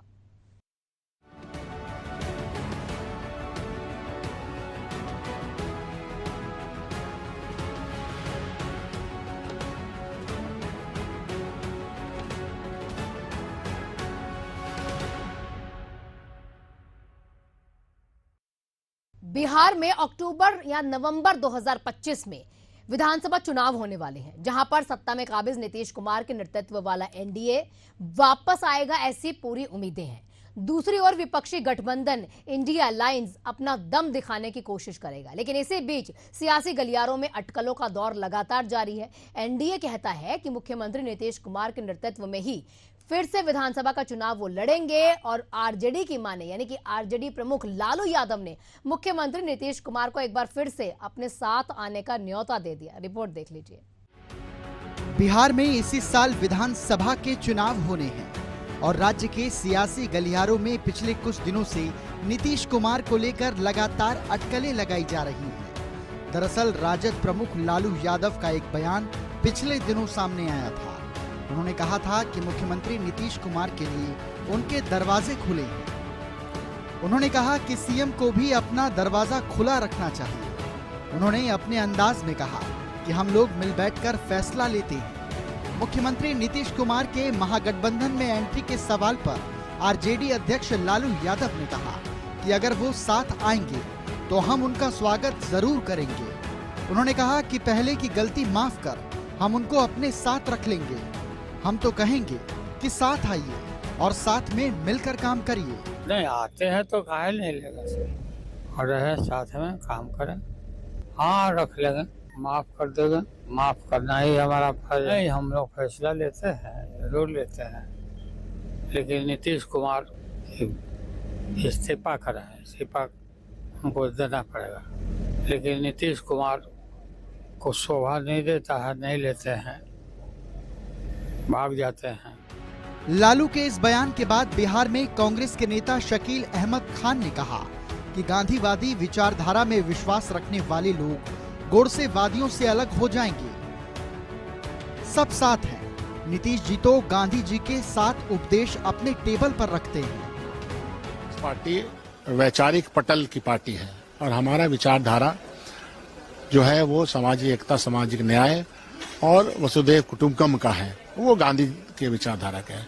तो गांधी जी के विचारधारा के साथ कोई भी आते हैं और आना भी चाहिए। ये समय इस बात के लिए उनको उत्प्रेरित करता है।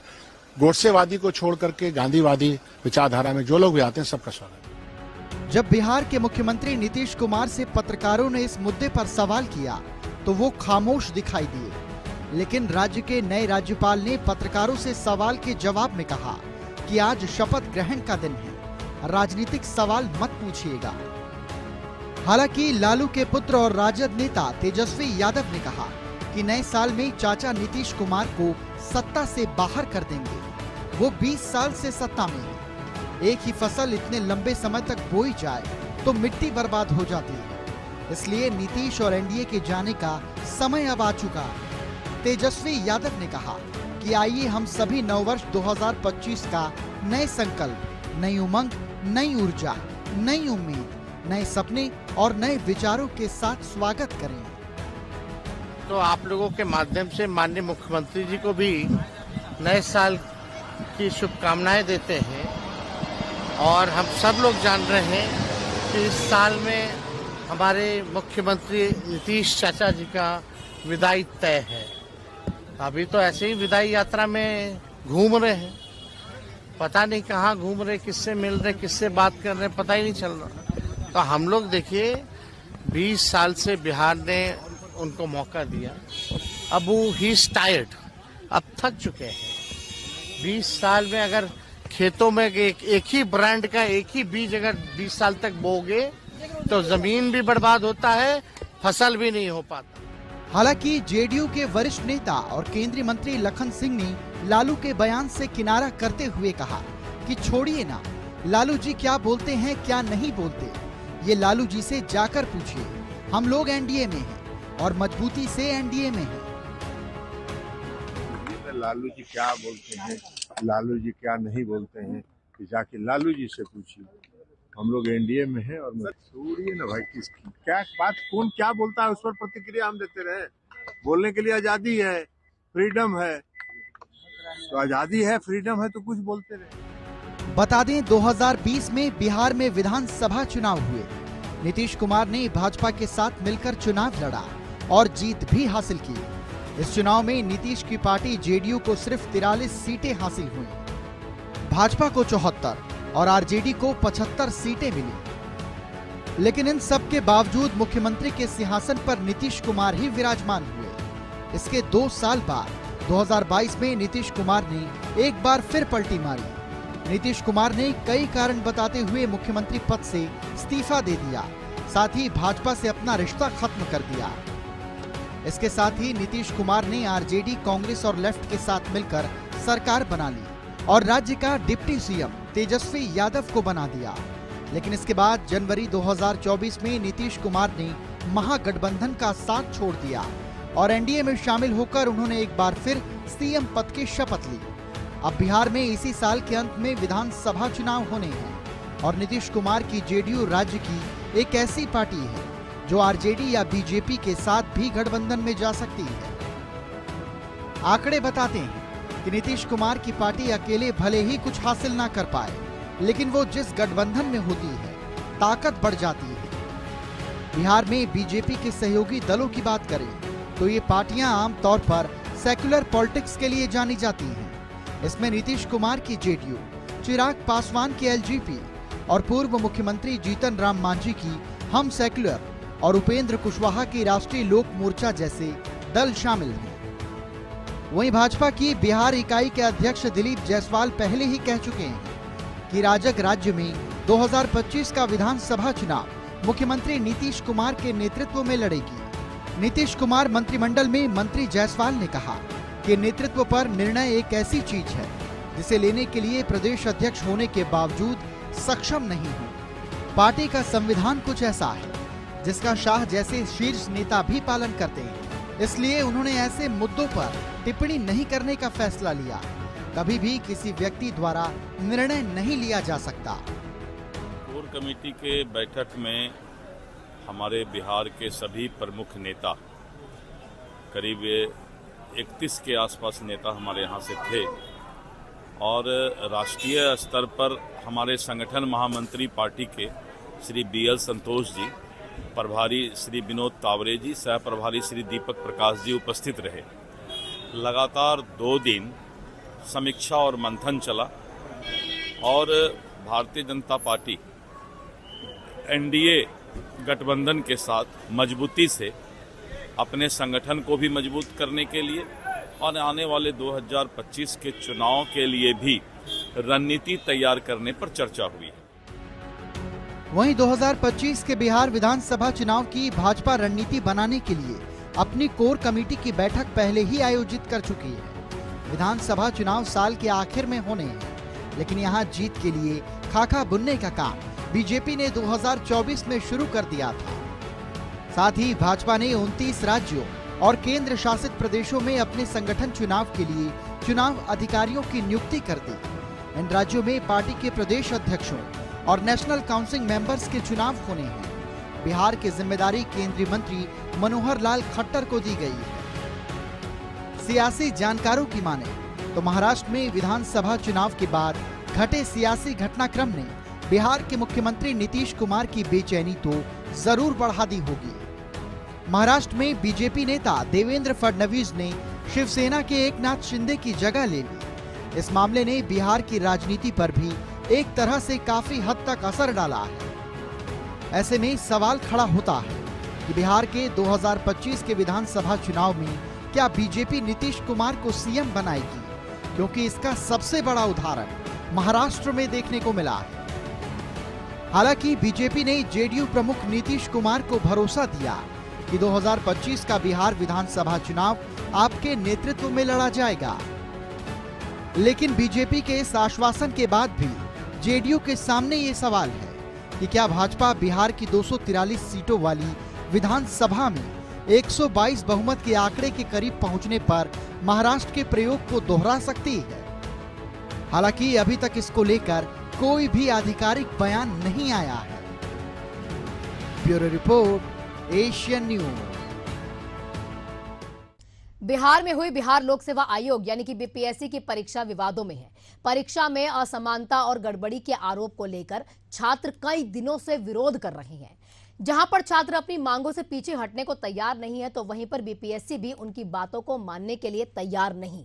विरोध कर रहे छात्रों पर लाठीचार्ज किया गया। अब इसका चौतरफा विरोध देखने को भी मिला। रिपोर्ट देखिए। बिहार लोक सेवा आयोग की 17वीं संयुक्त प्रारंभिक परीक्षा को लेकर विवाद दिनों दिन बढ़ता जा रहा है। 29 दिसंबर को छात्रों ने परीक्षा में गड़बड़ी और प्रश्न पत्र में असमानता का आरोप लगाते हुए पूरी परीक्षा को दोबारा कराने की मांग की। इस बीच छात्रों ने पहले ही जनसुराज के प्रमुख प्रशांत किशोर की अगुवाई में पटना के गांधी मैदान पहुंचे। छात्रों का प्लान था कि वो सीएम हाउस जाएंगे, लेकिन पुलिस ने उन्हें रास्ते में ही रोक लिया। 29 दिसंबर को दिन भर बवाल के बाद शाम होते होते मामला इतना बढ़ गया कि रात होते होते पुलिस को छात्रों पर लाठीचार्ज करना पड़ा।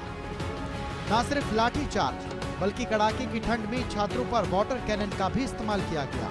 ठंडे पानी से छात्रों पर बौछार की गई। लाठीचार्ज के बाद छात्रों का आंदोलन इतना तेज हो गया कि हर तरफ छात्रों पर बर्बरता की खबर फैल गई। छात्र नीतीश कुमार को ज्ञापन देने के लिए सीएम आवास जाना चाह रहे थे, लेकिन पुलिस ने उन्हें रास्ते में ही रोक लिया। इसके बाद छात्रों और पुलिस की झड़प हो गई। प्रदर्शनकारी छात्र यहाँ नहीं रुके और वो बैरिकेड्स को तोड़ते हुए आगे बढ़ रहे थे। आखिर में जब वो जेपी गोलंबर पहुंचे तो पुलिस ने उन पर पानी की बौछारें शुरू कर दी। इस दौरान पुलिस ने उन पर लाठीचार्ज भी किया और उन्हें हटाया गया। लाठीचार्ज के बाद घायल छात्रों ने कहा कि वो शांतिपूर्वक मार्च करते हुए सीएम हाउस की ओर जा रहे थे, लेकिन उन्हें पुलिस प्रशासन से ऐसी बर्बरता की उम्मीद नहीं थी। छात्रों ने इसे अन्याय बताते हुए री एग्जाम की मांग की है।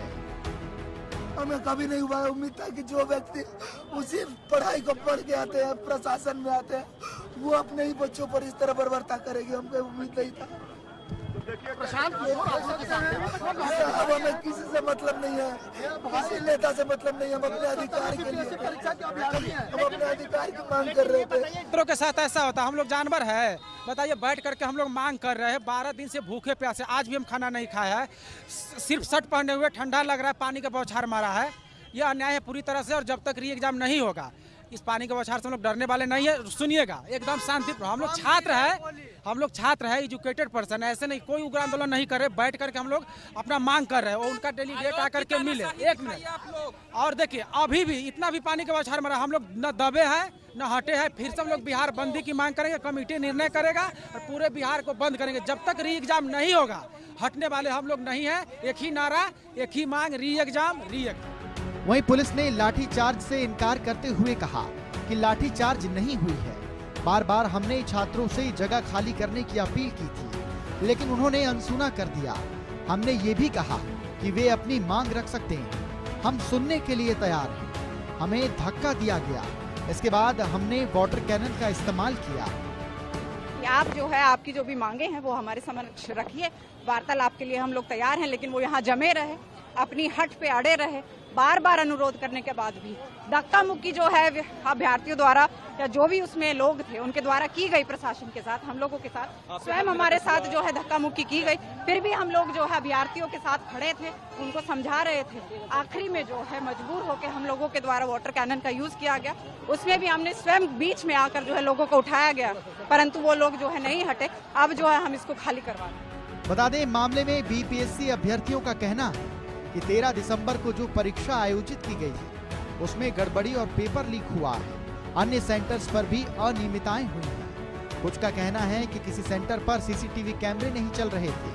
वहीं कुछ छात्रों का आरोप है कि कुछ कोचिंग संस्थानों के मॉडल प्रश्नों और बीपीएससी परीक्षा के प्रश्न पत्रों में काफी समानताएं थी। साथ ही कुछ का कहना है कि पुलिस भर्ती के स्तर का प्रश्न पत्र बीपीएससी की परीक्षा में दिया गया था। हालांकि बीपीएससी ने इन सभी आरोपों को निराधार बताते हुए कहा कि अगर परीक्षा आसान थी तो कट ऑफ ज्यादा जाएगी और इसमें चिंतित होने की जरूरत नहीं। हालांकि छात्र मानने को तैयार नहीं है और विरोध प्रदर्शन कर रहे हैं। आंदोलनरत छात्र इस मसले का राजनीतिकरण नहीं चाहते हुए री एग्जाम की मांग कर रहे हैं। वहीं बीपीएससी का कहना था कि पुनः परीक्षा आयोजित करने का कोई सवाल नहीं है, हम अभ्यर्थियों से संवाद करने के लिए तैयार हैं और बीपीएससी के दरवाजे हमेशा बातचीत के लिए खुले हैं। देखिए, री एग्जाम करने का कोई ग्राउंड तो है नहीं हमारे पास। जिस सेंटर पर प्रॉब्लम आया, जो समस्या आई, उसके चलते उस सेंटर को रद्द कर दिया गया है। बाकी जितने जिले में जो डीएम के नियंत्रण में ये सब एग्जाम कराने का काम एक्चुअली जिला पदाधिकारी के सीधे कंट्रोल में रहता है। आयोग का मुख्य काम है क्वेश्चन पेपर सही टाइम पर ट्रेजरी में पहुंचा देना। बाकी फोर्स का डिप्लॉयमेंट, मजिस्ट्रेट का डिप्लॉयमेंट और इन्विजिलेटर्स का डिप्लॉयमेंट सारा प्रशासन करता है। तो जिले से, किसी भी जिले से कोई एडवर्स रिपोर्टिंग नहीं आया है कि यहाँ पर अनियमितता हुई है या क्वेश्चन पेपर लीक की कोई समस्या या किसी तरह कोई समस्या हुई है। सभी ने शांतिपूर्ण कदाचार मुक्त परीक्षा होने का रिपोर्ट भेजा है। टोटल 912 सेंटर, एक बड़ा सेंटर था बापू परीक्षा सभागार, 912वां नंबर वही था पटना में। तो उसी में करीब 12,000 लोगों को एकोमोडेट किया गया था। उसमें करीब 7,000 के आसपास लोग अपीयर हुए थे, वहीं पर समस्या आई थी। वहीं बीपीएससी परीक्षा रद्द करने की मांग के बीच शनिवार को पटना के कई परीक्षा केंद्रों पर बीपीएससी की पुनः परीक्षा हुई। पुनः परीक्षा के लिए 12,000 में से 7,000 अभ्यर्थियों ने अपना एडमिट कार्ड डाउनलोड किया था। साथ ही पुनः परीक्षा के बीच पटना के गर्दनी बाग इलाके में पिछले 16 दिनों से आंदोलन धरना जारी है। उधर जनसुराज के संस्थापक प्रशांत किशोर छात्रों के मुद्दे को लेकर आमरण अनशन पर बैठे हुए हैं। उनका कहना है कि लोग जानते और समझते हैं कि आधे से ज्यादा सीटों पर भ्रष्टाचार की शिकायतें हैं। सीटें बिक गई हैं, जिसने पढ़ाई की उसे सीट नहीं मिलेगी। हर गांव और जिले में खबर फैली हुई है कि एक नौकरी के 30 लाख से 1.5 करोड़ तक लिए जा रहे हैं। डीएसपी का पद 1.5 करोड़ रुपए में बेचा जा रहा है। सरकार को इस पर बोलना चाहिए।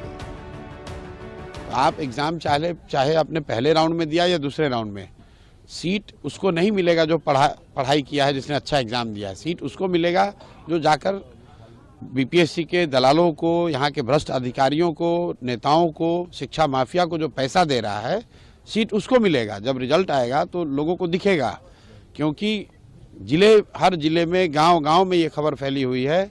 हर जगह लोग घूम रहे हैं। एक नौकरी के 30 लाख रुपए से लेकर 1.5 करोड़ रुपए लिए जा रहे हैं। डीएसपी का पद 1.5 करोड़ में बिक रहा है, खुलेआम लोग बेच रहे हैं। बहरहाल बिहार में एक तरफ छात्र अपनी मांगों को लेकर डटे हुए हैं। हटाने के लिए पुलिस के लाठीचार्ज के बाद भी उन्होंने हटने से इनकार कर दिया।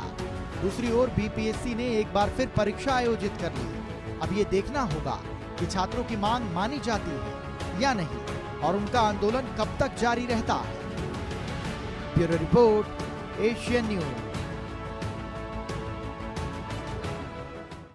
बिहार में छात्र आंदोलन को लेकर सियासत जमकर हो रही है। विपक्ष उनके समर्थन में आ खड़ा सड़कों पर उतर गया, सरकार पर सवाल दागने लगा। परीक्षा रद्द करने की मांग को लेकर अभ्यर्थियों के प्रोटेस्ट ने अब सियासी रंग ले लिया है।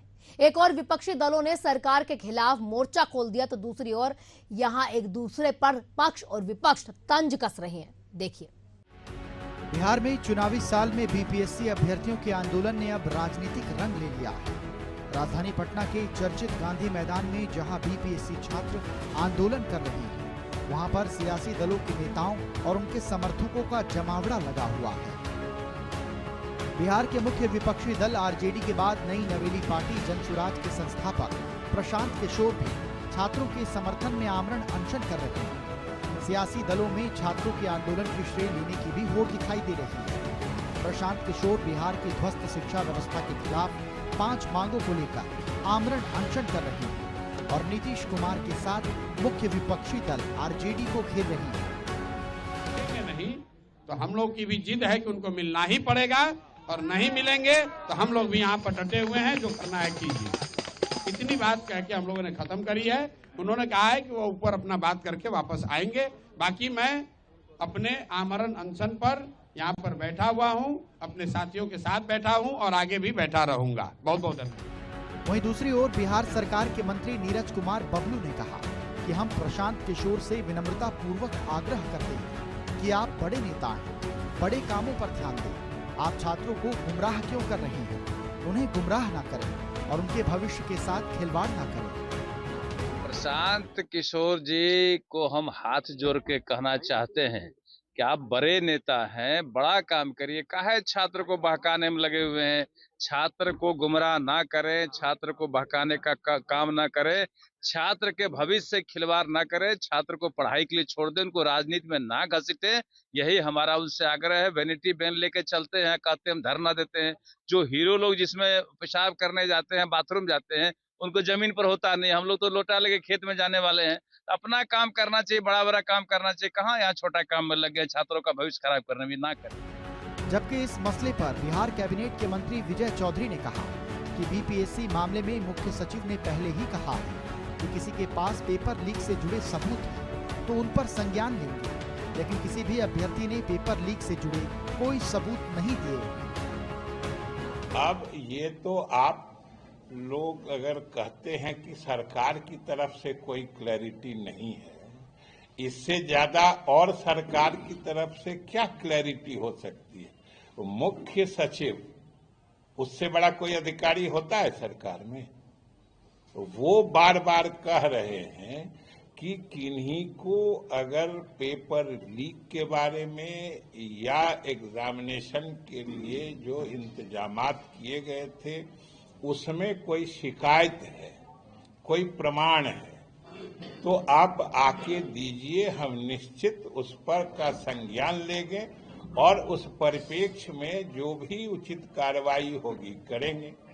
और जब उन्होंने मुख्य सचिव ने स्वयं आगे बढ़कर सरकार की तरफ से सारे हमारे छात्रों से या अभ्यर्थियों से खुला न्योता दे के रखा है, जो आपको क्या परेशानी हुई है जो सरकारी इंतजामात के कारण हुआ, वो बताइए, उसका हम निराकरण करेंगे। चाहे जिस रूप में जो भी करना पड़ेगा सरकार करेगी। वहीं विधानसभा में विपक्ष के नेता तेजस्वी यादव ने प्रशांत किशोर पर छात्रों को गुमराह करके आंदोलन को हाईजैक करने की कोशिश का आरोप लगाते हुए इसे बड़े ही चालाकी से आंदोलन कुचलने का प्रयास करार दिया है। इस श्रेय की लड़ाई में पूर्णिया से सांसद पप्पू यादव भी कूद पड़े। पप्पू यादव अपने समर्थकों के साथ शुक्रवार को रेल रोको आंदोलन करते नजर आए। इससे पहले पप्पू यादव ने छात्रों के मुद्दों पर राज्यपाल से मुलाकात की। उन्होंने मुख्यमंत्री नीतीश कुमार से संवेदनशीलता दिखाने का आग्रह करते हुए प्रशांत किशोर के आमरण अनशन पर भी तंज कसा। हम नीतीश कुमार जी से आग्रह करेंगे, आप संवेदनशील इंसान हैं, पेपर लीकआउट को रोकना चाहिए और जो लोग पेपर लीकआउट में इन्वॉल्व हैं उस पर कार्रवाई करनी चाहिए। और ये बीपीएससी का जो री एग्जामिनेशन का बच्चों का मांग है, उस बच्चों को सुननी चाहिए और इसकी इंक्वायरी होनी चाहिए और 4 लाख बच्चों के एग्जामिनेशन को सुनना चाहिए। मैं यही कहूँगा, मैं उससे ज़्यादा नहीं कह सकता। सर बच्चे सर नटवर लाल के काहे का कौन सर किस दलाल की बात करते हैं? देश का वो सबसे बड़ा रैकेटर है सर, रैकेट चलाता है, दलाली करता है वो बीजेपी के पैसे लेकर के दलाली करता है।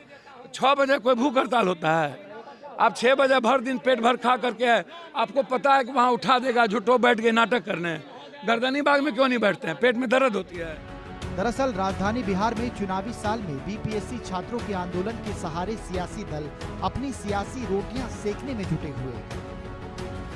प्रशांत किशोर की पार्टी जनसुराज बिहार में अपनी सियासी जमीन तलाशने में जुटी हुई है और वो छात्र आंदोलन को एक मौके के रूप में देख रहे हैं। यही कारण है कि प्रशांत किशोर सत्ता के साथ अन्य विपक्षी दलों के खिलाफ भी आक्रामक है। दरअसल आरजेडी सूबे की विपक्षी गठबंधन महागठबंधन की अगुवाई कर रही है, तो वहीं पीके की पार्टी जनसुराज अपनी सियासी जमीन तलाशने की कोशिश में जुटी हुई है। बिहार में सियासी दलों के बीपीएससी आंदोलन के समर्थन में आने की बड़ी वजह युवाओं का बड़ा वोट बैंक है। बिहार की कुल आबादी में 25 साल से कम आयु वर्ग के लोगों की हिस्सेदारी 58% के करीब है। ऐसे में सियासी दल इन युवा वोटरों को साधने की कोशिश में जुटे हुए हैं। दरअसल युवाओं को एनडीए का कोर वोटर माना जाता है, लेकिन अब बीपीएससी परीक्षा के मुद्दे पर युवा वोटर्स एनडीए से बिखरने की संभावना नजर आती है। जबकि तेजस्वी यादव जो 2020 से लगातार बिहार में युवाओं को रोजगार देने का मुद्दा जोर शोर से उठा रहे हैं, अब बीपीएससी मुद्दे पर कोई चूक नहीं करना चाह रहे। बीपीएससी छात्रों का आंदोलन चुनावी साल में नीतीश कुमार के लिए एक बड़ी चुनौती बनता दिखाई दे रहा है। राज्य की सबसे बड़ी परीक्षा में गड़बड़ी को लेकर युवाओं के आंदोलन में प्रशांत किशोर और तेजस्वी यादव की एंट्री के बाद नीतीश की चिंता बढ़ गई है। ऐसे में जब आरजेडी और जनसुराज पार्टी पहले से पलायन और बेरोजगारी जैसे मुद्दों को लेकर सरकार पर हमलावर है, तब बीपीएससी छात्रों का मुद्दा उनके लिए चुनाव में एक तोहफे से कम नहीं। बिहार की राजधानी पटना से लेकर जिलों तक छात्र नौकरी और परीक्षा प्रक्रिया में सुधार की मांग कर रहे हैं, जिससे उनकी नाराजगी बढ़ती जा रही है। वहीं विधानसभा चुनाव में रोजगार, नौकरी और युवाओं का मुद्दा काफी अहम होने वाला है। ऐसे में हर सियासी दल और नेता चाह रहे हैं कि युवाओं के बीच वो हीरो बन जाए, ताकि आगामी चुनाव में उन्हें छात्राओं का समर्थन मिल सके। ऐसे में जब इस साल विधानसभा चुनाव होने हैं, तब मुख्यमंत्री नीतीश कुमार भी नहीं चाहेंगे कि युवा वर्ग उनकी सरकार से नाराज होकर एक चुनौती बने। इसलिए संभावना है कि जल्द नीतीश कुमार इस मुद्दे पर कोई बड़ा निर्णय लेंगे। बता दें, बीपीएससी 17वीं संयुक्त परीक्षा 13 दिसंबर को होनी थी। इसकी ठीक कुछ दिन पहले तमाम अभ्यर्थी परीक्षा में नॉर्मलाइजेशन का विरोध करने लगे। इसको लेकर विवाद इतना बढ़ गया कि अभ्यर्थी सड़कों पर उतरकर विरोध प्रदर्शन करने लगे। उस समय कुछ अभ्यर्थियों ने जब रास्ता जाम कर दिया तो पुलिस को मोर्चा संभालना पड़ गया था। इस दौरान पुलिस को लाठीचार्ज भी करनी पड़ी। इधर इस संबंध में बिहार लोक सेवा आयोग ने इस पूरे मामले में सफाई भी दी। आयोग ने बताया कि नॉर्मलाइजेशन इस परीक्षा में लागू नहीं किया जा सकता। आयोग ने इस संबंध में अखबारों में विज्ञापन भी निकाले, जिसमें इस तरह की अफवाहों पर ध्यान न देने की अपील भी की गई। लेकिन अब छात्र अपनी मांगों को लेकर सड़कों पर उतर आए। Bureau report, Asian news. Asian special की खास पेशकश में फिलहाल इतना ही। अगली बार फिर होगी आपसे मुलाकात किसी और मुद्दे के साथ। तब तक के लिए मुझे दीजिए इजाजत। नमस्कार।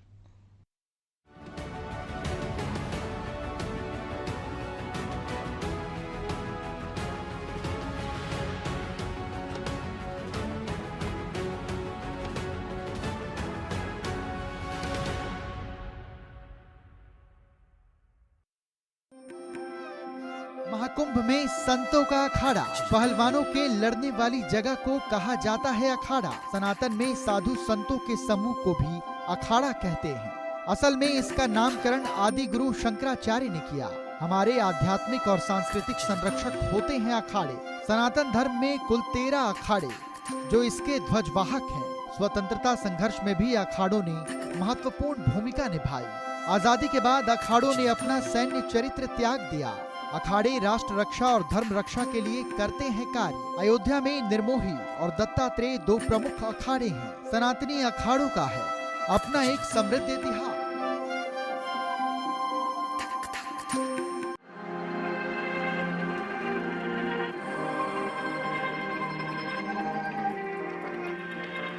यात्रा धर्म की, यात्रा इतिहास की, यात्रा संस्कृति।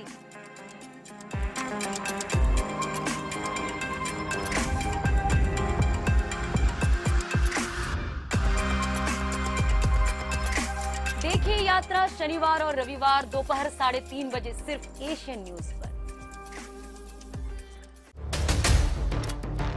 संघर्ष के क्षेत्रों से लेकर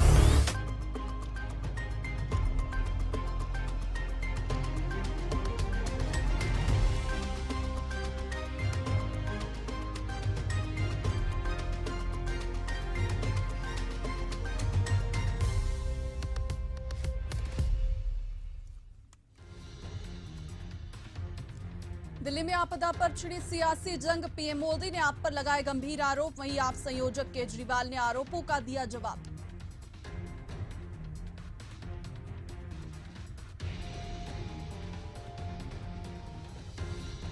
प्रियंका गांधी पर बयान देकर बुरे फंसे रमेश बिधूड़ी, कांग्रेस ने फूंका पुतला, अलका लांबा बोली सार्वजनिक रूप से माफी मांगे और जल्द होगी दर्ज एफआईआर।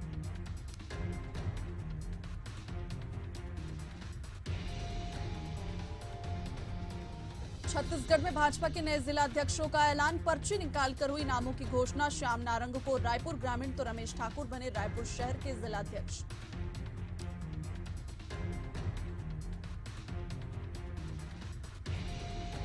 बीजापुर में मुकेश चंद्राकर की हत्या पर बोले सीएम साय, हत्या का समाचार दुखद, आरोपी के सारे अकाउंट किए गए सीज, एसआईटी कर रही मामले की जांच।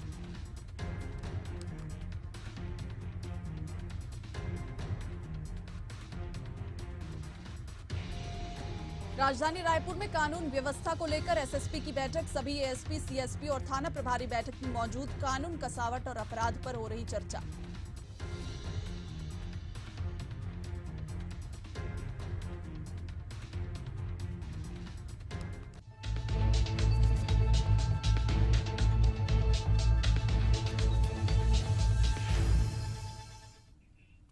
नमस्कार, आप देख रहे हैं एशियन न्यूज। दिन भर की खबरों के साथ मैं हूं सारिका श्रीवास्तव। चलिए बुलेटिन की शुरुआत करते हैं बड़ी खबर के साथ। बिलासपुर से बड़ी खबर आपको बता दें, आईपीएस जीपी की पत्नी को बड़ी राहत मिली है।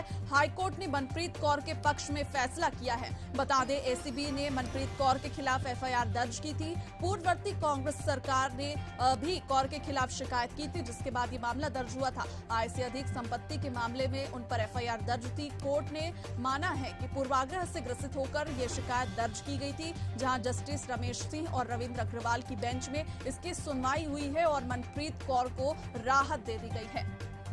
आईपीएस जीपी सिंह की पत्नी है मनप्रीत कौर, जिन्हें अब कोर्ट से राहत मिली है। हाईकोर्ट ने मनप्रीत कौर के पक्ष में फैसला सुनाया है। बता दें कि जस्टिस रमेश सिंह और रविंद्र अग्रवाल की बेंच में ये सुनवाई हुई है। एसीबी ने मनप्रीत कौर के खिलाफ एफआईआर दर्ज की थी और कांग्रेस सरकार ने भी कौर के खिलाफ शिकायत की थी और अब इस पूरे मामले पर सुनवाई हो चुकी है। फैसला मनप्रीत कौर के पक्ष में आया है। आय से अधिक संपत्ति के मामले में ये एफआईआर दर्ज हुई थी, जिसे अब कोर्ट ने राहत दिया है मनप्रीत कौर को। बता दें कि पूर्वाग्रह से ग्रसित होकर यह शिकायत दर्ज करना कोर्ट का मानना है, जिसकी वजह से रमेश सिंह और रविंद्र अग्रवाल की बेंच में सुनवाई की, जहां पे मनप्रीत कौर को राहत दे दी गई है। पूर्ववर्ती कांग्रेस सरकार ने भी कौर के खिलाफ शिकायत की थी और इस पूरे मामले पर एफआईआर भी दर्ज हुई थी। अब उस एफआईआर को रद्द कर दिया गया है। आय से अधिक संपत्ति का ये पूरा मामला था, जिस पूरे मामले में एफआईआर दर्ज की गई थी और इसे अब राहत दिया गया है। आईपीएस जीपी सिंह की पत्नी है मनप्रीत कौर। हाईकोर्ट ने उन्हें उनके पक्ष में फैसला करते हुए उन्हें एफआईआर रद्द कर दिया है। एसीबी ने भी मनप्रीत कौर के खिलाफ एफआईआर दर्ज की थी। कांग्रेस की शिकायत थी। इस खबर पर ज्यादा जानकारी के साथ प्रकाश राव हमारे साथ जुड़ चुके हैं। जी प्रकाश, बताएं, आईपीएस जीपी की पत्नी है मनप्रीत कौर, जिन्हें अब फैसला उनके पक्ष में आया है। हाँ, देखिए 2021 में अगर कहें तो एसीबी और ईओडब्ल्यू ने जीपी सिंह के ठिकानों पर जो है छापेमारी की थी, जिसमें 10 करोड़ रुपए की अधिक संपत्ति का खुलासा किया था। उसके साथ ही इस पूरे कार्रवाई में मनप्रीत कौर है उनकी पत्नी, उनको सह आरोपी बनाया गया था और उस पर बिना कार्य किए गए भुगतान करने और साथ ही जीपी सिंह को भ्रष्टाचार के प्रेरित करने का ये आरोप लगा था, जिस पर हाई कोर्ट में सुनवाई हुई। हाई कोर्ट ने उनकी पत्नी के खिलाफ एफआईआर को रद्द कर दिया। तो कहीं ना कहीं हाईकोर्ट ने मनप्रीत कौर के पक्ष में जो है फैसला वो सुना है और एसीबी ने इस पूरे मामले पर दर्ज की थी एफआईआर और मनप्रीत कौर के खिलाफ जो है एफआईआर हुई थी। इसमें कांग्रेस सरकार में 3 एफआईआर जो है शिकायत वो वहाँ पर हुई थी और जिसपे आय से अधिक संपत्ति के मामले में पूरे एफआईआर जो है वो दर्ज की गई थी। कोर्ट ने माना कि पूर्वाग्रह में जो ग्रसित होकर दर्ज की गई शिकायत है वो कहीं नहीं है। तो इस पूरे मामले पर रमेश सिंह और रविंद्र अग्रवाल की सिंगल बेंच में इस मामले की सुनवाई हो। निश्चित तौर पर जीपी सिंह की पत्नी को ये बड़ी राहत है और पत्नी के खिलाफ जो एफआईआर थी उसको रद्द कर दिया गया है। जी बिल्कुल प्रकाश, जानकारी साझा करने के लिए आपका बहुत बहुत शुक्रिया। तो बता दें आईपीएस जीपी सिंह की जो पत्नी है मनप्रीत कौर, उन्हें हाईकोर्ट ने उनके पक्ष में फैसला लेते हुए उन पर दर्ज एफआईआर को रद्द कर दिया है।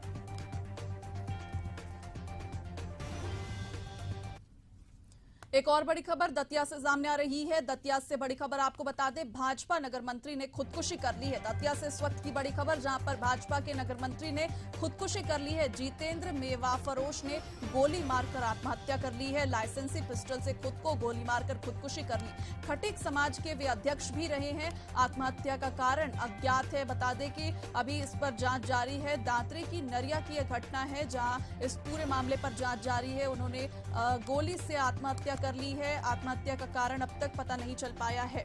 बता दें कि खटीक समाज के पूर्व में अध्यक्ष भी रहे हैं मेवा फरोश, जिन्होंने लाइसेंसी पिस्टल से खुद को गोली मारकर आत्महत्या कर ली है। भाजपा के नगर मंत्री रहते हुए उन्होंने खुद को गोली मारकर आत्महत्या कर ली। लाइसेंसी पिस्टल से गोली मारी है। इस पूरे मामले की जांच जारी है। आत्महत्या का कारण अब तक अज्ञात बताया जा रहा है। इस खबर पर ज्यादा जानकारी के साथ जगत शर्मा हमारे साथ जुड़ चुके हैं। जी जगत, बताएं, आत्महत्या का कारण तो अज्ञात बताया जा रहा है, लेकिन इस पर पुलिस की जांच कहां तक पहुंची? क्या इस पर कोई भी कारण स्पष्ट हो पाया है अब तक? देखिए, जितेंद्र मेवा फरोश जो थे भाजपा के नगर मंत्री थे दतिया नगर के, और उनके संदर्भ में ये जानकारी मिल रही है कि कुछ लोगों से उनका लेन देन था। पूर्व में वो सहारा इंडिया के एजेंट भी थे जिस पर उनके ऊपर कर्ज था जिसका, तो उसी लेन देन के चक्कर में उन्होंने ये काम किया है और सुसाइड आज किया है। पुलिस की थ्योरी में भी यही सब निकल के आ रहा है और 2 लोगों के उसमें नाम निकल के आ रहे हैं जिनसे उनका पैसों का लेन देन था। जी बिल्कुल जगत, तो ये माना जा सकता है या ये कहा जा सकता है शुरुआत में कि पैसों के लेन देन को लेकर वे परेशान थे जिस वजह से उन्होंने आत्महत्या जैसा कदम उठाया हो?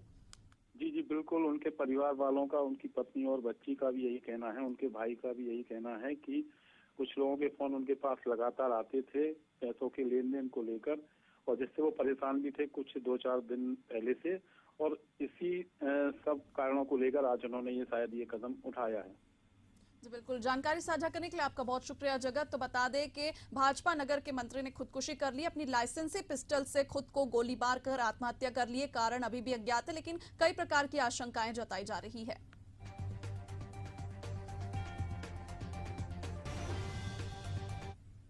रुक करते हैं अगली बड़ी खबर का। अभनपुर से इस वक्त की बड़ी खबर बता दें, मंदिरों से मूर्ति चोरी करने वाला चोर गिरफ्तार हुआ है। बड़ी खबर अभनपुर से आपको बता रहे हैं, जहां पर मूर्ति चोरी करने वाले चोर को गिरफ्तार कर लिया गया है। शिव और हनुमान जी की मूर्ति जो है वो चोरी करता था। अभनपुर और रायपुर के मंदिरों में भी मूर्ति चोरी की हुई थी। अभनपुर थाना क्षेत्र का ये पूरा मामला है, जहां पर मंदिरों से मूर्ति चोरी करने वाले चोर को गिरफ्तार किया गया है। शिव और हनुमान जी की मूर्ति मंदिरों से चोरी किया करता था। अभनपुर और रायपुर के कई मंदिरों में इसने चोरी की हुई थी। इसके खिलाफ शिकायतें थी और अभनपुर थाना क्षेत्र का यह पूरा मामला बताया जा रहा है, जहां पर मूर्ति चोर को गिरफ्तार कर लिया गया है। अभनपुर से बड़ी खबर आपको बता रहे हैं, जहां पर चोर पर कार्रवाई की गई है। मंदिरों से मूर्ति चोरी करने वाला जो चोर है उसे पुलिस ने गिरफ्तार किया है। शिव और हनुमान जी की कई मूर्तियां उसने रायपुर अभनपुर के कई मंदिरों से चुराई हुई थी।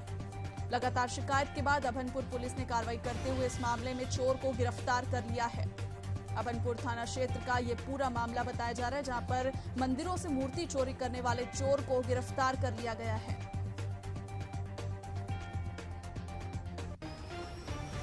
मंदिरों से शिव और हनुमान जी की मूर्तियों को चोर निशाना बनाकर चोरी किया करता था। कई शिकायतें दर्ज भी थी। अभनपुर और रायपुर के कई मंदिरों में इसने चोरी की थी और लगातार शिकायतों के बाद अभनपुर पुलिस ने कार्रवाई की है, जहां पर चोर को गिरफ्तार कर लिया गया है। अभनपुर थाना क्षेत्र का मामला है।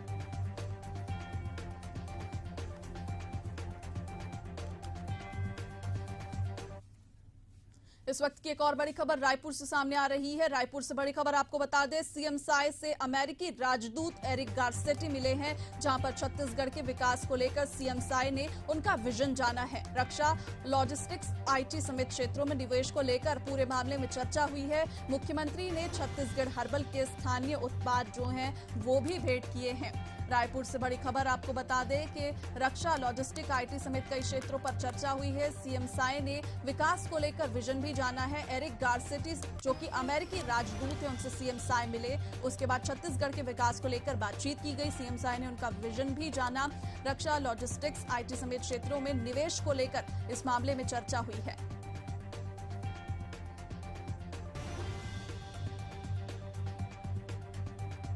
मुख्यमंत्री ने राजदूत को छत्तीसगढ़ हर्बल के स्थानीय उत्पाद भी भेंट किए हैं। छत्तीसगढ़ के विकास पर चर्चा हुई है। एरिक गारसेटी सीएम साय से मिले, जहां पर छत्तीसगढ़ के विकास को लेकर उनका विजन भी जाना गया।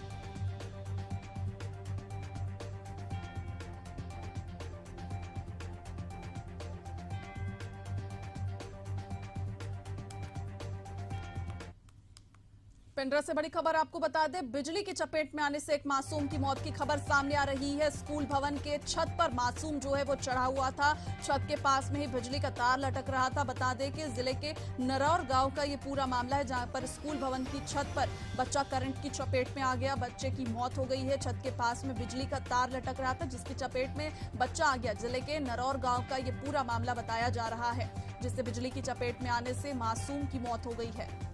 पेंड्रा से बड़ी खबर आपको बता दें, बिजली की चपेट में आने से एक मासूम बच्चे की मौत हो गई। स्कूल की भवन की छत पर चढ़ा हुआ था, जहां पर बिजली का तार लटक रहा था और इसकी चपेट में आने से बच्चे की मौत की खबर सामने आ रही है। छत के पास में ही बिजली का तार जो है वो लटक रहा था। जिले के नरौर गांव का ये पूरा मामला है।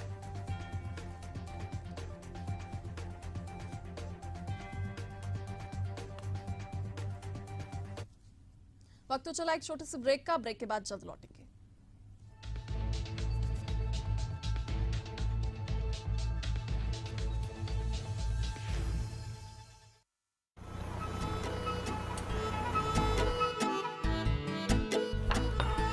मैं आ गया। बुआ, पॉक्सो एक्ट क्या होता है? POCSO act? चिंटू, तुम्हें इससे क्या मतलब है? ओहो भाभी, चिंटू को भी पता होना चाहिए कि पॉक्सो एक्ट क्या होता है। हमारे देश में बच्चों को सुरक्षित एवं बाल यौन शोषण की रोकथाम के लिए पॉक्सो एक्ट 2012 में बनाया गया। बाल यौन शोषण में कई अन्य बातें भी हैं, जैसे बच्चे को अश्लील पाठ्य सामग्री, चित्र, फोटो या फिल्म दिखाना, या बच्चे का अश्लील वीडियो बनाना, या ऐसी कोई भी हरकत करना जिससे बच्चे को असहज या असुरक्षित महसूस हो। पर मेघा, बच्चे ऐसी बातें माँ बाप से बताते कहाँ हैं? हाँ भाभी, लेकिन हमें बच्चे को जागरूक बनाना पड़ेगा। अक्सर देखा गया है कि बाल यौन शोषण करने वाले अधिकतर लोग बच्चे की जान पहचान या आसपास के ही होते हैं और बच्चे को चुप रखने के लिए वह उन्हें लालच देते हैं, डराते हैं, धमकाते हैं। और हाँ, आप भी याद रखें, अगर आपके बच्चे के साथ ऐसा कुछ हो तो बिना डरे घबराए चाइल्ड हेल्पलाइन नंबर 1098, विशेष किशोर पुलिस इकाई, स्थानीय पुलिस स्टेशन, डायल 100, बाल कल्याण समिति या जिला बाल संरक्षण इकाई में रिपोर्ट करें। राष्ट्रीय बाल अधिकार संरक्षण आयोग की वेबसाइट ncpcr.gov.in पर भी आप शिकायत दर्ज कर सकते हैं। बाल यौन शोषण एक दंडनीय अपराध है, इसलिए खुद जागरूक बनिए और दूसरों को भी जागरूक बनाइए।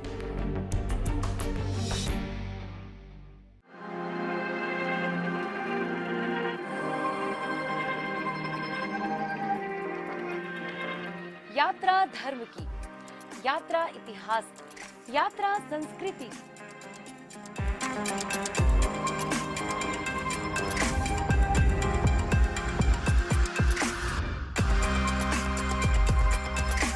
देखिए यात्रा शनिवार और रविवार दोपहर 3:30 बजे सिर्फ एशियन न्यूज पर। मुद्दा है आने वाले कल को बेहतर बनाने का, मुद्दा है सच और झूठ का, मुद्दा है इंसाफ का, मुद्दा है समाज के बदलाव का। देखिए मुद्दा, प्रबंध संपादक जय दुबे के साथ सिर्फ एशियन न्यूज पर। संघर्ष के क्षेत्रों से लेकर राजनीतिक केंद्रों तक हर खबर पर नजर, हर सच की पहचान बिना किसी डर। नया साल, नई ऊर्जा, आपके विश्वास का साथी। पत्रकारिता का स्वर्ण मानक, Asian news, voice of people. Prayagraj में महाकुंभ 2025 का विशेष आयोजन। महाकुंभ में स्नान करना होता है बेहद फलदायी। 10 जनवरी 2025 पौष शुक्ल एकादशी महाकुंभ प्रथम स्नान तिथि। 13 जनवरी 2025 पौष पूर्णिमा महाकुंभ द्वितीय स्नान तिथि।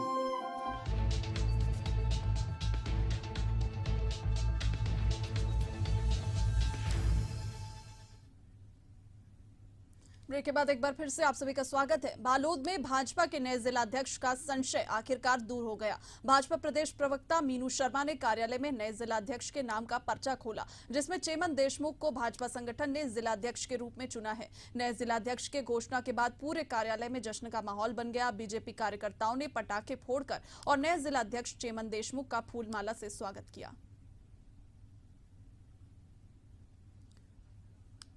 बता दें कि नए जिलाध्यक्षों के नाम का आज ऐलान हुआ है। छत्तीसगढ़ में कई जिलों के लिए जिलाध्यक्षों के नाम का चयन हुआ है, जहां पर बता दें कि जिलाध्यक्ष चेमन देशमुख का फूल मालाओं से स्वागत किया गया, पटाखे भी फोड़े गए, कार्यालय में जश्न का माहौल रहा।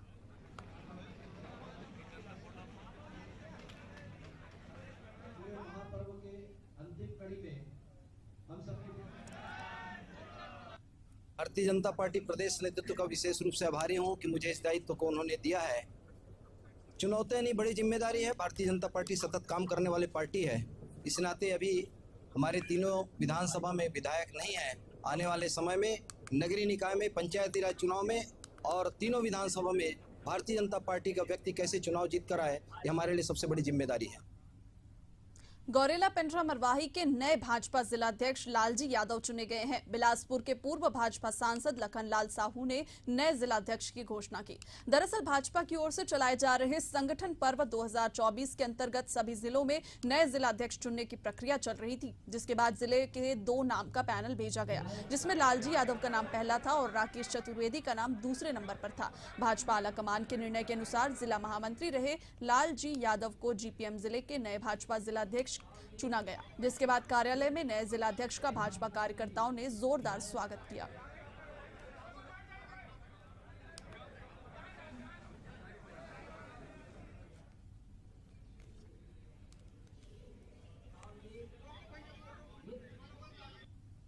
भारतीय जनता पार्टी के जो प्रदेश का राष्ट्रीय लेवल का जो ये जिला का जो निर्देश रहेगा, वो मैं कार्यकर्ता को लेकर मैं अपना काम शुरुआत करूंगा और उनको मैं विश्वास दिलाता हूं, भारतीय जनता पार्टी के कार्यकर्ता को उनसे हमेशा जो प्रदेश का निर्देश होगा उसको लेकर काम कर। नगर निगम रायपुर के सभी पार्षदों का कार्यकाल 6 जनवरी को खत्म हो जाएगा, जिसके बाद प्रशासक निगम में बैठेंगे। 5 साल के कार्यकाल को लेकर निगम नेता प्रतिपक्ष मीनल चौबे ने कहा कि नेता प्रतिपक्ष के रूप में मैंने अपना दायित्व निभाया है। 5 सालों में निगम में कोई काम नहीं हुआ है। वहीं महापौर पर आरोप लगाते हुए उन्होंने कहा कि उनका कार्यकाल झूठ से शुरू हुआ और झूठ से ही खत्म हुआ।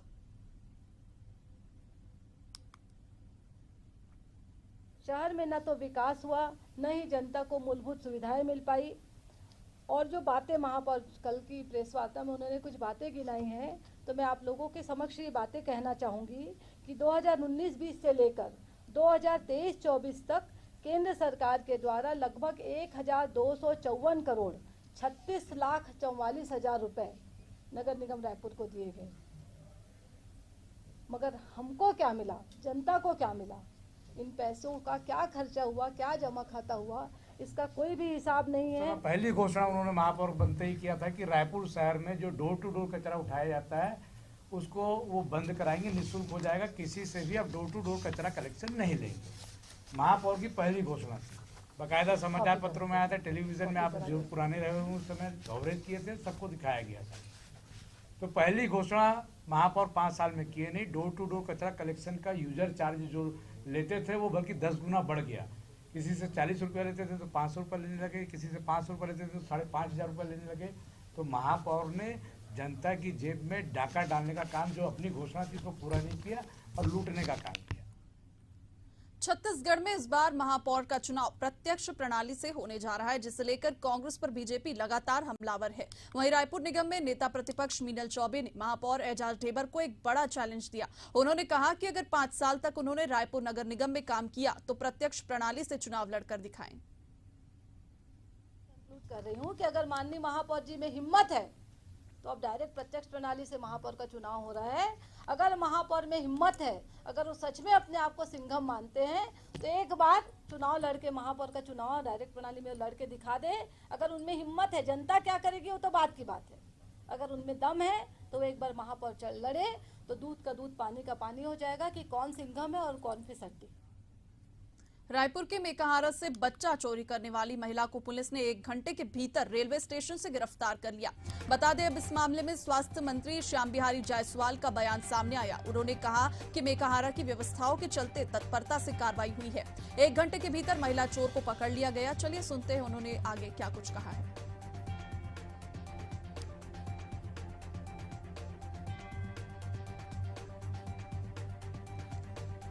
तो बता दें कि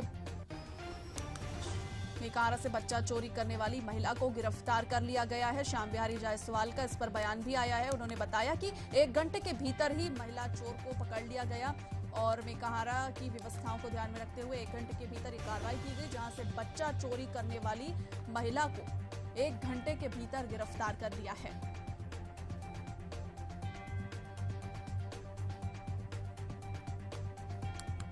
बता दें कि मेकाहारा से बच्चा चोरी कर महिला रेलवे स्टेशन पहुंची हुई थी, जिसे 1 घंटे के भीतर ही रेलवे स्टेशन से गिरफ्तार किया गया है। श्याम बिहारी जायसवाल ने कहा कि मेकाहारा की व्यवस्थाओं के चलते तत्परता से 1 घंटे के भीतर ही बच्चा चोरी करने वाली महिला को गिरफ्तार कर लिया गया है।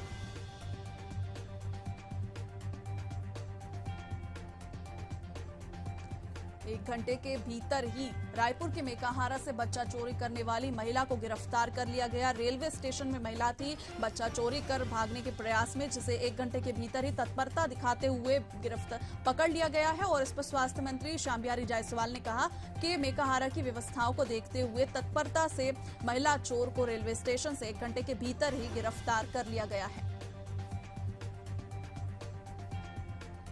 मेकाहारा से बच्चा लेकर भागने वाली महिला चोर को पकड़ लिया गया है। बता दें कि रेलवे स्टेशन से महिला चोर आगे निकलने वाली थी।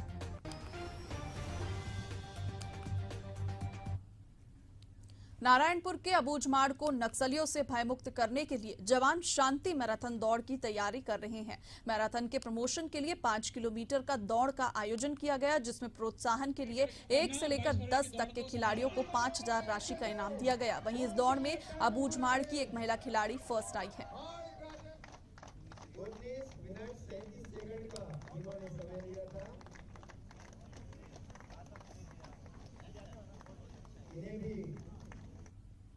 तो अभी तो उतना और में सुविधा नहीं है, लेकिन ग्राउंड एक है। हर सुबह शाम तो मैं ऐसी रोड में प्रैक्टिस करता हूँ दौड़ वगैरह। तो अभी मड़ में तो रोड वोड बनने का वो हो रहा है। तो आपके इलाके में सड़क बन रहा है, कैसा लग रहा है? ठीक लग रहा है सर। अभी वहाँ जाते हो आप? जी, कभी कभार कभी जाते रहते हैं सर, जब कुछ प्रॉब्लम होता है गाँव में। तो माड़ का जब इतना शांति के लिए दौड़ और जो नारायणपुर में भी जो गतिविधियां चल रही है, उसमें हम लोग एक ही मतलब नक्सलवादी रहता है। और ये जो मैराथन दौड़ जो है यहाँ की शांति के संदेश देने के लिए किया जा रहा है। अबूझमाड़ खेल कूद के लिए, स्पोर्ट्स के लिए हमेशा जाना जाता है। और लगभग 4-5 साल पहले यहाँ पर विश्व प्रसिद्ध जहाँ पे मैराथन का आयोजन होता रहा है। 3 साल लगातार हुआ था कोविड के कारण, और उसके बाद कुछ साल नहीं हो पाया। वो ट्रेडिशन हम फिर से स्टार्ट कर रहे हैं। इस साल हम लोगों ने marathon, half marathon, Abujhmad peace marathon का आयोजन करने का निर्णय लिया है। बाराबंकी पुलिस ने अंतर्राज्यीय शराब तस्कर को गिरफ्तार किया है। पुलिस ने गिरफ्तार आरोपी के पास से हरियाणा की अंग्रेजी शराब की 300 बोतलें बरामद की है। साथ ही तस्करी में प्रयुक्त एक कार को भी पकड़ा गया। पुलिस को देखकर एक तस्कर मौके से फरार हो गया, जिसकी तलाश में पुलिस की टीम लगी हुई है।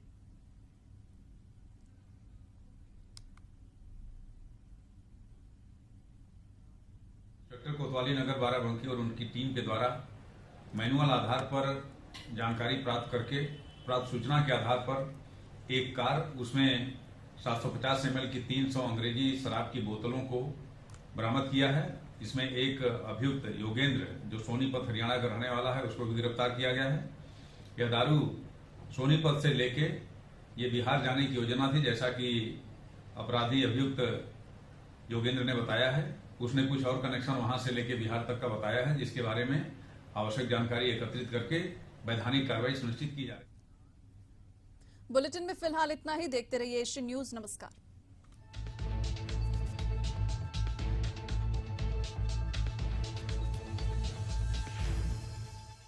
यशस्वी प्रधानमंत्री नरेंद्र मोदी के मार्गदर्शन एवं मुख्यमंत्री योगी आदित्यनाथ के कुशल प्रबंधन से महाकुंभ 2025 अब तक का सबसे भव्य, दिव्य, हरित और सुरक्षित आयोजन होगा। 13 जनवरी अर्थात पौष पूर्णिमा को अमृत स्नान से महाकुंभ 2025 का विधिवत शंखनाद होगा। 26 फरवरी को महाशिवरात्रि पर अमृत स्नान तक कुल 6 प्रमुख स्नान होंगे। सदियों से चले आ रहे अमृत स्नान में सभी 13 अखाड़े शामिल होंगे। सोने चांदी की पालकी एवं हाथी घोड़े पर सवार साधु संत आध्यात्मिक शक्ति तथा वैभव का प्रदर्शन करते हुए अमृत स्नान करेंगे। मान्यता है कि शुभ मुहूर्त में डुबकी लगाने से अमरता का वरदान मिलता है। पुण्य और अमृतत्व की इसी अभिलाषा को हृदय में समेटे प्रयागराज महाकुंभ में पहुंचने वाले श्रद्धालुओं एवं तीर्थ यात्रियों के स्वागत के लिए तत्पर है महाकुंभ मेला स्थल। सनातन गर्व महाकुंभ पर्व महाकुंभ 2025 प्रयागराज। महाकुंभ में संतों का अखाड़ा, पहलवानों के लड़ने वाली जगह को कहा जाता है अखाड़ा। सनातन में साधु संतों के समूह को भी अखाड़ा कहते हैं। असल में इसका नामकरण आदि गुरु शंकराचार्य ने किया। हमारे आध्यात्मिक और सांस्कृतिक संरक्षक होते हैं अखाड़े। सनातन धर्म में कुल 13 अखाड़े जो इसके ध्वजवाहक हैं। स्वतंत्रता संघर्ष में भी अखाड़ों ने महत्वपूर्ण भूमिका निभाई। आजादी के बाद अखाड़ों ने अपना सैन्य चरित्र त्याग दिया। अखाड़े राष्ट्र रक्षा और धर्म रक्षा के लिए करते हैं कार्य। अयोध्या में निर्मोही और दत्तात्रेय 2 प्रमुख अखाड़े हैं। सनातनी अखाड़ों का है अपना एक समृद्ध इतिहास। महाकुंभ के लिए रेलवे की तैयारी। प्रयागराज महाकुंभ 2025 मेले की महातैयारी। भारतीय रेलवे ने 25 से ज्यादा एक्सप्रेस ट्रेन चलाने का किया ऐलान। 10 जनवरी से 28 फरवरी तक चलेंगी सभी एक्सप्रेस ट्रेनें। महाकुंभ के लिए रेल मंत्रालय की स्पेशल ट्रेनों की सूची जारी। मुंबई, बिहार, चेन्नई सेंट्रल, मध्य प्रदेश और छत्तीसगढ़ के यात्रियों पर जोर। नैनी, भरतकुप और शिवरामपुर स्टेशनों पर दिया अस्थायी ठहराव। IRCTC महाकुंभ ग्राम नाम से एक प्रीमियम टेंट सिटी को किया स्थापित। इसमें आतंकितों के लिए की जा रही है बेहद शानदार आवास की व्यवस्था। प्रयागराज में तमाम दूसरी रेलगाड़ियों को भी दिया गया है अस्थायी ठहराव। महाकुंभ 2025 में 10 करोड़ से भी ज्यादा यात्रियों के आने का अनुमान।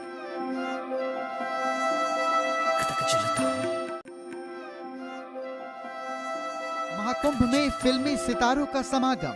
प्रयागराज के महाकुंभ में बॉलीवुड सितारों का महाकुंभ। बॉलीवुड के प्रसिद्ध गायकों के संगम का भी मिलेगा आनंद। महाकुंभ मेला परिसर के गंगा पंडाल में होगा विशेष आयोजन। 10 जनवरी को प्रसिद्ध गायक संगीतकार शंकर महादेवन की होगी प्रस्तुति। 11 जनवरी को प्रदेश की प्रसिद्ध लोक गायिका मालिनी अवस्थी की प्रस्तुति। 18 जनवरी को सिंगर कैलाश खेर की प्रस्तुति। 19 जनवरी को सोनू निगम अपनी आवाज का बिखेरेंगे जादू। 20 जनवरी को प्रसिद्ध लोक गायिका मैथिली ठाकुर का गायन। 31 जनवरी को कविता पौडवाल अपना कार्यक्रम पेश करेंगी। 1 फरवरी को विशाल भारद्वाज तो 2 फरवरी को ऋचा शर्मा। 8 फरवरी को जुबिन नौटियाल। 10 फरवरी को रसिका शेखर। 14 फरवरी को हंसराज रघुवंशी और 24 फरवरी को श्रेया घोषाल।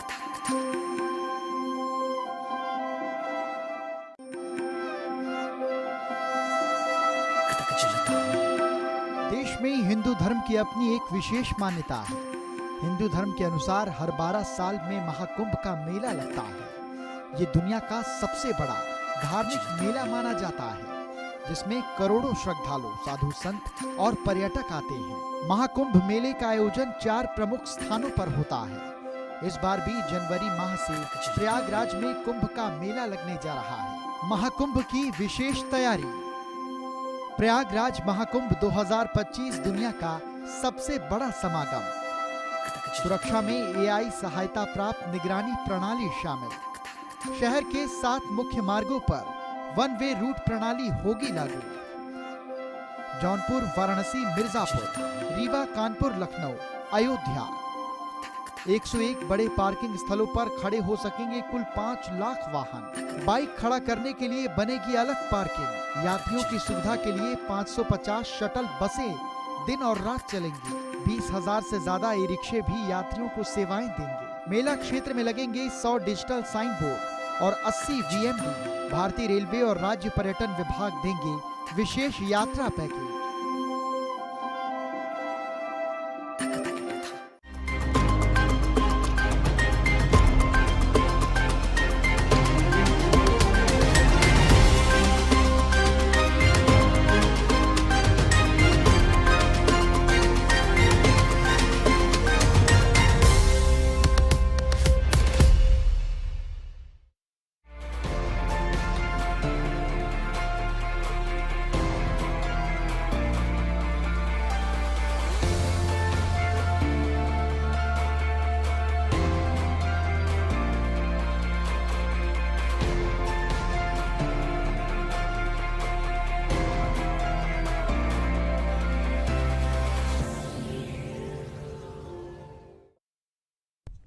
महाकुंभ आस्था, श्रद्धा और संस्कृति का सबसे बड़ा संगम, जहां हर बूंद में मोक्ष की उम्मीद है, हर सांस में भक्ति की गूंज है।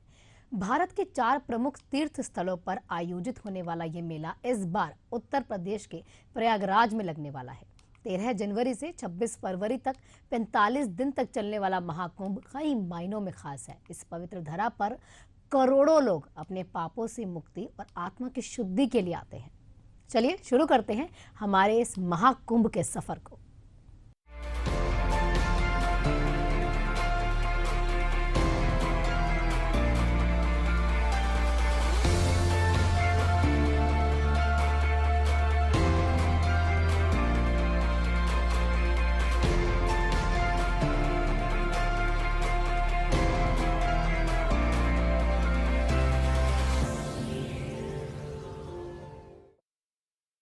उत्तर प्रदेश के मुख्यमंत्री योगी आदित्यनाथ इन दिनों प्रयागराज में आयोजित होने वाले महाकुंभ की तैयारियों की मॉनिटरिंग खुद कर रहे हैं।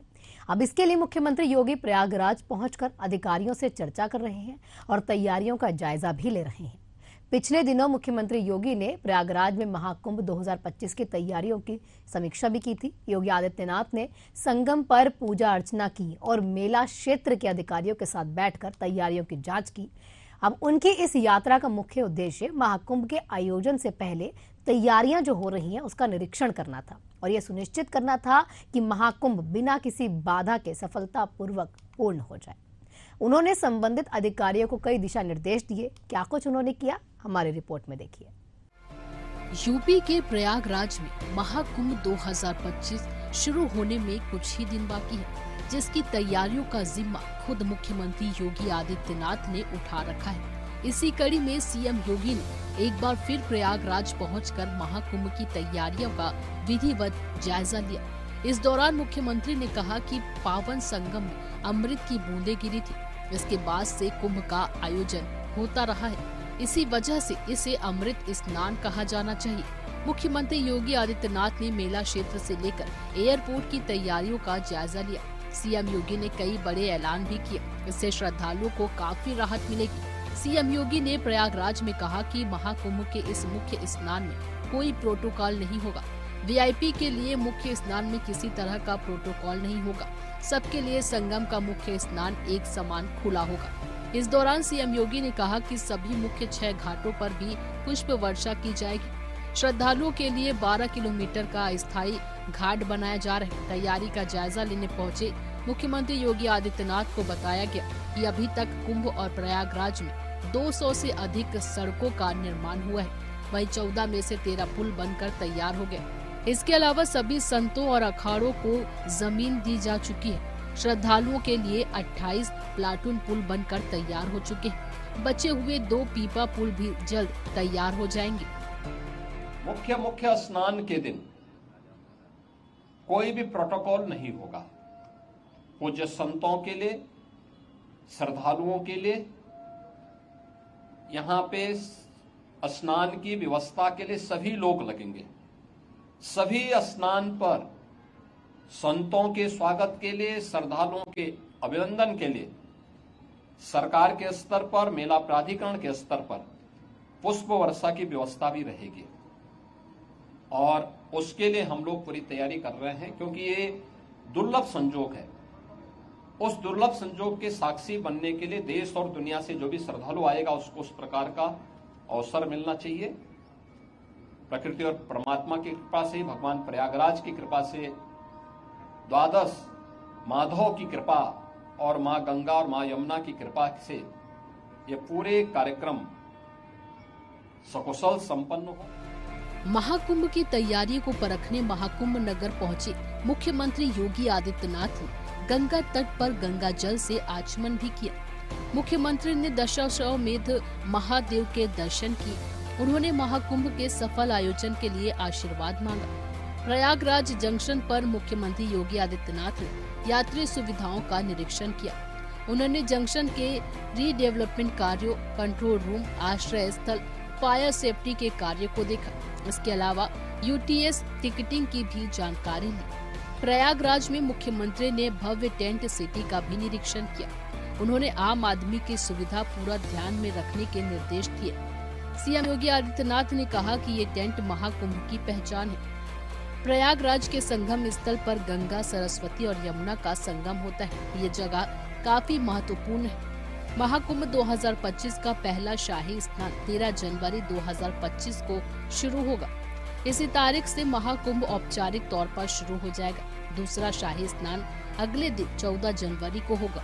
कुंभ का तीसरा शाही स्नान 29 जनवरी को मौनी अमावस्या के दिन होगा। चौथा शाही स्नान 3 फरवरी को पड़ेगा। इस दिन बसंत पंचमी है। पांचवा शाही स्नान 12 फरवरी 2025 और आखिरी शाही स्नान 26 फरवरी को होगा।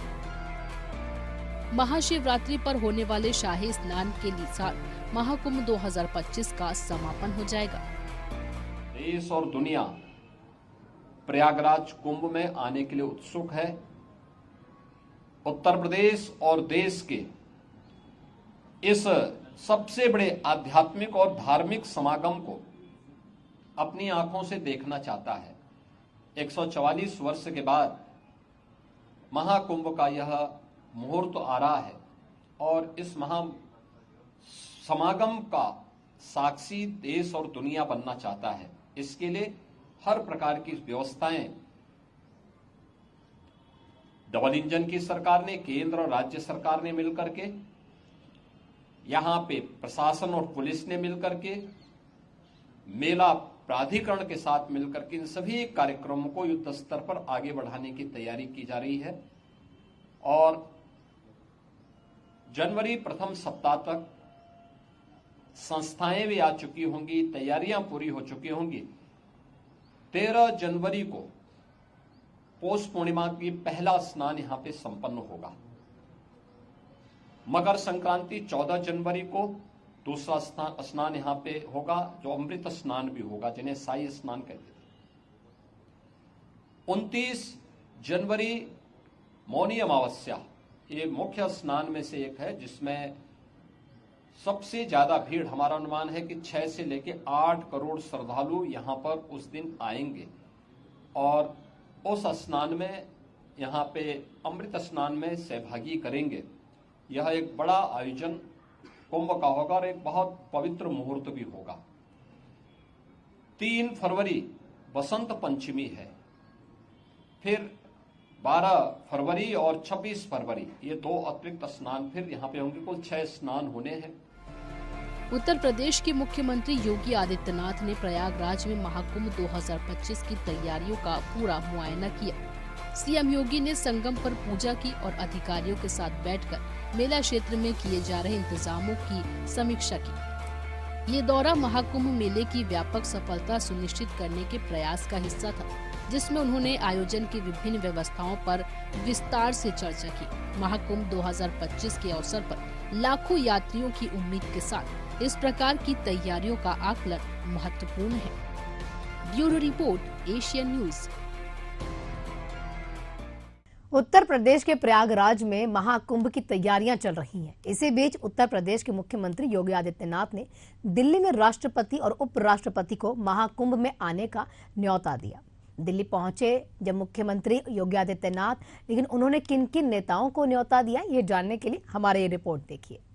प्रयागराज महाकुंभ की तैयारियां अंतिम चरणों में है। महाकुंभ में आने के लिए सीएम योगी ने दिल्ली में राष्ट्रपति द्रौपदी मुर्मू से मुलाकात की और उन्हें महाकुंभ का निमंत्रण दिया।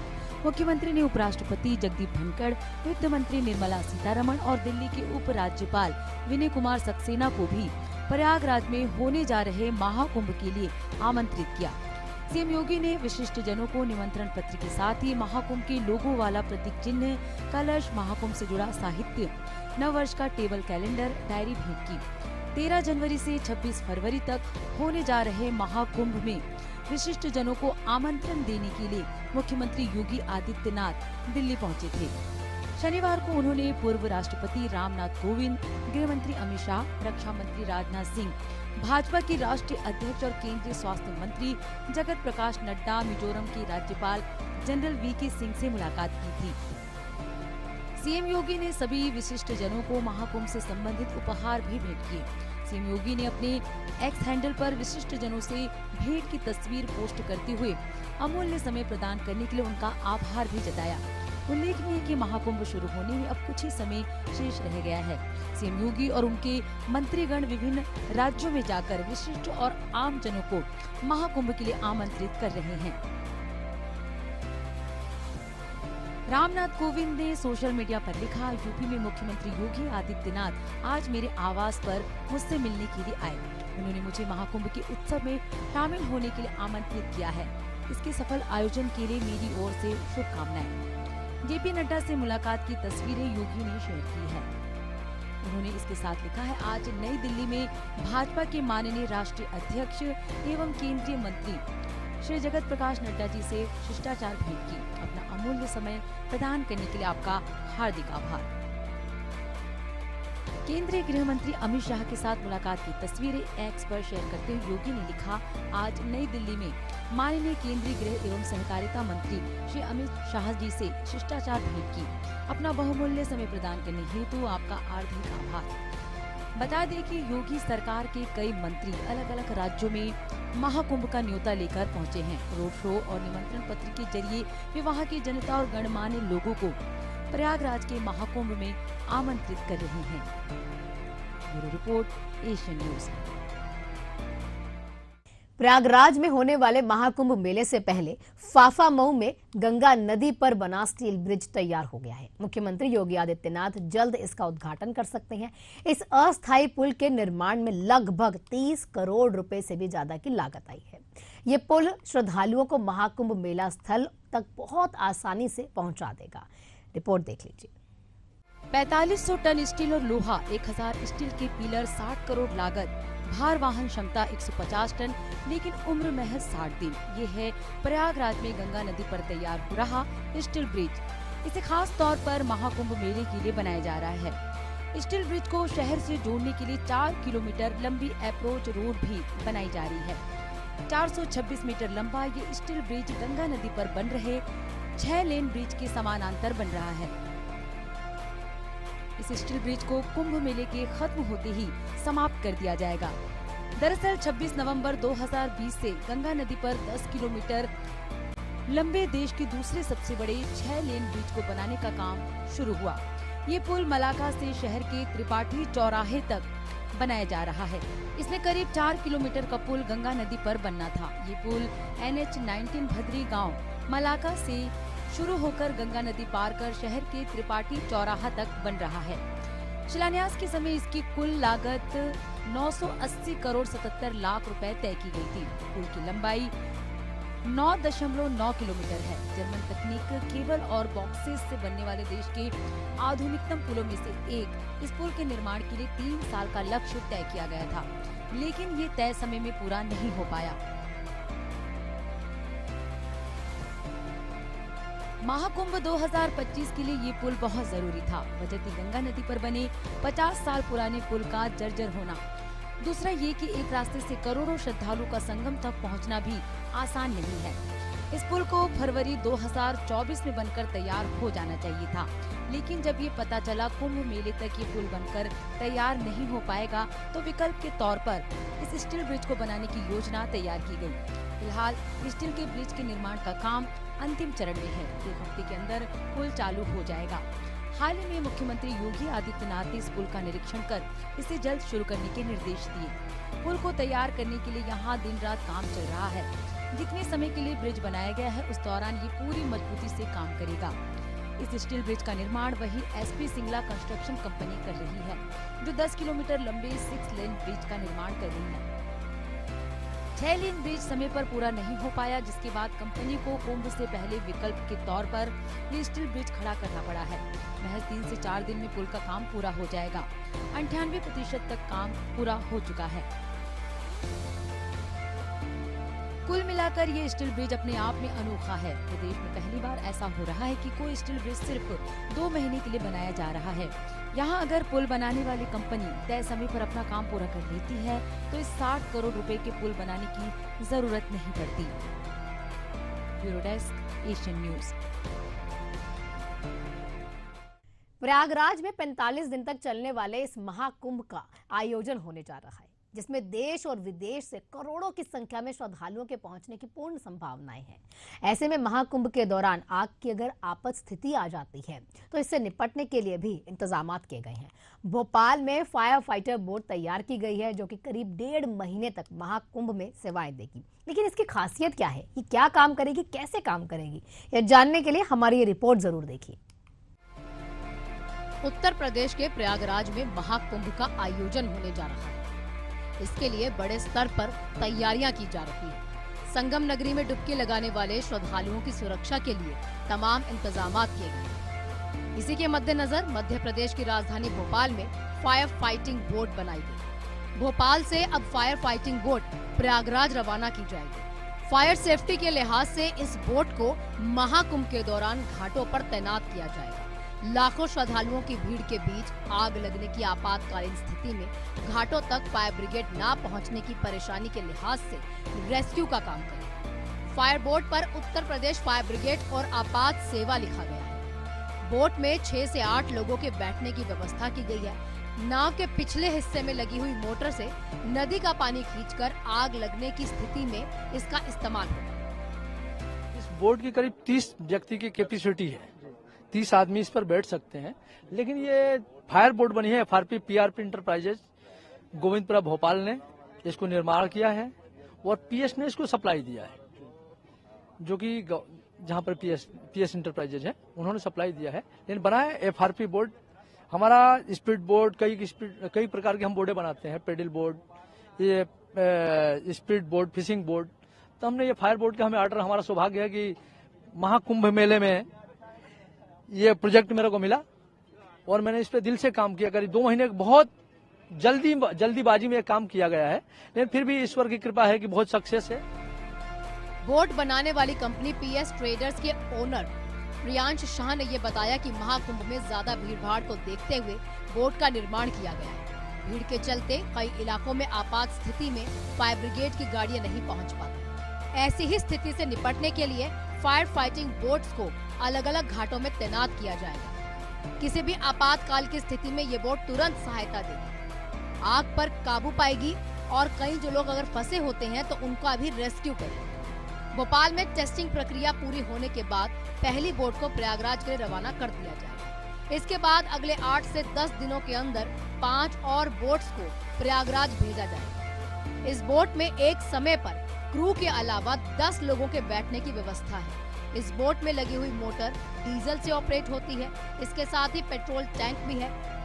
फायर बोट पर सायरन सिस्टम भी लगाया गया है। इस तरह की करीब 6 फायर बोट्स को प्रयागराज भेजने की तैयारियां पूरी हो चुकी हैं। यह उत्तर प्रदेश गवर्नमेंट ने इसको तैयार कराया है, जो कि ये 6 बोटें बनेंगी। 5 हमारे बोटें तैयार हो चुकी हैं। एक पहली बोट की आज टेस्टिंग खटलापुरा मंदिर पर कराया गया और आगे भी आशा करते हैं कि हमें इसी प्रकार के प्रोजेक्ट मिलते रहें, ताकि हम आगे इससे बढ़िया से बढ़िया हम प्रोजेक्ट इसमें दे सकें। देश की पहली फायर बोट है, जो कि अभी तक किसी ने नहीं बनाया था फायर बोट। जो कि ये महाकुंभ में ये परम आदरणीय योगी जी या महाकुंभ के जो भी संचालक हों, उस प्रदेश की वो है प्रदेश की कृपा है जो कि हम लोग मध्य प्रदेश में हमें मिला बनाने के लिए, और हम उसको आस्था पूर्वक बना रहे हैं और उसको आशा करते हैं कि अच्छा से अच्छा इसका रिजल्ट मिले। ये पहली टेस्टिंग थी हमारी। अगली टेस्टिंग हम बेतवा नदी जो जिला रायसेन में पड़ती है, रायसेन में हम करेंगे। जो 5 तारीख या 6 तारीख को हमारा वो। ये देश की पहली फायर फाइटिंग बोट है जिसका निर्माण भी भोपाल में हुआ। बता दें आपको कि 6 फायर फाइटिंग बोट बनाई गई है। उत्तर प्रदेश फायर सर्विस की तरफ से टेंडर जारी करके भोपाल के PS ट्रेडर्स को इस बोट के निर्माण का काम सौंपा गया। इसके बाद इसे भोपाल में बनाया गया। ये देश की पहली फायर फाइटिंग बोट है जिसे खास तौर पर उत्तर प्रदेश के प्रयागराज में होने वाले महाकुंभ के लिए तैयार किया गया है। Bureau report, Asian news. Mahakumbh Nagar के सेंट्रल हॉस्पिटल में रविवार को एक विशेष पल देखा गया जब पहली बार किसी महिला की डिलीवरी करवाई गई और उसने एक स्वस्थ बच्चे को जन्म दिया। अस्पताल का ये पहला मामला है जहां पर कोई डिलीवरी सफलतापूर्वक संपन्न हुई और ये पूरे महाकुंभ नगर के लिए एक यादगार क्षण है। स्थानीय लोगों में इस सफलता को लेकर काफी खुशी है, उत्तेजना भी है। अस्पताल प्रशासन ने भी इसे एक बड़ी उपलब्धि माना। डॉक्टर्स की टीम ने इस सफलता के लिए दिन रात मेहनत की। महाकुंभ के इस नए अध्याय में सभी का ध्यान आकर्षित किया और आगे भी अच्छे स्वास्थ्य सेवाओं उन्हें मिले, इसकी पूरी उम्मीदें हैं। इसे बढ़ाया भी जा रहा है। उत्तर प्रदेश में महाकुंभ मेला की तैयारियों को पूरा किया जा रहा है। महाकुंभ की विधिवत शुरुआत से पहले ही महाकुंभ नगर में स्थापित सेंट्रल हॉस्पिटल में अपनी सेवाएं देना शुरू कर दिया है। इसी क्रम में सोमवार को लगातार दूसरे दिन हॉस्पिटल में एक महिला की डिलीवरी हुई। खास बात ये है कि महिला ने कन्या को जन्म दिया है जो महाकुंभ में हॉस्पिटल में जन्मी पहली बेबी गर्ल है। इसलिए हॉस्पिटल और परिजनों को इसकी सहमति से इसका नाम गंगा रखा गया है। इस बच्चे का जन्म डॉक्टर गौरव दुबे के नेतृत्व में चिकित्सकों की टीम ने कुशलतापूर्वक संपन्न कराया। इससे पहले रविवार को डॉक्टर दुबे की टीम ने महाकुंभ में पहले बेबी बॉय की डिलीवरी कराई जिसे कुंभ नाम दिया गया था। महाकुंभ नगर के सेंट्रल हॉस्पिटल में नोडल चिकित्सा स्थापना डॉक्टर गौरव दुबे ने बताया कि सेंट्रल हॉस्पिटल में सोमवार को पहली कन्या ने जन्म लिया है। डॉक्टर गौरव के साथ डॉक्टर प्रमिला और डॉक्टर पोंशी की टीम ने अपराह्न 12:08 पर कन्या की सकुशल डिलीवरी संपन्न कराई। उन्होंने बताया कि बांदा जिले की निवासी शिव कुमारी और राजेल महाकुंभ में जन्मी कन्या को मां गंगा का आशीर्वाद मान रहे हैं। इसी वजह से कन्या का नाम भी गंगा रखा गया है। डॉक्टर गौरव दुबे के अनुसार कन्या का वजन 2.8 किलो नापा गया। उन्होंने बताया कि जच्चा और बच्चा दोनों ही स्वस्थ हैं और अस्पताल में दोनों की अच्छे से देखभाल की जा रही है। इससे पहले रविवार शाम को अस्पताल में बालक का भी जन्म हुआ था जो महाकुंभ में पहले डिलीवरी थी। उन्होंने बताया कि रविवार को कौशाम्बी निवासी 20 वर्षीय महिला सोनम को पुत्र रत्न की प्राप्ति हुई। सेंट्रल हॉस्पिटल में डॉक्टर गौरव के नेतृत्व में डॉक्टर नुपुर और डॉक्टर वर्तिका ने ये डिलीवरी संपन्न कराई थी। मां और बेटा पूरी तरह से स्वस्थ हैं। रविवार को 20 वर्षीय सोनम अपने पति राजा के साथ यहां पहुंची थी। ये परिवार महाकुंभ मेला क्षेत्र में काम की तलाश में आया है। सोनम को अस्पताल लाए जाने पर तेज प्रसव पीड़ा हो रही थी। महिला डॉक्टरों ने परीक्षण किया और उसे भर्ती कर लिया। ये कुंभ मेला में हुआ है, केंद्रीय चिकित्सालय में हुआ है। ये शाम को 7:30 बजे हुआ है और डॉक्टर हैं डॉक्टर बटिका, डॉक्टर नुपुर और मैं मैट्रन रमा सिंह, ये सबके सानिध्य में ये डिलीवरी हुआ है। और सभी अधिकारी को जानकारी था, सभी अधिकारी भी आए, सभी अधिकारी खुश भी है ऊपर से लेकर नीचे तक कि ये सक्सेसफुल हुआ। पहला डिलीवरी है, अब इससे बड़ा खुशी और क्या हो सकती है। तो सभी लोग अपने अपने साथ में ले लेके फोटो भी खिंचवाए, खुशी का माहौल बना कि मतलब पहली डिलीवरी है और अच्छा से हुआ। तो सर लोगों ने, हमारे अधिकारियों लोगों ने इनका महाकुंभ नाम रखा है। हाँ, जच्चा बच्चा इस टाइम स्वस्थ है, आप खुद भी देख रहे हैं। जैसा भी है हमारे बताने की जरूरत ही नहीं है, जो भी है आपके सामने है, सब देख रहे हैं। इनकी मदर भी है, जच्चा बच्चा स्वस्थ है आपके सामने। महाकुंभ में करोड़ों लोगों की आमद को देखते हुए योगी सरकार ने यहां स्वास्थ्य सुविधाओं को लेकर खास प्रबंध किए हैं। मेला क्षेत्र में परेड स्थित सेंट्रल अस्पताल में 100 बेड का सेंट्रल अस्पताल बनाया गया और कई दिनों से क्रियाशील भी है। महाकुंभ के केंद्रीय अस्पताल में ओपीडी समेत सामान्य वार्ड से लेकर प्रसव केंद्र और आईसीयू की व्यवस्था की जा चुकी है। इसमें बड़ी संख्या में लोगों का इलाज भी होने लगा है और इसी क्रम में अस्पताल में अब तक 2 डिलीवरी कराने में भी सफलता प्राप्त कर ली गई है। Bureau report, Asian news. इसी के साथ महाकुंभ के इस सफर में फिलहाल इतना ही। देखते रहिए एशियन न्यूज।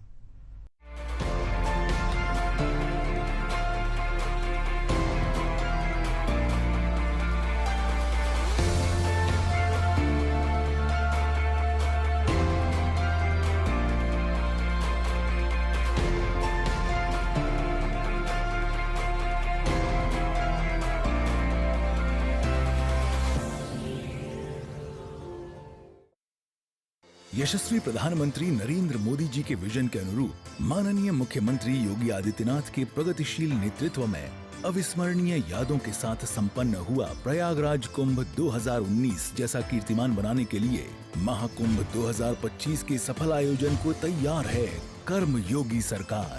स्वच्छ महाकुंभ, हरित महाकुंभ के अनुरूप पौधरोपण, पार्कों का जीर्णोद्धार एवं सौंदर्यीकरण के विभिन्न कार्यों से पर्यटकों को होगी विशेष अनुभूति। कूड़ा प्रबंधन और पॉलीथीन फ्री महाकुंभ के लिए बनाई गई है विशेष कार्य योजना। श्रद्धालुओं की सुविधा के लिए 1,50,000 शौचालय का कराया जा रहा है निर्माण। सौंदर्यीकरण और मेला थीमेटिक लाइटिंग के कार्यों से कुंभ नगरी प्रयागराज को मिला है नव्य स्वरूप। महाकुंभ 2025 में अमृत स्नान का पुण्य कमाने आओ चलें महाकुंभ। सनातन गर्व महाकुंभ पर्व। महाकुंभ 2025 प्रयागराज। प्रयागराज में महाकुंभ 2025 का विशेष आयोजन। महाकुंभ में स्नान करना होता है बेहद फलदायी। 10 जनवरी 2025 पौष शुक्ल एकादशी महाकुंभ प्रथम स्नान तिथि। 13 जनवरी 2025 पौष पूर्णिमा महाकुंभ द्वितीय स्नान तिथि। 25 जनवरी 2025 माँ कृष्ण एकादशी महाकुंभ चतुर्थ स्नान तिथि। 27 जनवरी 2025 माघ कृष्ण त्रयोदशी महाकुंभ पंचम स्नान तिथि। 4 फरवरी 2025 माघ शुक्ल सप्तमी रथ सप्तमी महाकुंभ अष्टम स्नान तिथि। 5 फरवरी 2025 माघ शुक्ल अष्टमी महाकुंभ नवम स्नान तिथि। 8 फरवरी 2025 माघ शुक्ल एकादशी महाकुंभ दशम स्नान तिथि। 10 फरवरी 2025 माघ शुक्ल त्रयोदशी महाकुंभ एकादश स्नान तिथि। 12 फरवरी 2025 माघ पूर्णिमा महाकुंभ द्वादश स्नान तिथि। 24 फरवरी 2025 फाल्गुन कृष्ण एकादशी महाकुंभ त्रयोदश स्नान तिथि। 26 फरवरी 2025 महाशिवरात्रि महाकुंभ चतुर्दश स्नान पर्व।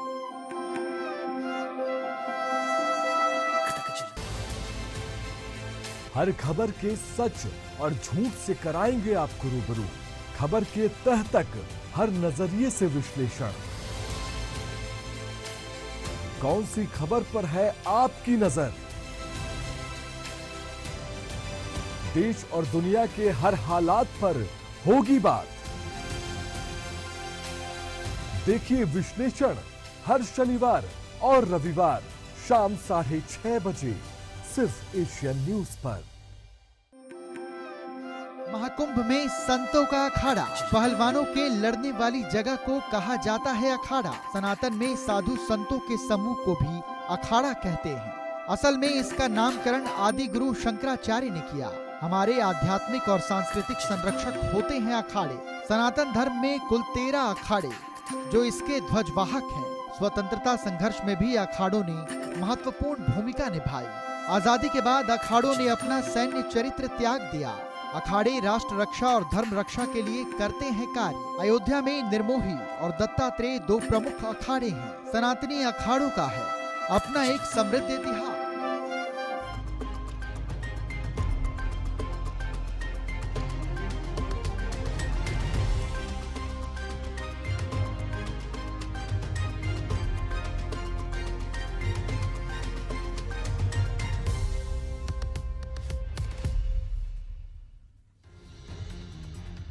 प्रियंका पर दिए बयान पर बोले रमेश बिदुड़ी, अगर किसी को भी दुख हुआ है तो मैं खेद प्रकट करता हूं। कांग्रेस ने फूका था पुतला, एफआईआर तक पहुंची थी बात।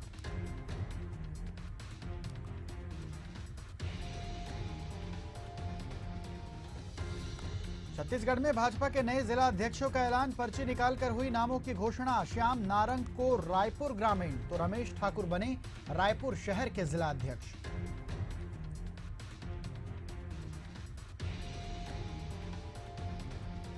छत्तीसगढ़ में आईपीएस जीपी सिंह की पत्नी को मिली बड़ी राहत। हाईकोर्ट ने मनप्रीत कौर के पक्ष में दिया फैसला। कोर्ट ने आय से अधिक संपत्ति के मामले में दर्ज की एफआईआर रद्द।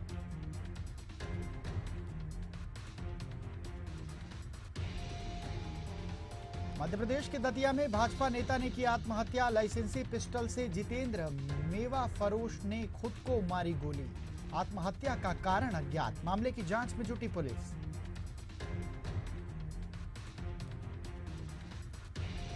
राजधानी रायपुर में कानून व्यवस्था को लेकर एसएसपी की बैठक। सभी एएसपी, सीएसपी और थाना प्रभारी बैठक में रहे मौजूद। कानून कसावट और अपराध पर हुई चर्चा।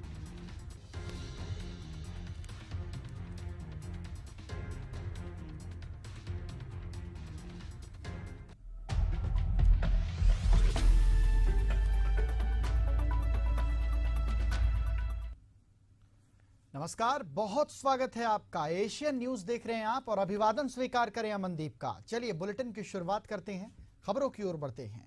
अमेरिकी राजदूत एरिक गॉरसेटी ने छत्तीसगढ़ के सीएम साय से मुख्यमंत्री निवास में मुलाकात की। मुलाकात के दौरान राजदूत ने राज्य में निवेश को बढ़ावा देने, सांस्कृतिक पहलुओं और आर्थिक संभावनाओं पर गहन चर्चा की। इस दौरान अमेरिकी राजदूत एरिक ने कहा कि छत्तीसगढ़ आना मेरा सपना था। मैंने छत्तीसगढ़ की प्रकृति और यहाँ के पर्यटन स्थलों, संस्कृति के विषय में बहुत कुछ पढ़ा और सुना था। आज यहाँ आकर बेहद अच्छा लगा। हम छत्तीसगढ़ में विभिन्न अमेरिकी कंपनियों के निवेश को बढ़ावा देने की दिशा में मिलकर काम करेंगे। छत्तीसगढ़ वैश्विक निवेशकों के लिए एक महत्वपूर्ण डेस्टिनेशन बन सकता है। वहीं मुख्यमंत्री ने गॉरसेटी से कहा था कि सभी निवेशकों का छत्तीसगढ़ में स्वागत है और उनके लिए सभी जरूरी सुविधाएं देने का काम छत्तीसगढ़ सरकार करेगी।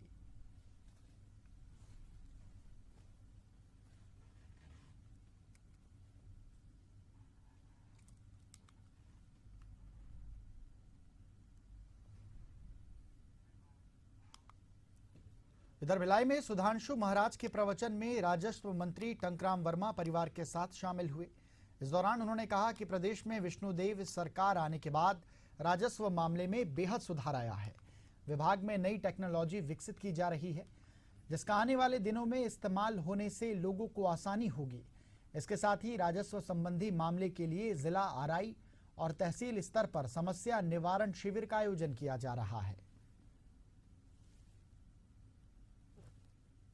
हमारे विष्णुदेव साय जी की सरकार के आने के बाद हमने राजस्व के मामले में बहुत सुधार किए हैं और आने वाला समय और बहुत अच्छा रहेगा। नया टेक्नोलॉजी हम विकसित कर रहे हैं, चाहे जियो रेफरेंसिंग की बात करें, चाहे ड्रोन से सर्वे की बात करें। और राजस्व विभाग में सुधार करने के लिए हमने बहुत से काम को लोक सेवा गारंटी अधिनियम के तहत लिए हैं, जिसमें हमने एक समय निर्धारित कर दिए हैं, चाहे नामांतरण हो, बटांकन हो, सीमांकन हो, उनका एक पीरियड निर्धारित कर दिए हैं कि यदि कोई अविवादित प्रकरण है जिसमें कोई विवाद नहीं है, उनका 3 महीने के अंदर उसका निपटारा हो, और एक फिर विवादित है तो 6 महीने के अंदर अगर इस अवधि में पूरी नहीं होगी तो उस अधिकारी के ऊपर कार्रवाई की जाएगी। इधर बीजापुर में पत्रकार की हत्या के मामले में सियासत थमने का नाम नहीं ले रही। बीजापुर हत्याकांड पर पूर्व पीसीसी चीफ धनेंद्र साहू ने कहा कि ये घटना सरकार का फेलियर है। अभी तक मुख्य आरोपी पुलिस की गिरफ्त से बाहर है। केवल अपराधी को पकड़ेंगे ये बोलने से काम नहीं होता, काम करना पड़ता है।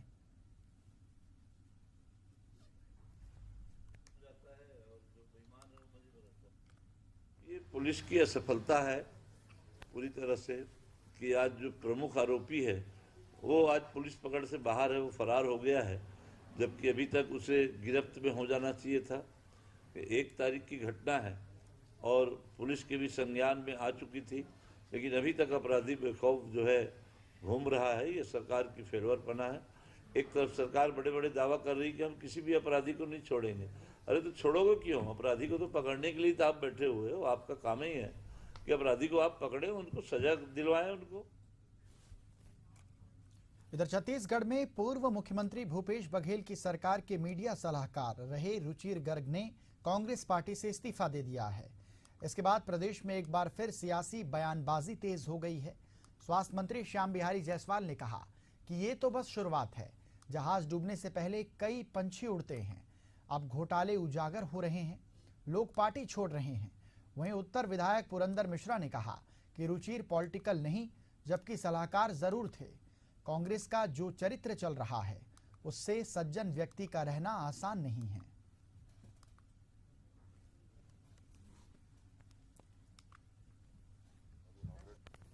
देखिए, जहाज डूबने को होता है तो हर पंछी उड़ता है। अभी देखते जाइए और कितने लोग उड़ते हैं। देखिए, भारतीय जनता पार्टी और कांग्रेस में बहुत फर्क है। यहाँ लोग विचारों से जुड़ते हैं और वहाँ व्यवस्थाओं से जुड़ते हैं।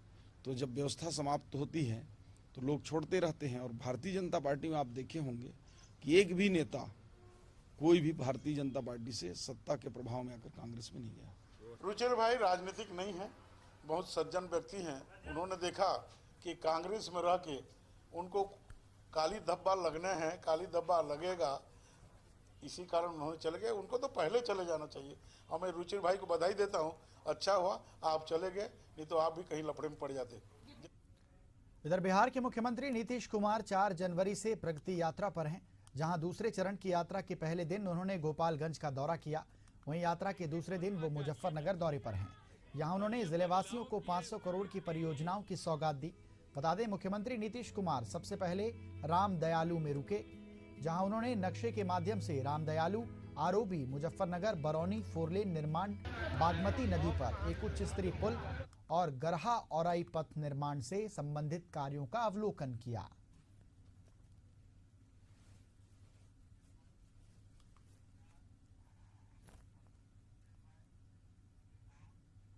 इधर बिहार के मोतिहारी में आयोजित कार्यकर्ता दर्शन सह संवाद कार्यक्रम में आरजेडी नेता तेजस्वी यादव शामिल हुए, जहां उन्होंने कार्यकर्ताओं से मुलाकात की और संवाद भी किया।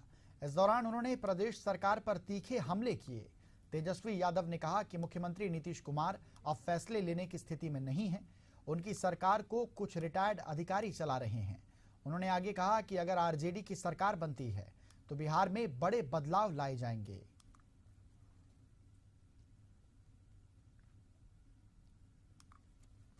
आप बोलते हुए सुने हैं क्या? बताओ, मुख्यमंत्री की यह हालत की पॉलिटिकल स्टेटमेंट भी प्रेस रिलीज में देना पड़ रहा है। हाईजैक हो चुके हैं भाई। 2-4 लोग दिल्ली में है, 2-4 लोग यहाँ हैं। वही लोग अपने फायदे के लिए बीजेपी से मिले अपना सरकार चला रहे हैं। मुख्यमंत्री होश में नहीं है, वो निर्णय लायक नहीं रह गए। कोई भी निर्णय लेने लायक नहीं रह चुके। He is tired and he is running the government with the retired officers.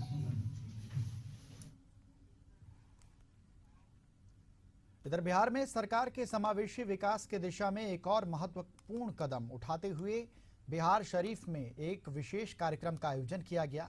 ग्रामीण विकास मंत्री श्रवण कुमार और सांसद कौशलेंद्र कुमार की मौजूदगी में 23 दिव्यांगजनों को ट्राईसाइकिल का वितरण किया गया। इस दौरान मंत्री श्रवण कुमार ने बताया कि बिहार में प्रति व्यक्ति आय में उल्लेखनीय वृद्धि हुई है। साल 2005 में जहां ये मात्र 7,914 रुपए थी, अब ये बढ़कर 66,828 रुपए हो गई है। वित्तीय वर्ष 2023-24 में राज्य का विकास दर 14.47% दर्ज किया गया, जो पड़ोसी राज्यों की तुलना में काफी बेहतर है।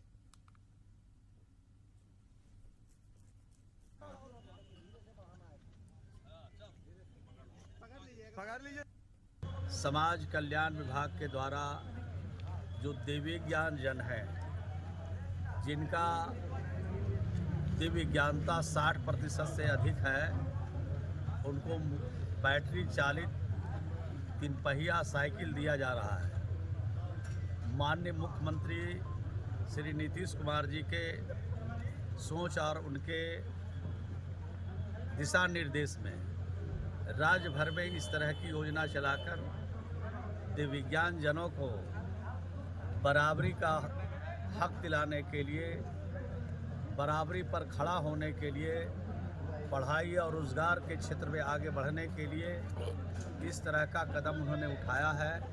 इससे दिव्यांग जन में काफ़ी खुशी है। इधर रांची में मुख्यमंत्री हेमंत सोरेन ने मुख्यमंत्री आवासीय कार्यालय में अबुआ बजट पोर्टल और मोबाइल ऐप का शुभारंभ किया। ये पहल वित्तीय वर्ष 2025-26 के बजट निर्माण के लिए जनता और विशेषज्ञों के सुझाव से आमंत्रित करने के उद्देश्य से की गई है। कार्यक्रम के दौरान मुख्यमंत्री ने ये कहा कि ये अबुआ सरकार है। हमारी प्राथमिकता राज्य के सतत समावेशी और सर्वांगीण विकास के साथ लोगों के कल्याण और हितों को संवर्धित करने की है। बजट 2025-26 को संतुलित और सभी वर्गों के लिए समर्पित बनाने के लिए आपके सुझाव हमारे लिए महत्वपूर्ण हैं।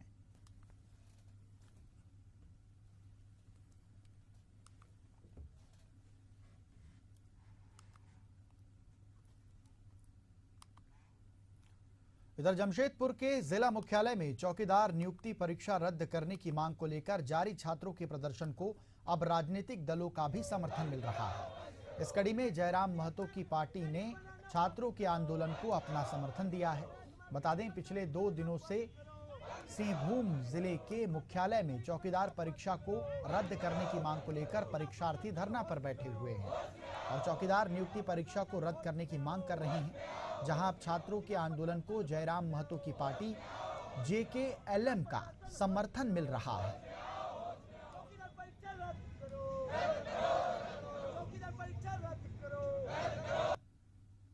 से चलकर हम पूर्वी सिंहभूम उपायुक्त कार्यालय में जो छात्र धरने पर बैठे उसका समर्थन में आया है, क्योंकि चौकीदार नियुक्ति में गड़बड़ी हुआ है, घोटाला हुआ है। इसमें प्रश्न पत्र सेट में भी गड़बड़ी है, रिजल्ट में भी गड़बड़ी है।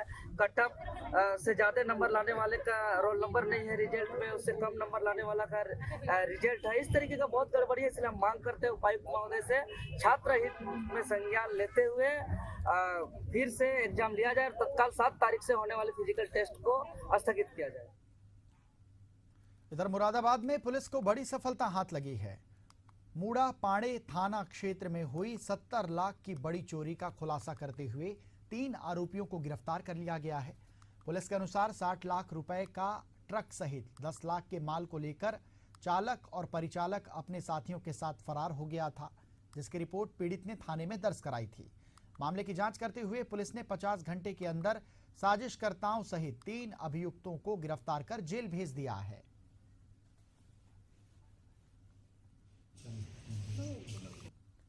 देखिए, थाना मूड़ा पांडे पर 23 दिसंबर को एक तहरीर दी गई, जिसमें वादी ने आरोप लगाया था कि उनका ट्रक ड्राइवर और उस पर लदा हुआ 42 टन लोहे का माल ये किसी ने चुरा लिया है और ट्रक भी गायब कर दिया और ड्राइवर्स को भी गायब कर दिया। ड्राइवर के साथ उनका क्लीनर था, वो भी गायब है। इस तहरीर पर तत्काल हम लोगों ने अभियोग पंजीकृत किया और इसकी छानबीन के लिए CO हाईवे और SHO मूड़ा पांडे की टीम लगातार प्रयास करना शुरू कर दी। और बुलेटिन में खबरों का सिलसिला यूं ही जारी रहेगा। रुकते हैं एक छोटे से ब्रेक के लिए।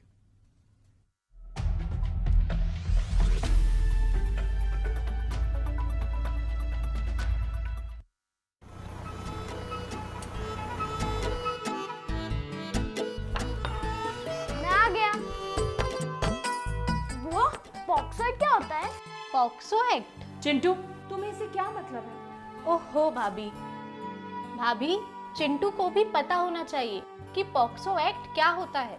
हमारे देश में बच्चों को सुरक्षित एवं बाल यौन शोषण की रोकथाम के लिए पॉक्सो एक्ट 2012 में बनाया गया। बाल यौन शोषण में कई अन्य बातें भी हैं, जैसे बच्चे को अश्लील पाठ्य सामग्री, चित्र, फोटो या फिल्म दिखाना या बच्चे का अश्लील वीडियो बनाना या ऐसी कोई भी हरकत करना जिससे बच्चे को असहज या असुरक्षित महसूस हो। पर मेघा, बच्चे ऐसी बातें माँ बाप से बताते कहाँ हैं? हाँ भाभी, लेकिन हमें बच्चे को जागरूक बनाना पड़ेगा। अक्सर देखा गया है कि बाल यौन शोषण करने वाले अधिकतर लोग बच्चे की जान पहचान या आसपास के ही होते हैं और बच्चे को चुप रखने के लिए वह उन्हें लालच देते हैं, डराते हैं, धमकाते हैं। और हाँ, आप भी याद रखें, अगर आपके बच्चे के साथ ऐसा कुछ हो तो बिना डरे घबराए चाइल्ड हेल्पलाइन नंबर 1098, विशेष किशोर पुलिस इकाई, स्थानीय पुलिस स्टेशन, डायल 100, बाल कल्याण समिति या जिला बाल संरक्षण इकाई में रिपोर्ट करें। राष्ट्रीय बाल अधिकार संरक्षण आयोग की वेबसाइट ncpcr.gov.in पर भी आप शिकायत दर्ज कर सकते हैं। बाल यौन शोषण एक दंडनीय अपराध है, इसलिए खुद जागरूक बनिए और दूसरों को भी जागरूक बनाएं।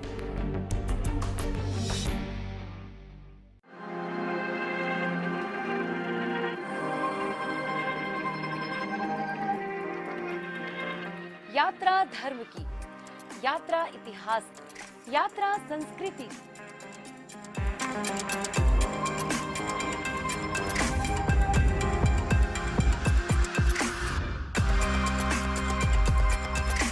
देखिए यात्रा शनिवार और रविवार दोपहर 3:30 बजे सिर्फ एशियन न्यूज पर।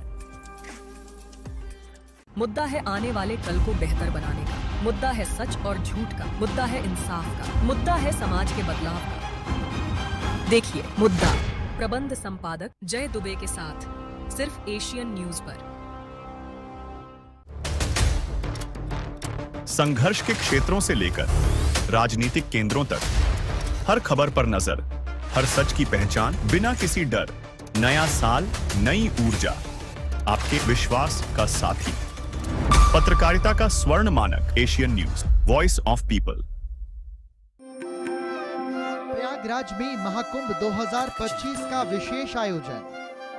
महाकुंभ में स्नान करना होता है बेहद फलदायी। 10 जनवरी 2025 पौष शुक्ल एकादशी महाकुंभ प्रथम स्नान तिथि। 13 जनवरी 2025 पौष पूर्णिमा महाकुंभ द्वितीय स्नान तिथि। 25 जनवरी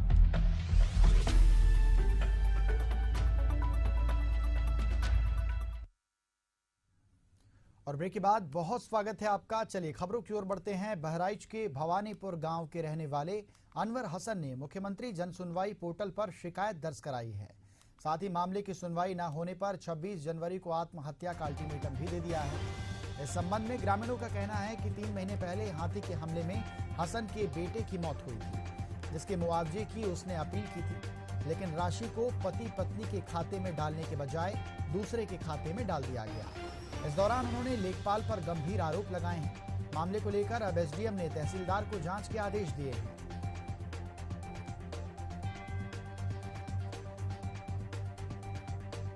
मेरा नाम लाल मोहम्मद है। मैं बिछिया गांव भवानीपुर का रहने वाला हूं।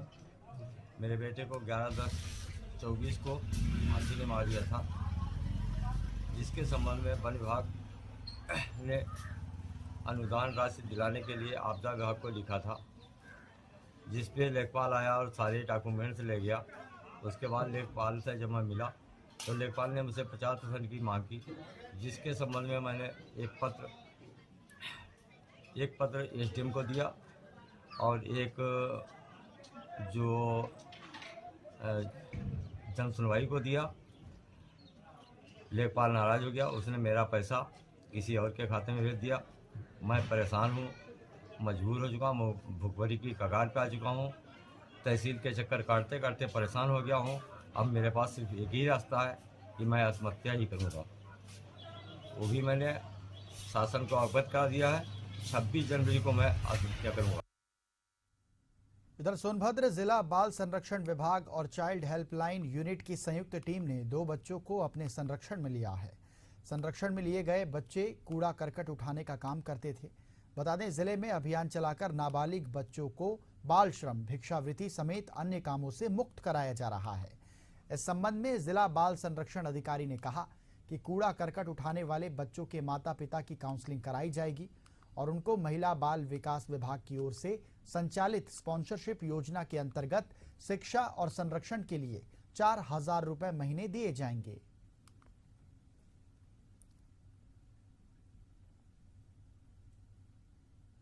आज जिलाधिकारी महोदय एवं जिला प्रोबेशन अधिकारी महोदय के निर्देश के क्रम में रावसगंज में बाल भिक्षावृत्ति एवं सड़क के किनारे कूड़ा करकट बीनने वाले बच्चों के चिन्हांकन हेतु अभियान चलाया गया। अभियान में जिला बाल संरक्षण इकाई की टीम एवं चाइल्ड हेल्पलाइन की टीम द्वारा 2 नाबालिग बच्चों को कूड़ा करकट बीनते हुए पाया गया, जिन्हें संरक्षण प्रदान करने हेतु बाल कल्याण समिति के समक्ष प्रस्तुत किया गया। साथ ही उनके आदेश से बालगृह शिशु में उन्हें आवासित कराया गया। इधर अयोध्या में रामकथा संग्रहालय के सामने एक नया शौचालय बनाया गया, जिसका उद्घाटन पीटीसी इंडिया लिमिटेड के चेयरमैन और managing director doctor Manoj Kumar Jhanwar ने किया। इसे लेकर चेयरमैन ने कहा कि उनके लिए ये गर्व का क्षण है कि वे पीटीसी फाउंडेशन के माध्यम से समाज के लिए कार्य कर पा रहे हैं।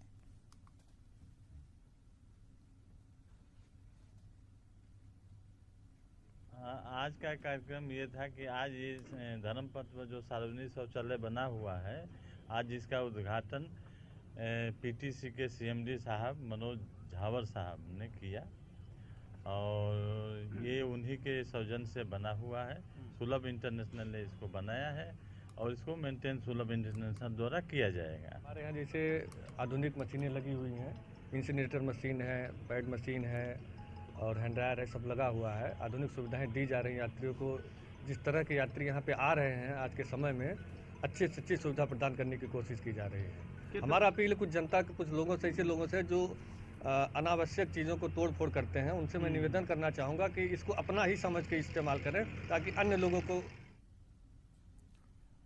इधर फर्रुखाबाद में मेला श्री राम नगरिया संत समिति अध्यक्ष सत्यगिरी महाराज के नेतृत्व में नगर प्रवेश यात्रा निकाली गई, जिसमें कई संगठनों के लोग बड़ी संख्या में शामिल हुए। कड़ी सुरक्षा व्यवस्था के बीच यात्रा पांचाल घाट पुल से कादरी गेट तक पहुंची।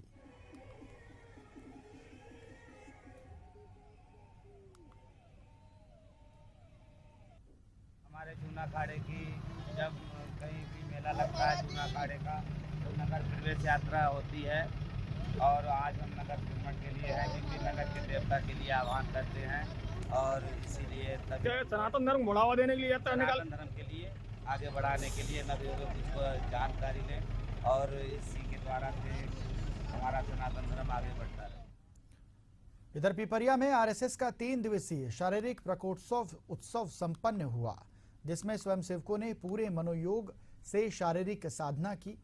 समापन के अवसर पर स्वयं शिव कौन है शारीरिक दक्षता का प्रदर्शन भी यहां पर किया गया। इस अवसर पर जिले के मुख्य वक्ता आनंद मजूमदार टिमरनी मौजूद रहे।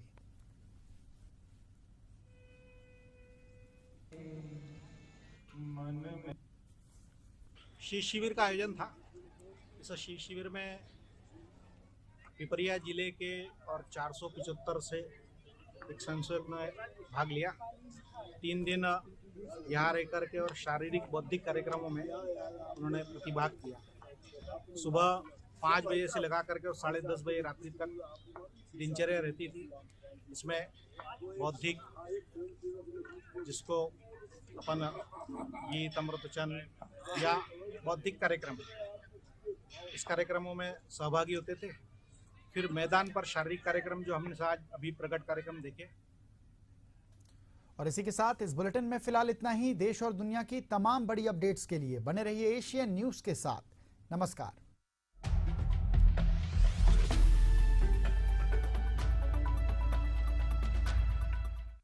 यशस्वी प्रधानमंत्री नरेंद्र मोदी जी के विजन के अनुरूप माननीय मुख्यमंत्री योगी आदित्यनाथ के प्रगतिशील नेतृत्व में अविस्मरणीय यादों के साथ संपन्न हुआ प्रयागराज कुंभ 2019 जैसा कीर्तिमान बनाने के लिए महाकुंभ 2025 के सफल आयोजन को तैयार है कर्म योगी सरकार।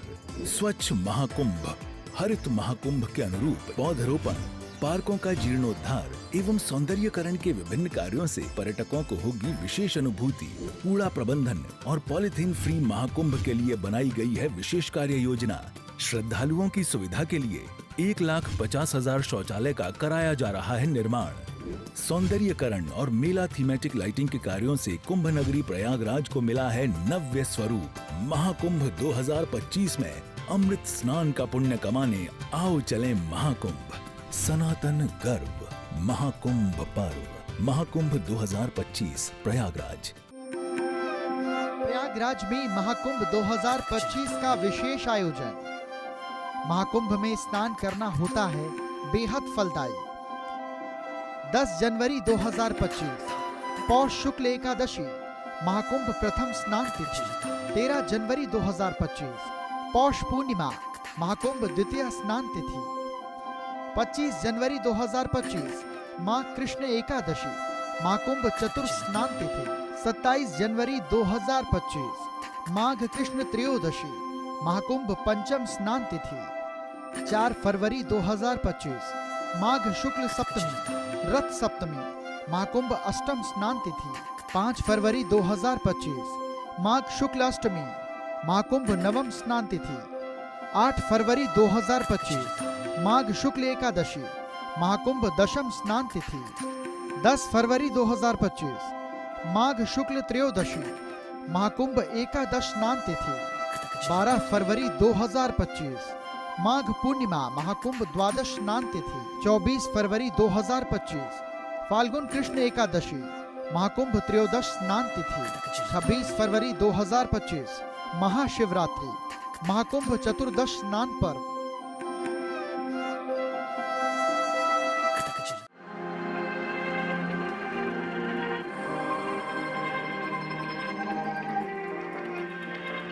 यात्रा धर्म की, यात्रा इतिहास की, यात्रा संस्कृति।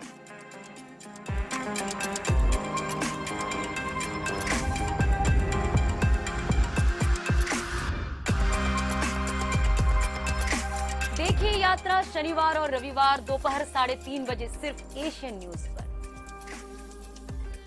मुद्दा है आने वाले कल को बेहतर बनाने का, मुद्दा है सच और झूठ का, मुद्दा है इंसाफ का, मुद्दा है समाज के बदलाव का। देखिए मुद्दा, प्रबंध संपादक जय दुबे के साथ सिर्फ एशियन न्यूज पर।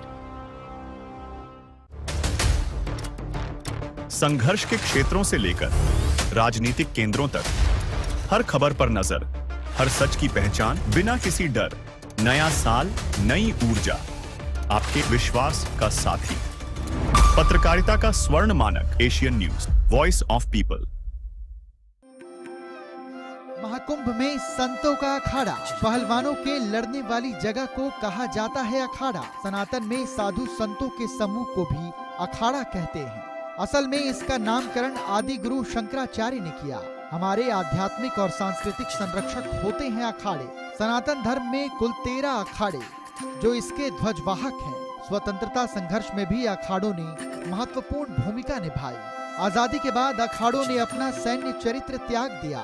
अखाड़े राष्ट्र रक्षा और धर्म रक्षा के लिए करते हैं कार्य। अयोध्या में निर्मोही और दत्तात्रेय 2 प्रमुख अखाड़े हैं। सनातनी अखाड़ों का है अपना एक समृद्ध इतिहास।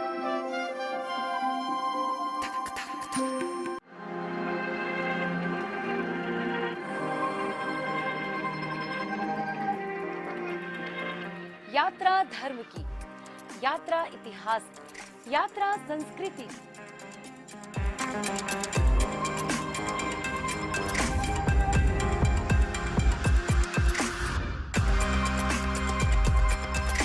देखिए यात्रा शनिवार और रविवार दोपहर 3:30 बजे सिर्फ एशियन न्यूज पर।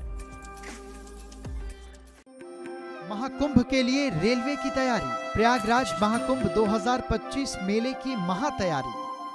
भारतीय रेलवे ने 25 से ज्यादा एक्सप्रेस ट्रेन चलाने का किया ऐलान। 10 जनवरी से 28 फरवरी तक चलेंगी सभी एक्सप्रेस ट्रेनें। महाकुंभ के लिए रेल मंत्रालय की स्पेशल ट्रेनों की सूची जारी। मुंबई, बिहार, चेन्नई सेंट्रल, मध्य प्रदेश और छत्तीसगढ़ के यात्रियों पर जोर। नैनी, भरतकुप और शिवरामपुर स्टेशनों पर दिया अस्थायी ठहराव। IRCTC महाकुंभ ग्राम नाम से एक प्रीमियम टेंट सिटी को किया स्थापित। इसमें आतंकितों के लिए की जा रही है बेहद शानदार आवास की व्यवस्था। प्रयागराज में तमाम दूसरी रेलगाड़ियों को भी दिया गया है अस्थायी ठहराव। महाकुंभ 2025 में 10 करोड़ से भी ज्यादा यात्रियों के आने का अनुमान।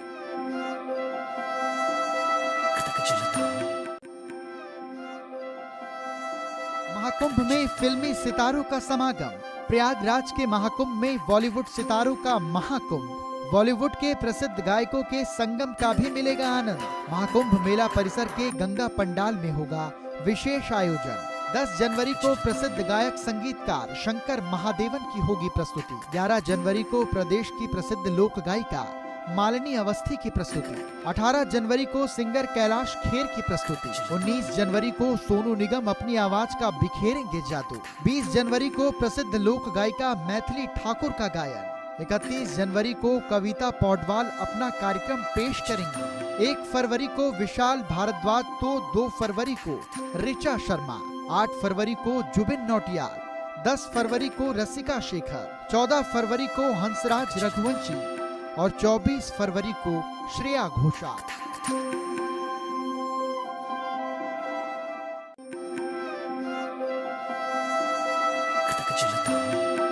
देश में हिंदू धर्म की अपनी एक विशेष मान्यता है। हिंदू धर्म के अनुसार हर 12 साल में महाकुंभ का मेला लगता है। ये दुनिया का सबसे बड़ा धार्मिक मेला माना जाता है, जिसमें करोड़ों श्रद्धालु, साधु संत और पर्यटक आते हैं। महाकुंभ मेले का आयोजन 4 प्रमुख स्थानों पर होता है। इस बार भी जनवरी माह से प्रयागराज में कुंभ का मेला लगने जा रहा है। महाकुंभ की विशेष तैयारी। प्रयागराज महाकुंभ 2025 दुनिया का सबसे बड़ा समागम। सुरक्षा में AI सहायता प्राप्त निगरानी प्रणाली शामिल। शहर के 7 मुख्य मार्गों पर 1 वे रूट प्रणाली होगी लागू।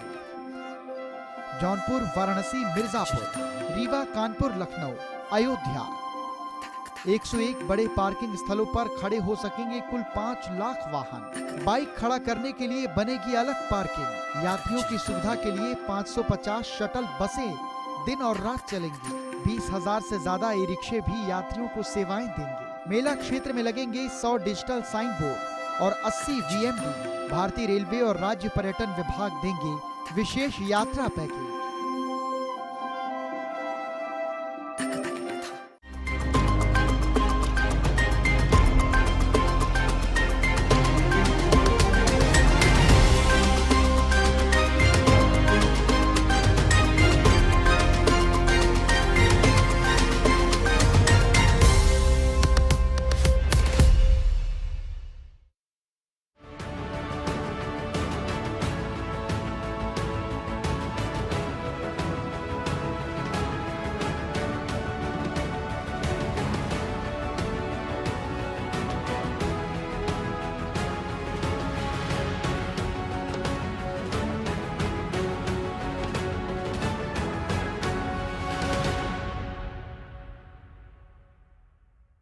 महाकुंभ आस्था, श्रद्धा और संस्कृति का सबसे बड़ा संगम, जहां हर बूंद में मोक्ष की उम्मीद है और हर सांस में भक्ति की गूंज। भारत के 4 प्रमुख तीर्थ स्थलों पर आयोजित होने वाला ये मेला इस बार उत्तर प्रदेश के प्रयागराज में लगने वाला है। 13 जनवरी से 26 फरवरी तक 45 दिनों तक चलने वाला महाकुंभ कई मायनों में खास है। इस पवित्र धरा पर करोड़ों लोग अपने पापों से मुक्ति और आत्मा की शुद्धि के लिए यहाँ आ रहे हैं। चलिए शुरू करते हैं अपने इस सफर को। नमस्कार, मेरा नाम अमनदीप है और हमारी स्पेशल कवरेज महाकुंभ में आपका बहुत स्वागत है।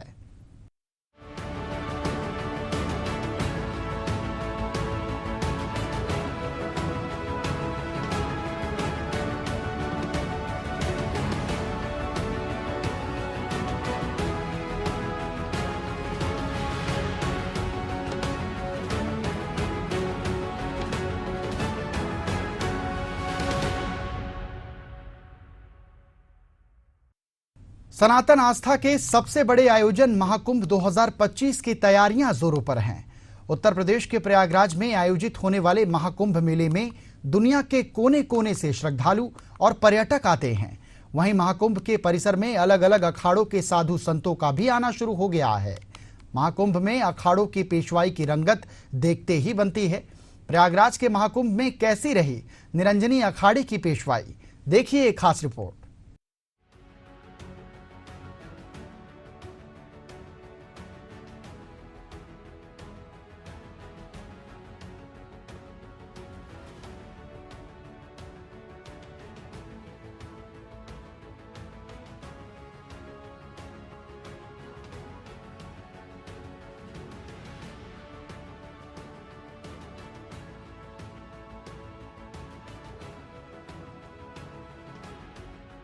प्रयागराज में आस्था और सनातन का संगम होने जा रहा है, जिसकी तैयारियां लगभग पूरी हो चुकी हैं। हर 12 साल पर होने पर सनातन के इस महासंगम में श्रद्धालुओं का आना शुरू हो चुका है। अलग अलग अखाड़ों के साधु संत महाकुंभ में आस्था की डुबकी लगाने पहुंच रहे हैं। गंगा, यमुना और सरस्वती के संगम पर होने वाले महाकुंभ में साधु संतों के अखाड़े मेला क्षेत्र की अपनी अपनी छावनियों में पहुंच रहे हैं। ये अद्भुत दृश्य है कि निरंजनी अखाड़े की पेशवाई यानी छावनी प्रवेश का, जिसमें रथों और बग्घियों पर सवार होकर साधु संतों की विशाल यात्रा निकाली गई। करीब 1000 साधु संत पूरे राजसी वैभव के साथ हाथी, घोड़े, ऊंट और रथ पर सवार होकर निकले। बाखबरी मठ में विधि विधान से पूजा के बाद सनातन की पताका फहराते हुए संत मेला क्षेत्र के लिए निकले। यात्रा में सबसे आगे धर्म ध्वजा, उसके पीछे अखाड़े के इष्ट कार्तिकेय भगवान पालकी पर विराजमान होकर चले। इसके पीछे अखाड़े के महामंडलेश्वर रहे। बैंड और डीजे की धुन पर कलाकार करतब करते दिखाई दिए, त्रिशूल लेकर तांडव करते दिखे। रास्ते में सड़क के दोनों ओर जुटे हजारों लोगों ने फूल बरसाकर संतों का स्वागत किया। महाकुंभ की पेशवाई यात्रा की अगुवाई अखिल भारतीय अखाड़ा परिषद के अध्यक्ष महंत रविंद्र पुरी जी ने की। यात्रा में प्रमुख संतों के रूप में निरंजनी पीठाधीश्वर महामंडलेश्वर कैलाश नंद गिरी जी महाराज और आनंद पीठाधीश्वर आचार्य महामंडलेश्वर बालक नंद जी महाराज शामिल हुए। ये यात्रा लगभग 10 किलोमीटर लंबी मार्ग तय कर मेला क्षेत्र में इन्होंने प्रवेश किया। महंत रविंद्र पुरी जी महाराज ने यात्रा के दौरान सभी धर्मों के लोगों का स्वागत किया और कहा कि इस महाकुंभ के आयोजन में सभी का स्वागत है। उन्होंने ये भी बताया कि इस यात्रा के माध्यम से सनातन धर्म का प्रचार और जागरूकता फैलाने का प्रयास किया जा रहा है।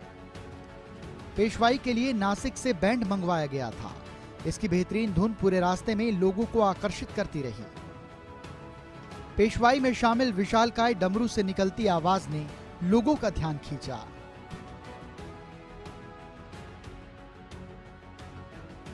तेरह अखाड़ों में जूना अखाड़े के बाद श्री पंचायती अखाड़ा निरंजनी संख्या बल में सबसे बड़ा माना जाता है। जूना अखाड़े में लगभग 5 तो निरंजनी में 3 लाख नागा सन्यासी होने का दावा किया जाता है। ये उन 4 अखाड़ों में से एक है जिसका मुख्यालय प्रयागराज में है।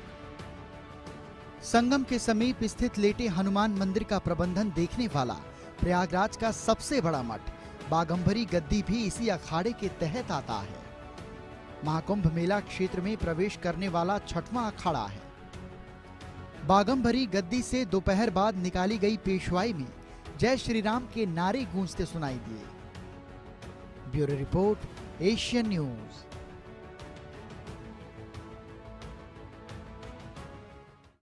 महाकुंभ में आस्था की डुबकी लगाने के लिए हर साधु संत संगम नगरी प्रयागराज पहुंच रहे हैं। सनातन के 13 अखाड़ों में से एक किन्नर अखाड़ा भी महाकुंभ में अपनी मौजूदगी दर्ज कराने के लिए पहुंच रहा है। संगम नगरी में किन्नर समाज के लोगों ने विशेष हवन पूजन किया। एक खास रिपोर्ट आपको दिखाते हैं।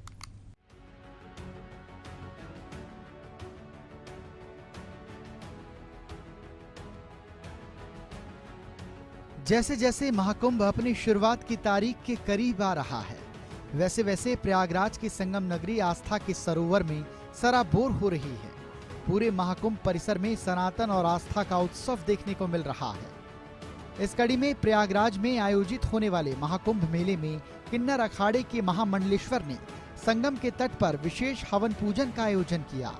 ये आयोजन महाकुंभ मेला की धार्मिक शुरुआत को लेकर किया गया, जिसमें किन्नर समाज के प्रतिनिधियों ने आस्था और विश्वास के साथ हवन में आहुति दी।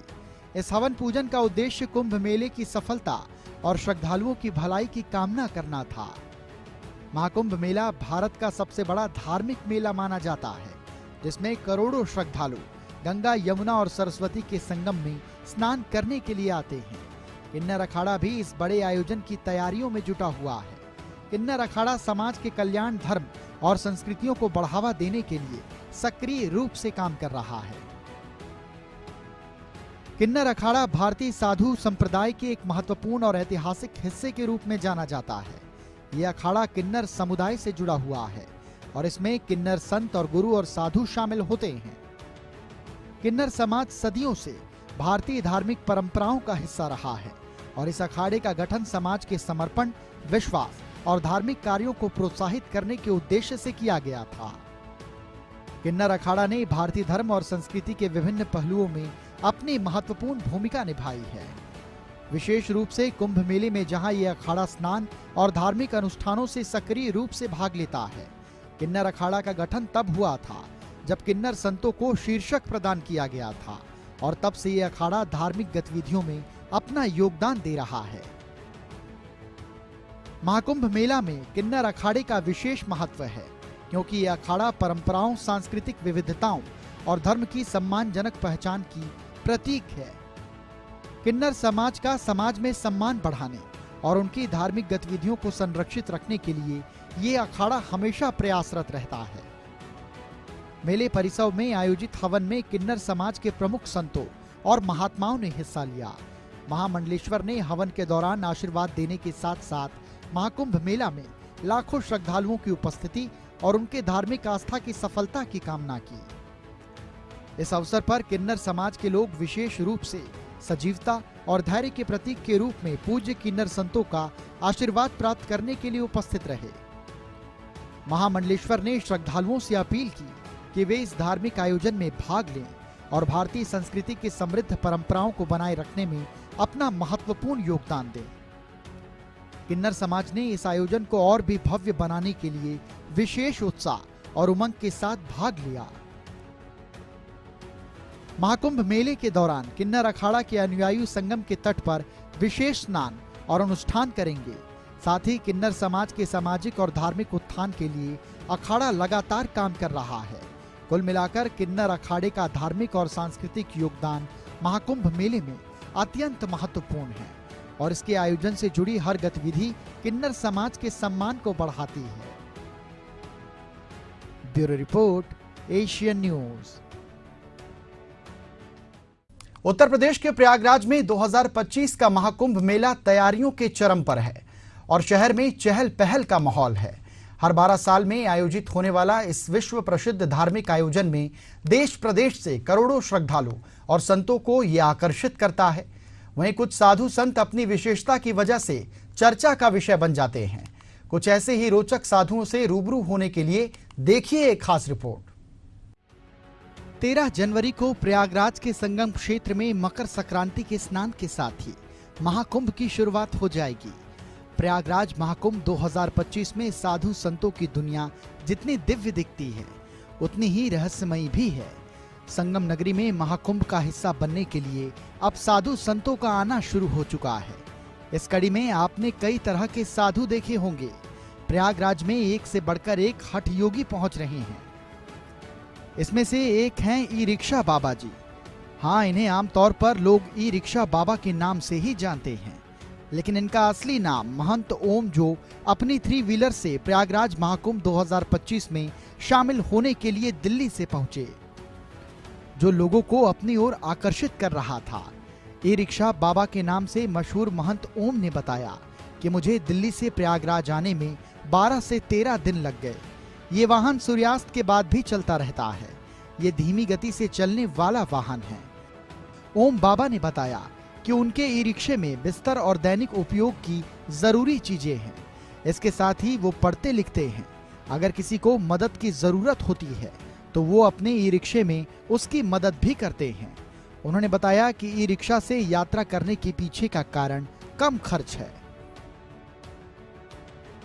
आते हुए अगर रास्ते में कहीं थोड़ा चार्ज भी करा लिया और दिन रहने पर गाड़ी चलती रहती है। थोड़ा धीमी चाल की गाड़ी भी है और धीमा चाल भी रखते हैं।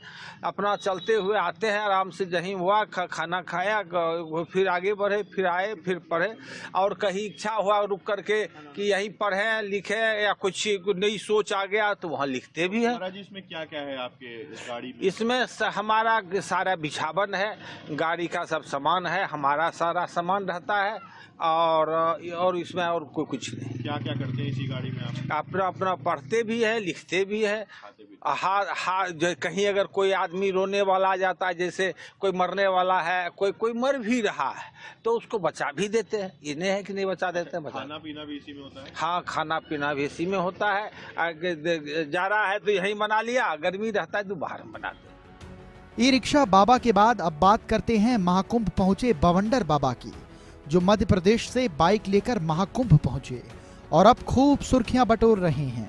बाबा ने मादक पदार्थों पर देवी देवताओं की तस्वीर लगाने पर आपत्ति जताई। उनका कहना है कि देवी देवताओं की तस्वीर का इस तरह उपयोग करना अपमानजनक है। अब बवंडर बाबा ने इसी अपमान को समाप्त करने के लिए एक मुहिम छेड़ी है। बवंडर बाबा ने 3.5 सालों में 1 लाख किलोमीटर से ज्यादा की यात्रा की है और ये अपने साथ जरूरी सामान अपनी गाड़ी में ही रखकर चलते हैं। अब बिना चप्पल के लाखों किलोमीटर की यात्रा करने वाले बवंडर बाबा का मिशन महाकुंभ में जारी है। बवंडर बाबा सनातन धर्म का प्रचार करते हुए हिंदू देवी देवताओं के प्रति बढ़ते अनादर पर चिंता व्यक्त कर रहे हैं। उनकी ये यात्रा समाज को धर्म और संस्कृति के प्रति जागरूक करने का एक अनूठा प्रयास है। हर हर महादेव। सनातन धर्म प्रचारक रक्षक बवंडर बाबा इंदौर मध्य प्रदेश से पूरे भारत की यात्रा पे हमारा संकल्प है यात्रा का, जो हिंदू देवी देवता के फोटो प्रतिमा का अपमान स्वयं हिंदुओं द्वारा क्यों, हिंदू देवी देवता के फोटो प्रतिमा का अपमान स्वयं हिंदुओं द्वारा क्यों। शादी की पत्रिका पे, कपूर पे, अगरबत्ती पे, फटाकों पे तो आपने भगवान के फोटो देखे, उपयोग के बाद वो गंदगी में जाते।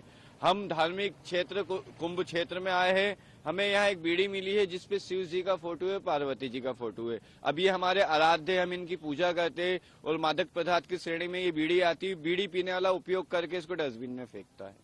तो यही हाल पूरे देश में है। यही एक अलग जगह रहे, जनमानस तक, सरकार तक अपनी बात रख रहे, न्यायालय तक अपनी बात रख रहे। कुंभ में आए हैं जो हमारे जितने भी धर्म के धर्माचार्य है, मठाधीश है, महंत है, इन सब तक अपनी बात रखेंगे और आपके माध्यम से हिंदू जनमानस से एक अनुरोध करते हैं कि जड़ रहेगी तो पेड़ रहेगा, धर्म रहेगा तो देश रहेगा, तो घर परिवार और हमारा जीवन रहेगा। नहीं तो जो बांग्लादेश के हाल है वो कुछ सालों बाद यहाँ भी होंगे, क्योंकि हम लोग यहाँ भी हमारे धर्म का अपमान कर रहे हैं। अब बारी आती है स्प्लेंडर बाबा की, जो पोलियो से ग्रस्त हैं और अपनी ट्राईसाइकिल पर सवार होकर गुजरात से प्रयागराज पहुंचे हैं। उनकी 14 दिन की कठिन यात्रा में उन्हें बारिश और अन्य बाधाओं का सामना करना पड़ा। ये उनकी अटूट आस्था का प्रतीक है। स्प्लेंडर बाबा की इस यात्रा ने दिखाया कि शारीरिक बाधाएं भी सच्ची आस्था के सामने बाधा नहीं बन सकती। वजह तो क्या, हम पैरों से विकलांग है, पोलियो का असर है हमको। जब 3 साल के थे तब ऐसा हो गया था, तो ऐसा है। महाराज जी, क्या मन में उद्देश्य लेकर आए हैं आज प्रयागराज कुंभ की धरती पर? प्रयागराज कुंभ में नहीं, पर हमने जब संन्यास लिया है तब से कि यह कि सत्य का विजय हो और सनातन धर्म हमेशा आदि अनादि से है और रहेगा। कितने दिन लगे आधे? 14 दिन लगे हैं, उसमें 4 दिन हमको बारिश ने परेशान किया, इसलिए 4 दिन रुके थे कहीं आश्रम पे। एक नाथ जी महाराज के आश्रम पे रुके और चित्रकूट में 2 दिन रुके। हाँ, बाइक से ही आए हम। कुंभ नगरी प्रयागराज में साधु संतों की अलग दुनिया नजर आती है। इसी में से एक हैं चाबी वाले बाबा, जो अपने अनोखे अंदाज से श्रद्धालुओं का ध्यान आकर्षित कर रहे हैं। 50 वर्षीय बाबा हरिश्चंद्र विश्वकर्मा को लोग कबीरा बाबा के नाम से भी जानते हैं। वे अपने साथ 20 किलो लोहे की चाबी लेकर चलते हैं। बाबा का कहना है कि ये चाबी जीवन और अध्यात्म का प्रतीक है। बहुत सारी है प्रभु, चाबियां बनाता रहता हूँ, चाबियां दे भी देता हूँ। किसी बस चाबी दे देना और चाबी बना देना, चाबी लगाना। टाइम है तो कुछ करता रहता हूँ। हर जगह की निशानियां हैं, कभी नासिक कुंभ की चाबी होगी, महाकाल की होगी, राम मंदिर के वहां पर जब मैं था अयोध्या में तो वहां मैंने जो चाबी बनाई वो चाबी यही है। लता मंगेशकर चौक पे मैंने इसे खुद बैठ करके बनाया, वहां कब रिकॉर्ड में है। तो बस ये है, चाबी ही सब कुछ है, चाबी ही समाधान है। समाधान तो मिलेगा जरूर, एक समाधान है, ये तो मात्र प्रतीक है। हमारे अंदर का जो प्रतीक है, जो स्वामी विवेकानंद जी का 0 और 0 में 1 जोड़ देने पे जो बन जाती है सफलता की कुंजी, वही एक चाबी बन जाती है, वही चाबी का रूप हो जाता है। या यूं कहें कि सारी गति चक्रीय है, सब कुछ चक्रीय होता है। चाहे जो जहां पे चला वो वहीं पहुंचता है, ये सब कुछ चक्रीय है। 2025 का प्रयागराज महाकुंभ न केवल एक आध्यात्मिक समागम है, बल्कि ये मानवता, आस्था और दृढ़ संकल्प का उत्सव भी है। बवंडर बाबा और स्प्लेंडर बाबा जैसे व्यक्तित्व मेले की गरिमा को और बढ़ाते हैं, जबकि उत्तर प्रदेश सरकार की मजबूत तैयारियां इसे सुगम और सुरक्षित बनाने के लिए प्रतिबद्ध हैं। ये आयोजन आधुनिक युग में भारत की प्राचीन परंपराओं और सांस्कृतिक धरोहर की प्रासंगिकता को रेखांकित करता है। जैसे जैसे श्रद्धालु पवित्र संगम पर एकत्रित होते हैं, महाकुंभ मेले का ये अध्याय भक्ति, आस्था और मानवता के अनूठे संगम के रूप में इतिहास के पन्नों में दर्ज हो जाएगा। Bureau report, Asian news. Mahakumbh मेले की तैयारियों के अंतिम चरण में सुरक्षा व्यवस्था को लेकर उत्तर प्रदेश के डीजीपी प्रशांत कुमार ने प्रयागराज का दौरा किया। इस दौरान उन्होंने महाकुंभ क्षेत्र की सुरक्षा व्यवस्था का बारीकी से निरीक्षण किया और अधिकारियों को आवश्यक दिशा निर्देश दिए। कैसे ही महाकुंभ मेले परिसर की सुरक्षा व्यवस्था रहेगी, इसके लिए एक खास रिपोर्ट देख लीजिए।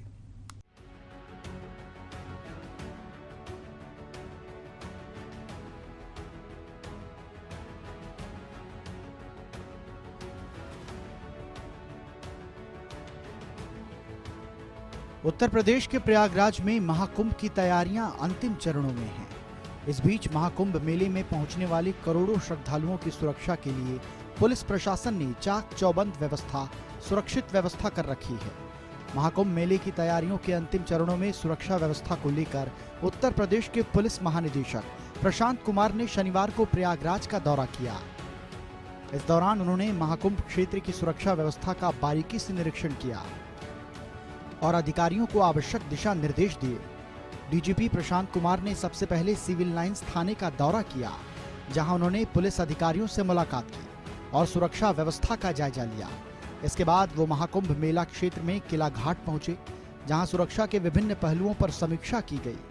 डीजीपी प्रशांत कुमार ने मेला क्षेत्र में पैदल घूमकर तैयारियों का जायजा लिया।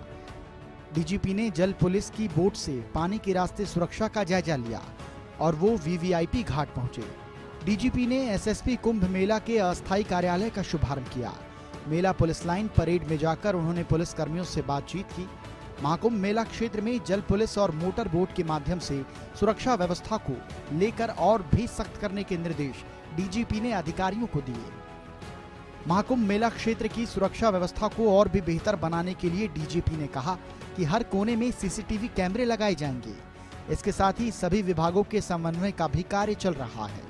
डीजीपी ने ये भी बताया कि महाकुंभ के दौरान लगभग 40 से 50 करोड़ श्रद्धालुओं की सुरक्षा सुनिश्चित करने की जिम्मेदारी पुलिस पर है। शासन के निर्देश पे मेरे द्वारा तथा गृह सचिव महोदय के द्वारा एवं एडीजी पीएचक्यू के द्वारा यहाँ सभी तैयारियों का जायजा लिया गया। आप सभी अवगत हैं कि पिछले कुछ वर्षों से और विशेषकर कुछ महीनों से युद्ध स्तर पे इस महाकुंभ की तैयारियां शासन और जिला स्तर पे किया जा रहा है। हम लोगों ने जो चीजें घूम के देखी और ये पाया कि जो इंफ्रास्ट्रक्चर, जो इक्विपमेंट तथा जो मैन पावर है, इनमें काफी अच्छा समन्वय है और जो अधिकारी इन चीजों को इम्प्लीमेंट कर रहे हैं वो पूरी तरीके से कॉन्फिडेंट भी हैं और हमारी तैयारी भी पूर्ण हो चुकी है और इसको और कैसे बेहतर बनाया जाए इसके बारे में हम प्रयास कर रहे हैं। वहीं महाकुंभ में किसी भी आपात स्थिति से निपटने के लिए संगम नोच पर एटीएस के जवानों ने मॉक ड्रिल किया। इस दौरान पुलिस महानिदेशक प्रशांत कुमार भी मौजूद रहे। मॉक ड्रिल से स्पष्ट हो गया है कि किसी भी आपात स्थिति से निपटने के लिए सभी तैयारियां पूरी कर ली गई हैं। वहीं राज्य आपदा प्रबंधन प्राधिकरण की ओर से रासायनिक और परमाणु आपदाओं से निपटने के लिए विशेष प्रशिक्षण कार्यक्रम आयोजित किए गए। इस कार्यक्रम का उद्घाटन राज्य आपदा प्रबंधन प्राधिकरण के उपाध्यक्ष लेफ्टिनेंट जनरल योगेंद्र डिमरी ने किया।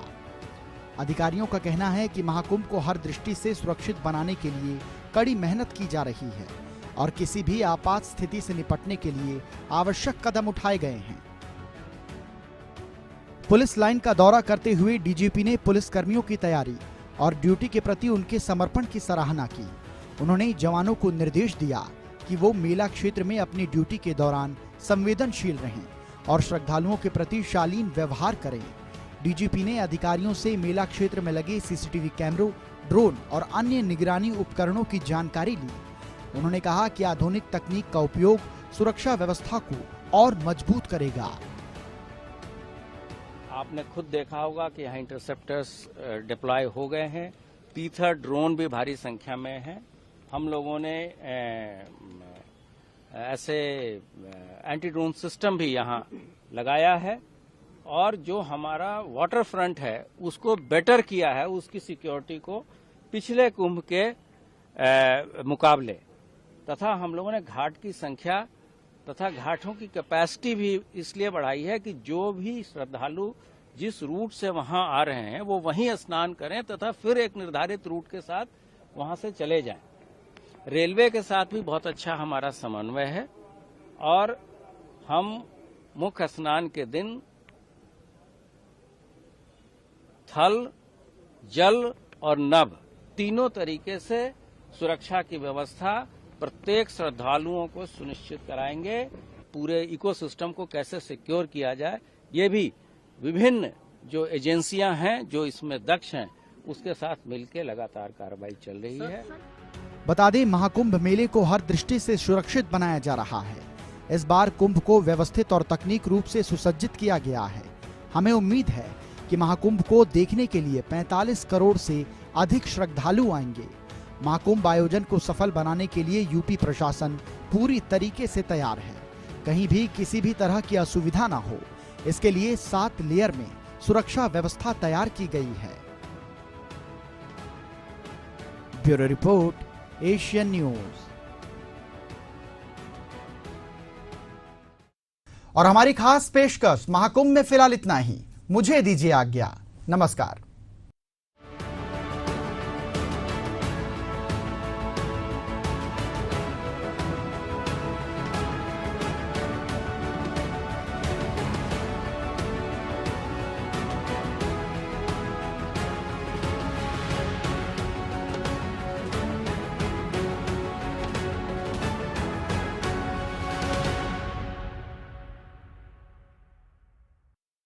विकास पुरुष प्रधानमंत्री नरेंद्र मोदी के मार्गदर्शन एवं माननीय मुख्यमंत्री योगी आदित्यनाथ जी के कुशल नेतृत्व में प्रयागराज महाकुंभ 2025 अब डिजिटल महाकुंभ बनने के लिए हो चुका है तैयार।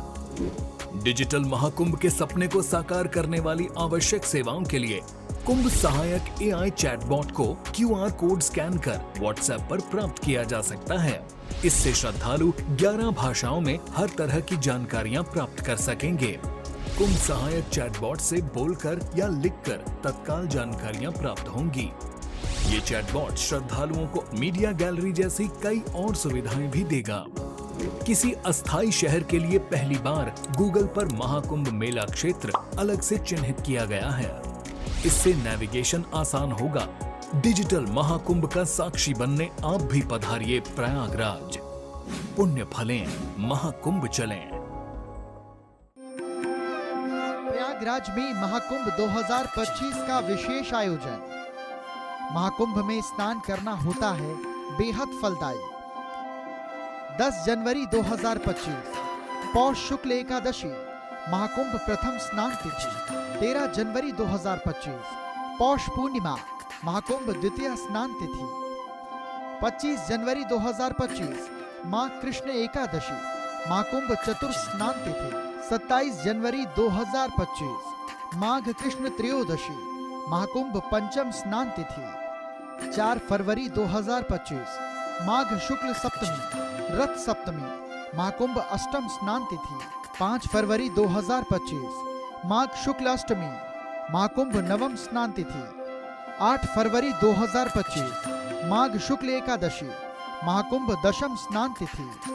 10 फरवरी 2025 माघ शुक्ल त्रयोदशी महाकुंभ एकादश स्नान तिथि। 12 फरवरी 2025 माघ पूर्णिमा महाकुंभ द्वादश स्नान तिथि। 24 फरवरी 2025 फाल्गुन कृष्ण एकादशी महाकुंभ त्रयोदश स्नान तिथि।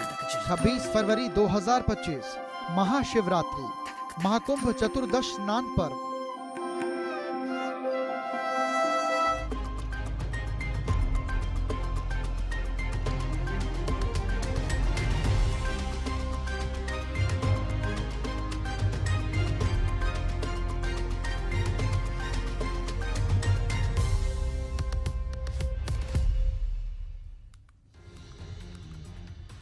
प्रियंका पर दिए गए बयान पर बोले रमेश बिधूड़ी, अगर किसी को दुख हुआ है तो मैं खेद प्रकट करता हूं। कांग्रेस ने फूंका था पुतला, FIR तक पहुंची थी बात।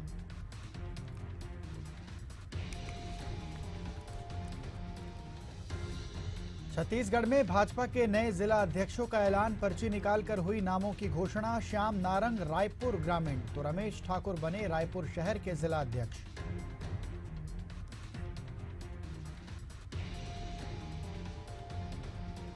छत्तीसगढ़ में आईपीएस जीपी सिंह की पत्नी को मिली बड़ी राहत। हाईकोर्ट ने मनप्रीत कौर के पक्ष में दिया फैसला। कोर्ट ने आय से अधिक संपत्ति के मामले में दर्ज की एफआईआर की रद्द।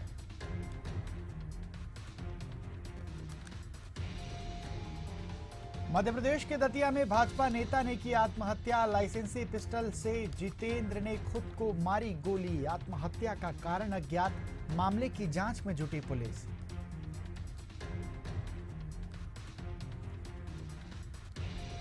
राजधानी रायपुर में कानून व्यवस्था को लेकर एसएसटी की बैठक। सभी एएसपी, सीएसपी और थाना प्रभारी बैठक में रहे मौजूद। कानून कसावट और अपराध पर की गई चर्चा।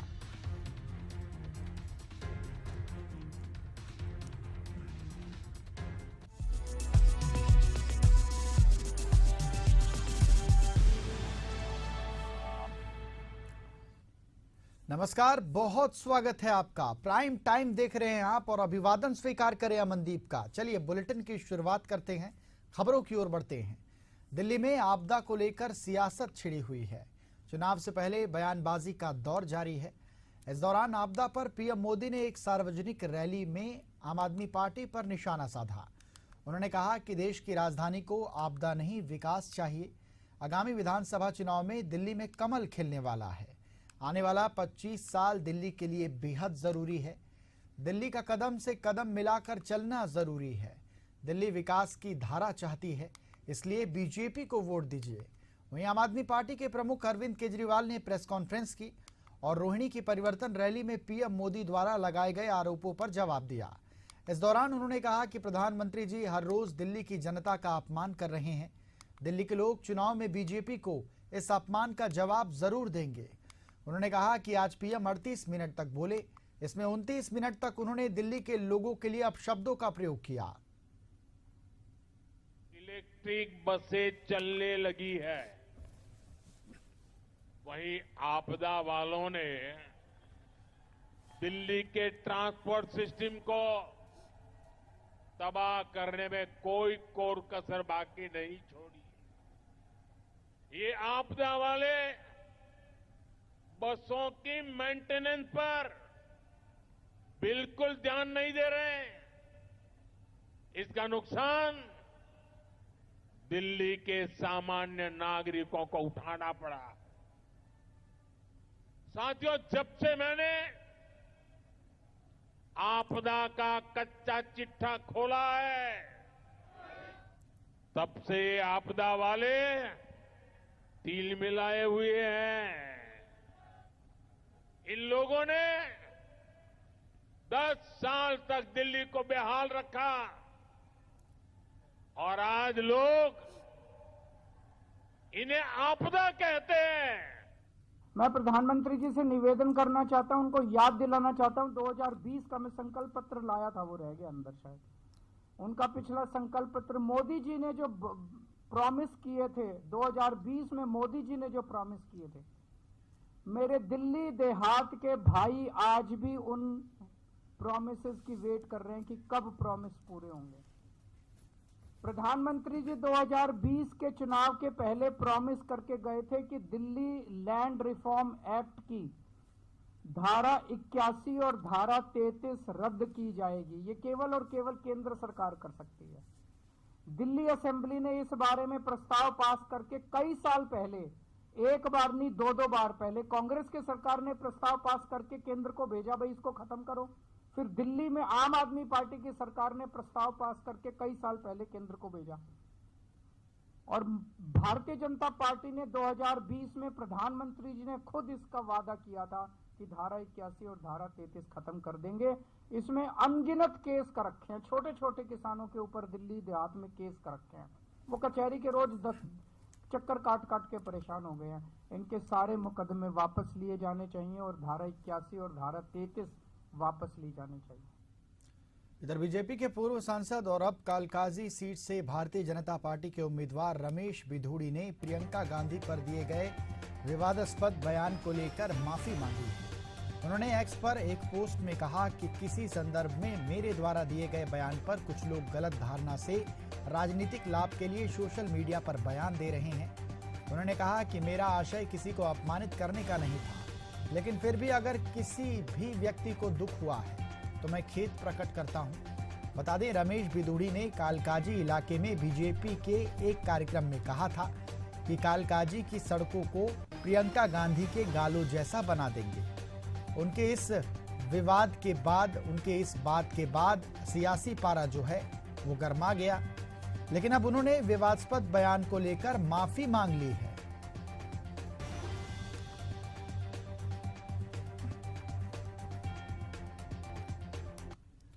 वहीं गरियाबंद कार्यक्रम के बाद सीएम साय ने पत्रकार मुकेश चंद्राकर हत्याकांड का जिक्र करते हुए कहा कि निश्चित तौर पर हमारी सरकार पत्रकारों के साथ खड़ी है, हम पत्रकार सुरक्षा कानून भी लाएंगे। और भी उन्होंने क्या कुछ कहा है, सुना देते हैं आपको। देखिए, निश्चित रूप से पत्रकारों के साथ हमारी सरकार है और पत्रकार सुरक्षा कानून भी लाएंगे, लेकिन जिस त्वरित गति से सरकार कार्यवाही की है उससे पूरा प्रदेश ही नहीं देश परिचित है। उसमें एसआईटी का गठन किए हैं। लेकिन वादा ही रह जाता है, कानून तो आप विश्लेषण तो कर सकते हैं ना, विश्लेषण कर सकते हैं। इधर कांग्रेस के पूर्व प्रदेश अध्यक्ष धनेंद्र साहू ने अबुझमाड़ में नक्सली मुठभेड़ पर कहा कि 2026 तक सरकार छत्तीसगढ़ को नक्सल मुक्त बनाने की कोशिश कर रही है। सरकार को सफलता मिल रही है, लेकिन देखकर विश्वास नहीं होता कि अबुझमाड़ में 4 नक्सलियों का खात्मा हुआ, 1 जवान शहीद हुए। सरकार की कार्यप्रणाली में शिद्दत दिखाई नहीं देती। सरकार को वैचारिक रूप से नक्सलियों को समाप्त करने की जरूरत है। 3-4 नक्सलियों के मारे जाने की जो खबर आई है और एक उसमें हमारा पुलिस का जवान भी हताहत हुआ है, नारायणपुर में जो घटना आई है सामने। जवानों को इस सफलता के लिए तो उनको बधाई देता हूं, लेकिन अभी भी सरकार की जो दृढ़ इच्छा शक्ति है वो कहीं दिखाई नहीं देता है कि जितने बड़े पैमाने पर इस विषय में अभी तक सफलता मिलनी चाहिए, जबकि फोर्स बढ़ा दिए गए हैं, कैंप बढ़ा दिए गए हैं, लेकिन इसके बावजूद भी कहीं न कहीं सरकार की कार्यप्रणाली पर, उनकी रणनीति में कहीं न कहीं अभी उस लक्ष्य को हासिल करने की दृढ़ इच्छा शिद्दत दिखाई नहीं देती है। इधर भाजपा संगठन चुनाव को लेकर छत्तीसगढ़ कांग्रेस के पूर्व प्रदेश अध्यक्ष धनेंद्र साहू ने कहा कि बीजेपी में प्रभावशील कार्यकर्ता की जगह पसंद की कार्यकर्ता को बैठाया जा रहा है। उन्होंने कहा कि निर्वाचन आयोग के अंतर्गत राजनीतिक दलों के पंजीयन से पहले सदस्यता अभियान चलाना पड़ता है। भाजपा चाहती है कि प्रजातंत्र के आधार पर चुनाव हो, जबकि कार्यकर्ताओं को चुनकर आना चाहिए। देखिए, निर्वाचन आयोग के अंतर्गत जितने भी राजनीतिक दलों का पंजीयन होता है उनको एक निर्धारित अवधि में सदस्यता अभियान भी चलानी पड़ती है और नीचे की इकाई से लेकर ऊपर की इकाई तक का उनको विधिवत प्रजातांत्रिक तरीके से चुनाव कराना पड़ता है।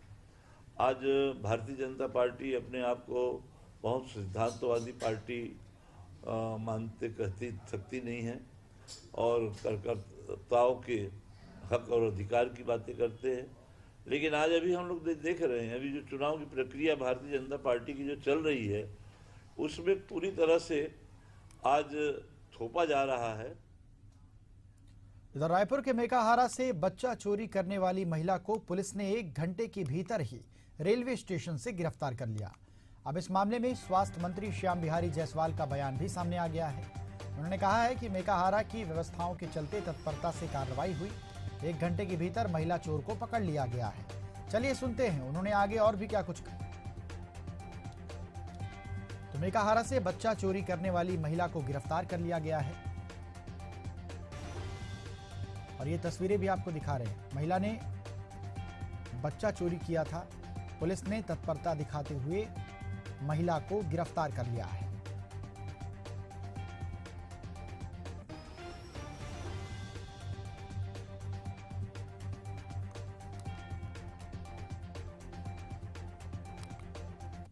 इधर छत्तीसगढ़ भाजपा ने राज्य में जिला अध्यक्षों का ऐलान कर दिया है।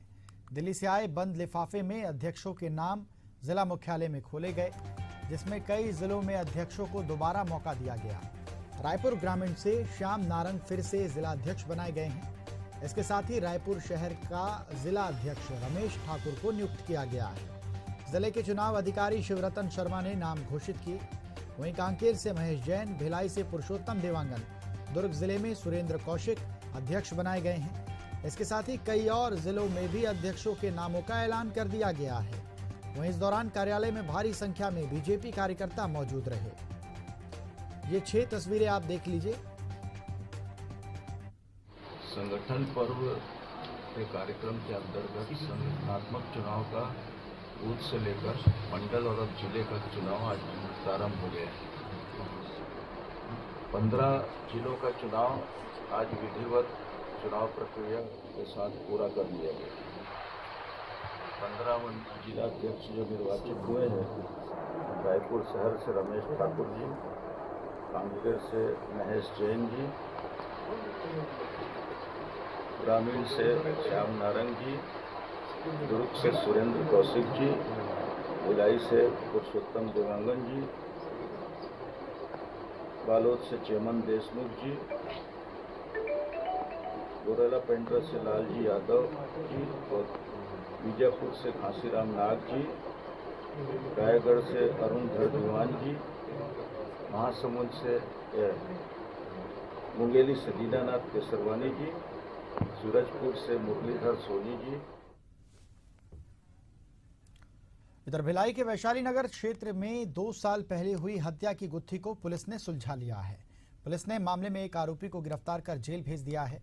पुलिस के अनुसार आरोपी ने पैसों के लेन देन को लेकर हुए विवाद में हत्या की वारदात को अंजाम दिया था। मामले का खुलासा करते हुए पुलिस ने बताया कि मृतक के साथ आखिरी बार उसके दोस्त कालिया को देखा गया था, जिसे हिरासत में लेकर पूछताछ करने पर उसने अपना जुर्म स्वीकार कर लिया है।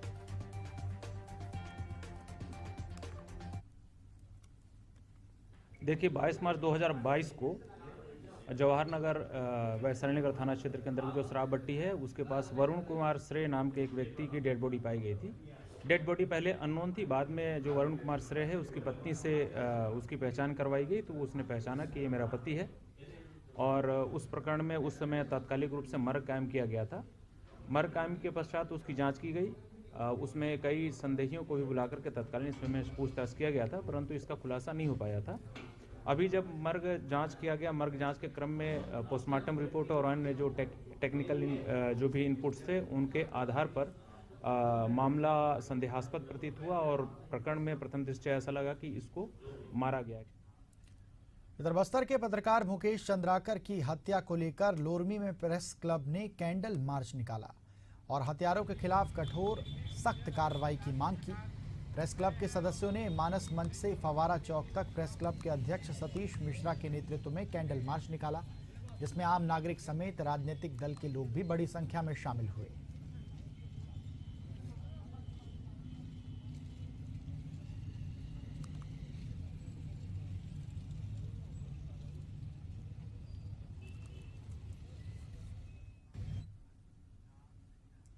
और वक्त हो चला है एक छोटे से ब्रेक का, जल्द वापस लौटते हैं।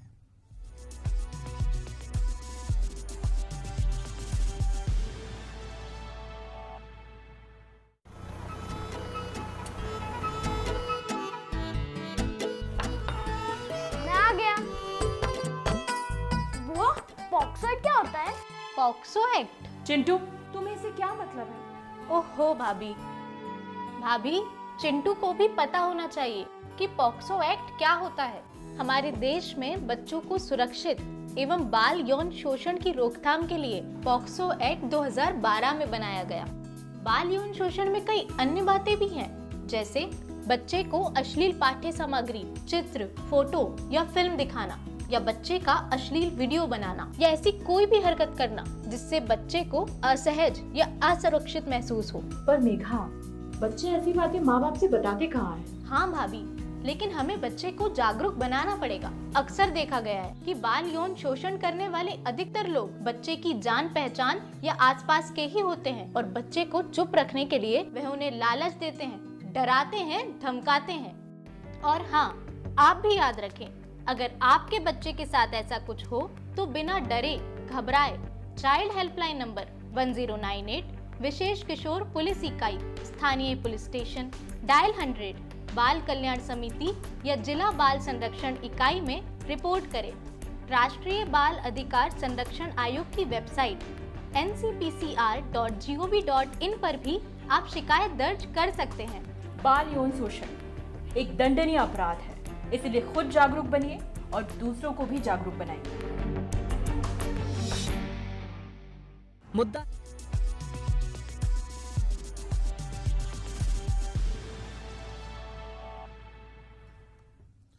और ब्रेक के बाद बहुत स्वागत है आपका। चलिए खबरों की ओर बढ़ते हैं। उत्तर प्रदेश के बाराबंकी में भीषण ठंड को देखते हुए राज्य मंत्री सतीश शर्मा ने रैन बसेरों का निरीक्षण किया यहां पर, और इस दौरान रैन बसेरों में समुचित व्यवस्था और सार्वजनिक स्थलों पर अलाव जलाने के निर्देश उन्होंने दिए। साथ ही जरूरतमंदों को कंबल भी बांटा गया। जिलाधिकारी सत्येंद्र कुमार सहित कई अधिकारी इस दौरान उनके साथ मौजूद रहे।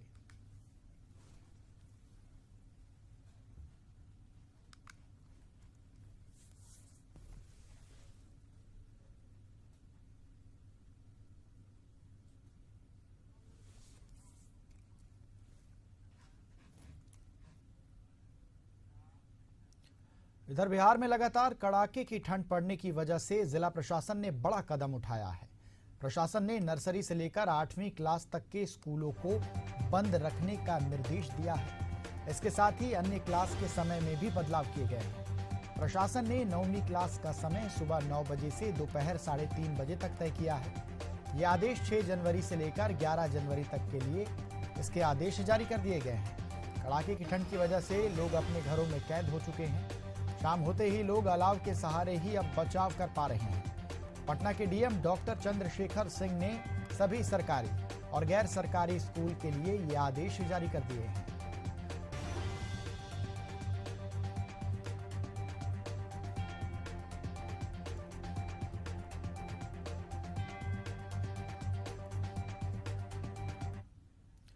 खबर बिहार के जहानाबाद से है, जहां पर वाणावर पर्यटन थाना क्षेत्र के परसौना गांव में जमीन विवाद को लेकर गोली चलने से एक युवक की मौत हो गई। जानकारी के अनुसार मृतक युवक का गांव के ही किसी एक युवक के साथ काफी समय से विवाद चल रहा था और उसने पहले भी घर में गोलीबारी की थी। वहीं इस घटना के बाद गांव का माहौल गमगीन हो गया। फिलहाल मौके पर पहुंची पुलिस शव को कब्जे में लेकर पोस्टमार्टम के लिए पुलिस ने उसे भेज दिया है और आरोपी की तलाश में जुट गई है। विवाद तो नहीं, 2 साल पहले से था, केस हुआ था जमीन को लेकर। जी, जितेंद्र यादव तो 9 गो मिल के मारा है, 9 हेल गया, घर ने मार दिया। कितने बजे घटना है? 7 बजे लगभग 7:15 7:30 जे रहे 7:15। विजय यादव के पुत्र लोकनाथ यादव उम्र करीब 26 वर्ष को दिनांक 4/1/25 की संध्या 7:30 बजे के लगभग गोली मारकर हत्या कर दी गई, जो मृतक के परिजन द्वारा बताया गया। इधर झारखंड के सरायकेला में एसपी के निर्देश पर चलाए जा रहे अभियान के तहत विभिन्न क्षेत्रों से करीब 28.5 एकड़ जमीन पर किए जा रहे अवैध अफीम की खेती को नष्ट किया गया। इस अभियान का उद्देश्य मादक पदार्थों के उत्पादन और तस्करी पर कड़ी कार्रवाई करना था। पुलिस अधीक्षक के निर्देश पर यह अभियान चलाया गया, जिसमें अनुमंडल पुलिस पदाधिकारी, थाना प्रभारी, अंचल अधिकारी और सुरक्षा बलों की संयुक्त टीम शामिल थी।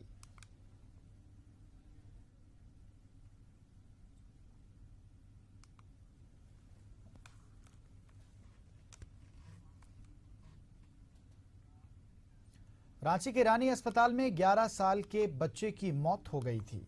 37,000 रुपए का बिल बकाया होने की वजह से अस्पताल प्रबंधन ने शव परिजनों को देने से इनकार कर दिया था। परेशान परिवार ने राज्य के स्वास्थ्य मंत्री डॉक्टर इरफान अंसारी से गुहार लगाई थी।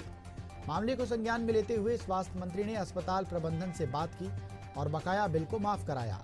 अस्पताल ने कागजी प्रक्रिया के बाद बच्चे के शव को परिजनों को सौंप दिया है।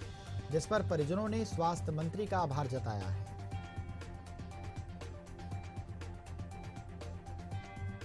मकसूद अंसारी मेरा नाम हुआ।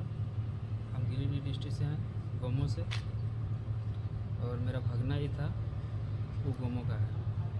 उसको 30 तारीख मतलब 25-26 तारीख से इसको कुछ बीमारी चल रहा था इनका, जिसमें वो ठीक नहीं रहने के कारण यहाँ पर रेफ़र कर दिया था डॉक्टर।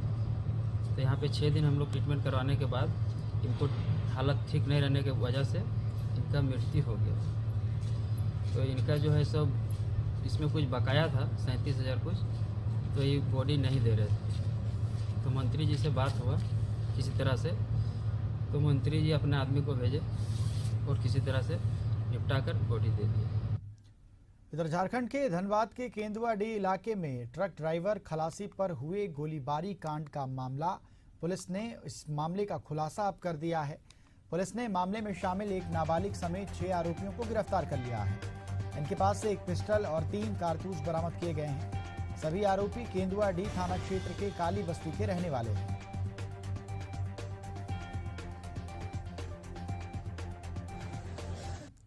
कांड में जो भी अभियुक्त पकड़ाए हैं उनके अपराध स्वीकारोक्ति बयान से यह बात प्रकाश में आई है कि ये लोग करीब 8 से 10 लोगों का एक ग्रुप बनाकर आसपास के क्षेत्रों में चोरी की घटना, डीजल, केबल, लोहा आदि को कारित करते थे। इसी क्रम में ये लोग ट्रक चालक के पास डीजल चोरी करने के लिए गए थे, परंतु ट्रक चालक जगह था। उसी बीच में कहा सुनी हुई, उससे खैनी मांगने का बात प्रकाश में आई। उसने खैनी मांगने से मना किया। इसी पे उनके साथ एक बालक था जिसने गोली मारकर दोनों को इंजर्ड कर दिया। इधर रांची में मुख्यमंत्री हेमंत सोरेन सोहराब मिलन समारोह में शामिल हुए। इस दौरान उन्होंने कहा कि सोहराय पर्व हमारी सभ्यता और संस्कृति का प्रतीक है। हम सभी प्रतिवर्ष इस पर्व को धूमधाम से मनाते हैं। आदिवासी समाज आज के दिन अनेक रीति रिवाज के साथ प्रकृति की पूजा करते हैं। आदिवासी समाज को अपनी संस्कृति और सभ्यता को बचाने की जरूरत है।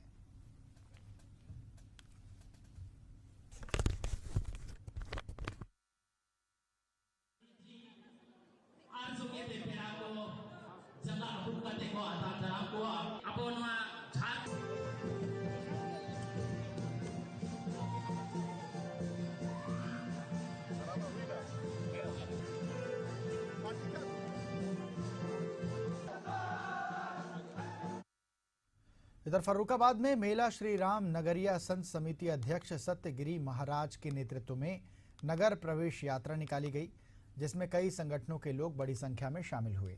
कड़ी सुरक्षा की व्यवस्था के बीच यात्रा पांचाल घाट पुल से कादरी गेट तक पहुंची।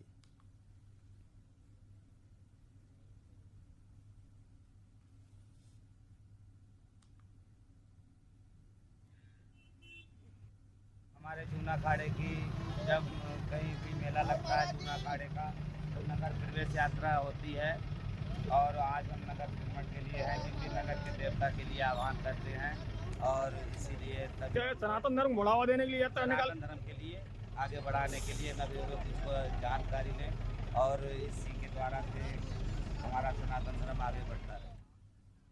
इधर अयोध्या में रामकथा संग्रहालय के सामने एक नया शौचालय बनाया गया, जिसका उद्घाटन पीटीसी इंडिया लिमिटेड के चेयरमैन और managing director doctor Manoj Kumar Jhanwar ने किया। इसे लेकर चेयरमैन ने ये कहा कि उनके लिए ये गर्व का क्षण है कि वे पीटीसी फाउंडेशन के माध्यम से समाज के लिए कार्य कर पा रहे हैं। स्वच्छता हर व्यक्ति का मूलभूत अधिकार है और उनका प्रयास है कि समाज के हर हिस्से में स्वच्छता को बढ़ावा दिया जा सके।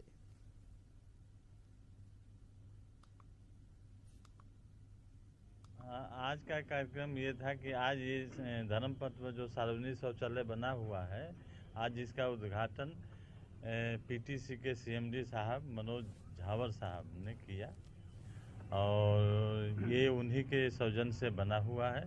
सुलभ इंटरनेशनल ने इसको बनाया है और इसको मेंटेन सुलभ इंटरनेशनल द्वारा किया जाएगा। हमारे यहाँ जैसे आधुनिक मशीनें लगी हुई हैं, इंसिनरेटर मशीन है, पैड मशीन है और हैंड ड्रायर है, सब लगा हुआ है। आधुनिक सुविधाएं दी जा रही हैं यात्रियों को।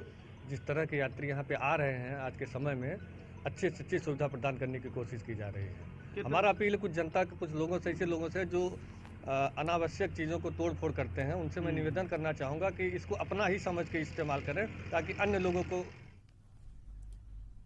सोनभद्र जिला बाल संरक्षण विभाग और चाइल्ड हेल्पलाइन यूनिट की संयुक्त टीम ने 2 बच्चों को अपने संरक्षण में लिया है। संरक्षण में लिए गए बच्चे कूड़ा करकट उठाने का काम करते थे। बता दें, जिले में अभियान चलाकर नाबालिग बच्चों को बाल श्रम, भिक्षावृत्ति समेत अन्य कामों से मुक्त कराया जा रहा है। इस संबंध में जिला बाल संरक्षण अधिकारी ने कहा कि कूड़ा करकट उठाने वाले बच्चों के माता पिता की काउंसलिंग कराई जाएगी और उनको महिला बाल विकास विभाग की ओर से संचालित स्पॉन्सरशिप योजना के अंतर्गत शिक्षा और संरक्षण के लिए 4,000 रुपए महीने दिए जाएंगे।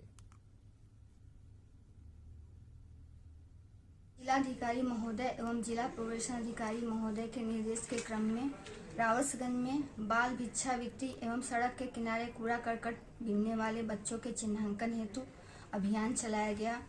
अभियान में जिला बाल संरक्षण इकाई की टीम एवं चाइल्ड हेल्पलाइन की टीम द्वारा 2 नाबालिग बच्चों को कूड़ा करकट बीनते हुए पाया गया, जिन्हें संरक्षण प्रदान करने हेतु बाल कल्याण समिति के समक्ष प्रस्तुत किया गया।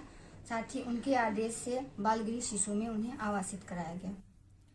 और इसी के साथ इस बुलेटिन में फिलहाल इतना ही। देश और दुनिया की तमाम बड़ी अपडेट्स के लिए बने रहिए एशियन न्यूज के साथ। नमस्कार।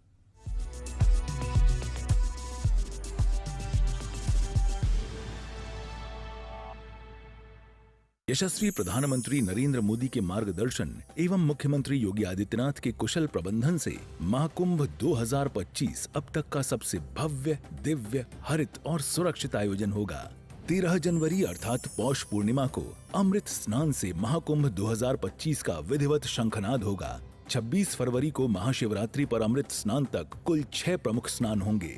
सदियों से चले आ रहे अमृत स्नान में सभी 13 अखाड़े शामिल होंगे। सोने चांदी की पालकी एवं हाथी घोड़े पर सवार साधु संत आध्यात्मिक शक्ति तथा वैभव का प्रदर्शन करते हुए अमृत स्नान करेंगे। मान्यता है कि शुभ मुहूर्त में डुबकी लगाने से अमरता का वरदान मिलता है। पुण्य और अमृतत्व की इसी अभिलाषा को हृदय में समेटे प्रयागराज महाकुंभ में पहुंचने वाले श्रद्धालुओं एवं तीर्थ यात्रियों के स्वागत के लिए तत्पर है महाकुंभ मेला स्थल। सनातन गर्व महाकुंभ पर्व महाकुंभ 2025 प्रयागराज।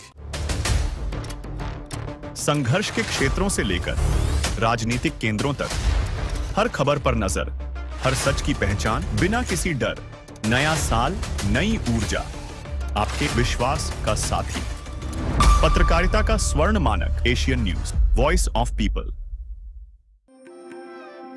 महाकुंभ में संतों का अखाड़ा, पहलवानों के लड़ने वाली जगह को कहा जाता है अखाड़ा। सनातन में साधु संतों के समूह को भी अखाड़ा कहते हैं।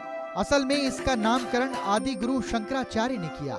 हमारे आध्यात्मिक और सांस्कृतिक संरक्षक होते हैं अखाड़े। सनातन धर्म में कुल 13 अखाड़े जो इसके ध्वजवाहक हैं। स्वतंत्रता संघर्ष में भी अखाड़ों ने महत्वपूर्ण भूमिका निभाई। आजादी के बाद अखाड़ों ने अपना सैन्य चरित्र त्याग दिया। अखाड़े राष्ट्र रक्षा और धर्म रक्षा के लिए करते हैं कार्य। अयोध्या में निर्मोही और दत्तात्रेय 2 प्रमुख अखाड़े हैं। सनातनी अखाड़ों का है अपना एक समृद्ध इतिहास।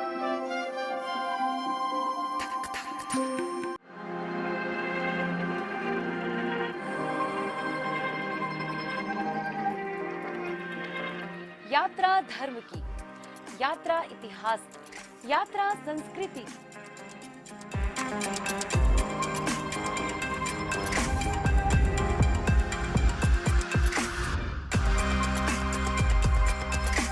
देखिए यात्रा शनिवार और रविवार दोपहर 3:30 बजे सिर्फ एशियन न्यूज पर। महाकुंभ के लिए रेलवे की तैयारी। प्रयागराज महाकुंभ 2025 मेले की महातैयारी।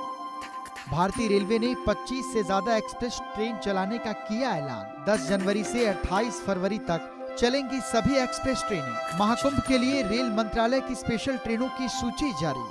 मुंबई, बिहार, चेन्नई सेंट्रल, मध्य प्रदेश और छत्तीसगढ़ के यात्रियों पर जोर।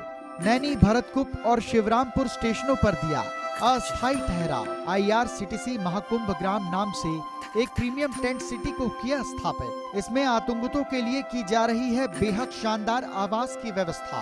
प्रयागराज में तमाम दूसरी रेलगाड़ियों को भी दिया गया है अस्थायी ठहराव। महाकुंभ 2025 में 10 करोड़ से भी ज्यादा यात्रियों के आने का अनुमान। जलता। महाकुंभ में फिल्मी सितारों का समागम। प्रयागराज के महाकुंभ में बॉलीवुड सितारों का महाकुंभ। बॉलीवुड के प्रसिद्ध गायकों के संगम का भी मिलेगा आनंद। महाकुंभ मेला परिसर के गंगा पंडाल में होगा विशेष आयोजन। 10 जनवरी को प्रसिद्ध गायक संगीतकार शंकर महादेवन की होगी प्रस्तुति। 11 जनवरी को प्रदेश की प्रसिद्ध लोक गायिका मालिनी अवस्थी की प्रस्तुति। 18 जनवरी को सिंगर कैलाश खेर की प्रस्तुति। 19 जनवरी को सोनू निगम अपनी आवाज का बिखेरेंगे जादू। 20 जनवरी को प्रसिद्ध लोक गायिका मैथिली ठाकुर का गायन। 31 जनवरी को कविता पौडवाल अपना कार्यक्रम पेश करेंगी। 1 फरवरी को विशाल भारद्वाज तो 2 फरवरी को ऋचा शर्मा। 8 फरवरी को जुबिन नौटियाल।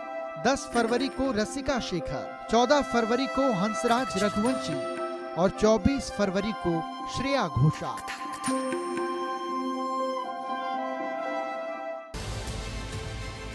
हर खबर के सच और झूठ से कराएंगे आपको रूबरू। खबर के तह तक हर नजरिए से विश्लेषण।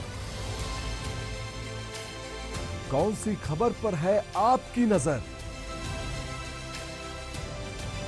देश और दुनिया के हर हालात पर होगी बात।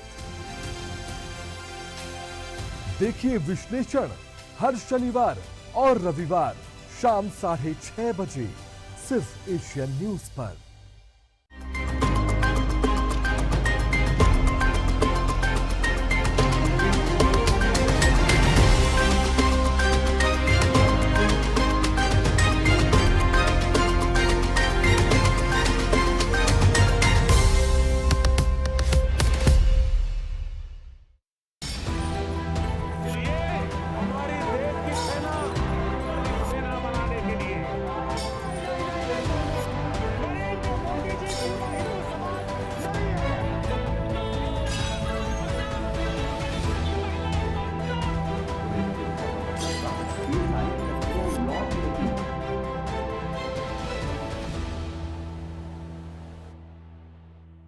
केंद्र की सत्ता हासिल करने के लिए कांग्रेस लंबे समय से हाथ पैर मार रही है, पर इसे विडंबना ही कहा जाएगा कि कभी देश पर राज करने वाली कांग्रेस अब देश के सबसे ज्यादा जनसंख्या वाले राज्य की सत्ता पर भी काबिज नहीं हो पा रही है।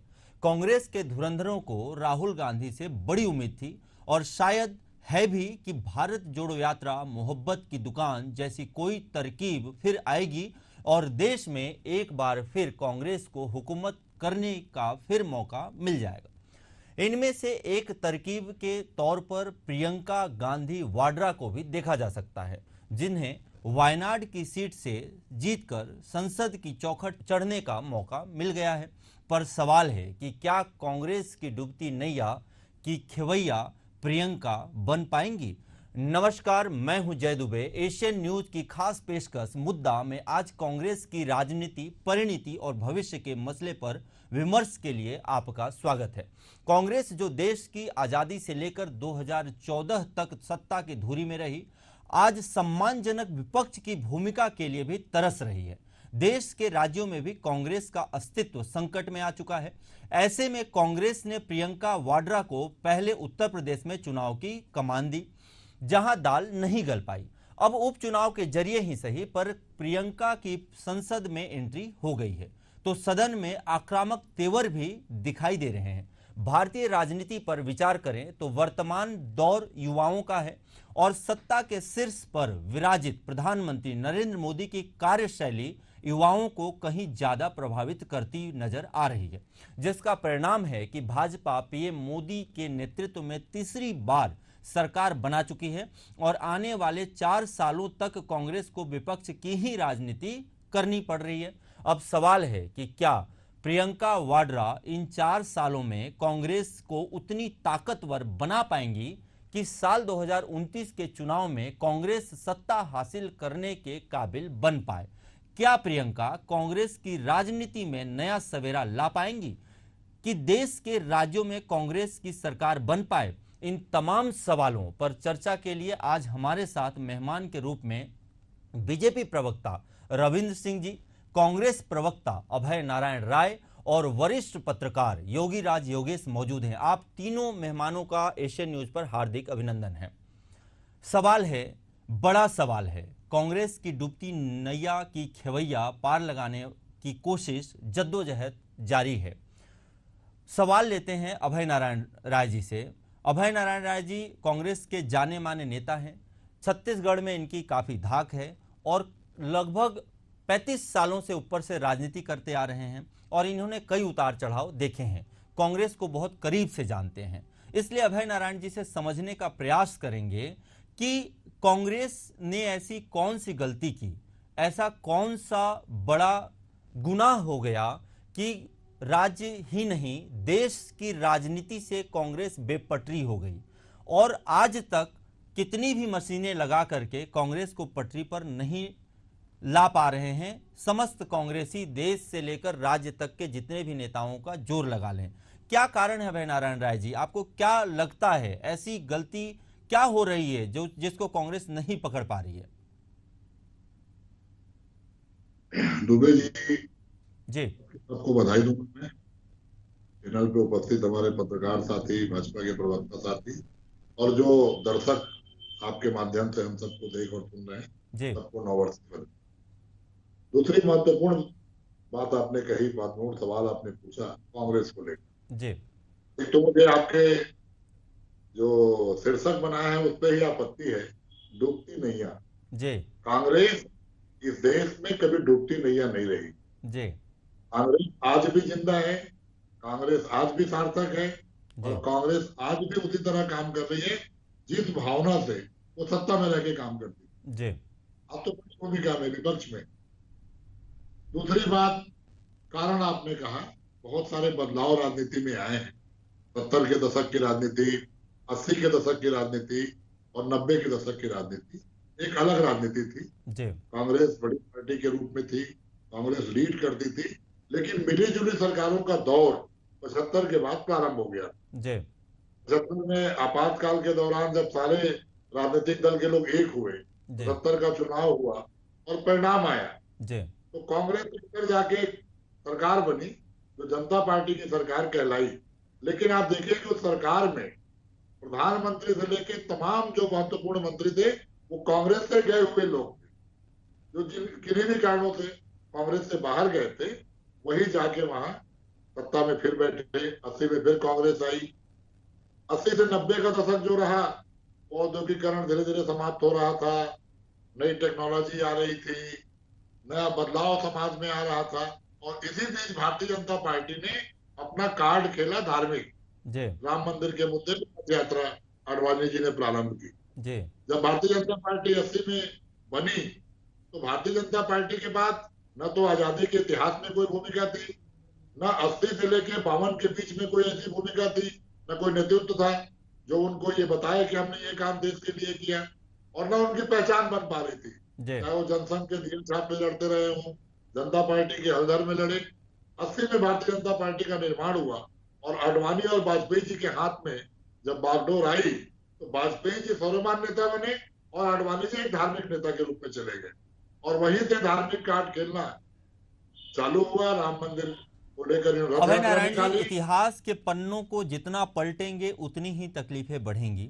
हम आज की बात करते हैं कि आज के परिवेश में आखिर ऐसी कौन सी भूल हो जा रही है। सवाल यह है, आज के परिवेश में अगर धार्मिक कार्ड की बात है तो 110 करोड़ हिंदुत्व वाले देश में, जहां पे लगभग 110 करोड़ हिंदुत्व आबादी है, ऐसे देश में अगर कांग्रेस को जरूरत थी हिंदुत्व कार्ड अपनाने की तो उन्होंने क्यों नहीं अपनाया? वह क्यों दूर भाग रहे हैं? हिंदुत्व से अपने आप को क्यों दूर लेकर जा रहे हैं? दुबे जी, ये देश संविधान से चल रहा है। ये देश के संविधान में हम भारत के लोग, सभी धर्मों के लोग यहाँ रहते हैं। जो सभी धर्म के लोग हैं वो भारतीय नागरिक है। हम कोई भी भारतीय नागरिक को हिंदू और मुस्लिम में बांटकर बात करने की कांग्रेस की विचारधारा नहीं है। ये लड़ाई विचारधारा की है। ये लड़ाई हिंदू मुस्लिम की नहीं है। ये देश जितना हिंदुओं का है उतना मुस्लिमों का भी है। देखिए, अगर ऐसा है तो अल्पसंख्यक और बहुसंख्यक का जो नारा दिया हुआ है ये कांग्रेस का ही दिया हुआ है। अल्पसंख्यक जो होगा उसकी रक्षा के लिए कानून बनाया जाएगा। आज हम कहीं, आज बांग्लादेश में देखिए, की बात चिंगारी हो रही कहीं है, लगेगी आज तो दूसरे आग देशों तो में अल्पसंख्यकों उठेगा। की बात हो रही है जी और सत्ताधारी दल बांग्लादेश के अल्पसंख्यकों की चिंता कर रहा है। जी तो अगर जो आपके यहाँ अल्पसंख्यक होगा जी उनके लिए संविधान ने जो व्यवस्था की है उसकी बात की जाएगी। मैं वही कह रहा था कि उसके बाद भी हम 2004 से 2014 तक जो शासन में रहे, तमाम विकास की बातें, सूचना का अधिकार लाने का काम, मनरेगा लाने का काम, युवाओं के बीच में जाके उनको स्थापित करने का काम, तमाम जो योजनाएं, शिक्षा का अधिकार, भूख का अधिकार, सारे 10 साल के कार्यकाल में आए हैं। आप वर्तमान की बात कर रहे हो आप। जी उसके बाद 14 में इस सरकार का उदय हुआ। जी इस सरकार ने जो आवरण बनाया था 5 साल के अंदर, जितने भ्रष्टाचार की बात की, जितने घोटालों की बात की, 10 साल के अंदर किसी को सिद्ध नहीं कर पाए। जी सारे लोग बाइज्जत बरी हुए, जिनको इन लोगों ने आरोप लगा लगा के संज्ञान में लिया था और भ्रष्टाचार को लेकर जो आंदोलन चलाया, उसकी स्थिति समझ में आ गई। आज देश कहाँ चला गया? आज देश समाजवादी रास्ते से हट गया। आज देश तमाम सर्वधर्म सद्भाव के रास्ते से हट गया। आज सांप्रदायिक शक्तियां काम करने लगी। आज हिंदू और मुस्लिम में देश को बांटा जाने लगा।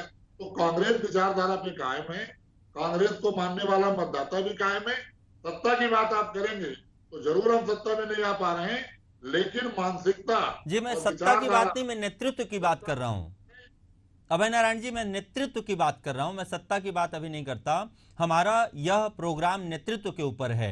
राहुल गांधी जी का नेतृत्व जो है वो नहीं स्वीकारा जा पा रहा है।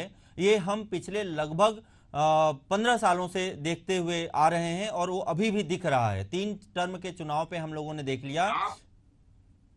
आप चुनाव परिणाम के हिसाब से अगर कह रहे हैं कि नेतृत्व नहीं स्वीकारा जा रहा है जी, तो कांग्रेस का नेतृत्व जनता नहीं स्वीकार रही है। परीक्षा का तो रिजल्ट के हिसाब से ही देखा जाएगा। में आगे बढ़ रही है जी, लगातार पद यात्राएं करना, लगातार संविधान की बात करना।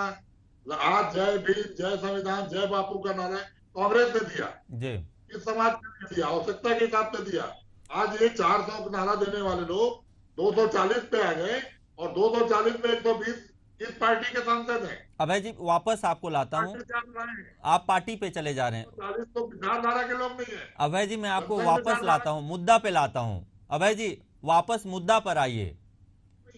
कांग्रेस में जो है वो कांग्रेस के विचारधारा का आदमी है। नहीं, मेरी बात समझिए, हम लोग वापस मुद्दे पर आते हैं। अभय नारायण जी, मुद्दा है नेतृत्व का कि क्या प्रियंका गांधी राहुल गांधी की जगह ले पाएंगी। और ऐसा लगता है कि जैसे इंदिरा गांधी जी ने कमाल दिखाया था, जैसे इंदिरा गांधी जी ने नेतृत्व संभाला था, वैसे क्या राहुल गांधी जी जो नहीं कर पा रहे हैं वो प्रियंका गांधी जी कर पाएंगी? देखिए, पहली बात तो नेतृत्व का संकट कांग्रेस में नहीं है जी।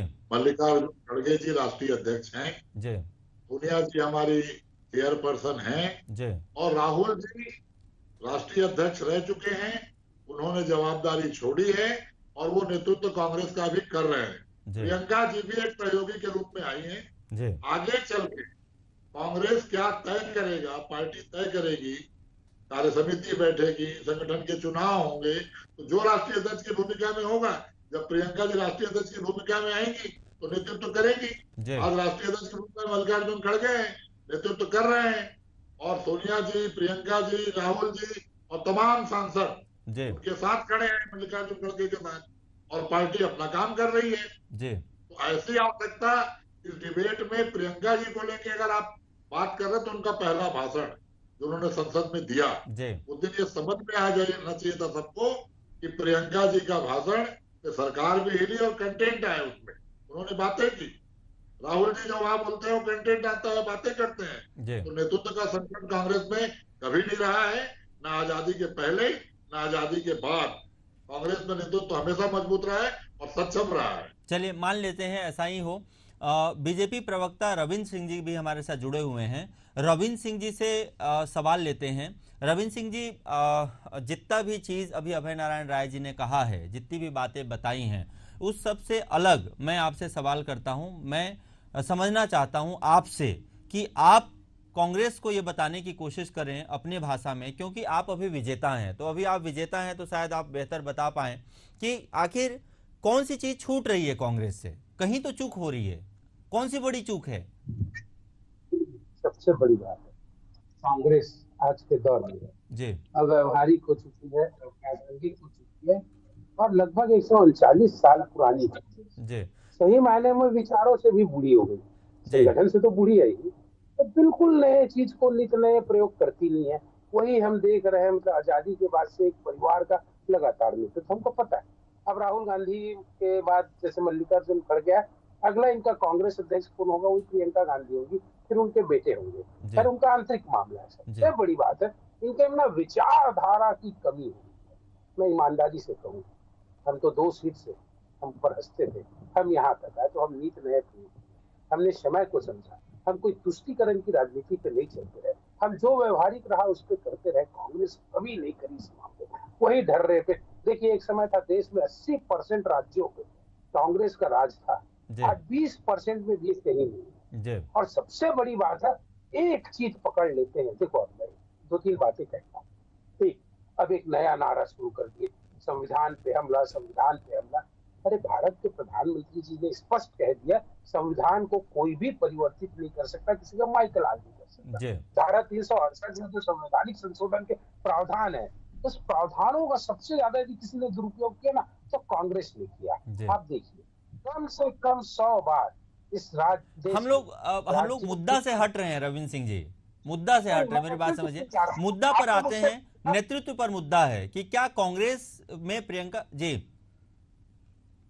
आपने मुझसे पूछा कि कांग्रेस क्यों असफल हो रही, मैं उसका बता रहा था। अब आप नेतृत्व पे आएंगे तो प्रियंका गांधी कहीं से भी कांग्रेस के नेतृत्व को सफल नहीं हो सकेंगी। मैं कारण बताता हूँ। बहुत उम्मीद पे इनको लेकर भेजा गया था उत्तर प्रदेश में, पहली बार ना एक डायनेमिक फेस के रूप में, एक नए चेहरे के रूप में 2 सीटें पाई उसने इनके।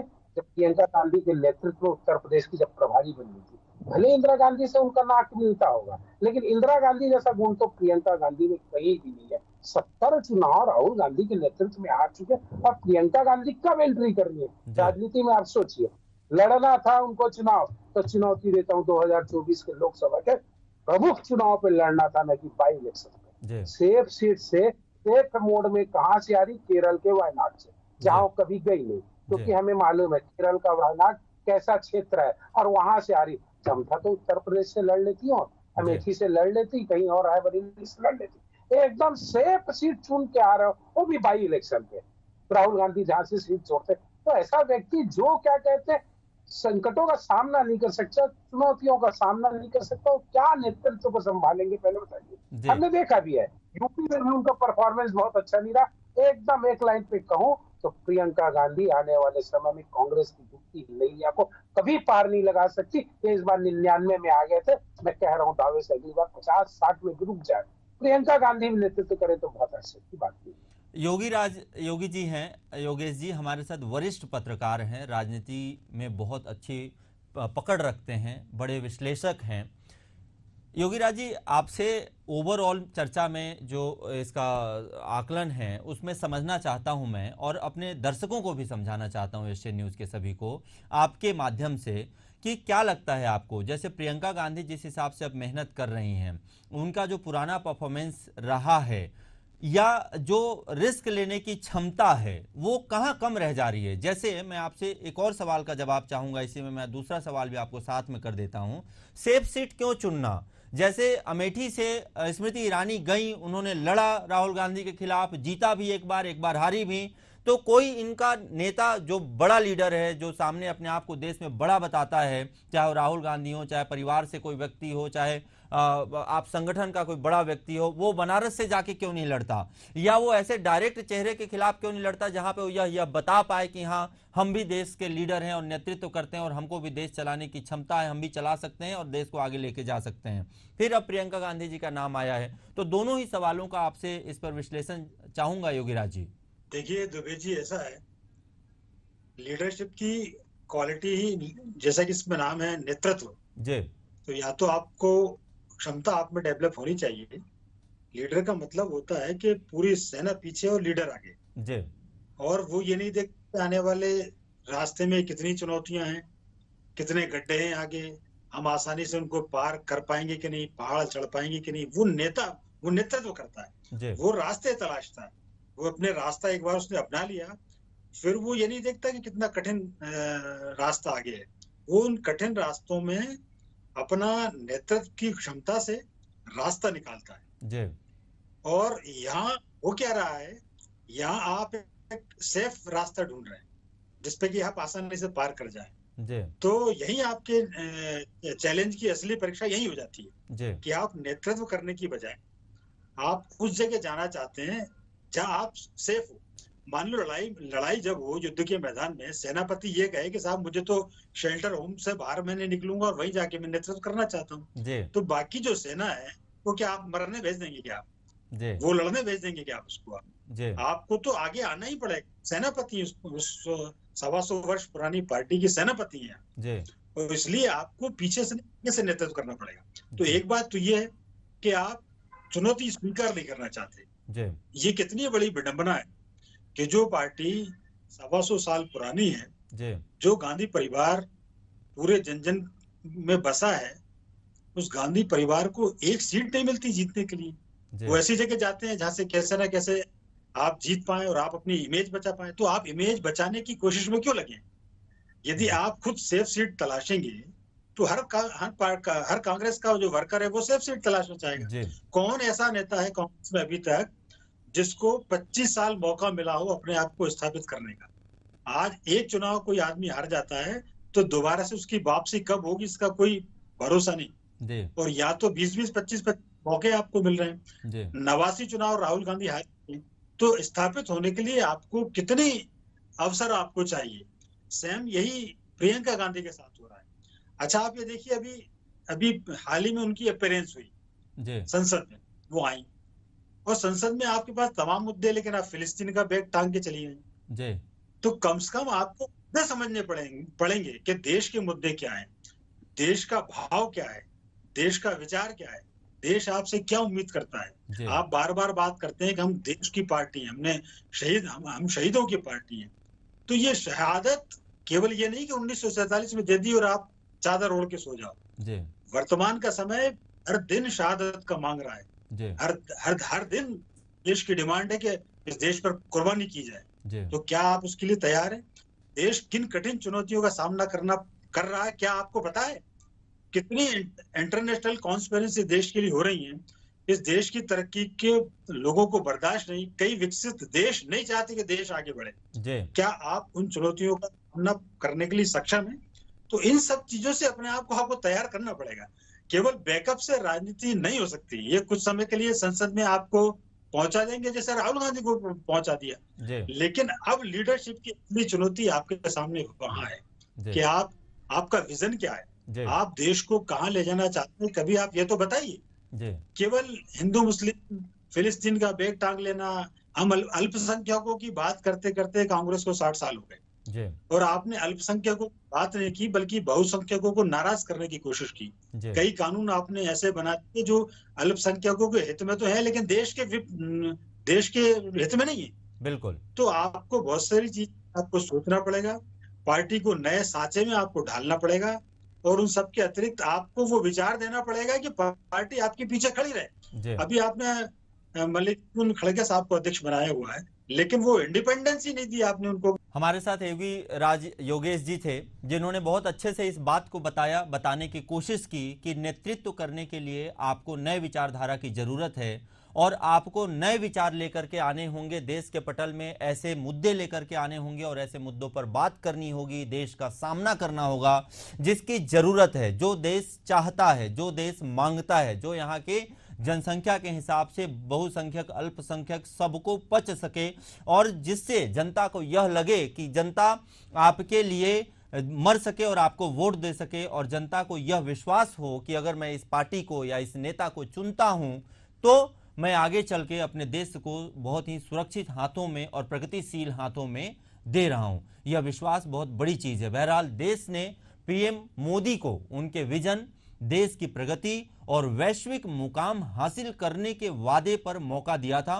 पीएम मोदी ने वैसा मद्दा था जो उन्होंने देश की जनता का विश्वास हासिल किया और इसलिए ही तीसरी बार सत्तासीन होने का अवसर भी मतदाताओं ने उन्हें दिया। आने वाले सालों में प्रियंका की मौजूदगी कांग्रेस को कितनी मजबूत कर पाएगी, फिलहाल भविष्य के गर्भ में है और यह देखने का विषय होगा कि आने वाले विधानसभा चुनाव में भी, जैसे अभी दिल्ली में विधानसभा चुनाव है, अन्य राज्यों में भी विधानसभा चुनाव होने वाले हैं अगले साल, एक देश एक चुनाव का भी मुद्दा चल रहा है। वन नेशन वन इलेक्शन में कितना कारगर वह साबित हो पाती हैं, इस मुद्दे को कितने अच्छी तरीके से देश के हित में लेके जा सकती हैं। अन्य कई मुद्दे हैं जो ज्वलंत मुद्दे हैं, इस पे समझना होगा, यह समय ही बताएगा। हमारे इस खास प्रोग्राम मुद्दा में हमारे सभी मेहमानों का जुड़ने के लिए बहुत बहुत धन्यवाद, बहुत बहुत शुक्रिया। आप समय निकाल कर के हमारे इस प्रोग्राम के साथ जुड़ें। ऐसे ही बने रहिए हमारे प्रोग्राम मुद्दा के साथ और एशियन न्यूज़ के साथ। फिर होगी मुलाकात नए टॉपिक के साथ। नमस्कार।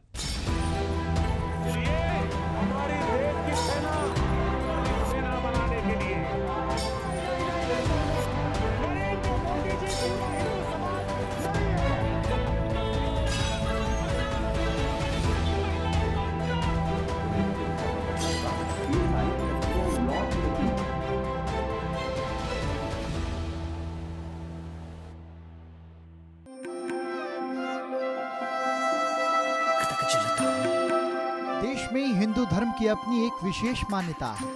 हिंदू धर्म के अनुसार हर 12 साल में महाकुंभ का मेला लगता है। ये दुनिया का सबसे बड़ा धार्मिक मेला माना जाता है, जिसमें करोड़ों श्रद्धालु, साधु संत और पर्यटक आते हैं। महाकुंभ मेले का आयोजन 4 प्रमुख स्थानों पर होता है। इस बार भी जनवरी माह से प्रयागराज में कुंभ का मेला लगने जा रहा है। महाकुंभ की विशेष तैयारी।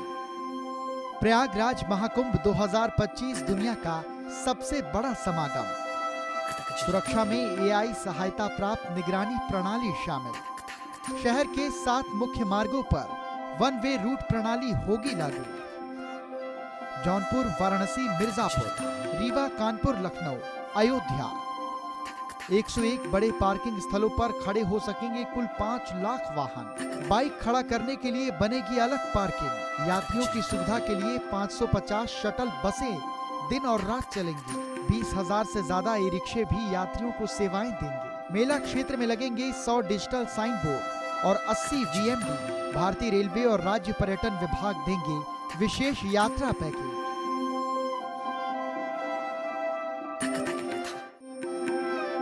प्रयागराज में महाकुंभ 2025 का विशेष आयोजन। महाकुंभ में स्नान करना होता है बेहद फलदायी।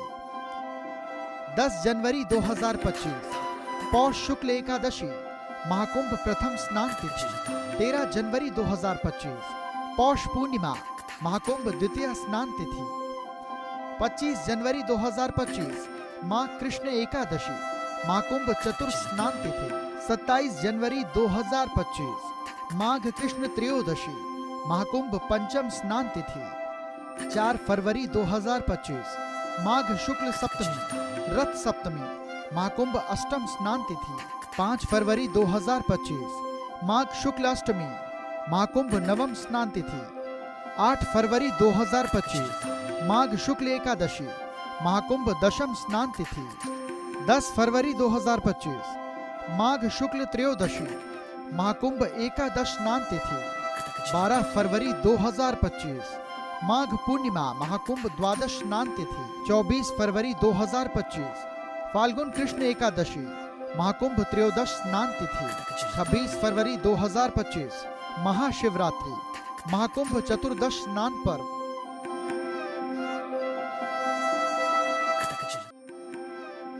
महाकुंभ में संतों का अखाड़ा। पहलवानों के लड़ने वाली जगह को कहा जाता है अखाड़ा। सनातन में साधु संतों के समूह को भी अखाड़ा कहते हैं। असल में इसका नामकरण आदि गुरु शंकराचार्य ने किया। हमारे आध्यात्मिक और सांस्कृतिक संरक्षक होते हैं अखाड़े। सनातन धर्म में कुल 13 अखाड़े जो इसके ध्वजवाहक हैं। स्वतंत्रता संघर्ष में भी अखाड़ों ने महत्वपूर्ण भूमिका निभाई। आजादी के बाद अखाड़ों ने अपना सैन्य चरित्र त्याग दिया। अखाड़े राष्ट्र रक्षा और धर्म रक्षा के लिए करते हैं कार्य। अयोध्या में निर्मोही और दत्तात्रेय 2 प्रमुख अखाड़े हैं। सनातनी अखाड़ों का है अपना एक समृद्ध इतिहास।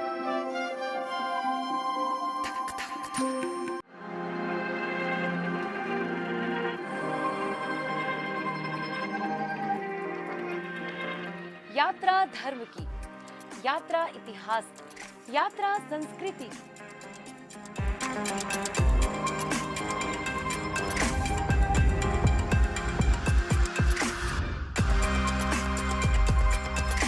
देखिए यात्रा शनिवार और रविवार दोपहर 3:30 बजे सिर्फ एशियन न्यूज पर। संघर्ष के क्षेत्रों से लेकर राजनीतिक केंद्रों तक हर खबर पर नजर, हर सच की पहचान बिना किसी डर। नया साल, नई ऊर्जा, आपके विश्वास का साथी। पत्रकारिता का स्वर्ण मानक, Asian news, voice of people. मुद्दा है आने वाले कल को बेहतर बनाने का, मुद्दा है सच और झूठ का, मुद्दा है इंसाफ का, मुद्दा है समाज के बदलाव का। देखिए मुद्दा, प्रबंध संपादक जय दुबे के साथ सिर्फ एशियन न्यूज पर। संघर्ष के क्षेत्रों से लेकर राजनीतिक केंद्रों तक हर खबर पर नजर, हर सच की पहचान बिना किसी डर। नया साल, नई ऊर्जा, आपके विश्वास का साथी। पत्रकारिता का स्वर्ण मानक, Asian news, voice of people. हर खबर के सच और झूठ से कराएंगे आपको रूबरू। खबर के तह तक हर नजरिए से विश्लेषण। कौन सी खबर पर है आपकी नजर? देश और दुनिया के हर हालात पर होगी बात। देखिए विश्लेषण हर शनिवार और रविवार शाम 6:30 बजे सिर्फ एशियन न्यूज पर।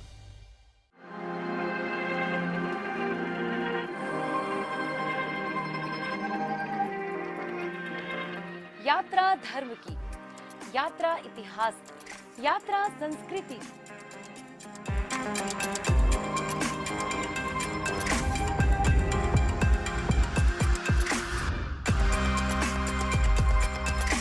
देखिए यात्रा शनिवार और रविवार दोपहर 3:30 बजे सिर्फ एशियन न्यूज पर। संघर्ष के क्षेत्रों से लेकर राजनीतिक केंद्रों तक हर खबर पर नजर, हर सच की पहचान बिना किसी डर।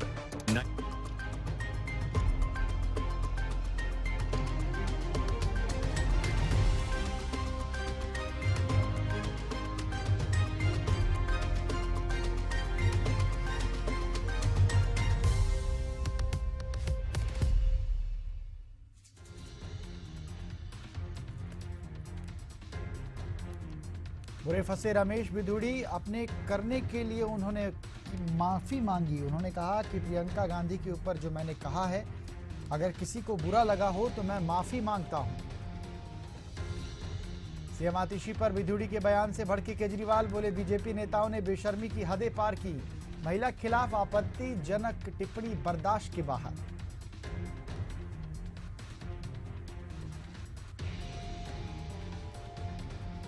दिल्ली में आपदा पर छिड़ी सियासी जंग, पीएम मोदी ने आप पर लगाए गंभीर आरोप, वहीं आप संयोजक केजरीवाल ने आरोपों का दिया जवाब।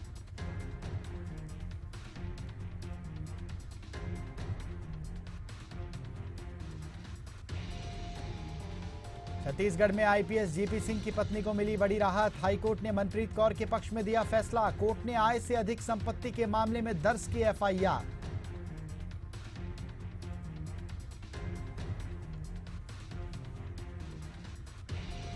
मध्य प्रदेश के दतिया में भाजपा नेता ने की आत्महत्या। लाइसेंसी पिस्टल से जितेंद्र मेवा फरोश ने खुद को मारी गोली। आत्महत्या का कारण अज्ञात। मामले की जांच में जुटी पुलिस।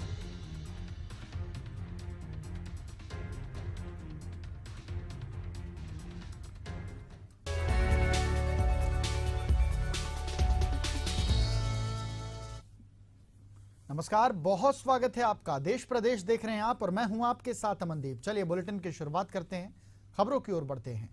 बिहार के पूर्व मुख्यमंत्री लालू प्रसाद यादव के नीतीश कुमार को आरजेडी में आने का ऑफर देने वाले बयान के बाद सियासत गरमाई हुई है। लालू यादव के इस बयान के बाद बीजेपी हमलावर हो गई है। इस कड़ी में केंद्रीय मंत्री गिरिराज सिंह ने बड़ा बयान दिया। उन्होंने कहा कि अगले विधानसभा चुनाव में लालू यादव ने अपनी हार स्वीकार कर ली है, इसी कारण वो नीतीश कुमार को आरजेडी में आने का ऑफर दे रहे हैं।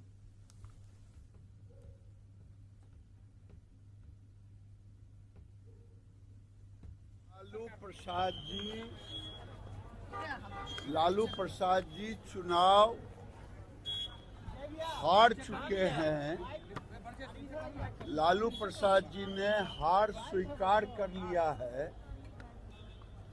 और इसीलिए बाप बेटे दोनों मिलके छक्का पंजा की चाल चल रहे हैं और नीतीश कुमार ने उनके मुंह पे कड़ा तमाचा लगाया है। अरे कोई ऑफर उफर काम करने वाला नहीं है। नीतीश कुमार जी एनडीए के साथ हैं, रहेंगे, उनके नेतृत्व में हम लोग चुनाव लड़ेंगे, जीतेंगे, इसमें कोई शक की गुंजाइश नहीं है। लालू प्रसाद यादव कह रहे हैं जो भी गलतियां हुई सब कुछ माफ कर देंगे। लालू जी पहले अपनी गलती की खुद की माफी मांगे ना। इधर कोंडागांव में कवासी लखमा ने ईडी की कार्रवाई के बाद बीजेपी सरकार पर जमकर निशाना साधा। उन्होंने कहा कि मैंने विधानसभा सत्र में बस्तर के ज्वलंत मुद्दों को उठाया था, जिसके चलते भाजपा ने मुझ पर शिकंजा कसने के लिए ईडी का उपयोग किया। कार्रवाई के दौरान उनके पास से केवल एक मोबाइल जब्त किया गया है और कोई अन्य दस्तावेज और राशि बरामद नहीं हुई है। इसके साथ ही कवासी लखमा ने बीजापुर के पत्रकार मुकेश चंद्राकर की हत्या की कड़ी निंदा की और दोषियों के खिलाफ सख्त कार्रवाई की मांग की। आज उस बैठक के पहला बार आपके मीडिया से मैं रूबरू हो रहा हूँ। सबसे पहले तो बस्तर में और बीजापुर में जो पत्रकारों पर जो घटना हुआ है मैं उसका निंदा करता हूँ। वो पत्रकार बहुत अच्छा व्यक्ति था। जब बस्तर में बड़े बड़े नक्सली दुर्घटना घटित हुआ, तालमेटला हो, चाल के गुड़ा हो, सैयड मेटा हो, मैं जब उधर जाता था वो पत्रकार मेरे साथ सहयोग करता था। कभी नक्सली कोई सरपंच को उठा के ले जाते थे, कभी जनप्रतिनिधि को, गांव वाले को, उसको भी मदद करता था, पुलिस को भी मदद करता था। कभी गांव में भ्रष्टाचार होता था, कहीं रोड, पुलिया, पानी, बिजली, उसको भी उजागर करता था। जहाँ कलेक्टर नहीं जाते थे, कहाँ मंत्री नहीं जाते थे। इधर कोंडागांव में भूपेश बघेल के साथ कांग्रेस पार्टी से निष्कासित कार्यकर्ता मनीष श्रीवास्तव साथ दिखाई दिए। इसके बाद उनकी कांग्रेस में वापसी की अटकलें जोर पकड़ने लगी। दरअसल पूर्व मुख्यमंत्री के आगमन पर मनीष श्रीवास्तव ने फूलों से उनका स्वागत किया। बता दें, मनीष श्रीवास्तव को विधानसभा चुनाव से पहले पार्टी से निष्कासित कर दिया गया था। उनके साथ उनके भाई शिशिर श्रीवास्तव और सुरेश पाटले को भी कांग्रेस से बाहर निकाला गया था। मनीष को कांग्रेस का एक और मजबूत और प्रभावशाली नेता माना जाता है। नगरपालिका चुनावों से पहले भूपेश बघेल के साथ उनका ये सार्वजनिक जुड़ाव पार्टी में उनकी वापसी की संभावनाओं की ओर इशारा कर रहा है।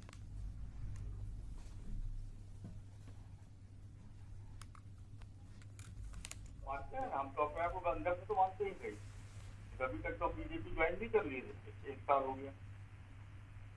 कांग्रेसी होना, पार्षद चुनाव जल्दी होना है, निकाय चुनाव। हाँ। कौन सी पार्टी के साथ? अभी जल्दी होना कैसे भूल गए? तो डेट तक नहीं आई, तो डेट डिसाइड नहीं कर पा रहे। चुनाव तो होना तय है। तो होगा, जब होगा तब देखेंगे। कौन से पद के लिए आप आगे आना चाहेंगे? 2 पद हमारे लायक। इधर राजनांदगांव में साय सरकार के 1 साल पूरे होने पर भारतीय जनता पार्टी पिछड़ा वर्ग की ओर से सम्मान समारोह का आयोजन यहां पर किया गया, जिसमें आंगनबाड़ी महिलाओं और सहायिकाओं का सम्मान किया गया। इस दौरान कार्यक्रम में बीजेपी के वरिष्ठ नेता सहित कई कार्यकर्ता शामिल हुए।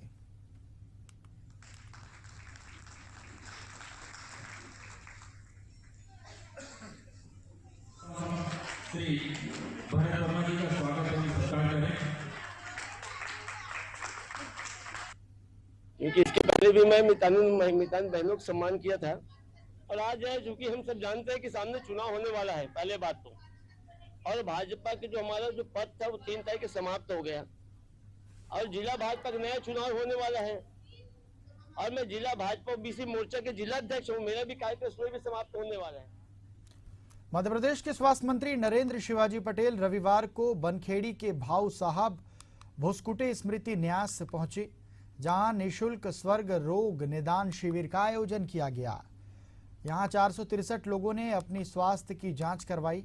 इस दौरान स्वास्थ्य मंत्री ने शिविर की प्रशंसा करते हुए कहा कि ऐसे प्रयास समाज में स्वास्थ्य जागरूकता बढ़ाने के लिए महत्वपूर्ण हैं।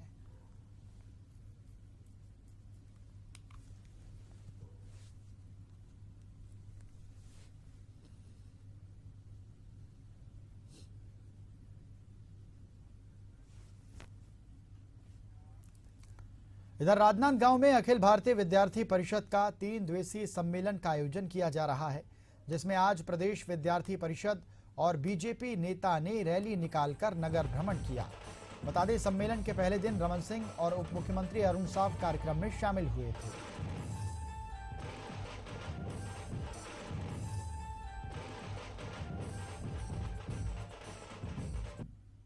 ये जो हमारा अधिवेशन होता है वो 3 दिन का होता है। दूसरा दिन हमारा खुला अधिवेशन रहता है और हम पूरे नगर भर आज राजनांदगांव के 4 किलोमीटर जाकर जय स्तंभ के पास जाएंगे। वहां पर जो हमारा छात्र नेतृत्व है, जो हमारा स्टूडेंट लीडर है, वो वक्तव्य करेंगे। अलग अलग विषयों पर उनकी व्याख्यान रहेगी, उसकी भाषण रहेगा और उस पर हम सरकार को कुछ ऐसे विषय है जो सरकार से जुड़ी हुई है, शिक्षा जगत से जुड़ी हुई है, उस मुद्दा को हम अपने आवाज बुलंद करते हुए विद्यार्थी परिषद उस पर भाषण करेगी। किन मामलों को लेकर आप सरकार को घेरने वाले हैं अपने? निश्चित रूप से हम आज उस शिक्षा मंत्री, जो हमारा सबसे बड़ा विषय है कि अभी तक छत्तीसगढ़ में उस शिक्षा मंत्री नहीं है, उस विषय को हम बहुत प्रमुखता से टारगेट करेंगे। आज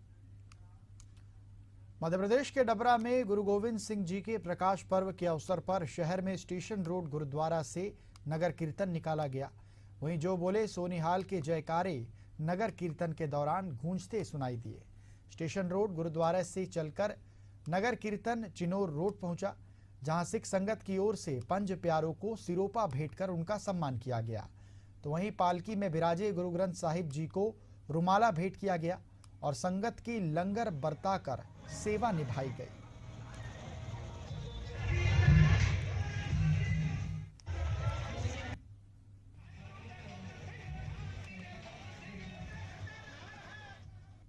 वाहिगुरु जी का खालसा, वाहिगुरु जी का फतेह। आज गुरु गोविंद सिंह जी का प्रकाश दिन है। इसी संबंध में इलाके की सारी संगत मिलके जो नगर कीर्तन निकाल रही। क्या उद्देश्य रहता है इसका? एक सब अपना एकता है। हमारा गुरु गोविंद सिंह हमारा 10वें गुरु है, उनका प्रकाश दिन है। उद्देश्य तो यही है कि उसका नाम जो सिमरन करो, बंदगी करो, बंद के छको, यही है। मध्य प्रदेश की राजधानी भोपाल में सेवानिवृत्त शिक्षक संगठन और वरिष्ठ बहाली मंच की ओर से अनूठा प्रदर्शन किया गया, जहां धरना देने की बजाय श्रीमद् भागवत कथा के माध्यम से अपनी मांगों पर ध्यान आकर्षित करवा रहे हैं। संगठन के पदाधिकारियों का कहना है कि विसंगति के कारण कई दिवंगत शिक्षकों के आश्रितों और सेवानिवृत्त शिक्षकों की 20 साल की वरिष्ठता पेंशन शून्य हो गई है। इस वजह से उनके परिवार के सामने आर्थिक संकट पैदा हो गया है। 1998 या उसके बाद नियुक्त शिक्षकों की नियुक्ति तारीख 1 जुलाई 2018 तक कर दी गई है। इससे 20 साल की वरिष्ठता का नुकसान हुआ है। उनकी मांग है कि नियुक्ति दिनांक 1 जुलाई 2018 विलोपित कर प्रथम नियुक्ति दिनांक से सेवा अवधि की गणना की जाए, जिससे इन रिटायर्ड शिक्षकों को और अमृत शिक्षकों के परिजनों को नियमानुसार अवकाश, नकदीकरण और पेंशन मिल सके।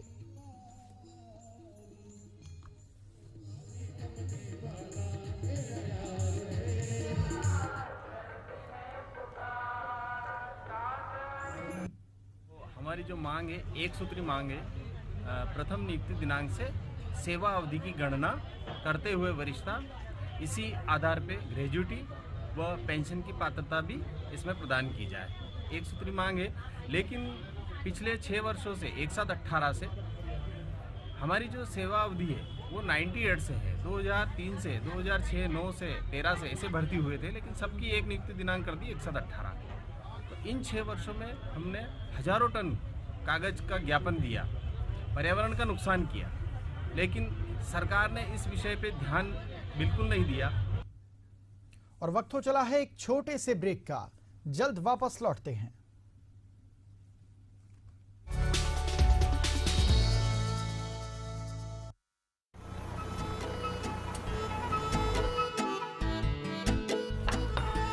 मैं आ गया। वो पॉक्सो एक्ट क्या होता है? POCSO act? चिंटू, तुम्हें इसे क्या मतलब है?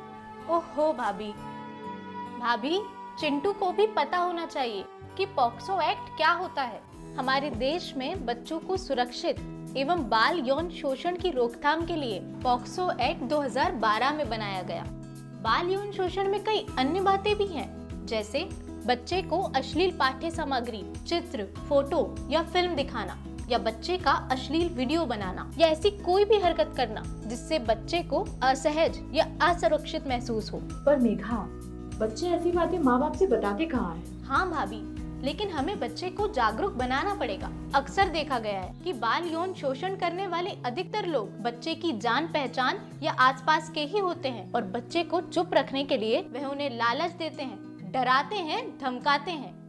और हाँ, आप भी याद रखें, अगर आपके बच्चे के साथ ऐसा कुछ हो तो बिना डरे घबराए चाइल्ड हेल्पलाइन नंबर 1098, विशेष किशोर पुलिस इकाई, स्थानीय पुलिस स्टेशन, डायल 100, बाल कल्याण समिति या जिला बाल संरक्षण इकाई में रिपोर्ट करें। राष्ट्रीय बाल अधिकार संरक्षण आयोग की वेबसाइट ncpcr.gov.in पर भी आप शिकायत दर्ज कर सकते हैं। बाल यौन शोषण एक दंडनीय अपराध है, इसलिए खुद जागरूक बनिए और दूसरों को भी जागरूक बनाइए।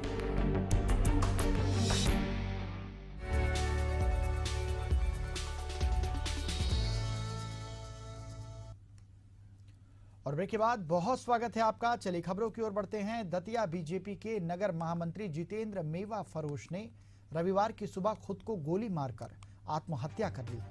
आत्महत्या के कारणों का पुख्ता तौर पर पता नहीं चल पाया है, लेकिन परिवार के लोगों का आरोप है कि वो भाजपा पार्षद रिंकू दुबे और उसके साथी अंकित श्रीवास्तव से कई दिनों से परेशान चल रहे थे। वहीं मृतक के भाई का आरोप है कि कुछ दिन पहले ही जितेंद्र मेवा फरोश को रिंकू दुबे और उसके साथी अंकित श्रीवास्तव ने धमकाया था और लिए हुए पैसों का भुगतान करने को कहा था। संभावना जताई जा रही है कि इसी के चलते जितेंद्र ने खुद को गोली मार ली।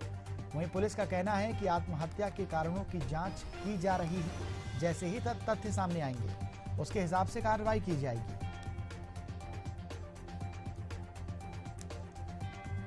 और उनको शायद कोई टॉर्चर कर रहे थे। उनका नाम अंकित श्रीवास्तव है और रिंकू दुबे है। कौन है ये? रिंकू दुबे पार्षद हैं और अंकित श्रीवास्तव है। इनको मतलब शक्ल से जानते, वैसे नहीं जानते। ये दोनों ज़्यादा टॉर्च कर रहे थे कि ज़मीन नाम लिखो, घर मकान नाम लिखो और घर से बाहर करो। जितेंद्र मेवा फरोश जी थे, इन्होंने सुसाइड कर लिया है। लाइसेंसी बंदूक है उनकी और सिर में गोली मार के आत्महत्या कर ली। बॉडी को पीएम डॉक्टर अस्पताल में ले आया गया है, मर्चरी रूम में, और जांच की जा रही है क्या कारण है इनकी आत्महत्या। इधर सागर में संकट मोचन दुर्गा उत्सव समिति के सदस्यों ने थाने में प्रभारी के नाम एक ज्ञापन सौंपा, जिसमें बरिया घाट स्थित धार्मिक स्थल पर तोड़फोड़ करने वाले असामाजिक तत्वों पर दंडात्मक कार्रवाई की मांग की गई। साथ ही कहा गया कि सागर में हुई घटना से हिंदू संगठनों के कार्यकर्ताओं की भावनाएं आहत हुई हैं। 3 दिन में दोषियों पर कार्रवाई नहीं होने पर उग्र आंदोलन की चेतावनी दी गई है।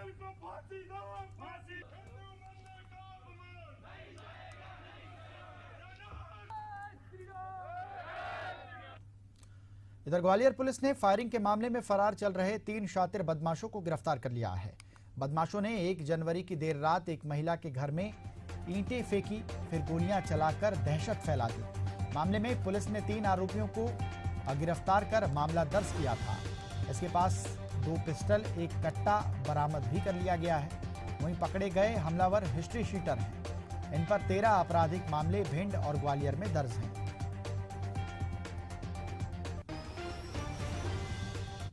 घटना संज्ञान में आई थी, उसमें 3 प्रमुख आरोपी हैं। ये क्रिमिनल हैं, इनके अगेंस्ट में प्रिवेंटिव एक्शंस भी लिए गए हैं। इनके द्वारा जो घटना की गई थी उसमें क्राइम ब्रांच की टीम ने, थाना मुरार और बेहट थाना प्रभारी की टीम ने एक कार्रवाई करते हुए 3 आरोपियों को अरेस्ट किया है। 3 आरोपियों के पोजेसन से इलीगल फायर आर्म्स जब्त हुए हैं। इनकी गिरफ्तारी की गई है, पुलिस रिमांड पर लेकर कार्रवाई की जा रही है।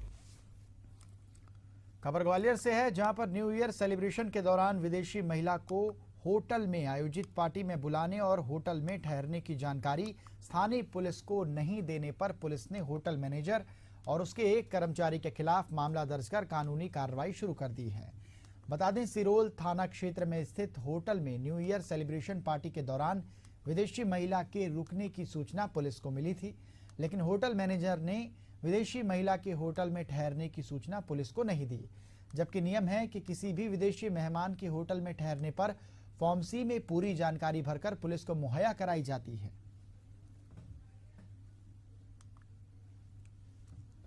देखिए, विदेशी जो नागरिक आते हैं उसके लिए बाध्यता है, वैधानिक बाध्यता है, उसकी सूचना निर्धारित फॉर्म सी में संबंधित होटल के जो मैनेजर है प्रोवाइड कराएं।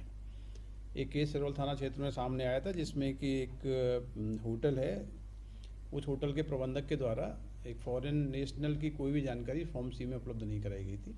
उसकी जांच के बाद इसमें फॉरेनर्स एक्ट में एफआईआर हुई है। एफआईआर के बाद उसमें जो वैधानिक कार्रवाई होगी वो की जाएगी। है कि जो हमारे वैधानिक प्रावधान हैं फॉर्म सी में जानकारी उपलब्ध कराने के संबंध उनका पालन करें। यदि कोई भी फॉरेन नेशनल आपके यहाँ रुकता है तो तत्काल उसकी फॉर्म सी में निर्धारित जानकारी प्रोवाइड कराएं। उधर धरसींवा से लगे ग्राम रहता में दो पक्षों के बीच बंटवारे को लेकर जमकर विवाद हुआ, जिसमें दूसरे पक्ष ने टंगिया और सब्बल से हमला कर दो लोगों को गंभीर रूप से घायल कर दिया। पीड़ित के परिजनों का कहना है कि पहले भी आरोपियों ने इसी प्रकार की घटना को अंजाम दिया था। उस वक्त भी उनके खिलाफ कोई ठोस कार्रवाई नहीं हुई थी। फिलहाल सामुदायिक स्वास्थ्य केंद्र में प्राथमिक उपचार के बाद घायलों को रायपुर रेफर करने की तैयारी है।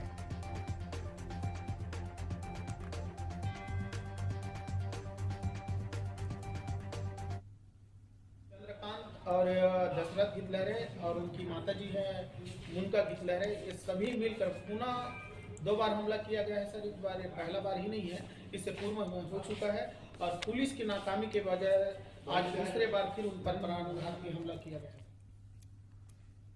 इधर कोंडागांव में शादी का झांसा देकर युवती से दुष्कर्म करने का मामला सामने आया।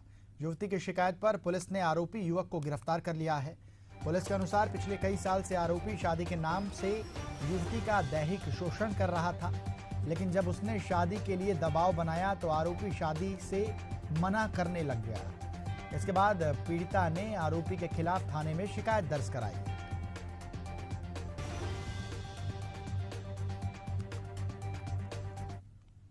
पीड़िता थाने में आकर एक रिपोर्ट दर्ज कराई कि खंडाम निवासी मनमोहन खुर्राम के द्वारा उसके साथ शादी का झांसा देते हुए उसके साथ शारीरिक संबंध बनाकर उसका बलात्कार किया है, जिस पर थाने पर अपराध पंजीबद्ध रखकर विवेचना में लिया गया था। विवेचना के दौरान आरोपी के संबंध में पता तलाश किया गया जो कि अपने घर पर छुपा हुआ था। बहराइच के भवानीपुर गांव के रहने वाले अनवर हसन ने मुख्यमंत्री जनसुनवाई पोर्टल पर शिकायत दर्ज कराई है। साथ ही मामले की सुनवाई न होने पर 26 जनवरी को आत्महत्या का अल्टीमेटम भी दे दिया है। इस संबंध में ग्रामीणों का कहना है कि 3 महीने पहले ही हाथी के हमले में हसन के बेटे की मौत हुई थी, जिसके मुआवजे की उसने अपील की थी, लेकिन राशि को पति पत्नी के खाते में डालने के बजाय दूसरे के खाते में डाल दिया गया। इस दौरान उन्होंने लेखपाल पर गंभीर आरोप लगाए हैं। मामले को लेकर अब एसडीएम ने तहसीलदार को जांच के आदेश दिए हैं।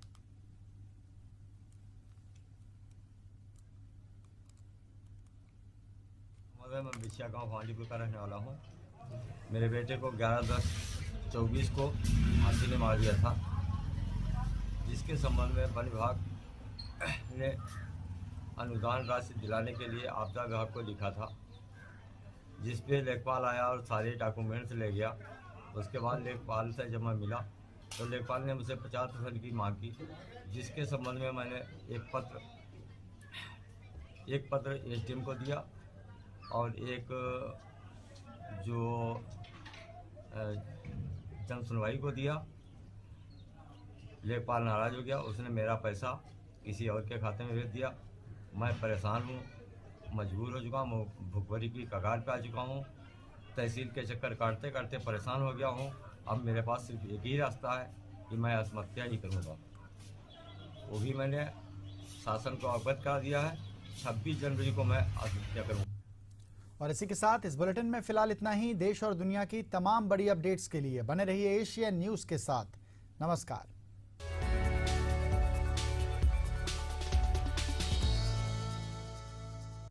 मुद्दा है आने वाले कल को बेहतर बनाने का, मुद्दा है सच और झूठ का, मुद्दा है इंसाफ का, मुद्दा है समाज के बदलाव का। देखिए मुद्दा, प्रबंध संपादक जय दुबे के साथ, सिर्फ एशियन न्यूज पर।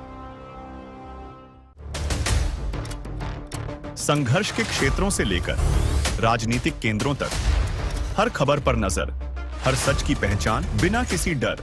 नया साल, नई ऊर्जा, आपके विश्वास का साथी। पत्रकारिता का स्वर्ण मानक, Asian news, voice of people.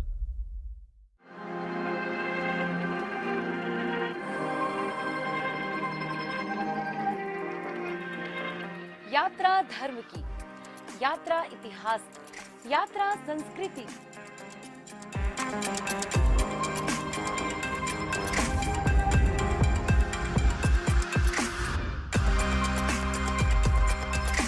देखिए यात्रा शनिवार और रविवार दोपहर 3:30 बजे सिर्फ एशियन न्यूज पर। हर खबर के सच और झूठ से कराएंगे आपको रूबरू। खबर के तह तक हर नजरिए से विश्लेषण। कौन सी खबर पर है आपकी नजर? देश और दुनिया के हर हालात पर होगी बात। देखिए विश्लेषण हर शनिवार और रविवार शाम 6:30 बजे सिर्फ एशियन न्यूज पर।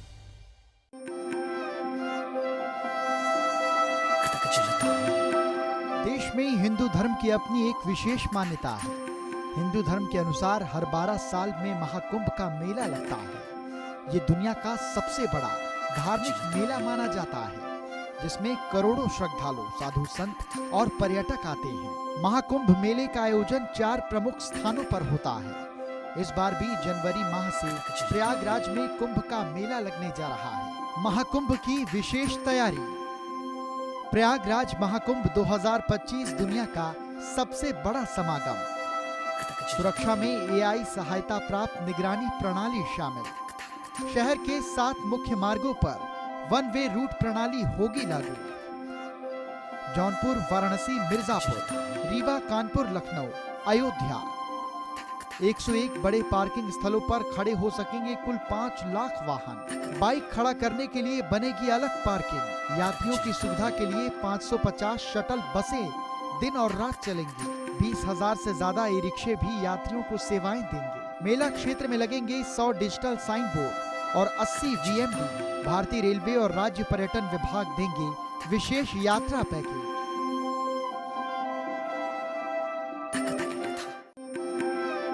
प्रयागराज में महाकुंभ 2025 का विशेष आयोजन। महाकुंभ में स्नान करना होता है बेहद फलदायी। 10 जनवरी 2025 पौष शुक्ल एकादशी महाकुंभ प्रथम स्नान तिथि। 13 जनवरी 2025 पौष पूर्णिमा महाकुंभ द्वितीय स्नान तिथि। 25 जनवरी 2025 मां कृष्ण एकादशी महाकुंभ चतुर्थ स्नान तिथि।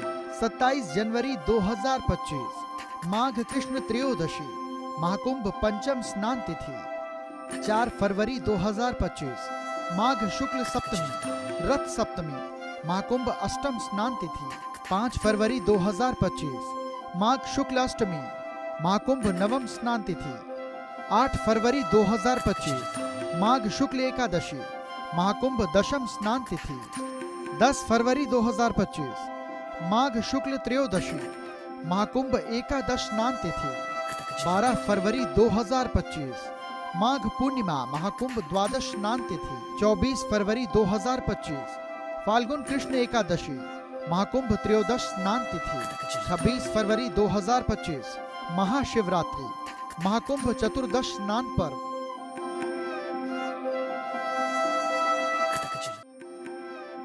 महाकुंभ में संतों का अखाड़ा। पहलवानों के लड़ने वाली जगह को कहा जाता है अखाड़ा। सनातन में साधु संतों के समूह को भी अखाड़ा कहते हैं।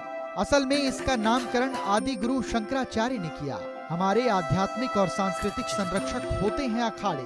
सनातन धर्म में कुल 13 अखाड़े जो इसके ध्वजवाहक हैं। स्वतंत्रता संघर्ष में भी अखाड़ों ने महत्वपूर्ण भूमिका निभाई। आजादी के बाद अखाड़ों ने अपना सैन्य चरित्र त्याग दिया।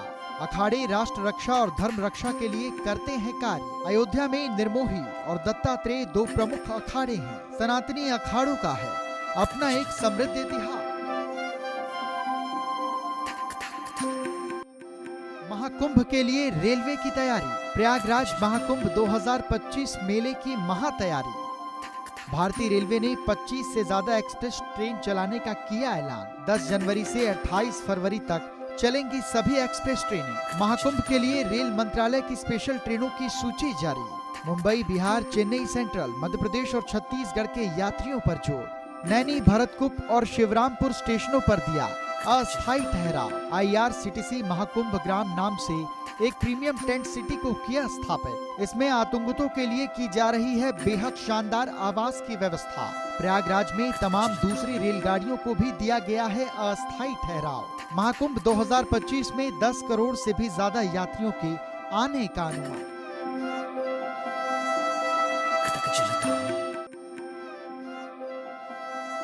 महाकुंभ में फिल्मी सितारों का समागम। प्रयागराज के महाकुंभ में बॉलीवुड सितारों का महाकुंभ। बॉलीवुड के प्रसिद्ध गायकों के संगम का भी मिलेगा आनंद। महाकुंभ मेला परिसर के गंगा पंडाल में होगा विशेष आयोजन। 10 जनवरी को प्रसिद्ध गायक संगीतकार शंकर महादेवन की होगी प्रस्तुति। 11 जनवरी को प्रदेश की प्रसिद्ध लोक गायिका मालिनी अवस्थी की प्रस्तुति। 18 जनवरी को सिंगर कैलाश खेर की प्रस्तुति। 19 जनवरी को सोनू निगम अपनी आवाज का बिखेरेंगे जादू। 20 जनवरी को प्रसिद्ध लोक गायिका मैथिली ठाकुर का गायन। 31 जनवरी को कविता पौडवाल अपना कार्यक्रम पेश करेंगी। 1 फरवरी को विशाल भारद्वाज तो 2 फरवरी को ऋचा शर्मा। 8 फरवरी को जुबिन नौटियाल। 10 फरवरी को रसिका शेखर। 14 फरवरी को हंसराज रघुवंशी और 24 फरवरी को श्रेया घोषाल।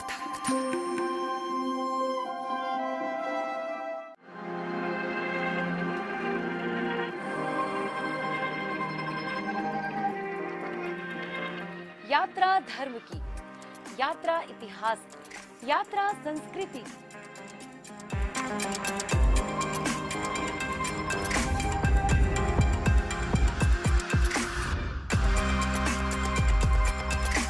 देखिए यात्रा शनिवार और रविवार दोपहर 3:30 बजे सिर्फ एशियन न्यूज पर।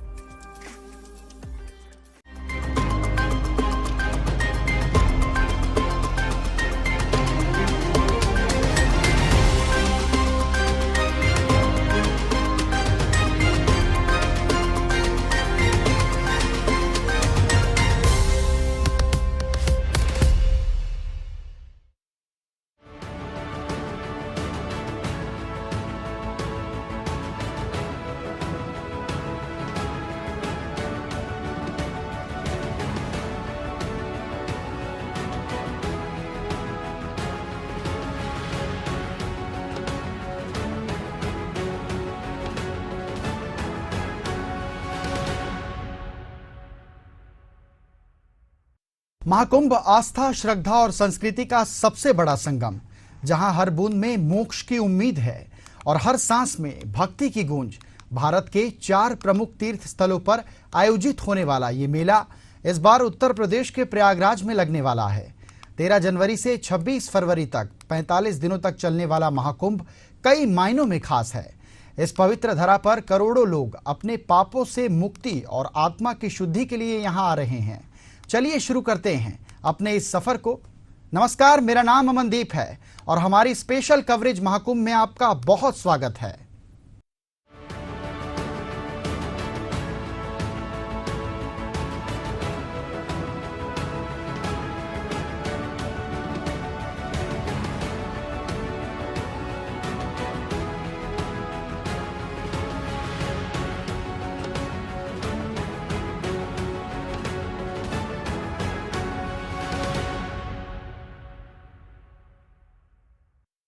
सनातन आस्था के सबसे बड़े आयोजन महाकुंभ 2025 की तैयारियां जोरों पर हैं। उत्तर प्रदेश के प्रयागराज में आयोजित होने वाले महाकुंभ मेले में दुनिया के कोने कोने से श्रद्धालु और पर्यटक आते हैं। वहीं महाकुंभ के परिसर में अलग अलग अखाड़ों के साधु संतों का भी आना शुरू हो गया है। महाकुंभ में अखाड़ों की पेशवाई की रंगत देखते ही बनती है। प्रयागराज के महाकुंभ में कैसी रही निरंजनी अखाड़े की पेशवाई, देखिए एक खास रिपोर्ट।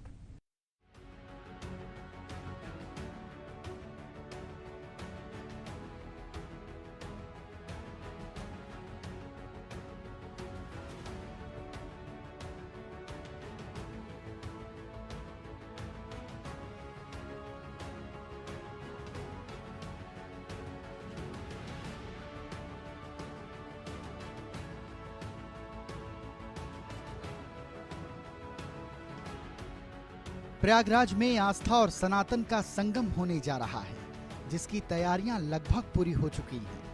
हर 12 साल पर होने पर सनातन के इस महासंगम में श्रद्धालुओं का आना शुरू हो चुका है। अलग अलग अखाड़ों के साधु संत महाकुंभ में आस्था की डुबकी लगाने पहुंच रहे हैं। गंगा, यमुना और सरस्वती के संगम पर होने वाले महाकुंभ में साधु संतों के अखाड़े मेला क्षेत्र की अपनी अपनी छावनियों में पहुंच रहे हैं। ये अद्भुत दृश्य है कि निरंजनी अखाड़े की पेशवाई यानी छावनी प्रवेश का, जिसमें रथों और बग्घियों पर सवार होकर साधु संतों की विशाल यात्रा निकाली गई। करीब 1000 साधु संत पूरे राजसी वैभव के साथ हाथी, घोड़े, ऊंट और रथ पर सवार होकर निकले। बाखबरी मठ में विधि विधान से पूजा के बाद सनातन की पताका फहराते हुए संत मेला क्षेत्र के लिए निकले। यात्रा में सबसे आगे धर्म ध्वजा, उसके पीछे अखाड़े के इष्ट कार्तिकेय भगवान पालकी पर विराजमान होकर चले। इसके पीछे अखाड़े के महामंडलेश्वर रहे। बैंड और डीजे की धुन पर कलाकार करतब करते दिखाई दिए, त्रिशूल लेकर तांडव करते दिखे।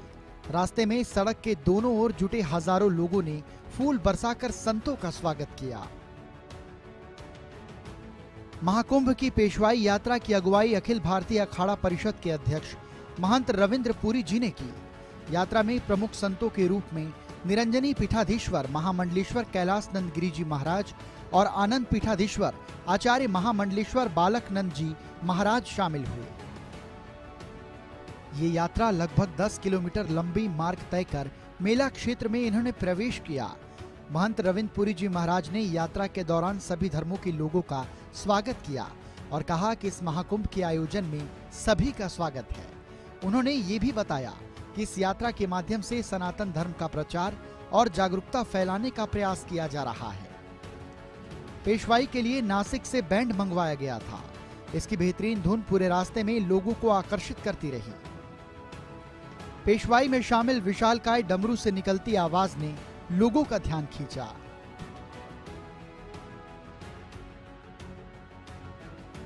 तेरह अखाड़ों में जूना अखाड़े के बाद श्री पंचायती अखाड़ा निरंजनी संख्या बल में सबसे बड़ा माना जाता है। जूना अखाड़े में लगभग 5 तो निरंजनी में 3 लाख नागा सन्यासी होने का दावा किया जाता है। ये उन 4 अखाड़ों में से एक है जिसका मुख्यालय प्रयागराज में है। संगम के समीप स्थित लेटे हनुमान मंदिर का प्रबंधन देखने वाला प्रयागराज का सबसे बड़ा मठ बाघंबरी गद्दी भी इसी अखाड़े के तहत आता है। महाकुंभ मेला क्षेत्र में प्रवेश करने वाला 6वां अखाड़ा है। बाघंबरी गद्दी से दोपहर बाद निकाली गई पेशवाई में जय श्री राम के नारे गूंजते सुनाई दिए। Bureau report, Asian news.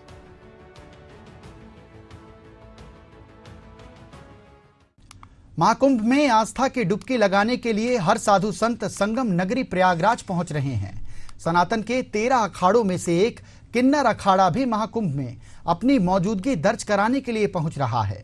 संगम नगरी में किन्नर समाज के लोगों ने विशेष हवन पूजन किया। एक खास रिपोर्ट आपको दिखाते हैं।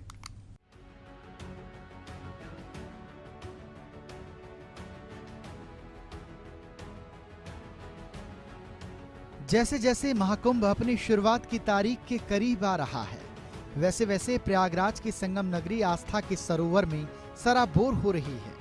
पूरे महाकुंभ परिसर में सनातन और आस्था का उत्सव देखने को मिल रहा है। इस कड़ी में प्रयागराज में आयोजित होने वाले महाकुंभ मेले में किन्नर अखाड़े के महामंडलेश्वर ने संगम के तट पर विशेष हवन पूजन का आयोजन किया। ये आयोजन महाकुंभ मेला की धार्मिक शुरुआत को लेकर किया गया, जिसमें किन्नर समाज के प्रतिनिधियों ने आस्था और विश्वास के साथ हवन में आहुति दी। इस हवन पूजन का उद्देश्य कुंभ मेले की सफलता और श्रद्धालुओं की भलाई की कामना करना था।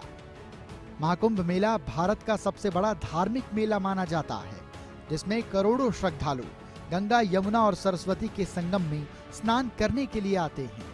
किन्नर अखाड़ा भी इस बड़े आयोजन की तैयारियों में जुटा हुआ है। किन्नर अखाड़ा समाज के कल्याण, धर्म और संस्कृतियों को बढ़ावा देने के लिए सक्रिय रूप से काम कर रहा है। किन्नर अखाड़ा भारतीय साधु संप्रदाय के एक महत्वपूर्ण और ऐतिहासिक हिस्से के रूप में जाना जाता है। यह अखाड़ा किन्नर समुदाय से जुड़ा हुआ है और इसमें किन्नर संत और गुरु और साधु शामिल होते हैं। किन्नर समाज सदियों से भारतीय धार्मिक परंपराओं का हिस्सा रहा है और इस अखाड़े का गठन समाज के समर्पण, विश्वास और धार्मिक कार्यों को प्रोत्साहित करने के उद्देश्य से किया गया था। किन्नर अखाड़ा ने भारतीय धर्म और संस्कृति के विभिन्न पहलुओं में अपनी महत्वपूर्ण भूमिका निभाई है। विशेष रूप से कुंभ मेले में जहां ये अखाड़ा स्नान और धार्मिक अनुष्ठानों से सक्रिय रूप से भाग लेता है। किन्नर अखाड़ा का गठन तब हुआ था जब किन्नर संतों को शीर्षक प्रदान किया गया था और तब से ये अखाड़ा धार्मिक गतिविधियों में अपना योगदान दे रहा है। महाकुंभ मेला में किन्नर अखाड़े का विशेष महत्व है क्योंकि यह अखाड़ा परंपराओं, सांस्कृतिक विविधताओं और धर्म की सम्मानजनक पहचान की प्रतीक है। किन्नर समाज का समाज में सम्मान बढ़ाने और उनकी धार्मिक गतिविधियों को संरक्षित रखने के लिए ये अखाड़ा हमेशा प्रयासरत रहता है। मेले परिसर में आयोजित हवन में किन्नर समाज के प्रमुख संतों और महात्माओं ने हिस्सा लिया।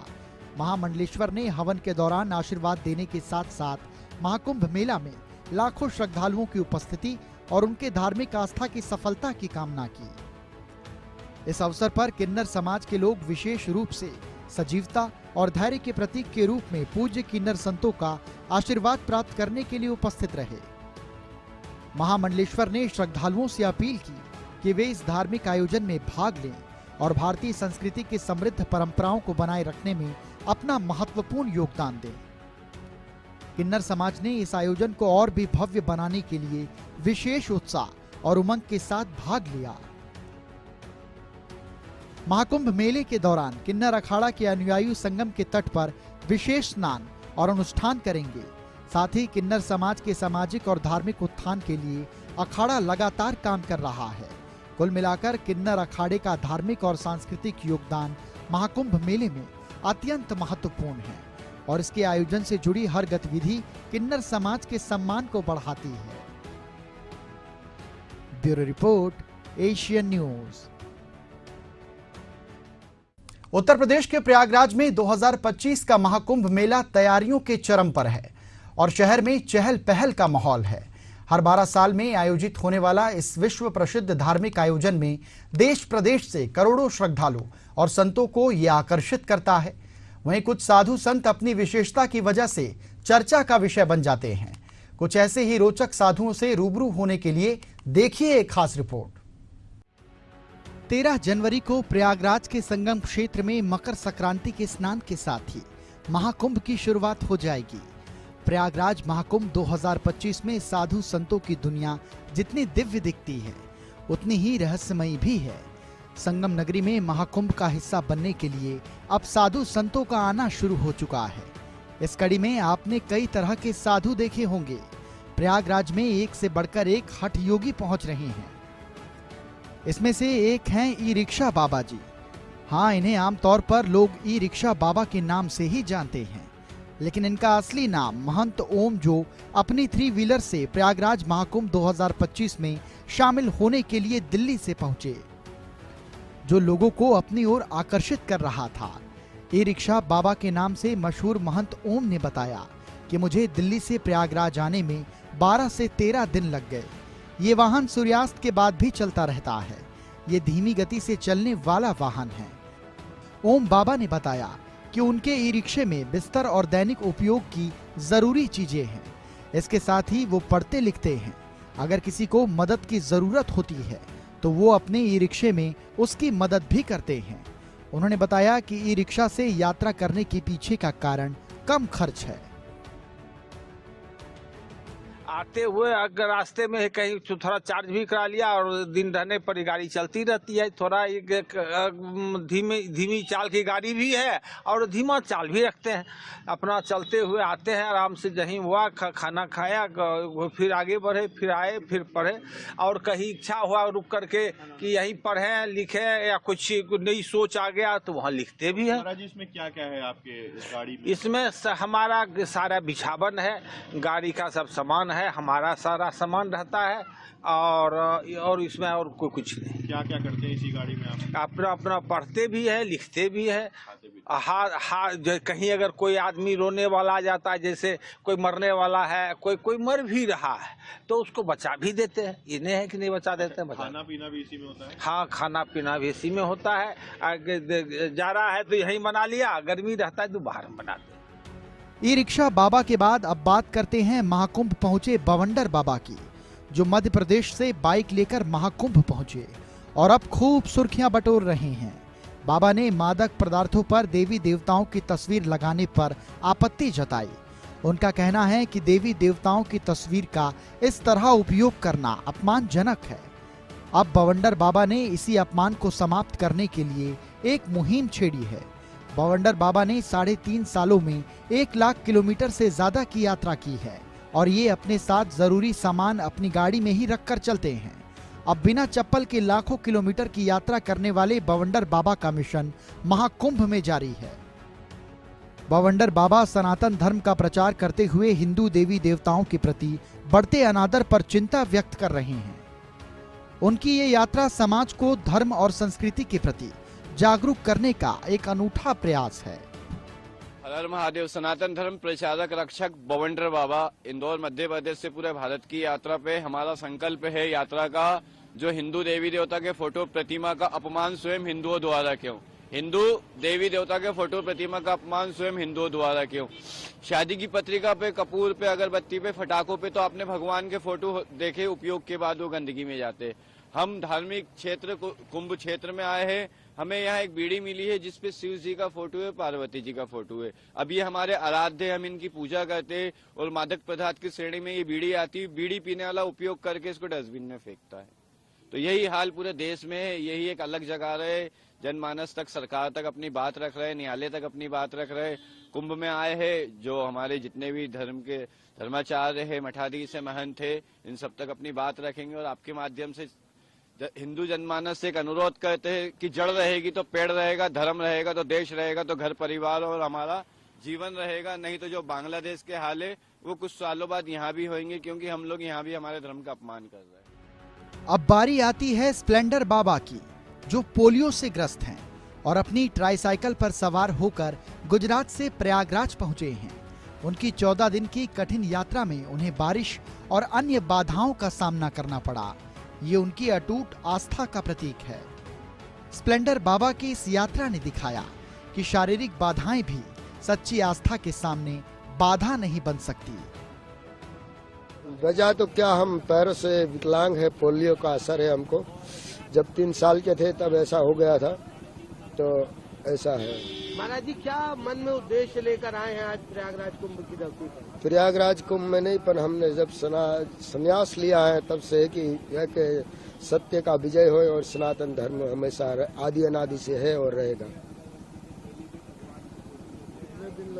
कितने दिन लगे आने? 14 दिन लगे हैं। उसमें 4 दिन हमको बारिश ने परेशान किया, इसलिए 4 दिन रुके थे कहीं आश्रम पे। एक नाथ जी महाराज के आश्रम पे रुके और चित्रकूट में 2 दिन रुके। हाँ, बाइक से ही आए हम। कुंभ नगरी प्रयागराज में साधु संतों की अलग दुनिया नजर आती है। इसी में से एक हैं चाबी वाले बाबा, जो अपने अनोखे अंदाज से श्रद्धालुओं का ध्यान आकर्षित कर रहे हैं। 50 वर्षीय बाबा हरिश्चंद्र विश्वकर्मा को लोग कबीरा बाबा के नाम से भी जानते हैं। वे अपने साथ 20 किलो लोहे की चाबी लेकर चलते हैं। बाबा का कहना है कि ये चाबी जीवन और अध्यात्म का प्रतीक है। बहुत सारी है प्रभु, चाबियां बनाता रहता हूँ, चाबियां दे भी देता हूँ। किसी बस चाबी दे देना और चाबी बना देना, चाबी लगाना। टाइम है तो कुछ करता रहता हूँ। हर जगह की निशानियां हैं। कभी नासिक कुंभ की चाबी होगी, महाकाल की होगी, राम मंदिर के वहां पर जब मैं था अयोध्या में, तो वहां मैंने जो चाबी बनाई वो चाबी यही है। लता मंगेशकर चौक पे मैंने इसे खुद बैठ करके बनाया, वहां का रिकॉर्ड में है। तो बस ये है, चाबी ही सब कुछ है, चाबी ही समाधान है। समाधान तो मिलेगा जरूर। एक समाधान है, ये तो मात्र प्रतीक है। हमारे अंदर का जो प्रतीक है, जो स्वामी विवेकानंद जी का 0 और 0 में 1 जोड़ देने पे जो बन जाती है सफलता की कुंजी, वही एक चाबी बन जाती है, वही चाबी का रूप हो जाता है। या यूं कहें कि सारी गति चक्रीय है, सब कुछ चक्रीय होता है। चाहे जो जहां पे चला वो वहीं पहुंचता है, ये सब कुछ चक्रीय है। 2025 का प्रयागराज महाकुंभ न केवल एक आध्यात्मिक समागम है, बल्कि ये मानवता, आस्था और दृढ़ संकल्प का उत्सव भी है। बवंडर बाबा और स्प्लेंडर बाबा जैसे व्यक्तित्व मेले की गरिमा को और बढ़ाते हैं, जबकि उत्तर प्रदेश सरकार की मजबूत तैयारियां इसे सुगम और सुरक्षित बनाने के लिए प्रतिबद्ध हैं। ये आयोजन आधुनिक युग में भारत की प्राचीन परंपराओं और सांस्कृतिक धरोहर की प्रासंगिकता को रेखांकित करता है। जैसे जैसे श्रद्धालु पवित्र संगम पर एकत्रित होते हैं, महाकुंभ मेले का ये अध्याय भक्ति, आस्था और मानवता के अनूठे संगम के रूप में इतिहास के पन्नों में दर्ज हो जाएगा। Bureau report, Asian news. Mahakumbh मेले की तैयारियों के अंतिम चरण में सुरक्षा व्यवस्था को लेकर उत्तर प्रदेश के डीजीपी प्रशांत कुमार ने प्रयागराज का दौरा किया। इस दौरान उन्होंने महाकुंभ क्षेत्र की सुरक्षा व्यवस्था का बारीकी से निरीक्षण किया और अधिकारियों को आवश्यक दिशा निर्देश दिए। कैसे ही महाकुंभ मेले परिसर की सुरक्षा व्यवस्था रहेगी, इसके लिए एक खास रिपोर्ट देख लीजिए।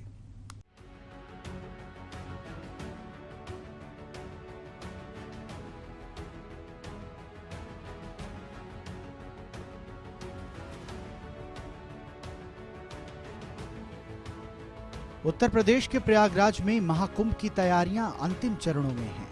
इस बीच महाकुंभ मेले में पहुंचने वाले करोड़ों श्रद्धालुओं की सुरक्षा के लिए पुलिस प्रशासन ने चाक चौबंद व्यवस्था, सुरक्षित व्यवस्था कर रखी है। महाकुंभ मेले की तैयारियों के अंतिम चरणों में सुरक्षा व्यवस्था को लेकर उत्तर प्रदेश के पुलिस महानिदेशक प्रशांत कुमार ने शनिवार को प्रयागराज का दौरा किया। इस दौरान उन्होंने महाकुंभ क्षेत्र की सुरक्षा व्यवस्था का बारीकी से निरीक्षण किया और अधिकारियों को आवश्यक दिशा निर्देश दिए। डीजीपी प्रशांत कुमार ने सबसे पहले सिविल लाइंस थाने का दौरा किया, जहां उन्होंने पुलिस अधिकारियों से मुलाकात की और सुरक्षा व्यवस्था का जायजा लिया। इसके बाद वो महाकुंभ मेला क्षेत्र में किला घाट पहुंचे, जहां सुरक्षा के विभिन्न पहलुओं पर समीक्षा की गई। डीजीपी प्रशांत कुमार ने मेला क्षेत्र में पैदल घूमकर तैयारियों का जायजा लिया। डीजीपी ने जल पुलिस की बोट से पानी के रास्ते सुरक्षा का जायजा लिया और वो वीवीआईपी घाट पहुंचे। डीजीपी ने एसएसपी कुंभ मेला के अस्थायी कार्यालय का शुभारंभ किया। मेला पुलिस लाइन परेड में जाकर उन्होंने पुलिस कर्मियों से बातचीत की। महाकुंभ मेला क्षेत्र में जल पुलिस और मोटर बोट के माध्यम से सुरक्षा व्यवस्था को लेकर और भी सख्त करने के निर्देश डीजीपी ने अधिकारियों को दिए। महाकुंभ मेला क्षेत्र की सुरक्षा व्यवस्था को और भी बेहतर बनाने के लिए डीजीपी ने कहा कि हर कोने में सीसीटीवी कैमरे लगाए जाएंगे। इसके साथ ही सभी विभागों के समन्वय का भी कार्य चल रहा है। डीजीपी ने ये भी बताया कि महाकुंभ के दौरान लगभग 40 से 50 करोड़ श्रद्धालुओं की सुरक्षा सुनिश्चित करने की जिम्मेदारी पुलिस पर है। शासन के निर्देश पे मेरे द्वारा तथा गृह सचिव महोदय के द्वारा एवं एडीजी पीएचक्यू के द्वारा यहाँ सभी तैयारियों का जायजा लिया गया। आप सभी अवगत हैं कि पिछले कुछ वर्षों से और विशेषकर कुछ महीनों से युद्ध स्तर पे इस महाकुंभ की तैयारियां शासन और जिला स्तर पे किया जा रहा है। हम लोगों ने जो चीजें घूम के देखी और ये पाया कि जो इंफ्रास्ट्रक्चर, जो इक्विपमेंट तथा जो मैन पावर है, इनमें काफी अच्छा समन्वय है और जो अधिकारी इन चीजों को इम्प्लीमेंट कर रहे हैं वो पूरी तरीके से कॉन्फिडेंट भी हैं और हमारी तैयारी भी पूर्ण हो चुकी है और इसको और कैसे बेहतर बनाया जाए इसके बारे में हम प्रयास कर रहे हैं। वहीं महाकुंभ में किसी भी आपात स्थिति से निपटने के लिए संगम नोच पर एटीएस के जवानों ने मॉक ड्रिल किया। इस दौरान पुलिस महानिदेशक प्रशांत कुमार भी मौजूद रहे। मॉक ड्रिल से स्पष्ट हो गया है कि किसी भी आपात स्थिति से निपटने के लिए सभी तैयारियां पूरी कर ली गई हैं।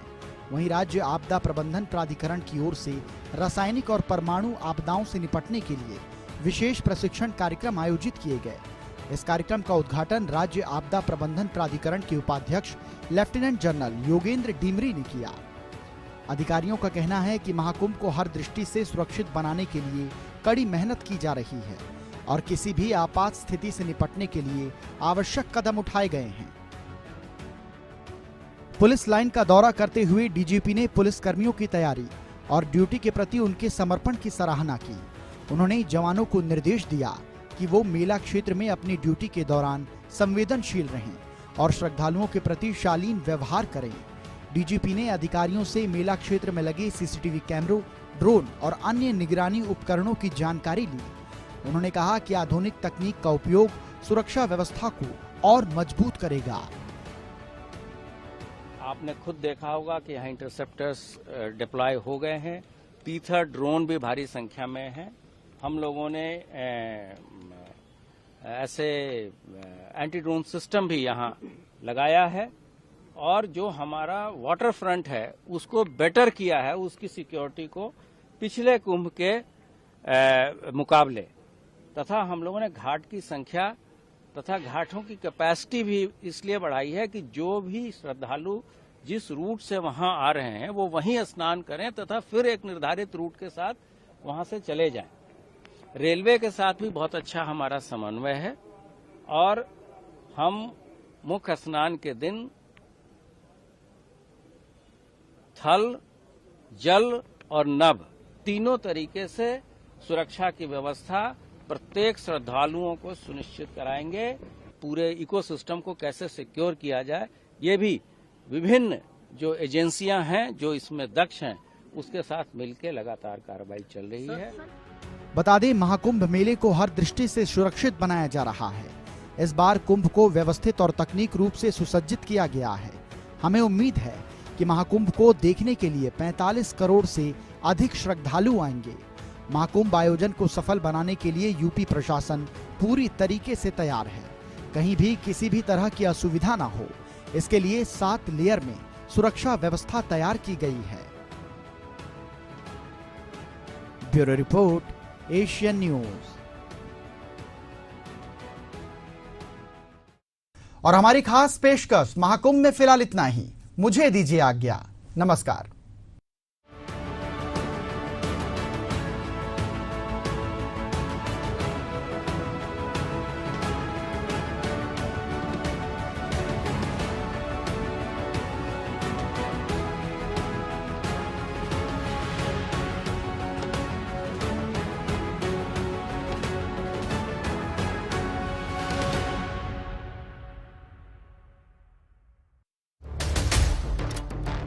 संघर्ष के क्षेत्रों से लेकर राजनीतिक केंद्रों तक हर खबर पर नजर, हर सच की पहचान बिना किसी डर। नया साल, नई ऊर्जा, आपके विश्वास का साथी। पत्रकारिता का स्वर्ण मानक, Asian news, voice of people. मुद्दा है आने वाले कल को बेहतर बनाने का। मुद्दा है सच और झूठ का। मुद्दा है इंसाफ का। मुद्दा है समाज के बदलाव का। देखिए मुद्दा, प्रबंध संपादक जय दुबे के साथ, सिर्फ एशियन न्यूज पर।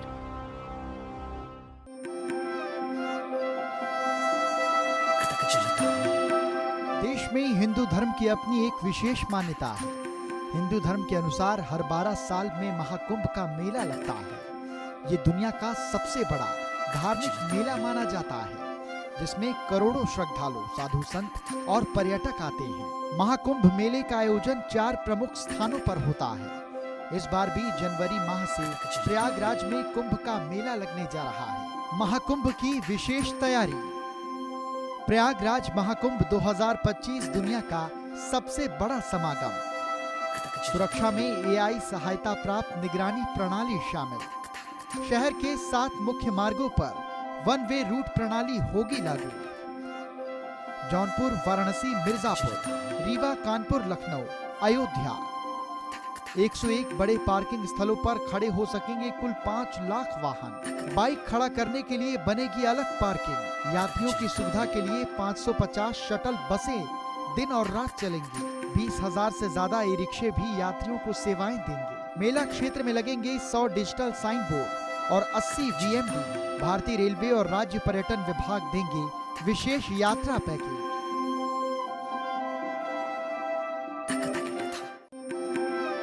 प्रयागराज में महाकुंभ 2025 का विशेष आयोजन। महाकुंभ में स्नान करना होता है बेहद फलदायी। 10 जनवरी 2025 पौष शुक्ल एकादशी महाकुंभ प्रथम स्नान तिथि। 13 जनवरी 2025 पौष पूर्णिमा महाकुंभ द्वितीय स्नान तिथि।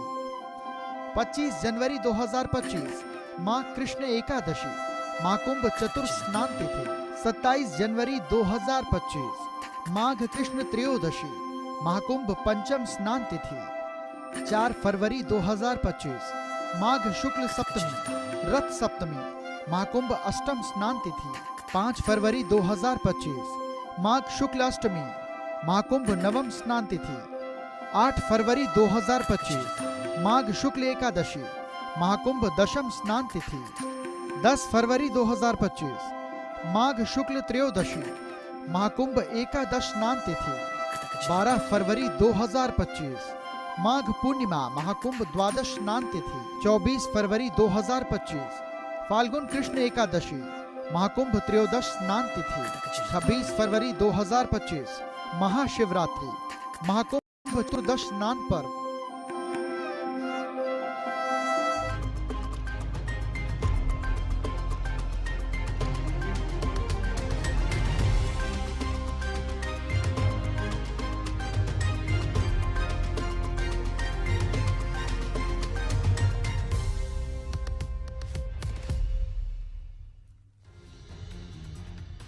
प्रियंका गांधी के बाद अब सीएम आतिशी को लेकर रमेश बिधूड़ी का विवादित बयान। कहा, आतिशी ने तो आप बदल दिया है।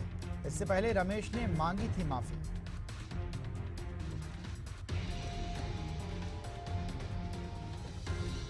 सीएम आतिशी पर बिधूड़ी के बयान से भड़के केजरीवाल, बोले बीजेपी नेताओं ने बेशर्मी की हदें पार कर दी। महिला के खिलाफ आपत्तिजनक टिप्पणी बर्दाश्त के बाहर।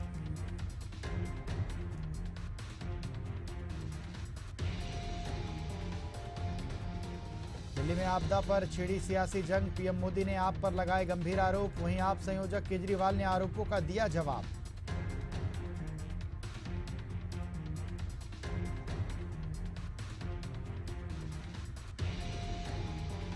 छत्तीसगढ़ में आईपीएस जीपी सिंह की पत्नी को मिली बड़ी राहत। हाईकोर्ट ने मनप्रीत कौर के पक्ष में दिया फैसला। कोर्ट ने आय से अधिक संपत्ति के मामले में दर्ज किया एफआईआर।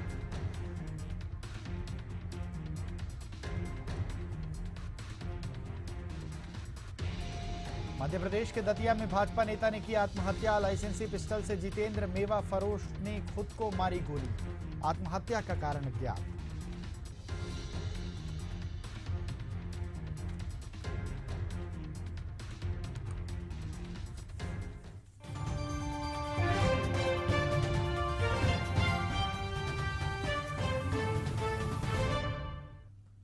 नमस्कार, बहुत स्वागत है आपका। न्यूज राउंडअप देख रहे हैं आप और मैं हूं आपके साथ अमनदीप। चलिए बुलेटिन की शुरुआत करते हैं, खबरों की ओर बढ़ते हैं। बीजापुर में हुए पत्रकार मुकेश चंद्राकर की हत्या से प्रदेश भर के मीडिया जगत में आक्रोश व्याप्त है। अब तक इस मामले में 3 आरोपियों को गिरफ्तार किया जा चुका है। वहीं मुख्य आरोपी सुरेश चंद्राकर अभी भी फरार है। पत्रकार हत्याकांड मामले को लेकर राजधानी रायपुर के प्रेस क्लब में उप मुख्यमंत्री विजय शर्मा पहुंचे, जहां उन्होंने स्वर्गीय मुकेश चंद्राकर को श्रद्धांजलि अर्पित की।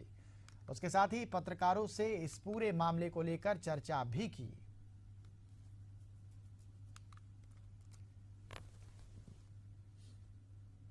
एसआईटी के संदर्भ में अभी पत्रकार साथियों की तरफ से ही कुछ बात आई है। मैं उसका परीक्षण करवाता हूं क्या स्थिति है और जो सर्वाधिक उचित होगा वो करेंगे। आरोपी मुख्य फरार है, लेकिन उसकी कुछ बातें पता चली हैं। कुछ लोग उसमें से और भी परीक्षण में लिए गए हैं, फ़ोन वगैरह परीक्षण में लिए गए हैं और मैं सोचता हूं कि पुलिस बहुत ताकत से इस पर काम कर रही है। परिणाम जल्दी ही निकलेगा सर। इधर राजधानी में कानून व्यवस्था को लेकर एसएसपी लाल उमेद सिंह ने एएसपी, सीएसपी सहित थाना प्रभारियों की बैठक ली, जिसमें राजधानी में बढ़ते क्राइम को लेकर चर्चा की गई। बैठक के दौरान एसएसपी ने सभी थाना प्रभारियों को अपराध पर लगाम लगाने के लिए जरूरी दिशा निर्देश दिए। साथ ही थाने में पेंडिंग पड़े मामलों में जल्द ही निराकरण करने के निर्देश दिए गए। वहीं बैठक के बाद एसएसपी लाल उमेद सिंह से खास बातचीत की है हमारे संवाददाता महेश साहू ने। राजधानी में कानून व्यवस्था को लेकर एसएसपी रायपुर लाल उमेद सिंह ने आज बड़ी बैठक ली है, जिसमें जो है एएसपी, सीएसपी, थाना प्रभारी मौजूद रहे। सीधा उन्हीं से ही चर्चा करते हैं, लाल उमेद सिंह से, एसएसपी से। सर, आज क्राइम बड़ी मीटिंग ली है, क्या कुछ चर्चाएं हुई सर? आज का हम लोगों का मासिक अपराध समीक्षा बैठक था। ज्वाइनिंग करने के बाद में इतना डिटेल आज पहली बार बैठक की गई। इसमें पूरे जितने भी ज़िले में लंबित अपराध हैं, लंबित चालान हैं, लंबित मर्ग है, लंबित शिकायतें हैं, लंबित जो वारंट हैं, इन सभी की समीक्षा किया गया। साथ ही साथ सामान्य पुलिसिंग के बारे में विस्तृत चर्चा किए जाने के बाद में दिशा निर्देश दिए गए। पूरे ज़िले की अगर बात करते हैं तो लगभग 16% के आसपास लंबित अपराध हैं।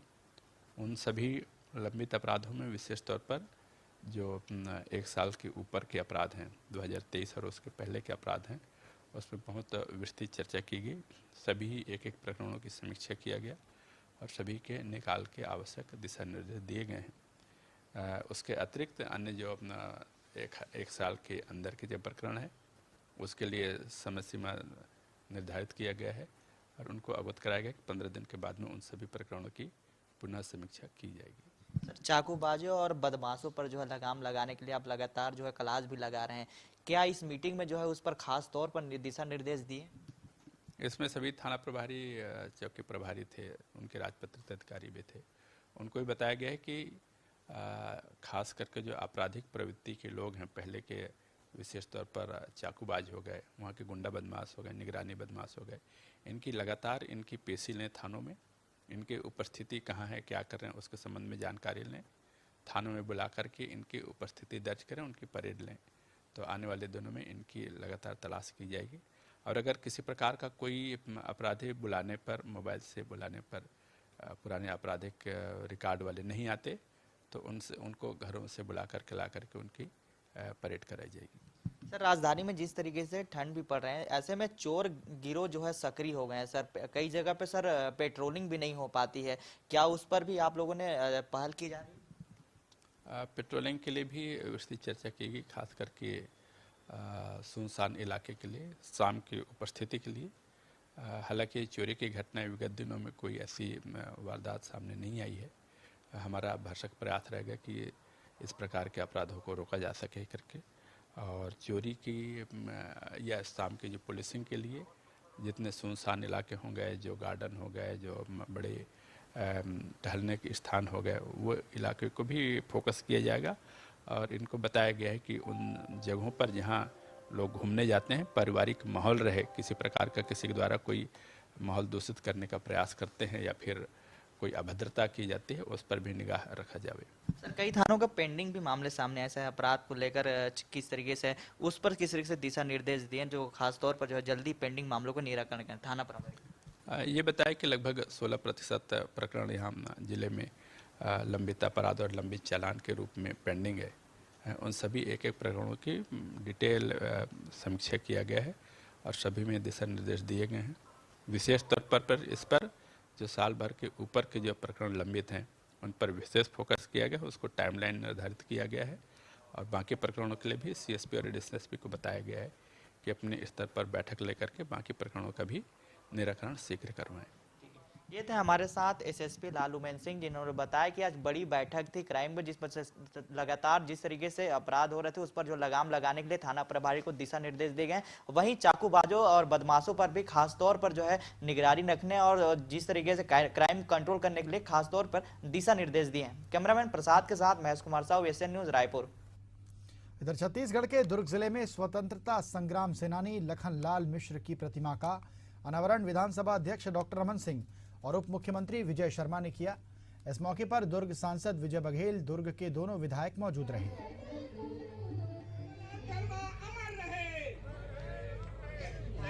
और माननीय मुख्य अतिथि महोदय का स्वागत करें। साथ ही आमंत्रित है मुख्यमंत्री की हैसियत से उस समय इस काम की शुरुआत हुई थी और आज एक पूरे 5 साल के दौर निकलने के बाद 6वें साल पे इसका लोकार्पण हो रहा है। निश्चित रूप से स्वतंत्रता संग्राम सेनानियों के सम्मान में छत्तीसगढ़ में और देश में भारतीय जनता पार्टी का स्पष्ट मत है कि उन्हें और उनके परिवारजनों का भी सम्मान होना चाहिए और लखनलाल जी का आज प्रतिमा का अनावरण करके निश्चित रूप से हम सब ने अपना श्रद्धा सुमन अर्पित किया। सागर में धार्मिक स्थल पर तोड़फोड़ की घटना के बाद से तनाव के हालात हैं, जिसको लेकर पुलिस ने दूसरे दिन बाजार में जमा हो रहे लोगों को खदेड़ दिया।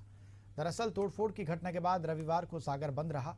बड़ा बाजार, इतवारा बाजार, सराफा बाजार समेत कटरा बाजार की दुकानें बंद रही। इस दौरान जगह जगह भारी बल पुलिस की तैनाती की गई थी। इस बीच कई बार भीड़ सड़कों और बाजारों में जमा होती रही।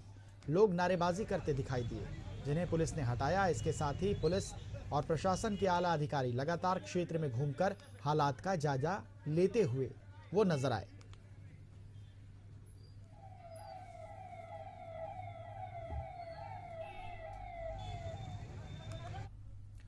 मध्य प्रदेश के प्रसिद्ध पर्यटन स्थल पचमढ़ी में आयोजित महोत्सव में आर्मी बैंड की प्रस्तुति ने धूम मचा दी। प्रस्तुति के दौरान पिपरिया विधायक ने आर्मी बैंड के लीडर को सम्मानित किया। आर्मी बैंड की प्रस्तुति के बाद भोपाल के ऑर्केस्ट्रा दल ने फिल्मी गानों की धुनों पर शानदार प्रस्तुति दी। पचमढ़ी महोत्सव में दूर दूर से आने वाले पर्यटकों की भारी भीड़ देखने को मिल रही है।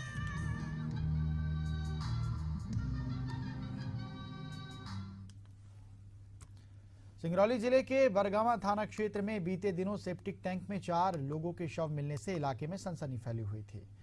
पुलिस ने मृतकों की पहचान कर ली है, जो कि विंध्यनगर के जयंत पुलिस चौकी इलाके के रहने वाले हैं।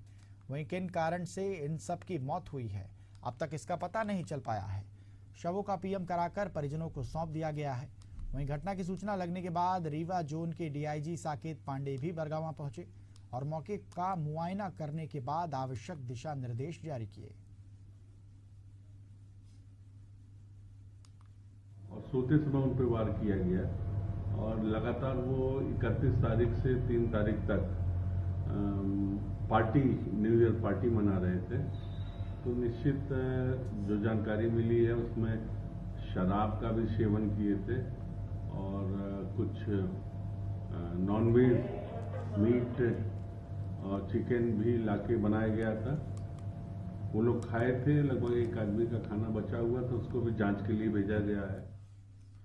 इधर सीधी जिले में शहर से जुड़े हुए क्षेत्रों में अब बाघ का मूवमेंट देखने को मिला है। जहां गांव की तरफ बाघ भटक रहा है, ऐसे में लोगों के जीवन में एक संकट गहराता नजर आ रहा है।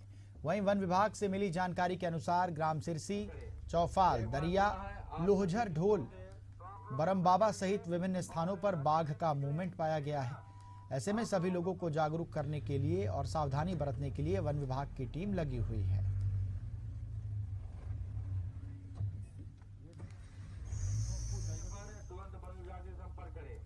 एक बार पुनः आप सभी मित्रों से तो आप लोग सतर्क रहिए और अकेले ना निकले, ठीक ना? आप लोगों को पता। और वक्त हो चला है एक छोटे से ब्रेक का, जल्द वापस लौटते हैं।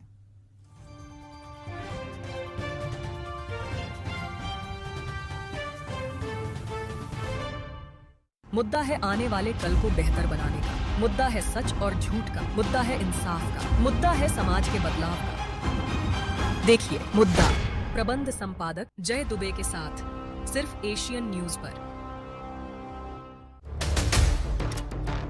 संघर्ष के क्षेत्रों से लेकर राजनीतिक केंद्रों तक हर खबर पर नजर, हर सच की पहचान बिना किसी डर।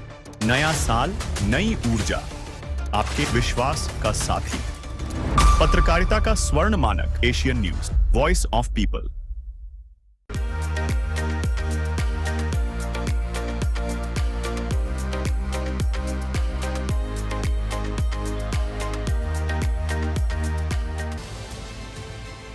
हर खबर के सच और झूठ से कराएंगे आपको रूबरू। खबर के तह तक हर नजरिए से विश्लेषण। कौन सी खबर पर है आपकी नजर? देश और दुनिया के हर हालात पर होगी बात। देखिए विश्लेषण हर शनिवार और रविवार शाम 6:30 बजे, सिर्फ एशियन न्यूज पर।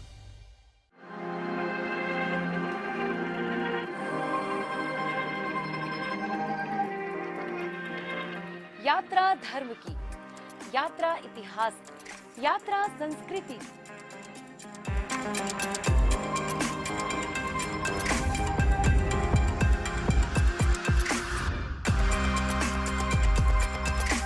देखिए यात्रा शनिवार और रविवार दोपहर 3:30 बजे सिर्फ एशियन न्यूज पर। मुद्दा है आने वाले कल को बेहतर बनाने का, मुद्दा है सच और झूठ का, मुद्दा है इंसाफ का, मुद्दा है समाज के बदलाव का। देखिए मुद्दा, प्रबंध संपादक जय दुबे के साथ सिर्फ एशियन न्यूज पर। संघर्ष के क्षेत्रों से लेकर राजनीतिक केंद्रों तक हर खबर पर नजर, हर सच की पहचान बिना किसी डर। नया साल, नई ऊर्जा, आपके विश्वास का साथी। पत्रकारिता का स्वर्ण मानक, Asian news, voice of people.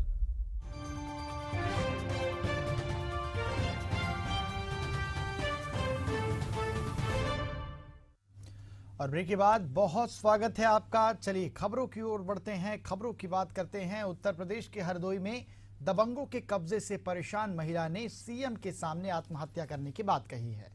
पूरा मामला कोतवाली संडीला नगर का है, जहां पीड़ित महिला का आरोप है कि उसके आवासीय प्लाट पर दबंगों ने कब्जा कर अवैध तरीके से निर्माण कार्य करवाया जा रहा है। इस मामले की शिकायत जब पुलिस से की गई तो थानेदार ने भी कब्जा दिलाने के नाम पर 25,000 रुपए वसूल लिए और वसूली के बाद थाने से भगा दिया। इसके बाद उसने मुख्यमंत्री योगी आदित्यनाथ के जनता दरबार में जाकर आत्महत्या करने की चेतावनी दी है। वहाँ नहर कोठी के पास मेरा प्लाट है, वहाँ जाबिर बिल्ली ने हमारा जबरदस्ती कब्जा कर रहा है और हम वहाँ गए तो वहाँ लोग लड़ाई कर रहे हैं बहुत। एक बाद वहाँ गए थाने, एप्लीकेशन दिया तो सेचो ने कहना तुरंत कहना हमको डांट के भगा दिया और भगाने के फिर हम लेके चले आए। उन्होंने 25,000 रुपया ले लिया है, लेके कहे हम तुम कब्जा कराएंगे, वो कब्जा नहीं कर रहे हैं। और एक बाद रातों रात उन्होंने 3 पिलर खड़ी कर एसएचओ ने। इधर फर्रुखाबाद के कमालगंज थाना क्षेत्र में 3 दिन पहले लापता हुए व्यक्ति का शव रविवार सुबह गांव के तालाब में संदिग्ध परिस्थितियों में पाया गया। ग्रामीणों की सूचना पर पुलिस घटनास्थल पर पहुंची और शव को कब्जे में लेकर पोस्टमार्टम के लिए भिजवा दिया गया। परिजनों ने बताया कि मृतक को 3 दिन पहले जान से मारने की धमकी मिली थी। इसके बाद से वो लापता था। वहीं घटना से पूरे गांव में सनसनी फैल गई है।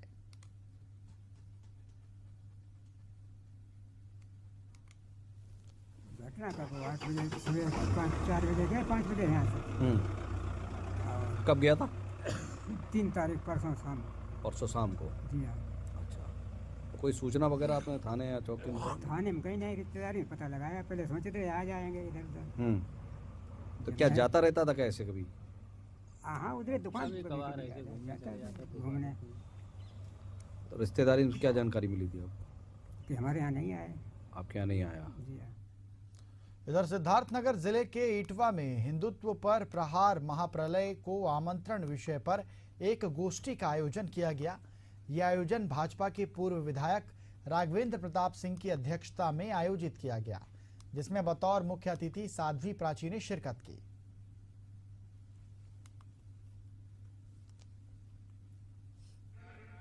हमारे वाल्मीकि जी के मन में बूढ़ा पीड़ा हुई।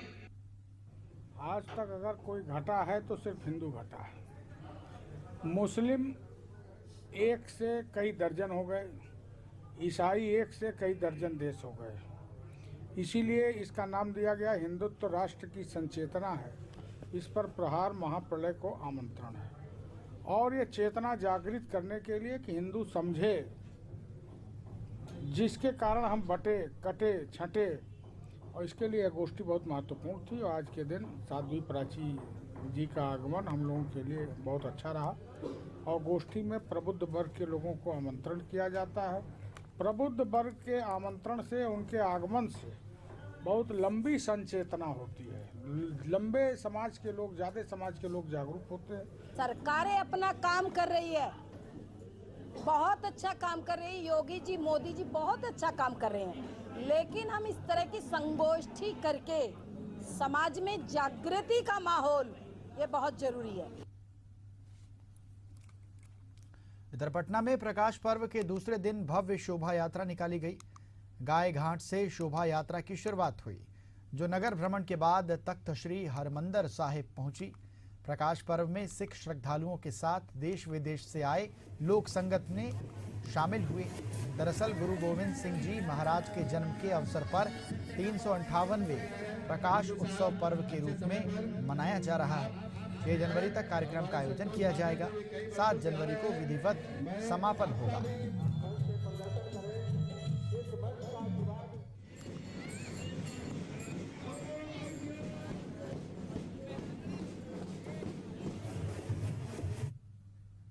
इधर राजनांदगांव में एक बच्चा जो ट्रेन यात्रा के दौरान अपने माता पिता से बिछड़ गया था, उसे रेलवे पुलिसकर्मी की सजगता से उसके माता पिता से मिलवा दिया गया। रेलवे सुरक्षा अधिकारी तरुण साहू ने बताया कि सुपरफास्ट ट्रेन में एक बच्चा दुर्ग स्टेशन में उतर नहीं पाया था और ट्रेन राजनांदगांव की ओर आगे बढ़ गई थी। इसके बाद राजनांदगांव में सुपरफास्ट ट्रेन को 2 मिनट के लिए रुकवाया गया और बच्चे को बरामद कर उनके माता पिता को सौंप दिया गया।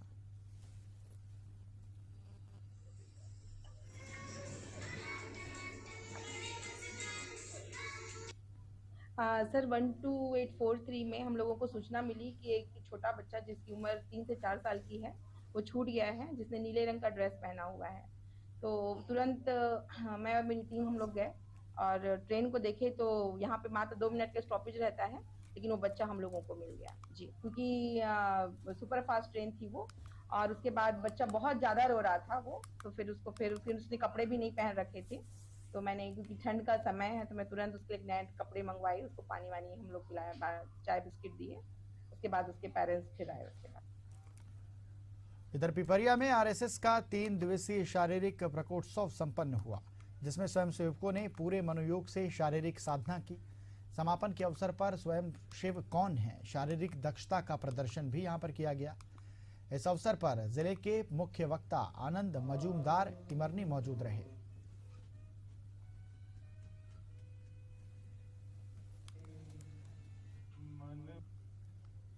शीत शिविर का आयोजन था।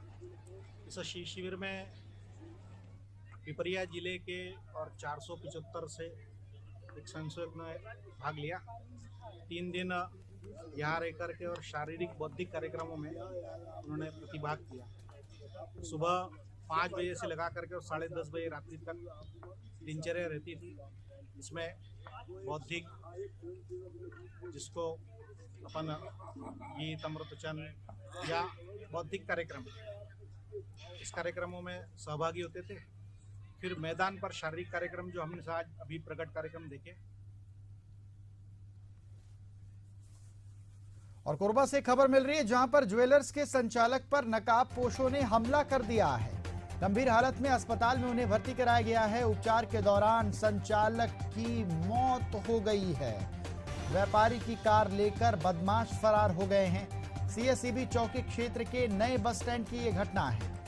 कोरबा से ये खबर आपको बता रहे हैं जहां पर बदमाशों के हौसले इतने बुलंद हैं कि उन्होंने सबसे पहले तो ज्वेलर्स संचालक पर हमला किया। नकाबपोश थे पूरे बदमाश और उन्होंने ज्वेलर्स पर हमला किया। उसके बाद गंभीर हालत में उन्हें अस्पताल में भर्ती कराया गया। उपचार के दौरान संचालक की मौत हो गई और व्यापारी की कार लेकर बदमाश फरार हो गए। और चलिए इस खबर पर और अधिक जानकारी ले लेते हैं। सहयोगी अंकित सिंह हमारे साथ जुड़ गए हैं। अंकित, ज्वेलर्स संचालक पर हमला किया गया और मौत भी हो गई है, और भी क्या कुछ जानते हैं इस खबर को लेकर, आप बताएं। के संचालक गोपाल राय सोनी का उनका ट्रांसपोर्ट नगर ब्लू डायमंड के सामने स्थित निवास में 2 नकाबपोश लोगों ने घर में घुसकर गोपाल राय सोनी का हत्या कर लूट पाट कर फरार हो गए हैं। लुटेरे ने क्रेटा गाड़ी क्रमांक JH01 334455 सफेद कलर की लूट का फरार हो गए हैं। मौके पर एसपी सिद्धार्थ तिवारी पहुंच चुके हैं। हर एंगल से जांच की जा रही है। तमाम जानकारी के लिए बहुत शुक्रिया आपका।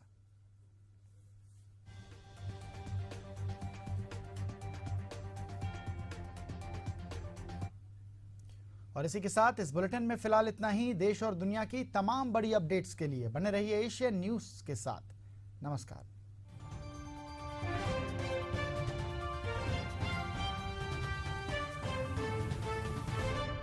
मुद्दा है आने वाले कल को बेहतर बनाने का। मुद्दा है सच और झूठ का। मुद्दा है इंसाफ का। मुद्दा है समाज के बदलाव का। देखिए मुद्दा, प्रबंध संपादक जय दुबे के साथ, सिर्फ एशियन न्यूज पर।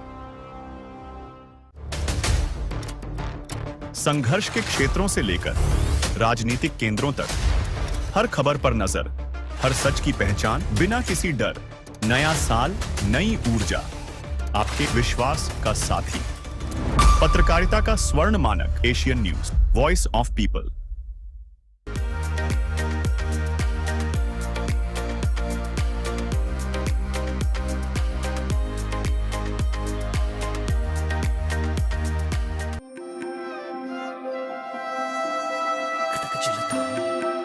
देश में हिंदू धर्म की अपनी एक विशेष मान्यता है।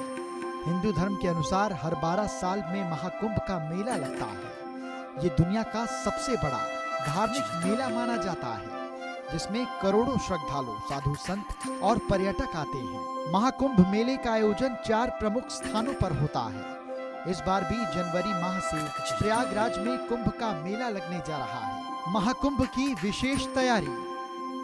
प्रयागराज महाकुंभ 2025 दुनिया का सबसे बड़ा समागम। सुरक्षा में AI सहायता प्राप्त निगरानी प्रणाली शामिल। शहर के 7 मुख्य मार्गों पर 1 वे रूट प्रणाली होगी लागू। जौनपुर, वाराणसी, मिर्जापुर, रीवा, कानपुर, लखनऊ, अयोध्या 101 बड़े पार्किंग स्थलों पर खड़े हो सकेंगे कुल 5 लाख वाहन। बाइक खड़ा करने के लिए बनेगी अलग पार्किंग। यात्रियों की सुविधा के लिए 550 शटल बसें दिन और रात चलेंगी। 20,000 से ज्यादा ई-रिक्शे भी यात्रियों को सेवाएं देंगे। मेला क्षेत्र में लगेंगे 100 डिजिटल साइन बोर्ड और 80 VMD। भारतीय रेलवे और राज्य पर्यटन विभाग देंगे विशेष यात्रा पैकेज।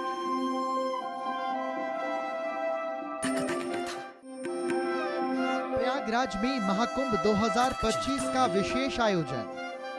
महाकुंभ में स्नान करना होता है बेहद फलदायी। 10 जनवरी 2025 पौष शुक्ल एकादशी महाकुंभ प्रथम स्नान तिथि। 13 जनवरी 2025 पौष पूर्णिमा महाकुंभ द्वितीय स्नान तिथि।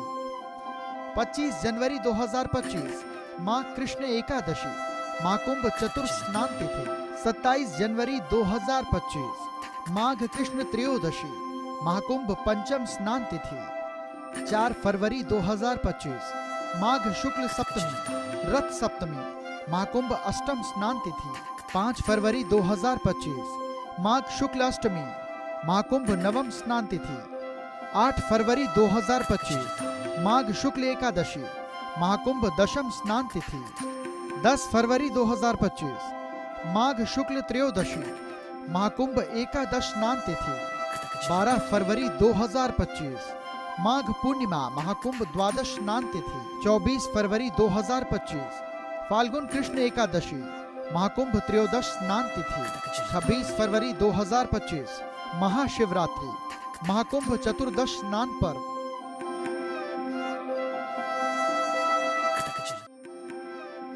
महाकुंभ में संतों का अखाड़ा। पहलवानों के लड़ने वाली जगह को कहा जाता है अखाड़ा। सनातन में साधु संतों के समूह को भी अखाड़ा कहते हैं। असल में इसका नामकरण आदि गुरु शंकराचार्य ने किया। हमारे आध्यात्मिक और सांस्कृतिक संरक्षक होते हैं अखाड़े। सनातन धर्म में कुल 13 अखाड़े जो इसके ध्वजवाहक हैं। स्वतंत्रता संघर्ष में भी अखाड़ों ने महत्वपूर्ण भूमिका निभाई। आजादी के बाद अखाड़ों ने अपना सैन्य चरित्र त्याग दिया। अखाड़े राष्ट्र रक्षा और धर्म रक्षा के लिए करते हैं कार्य। अयोध्या में निर्मोही और दत्तात्रेय 2 प्रमुख अखाड़े हैं। सनातनी अखाड़ों का है अपना एक समृद्ध इतिहास। महाकुंभ के लिए रेलवे की तैयारी। प्रयागराज महाकुंभ 2025 मेले की महातैयारी।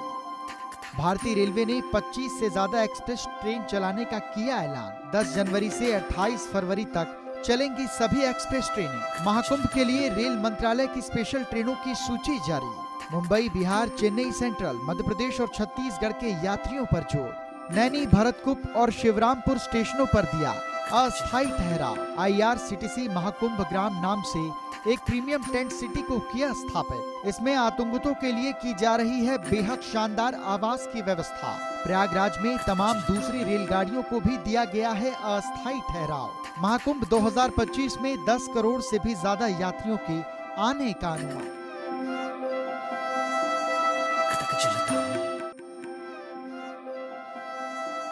महाकुंभ में फिल्मी सितारों का समागम। प्रयागराज के महाकुंभ में बॉलीवुड सितारों का महाकुंभ। बॉलीवुड के प्रसिद्ध गायकों के संगम का भी मिलेगा आनंद। महाकुंभ मेला परिसर के गंगा पंडाल में होगा विशेष आयोजन। 10 जनवरी को प्रसिद्ध गायक संगीतकार शंकर महादेवन की होगी प्रस्तुति। 11 जनवरी को प्रदेश की प्रसिद्ध लोक गायिका मालिनी अवस्थी की प्रस्तुति। 18 जनवरी को सिंगर कैलाश खेर की प्रस्तुति। 19 जनवरी को सोनू निगम अपनी आवाज का बिखेरेंगे जादू। 20 जनवरी को प्रसिद्ध लोक गायिका मैथिली ठाकुर का गायन। 31 जनवरी को कविता पौडवाल अपना कार्यक्रम पेश करेंगी। 1 फरवरी को विशाल भारद्वाज तो 2 फरवरी को ऋचा शर्मा। 8 फरवरी को जुबिन नौटियाल। 10 फरवरी को रसिका शेखर। 14 फरवरी को हंसराज रघुवंशी और 24 फरवरी को श्रेया घोषाल।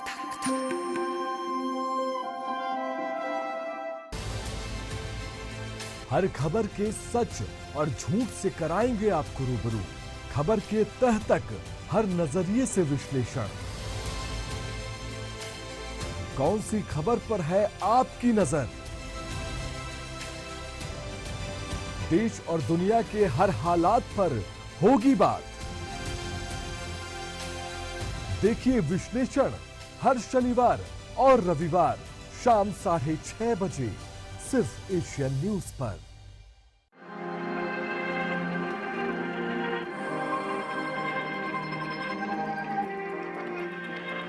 यात्रा धर्म की, यात्रा इतिहास की, यात्रा संस्कृति।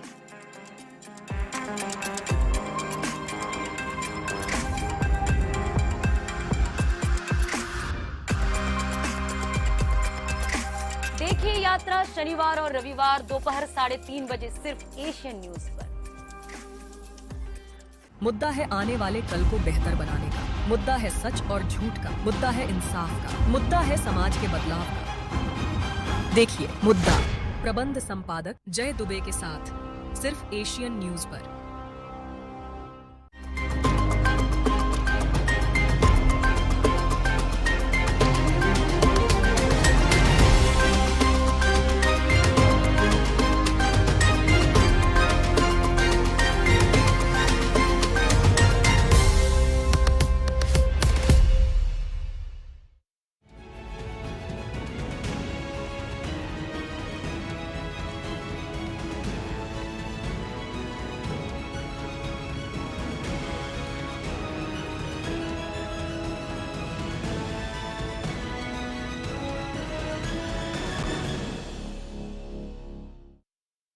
बेहद सदी हुई लाइन है कि सिक्के के 2 पहलू होते हैं, यानी अच्छाई के साथ बुराई भी आती है, पर बदकिस्मती है कि अच्छाई पर बुराई कई ज्यादा हावी हो जाती है।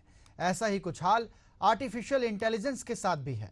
अब तक इंटरनेट के मायाजाल में फंसकर लाखों लोगों की जिंदगी तबाह हो चुकी है। उस आग में घी डालने का काम अब एआई करने लगा है। बेशक इस हकीकत को जानने के बाद हर किसी को झटका लग सकता है, लेकिन चौंकाने से बेहतर है कि समय रहते चौकन्ने हो जाएं।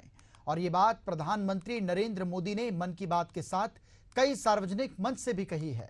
नमस्ते, मेरा नाम अमनदीप है और आप एशियन न्यूज की खास पेशकश क्राइम फाइल्स देख रहे हैं। इस खास कार्यक्रम के जरिए एशियन न्यूज हर बार उन घटित अपराधों की विस्तृत जानकारी लेकर आता है जिसका सरोकार सीधा आपसे होता है। यूं तो साइबर फ्रॉड से आप सभी बेहतर परिचित हैं, लेकिन सच्चाई ये है कि जानकारी होने के बावजूद भी लोग साइबर क्राइम के शिकार हो रहे हैं। इस बीच एआई ने दुनिया में दस्तक दे दी है। इंटरनेट की दुनिया में एआई का आना वरदान के तौर पर माना जा रहा है, मगर किसके लिए? अपराधियों के लिए। ऐसे में सवाल उठना भी स्वाभाविक है कि एआई दोस्त है या फिर डेविल।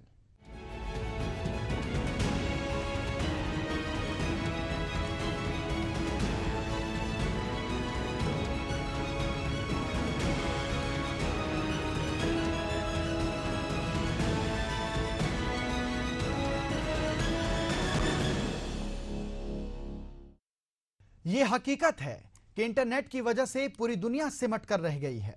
दिमाग में उफनते हर सवाल का जवाब इस इंटरनेट के जरिए उंगलियों पर मौजूद है। अच्छी से अच्छी जानकारी के साथ जरूरत की तमाम चीजों का संग्रह इंटरनेट पर मौजूद है, पर दूसरी तरफ इस माया जाल का इस्तेमाल अपराध के लिए धड़ल्ले से हो रहा है। इस सच्चाई से इनकार नहीं किया जा सकता। इसके हजारों उदाहरण सामने आ चुके हैं। अब एआई का भी इस्तेमाल उसी तेजी से अपराध की दुनिया में शुरू हो चुका है, जिसके शिकार देश और दुनिया के लोग हो रहे हैं। इस इंटेलिजेंस टूल के जरिए अपराध जगत के कुछ मुट्ठी भर लोग दुनिया भर में दहशत का पर्याय बन चुके हैं, जिससे निपटना मुश्किल नहीं। बस जरूरत है कि आम लोग प्रेजेंस ऑफ माइंड के जरिए अपराधियों पर वार करना शुरू कर दें। देखिए एक खास रिपोर्ट।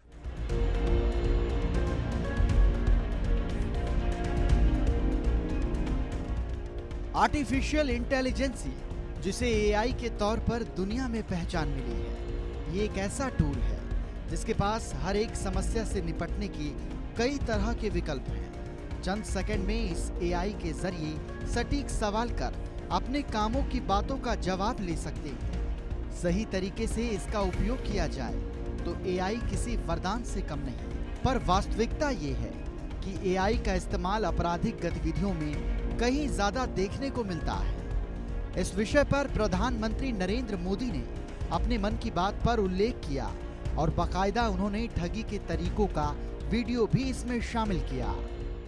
मेरे प्यारे देशवासियों, मैं आपको एक ऑडियो सुनाता हूं।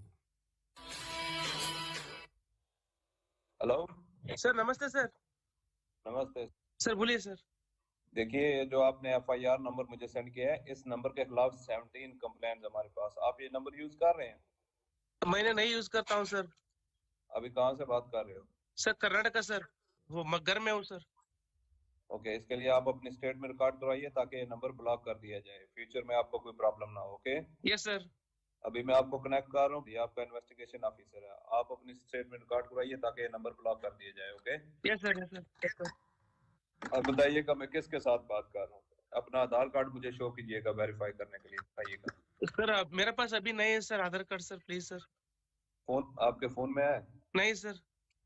फोन में आधार कार्ड की पिक्चर नहीं है आपके पास? नहीं सर। नंबर याद है आपको?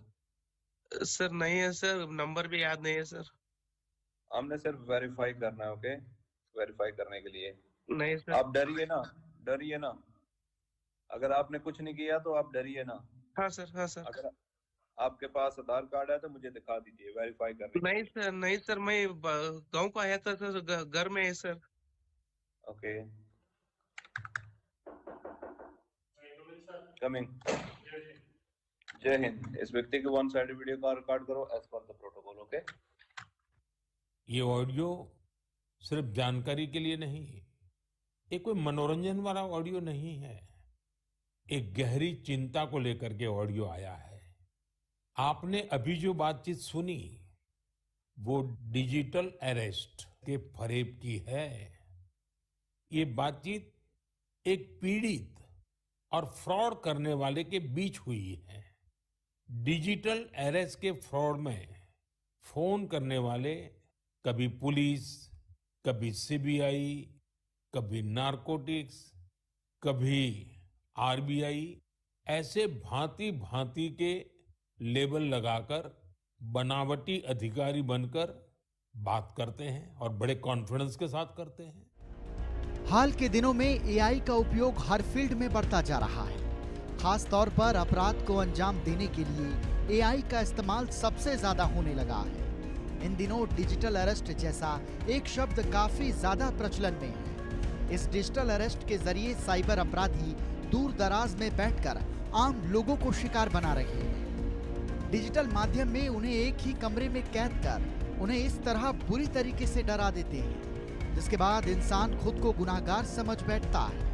फिर पिंड छुड़ाने के लिए करोड़ों रुपए तक उस शख्स के हवाले करने पर मजबूर हो जाता है, जिसे वो जानता तक नहीं। इसका ताजा उदाहरण भी सामने आ चुका है, जिसमें एक महिला डॉक्टर बुरी तरीके से फंस गई। उसके साथ क्या हुआ, आइए उन्हीं से जान लेते हैं। मुझे मॉर्निंग में फोन आया कि आपका जो फोन है उसको हम ट्राई से बोल रहे हैं और जो आपका फोन है उसको बंद किया जाएगा, क्योंकि हमें इंस्ट्रक्शंस दिए हैं पुलिस ने कि फोन को बंद कर दिया जाए, क्योंकि उस पर मुंबई में साइबर क्राइम में ये बहुत सारी कंप्लेंट्स आपके नंबर के अगेंस्ट रजिस्टर्ड हैं कि लोगों को हैरेसिंग मैसेजेस आ रहे हैं इस नंबर से। और आपके और भी जो नंबर्स हैं वो सारे जितने भी हम मतलब ट्रेस करके सारे ब्लॉक कर देंगे। तो जब मैंने पूछा कि ये कैसे, ऐसा तो हो नहीं सकता, इनफैक्ट मेरे पास कुछ कॉल्स आ रहे थे बहुत इस टाइप के कुछ समय से, तो उन्होंने कहा कि नहीं ये तो केस कि शायद किसी ने आपको फंसाया होगा, तो इस तरीके के कॉल्स तो लेकिन आए ही हैं, और फिर आप अपने हमारे एक IPS ऑफिसर हैं, इनसे बात कर लीजिए।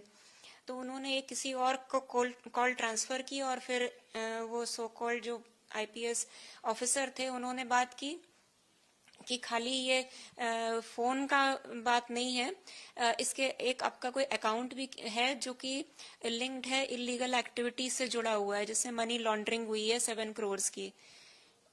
तो एक और केस है और हमें ऑर्डर्स मिले हैं कि आपको अरेस्ट किया जाए इमीडिएटली, और अगर जब ये नहीं आप वहाँ आ नहीं सकते अगर, तो फिर हम डिजिटल कस्टडी में लेते हैं, और उन्होंने अपने किसी CBI ऑफिसर से भी बात कराई। फिर वो 7 डेज तक और ये कहा कि आप इसको किसी को बता नहीं सकते हैं क्योंकि ये मैटर ऑफ नेशनल इम्पोर्टेंस है, इसको आप कुछ सीक्रेट को किसी को शेयर नहीं करना, वो शेयर करने की भी जेल है 3 to 5 years की, और उसमें आप सस्पेक्ट हो तो आपका केस चलेगा। फिर उन्होंने सारा कुछ मतलब 7 डेज के अंदर उन्होंने अपना पूरा केस चलाया कोर्ट में, और जज भी थे उसमें, जज IPS ऑफिसर CBI सब कुछ बन के जो भी, और एक नया फोन खरीदवा के कि व्हाट्सएप कॉल और स्काइपी के जरिए उस पर कनेक्टेड रखा फॉर 7 days, 6 to 7 days, और फिर कहा कि आपको वेरिफिकेशन के लिए अपना सारा जो भी अकाउंट्स में पैसा है सब डिक्लेयर करना है और उसको सरकारी अकाउंट्स में ट्रांसफर करना है। उसका अगर वेरिफिकेशन हो जाता है और अगर ये पता चलता है कि उसमें कुछ आपने नहीं किया है, कुछ मनी लॉन्ड्रिंग, तो फिर वो रिटर्न होगा, नहीं तो अगर कुछ भी गड़बड़ पाई गई तो वो नहीं मिलेगा वो पैसा। तो बैंक से भेजा और फिर वो ट्रांसफर किया। आर्टिफिशियल इंटेलिजेंस यानी AI को लेकर इतनी गहन चर्चा क्यों? बेशक ये सवाल हर किसी के दिमाग में उभर सकता है और उभरना भी चाहिए। वजह जब AI को लॉन्च किया गया तो उसके स्वरूप को लेकर भी चर्चा हुई थी कि ये एक ऐसी तकनीक है जिससे काम करना आसान हो जाएगा। माना गया था कि AI के उपयोग से सोचने की क्षमता का विकास होगा और ये हो भी रहा है। लेकिन आश्चर्य का विषय है कि इस AI तकनीक का सबसे ज्यादा फायदा साइबर अपराधियों को मिल रहा है। प्रधानमंत्री नरेंद्र मोदी ने AI को लेकर बातों को स्पष्ट किया है, जिसे जानना देश के हर व्यक्ति के लिए बेहद जरूरी है। लेकिन इससे जुड़ी नेगेटिव बातें भी उतनी ही चिंता का विषय है। AI 21वीं सदी में विकास का सबसे बड़ा टूल बन सकता है और 21वीं सदी को तबाह करने में भी सबसे बड़ी भूमिका निभा भी सकता है। डीप फेक का चैलेंज आज पूरी दुनिया के सामने है। इसके अलावा साइबर सिक्योरिटी, डेटा थेफ्ट और आतंकियों के हाथ में AI टूल्स के आने का भी बहुत बड़ा खतरा है। अगर आतंकी संगठनों के पास AI लेस हथियार पहुंच जाए तो उससे ग्लोबल सिक्योरिटी पर बहुत बड़ा असर होगा। हमें इस विषय पर चर्चा करके एक ठोस प्लान तक पहुंचने की जरूरत है कि कैसे AI के गलत इस्तेमाल को रोका जाए। इसलिए ही G20 प्रेसिडेंसी के दौरान हमने responsible, human centric AI governance का फ्रेमवर्क तैयार करने का प्रस्ताव रखा था। G20 न्यू दिल्ली डिक्लेरेशन ने AI प्रिंसिपल्स के प्रति सभी सदस्य देशों के कमिटमेंट की पुष्टि की है। सभी सदस्यों में AI के उपयोग से जुड़े खतरों को लेकर एक अंडरस्टैंडिंग थी। जिस तरह हमारे पास विभिन्न अंतर्राष्ट्रीय मुद्दों के लिए समझौते और प्रोटोकॉल्स है, उसी तरह हमें एआई के एथिकल यूज के लिए मिलकर ग्लोबल फ्रेमवर्क तैयार करना होगा। इसमें हाई रिस्क या फ्रंटियर एआई टूल्स की टेस्टिंग और डिप्लॉयमेंट के लिए प्रोटोकॉल भी शामिल होगा। इसके लिए कन्विक्शन, कमिटमेंट, कोऑर्डिनेशन और कोलैबोरेशन की सबसे अधिक जरूरत है। भारत की आबादी 140 करोड़ हो चुकी है, जिसमें 90 करोड़ लोग इंटरनेट यूजर्स हैं। इसमें से 78% लोग ऑनलाइन ट्रांजैक्शन को प्राथमिकता देते हैं। कहने का तात्पर्य है कि भारत की 53% आबादी का बैंक डाटा लोगों की मोबाइल पर मौजूद है। अब बात करें एआई के स्मार्टनेस की, तो इसकी ताकत को कई गुना करना एआई तकनीक को बेहतर तरीके से समझने वाले लोगों के हाथों की बात है। इस पर जितनी भी बातें सामने आई हैं, उसके मुताबिक अपराध की दुनिया में शातिरों के लिए ये एक वरदान साबित हो गया है। उत्तराखंड के डीजीपी ने इन बातों को साझा किया है। इस तथ्य को साबित करने के लिए पर्याप्त है। आज मैं आपको एक नए फ्रॉड के बारे में बताना चाहूंगा। ये है वॉइस क्लोनिंग फ्रॉड। ये एक साइबर फ्रॉड का सबसे लेटेस्ट तरीका सामने आया है। आर्टिफिशियल इंटेलिजेंस की मदद से लोग बाग आपकी आवाज की नकल कर सकते हैं, उसके टूल्स लेकर के, और फिर उस नकली आवाज से पेरेंट्स से, भाई बहन से, पति पत्नी से जो है पैसा वसूल कर ले रहे हैं, फ्रॉड कर ले रहे हैं। सबसे कमाल की बात यह है कि साइबर ठगी के मामलों में ट्रैवलिंग की कोई भूमिका नहीं होती है। शातिर अपराधी एक बंद कमरे में बैठकर दुनिया के किसी भी कोने से एक शिकार को अपने जाल में फंसा सकता है। खुद को पुलिस, सीबीआई, आईटी अफसर, ईडी या फिर आरबीआई का अफसर बताकर अपने शिकार को पहले 20 सेकंड में इतना डरा धमका चुका होता है कि जाल में फंसा हुआ शख्स कुछ और सोचने की स्थिति में नहीं रहता। इसके बाद पहले 1 घंटे से 36 घंटों तक टॉर्चर किया जाता है। शिकार बने उस शख्स के लिए उस सदमे से बाहर आ पाना अपने आप में किसी चुनौती से कम नहीं होता, जिसके कई उदाहरण पहले ही सामने आ चुके हैं। साइबर अपराध देश की पुलिस के लिए एक चुनौती बन चुकी है। पुलिस के साथ ही सरकार भी इस बात को मानती है। पुलिस के पास साइबर एक्सपर्ट्स तो हैं, लेकिन साइबर अपराधियों की सोच कहीं ज्यादा आगे निकल चुकी है। सबसे बड़ी दिक्कत यह है कि अपराधियों के खिलाफ आम लोग शिकायत लेकर पुलिस के पास ही पहुंचते हैं, लेकिन शातिर किस्म के अपराधियों ने पुलिस का ही चोला पहनकर अपराध को अंजाम देना शुरू कर दिया है, जिसकी वजह से फर्जीवाड़े को समझ पाना आसान नहीं हो पाता और लोग जाल में फंस जाते हैं। इस तथ्य को पीएम मोदी ने मन की बात के माध्यम से देश के लोगों के साथ साझा करते हुए कहा कि इन शातिर अपराधियों से निपटने के लिए सजग रहना पहली शर्त है। इसके बाद अपराधियों को सही मायने में सजा दिलाई जा सकती है। डिजिटल अरेस्ट के शिकार होने वालों में हर वर्ग, हर उम्र के लोग हैं। लोगों ने डर की वजह से अपनी मेहनत से कमाए हुए लाखों रुपए गंवा दिए हैं। कभी भी आपको इस तरह का कोई कॉल आए तो आपको डरना नहीं है। आपको पता होना चाहिए, कोई भी जांच एजेंसी फोन कॉल या वीडियो कॉल पर इस तरह पूछताछ कभी भी नहीं करती। मैं आपको डिजिटल सुरक्षा के 3 चरण बताता हूं। ये 3 चरण है: रुको, सोचो, एक्शन लो। कॉल आते ही रुको, घबराए नहीं, शांत रहे, जल्दबाजी में कोई कदम न उठाएं, किसी को अपनी व्यक्तिगत जानकारी न दें। संभव हो तो स्क्रीनशॉट लें और रिकॉर्डिंग जरूर करें। इसके बाद आता है दूसरा चरण। पहला चरण था रुको, दूसरा चरण है सोचो।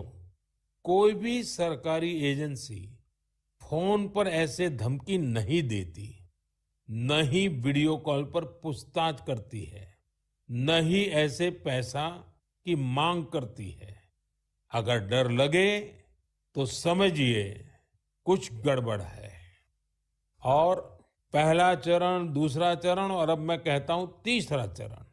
पहले चरण में मैंने कहा रुको, दूसरे चरण में मैंने कहा सोचो, और तीसरा चरण कहता हूं एक्शन लो।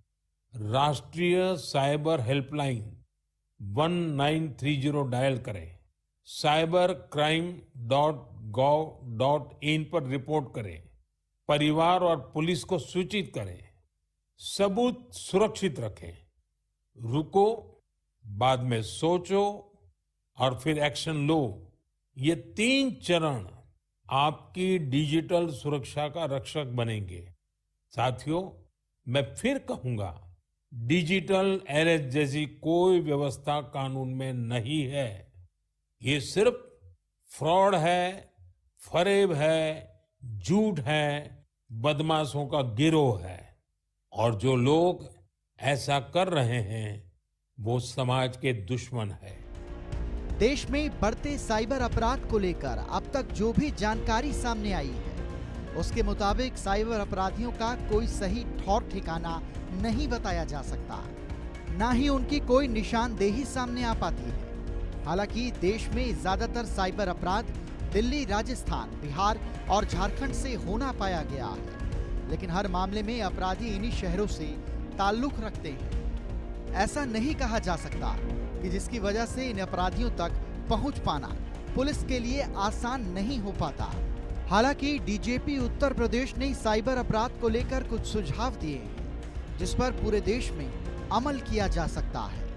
एक वर्कशॉप कराएंगे जिसमें जो नए नए प्रयोग हो सकते हैं और जो नए युग के लड़कों में जो रचनात्मक चीजें उनके दिमाग में आ रही है कि कैसे पुलिस की मदद की जाए, कैसे साइबर क्राइम को रोका जाए, कैसे समाज को जागरूक किया जाए। तो उस तरीके से एक नोडल शिक्षक को भी हम लोग उसके लिए प्रत्येक कॉलेज और स्कूल में स्कूल प्रशासन या कॉलेज प्रशासन से जोड़ के लगाएंगे। और ये सारी चीज़ें हम कुंभ की आवश्यकताओं को देखते हुए भी कर रहे हैं, क्योंकि आप सभी अवगत हैं कि एक बहुत ही ऐतिहासिक क्षण है उत्तर प्रदेश के लिए, पूरे देश के लिए और उत्तर प्रदेश पुलिस के लिए, कि जब हम लोगों को विश्व का सबसे बड़ा जो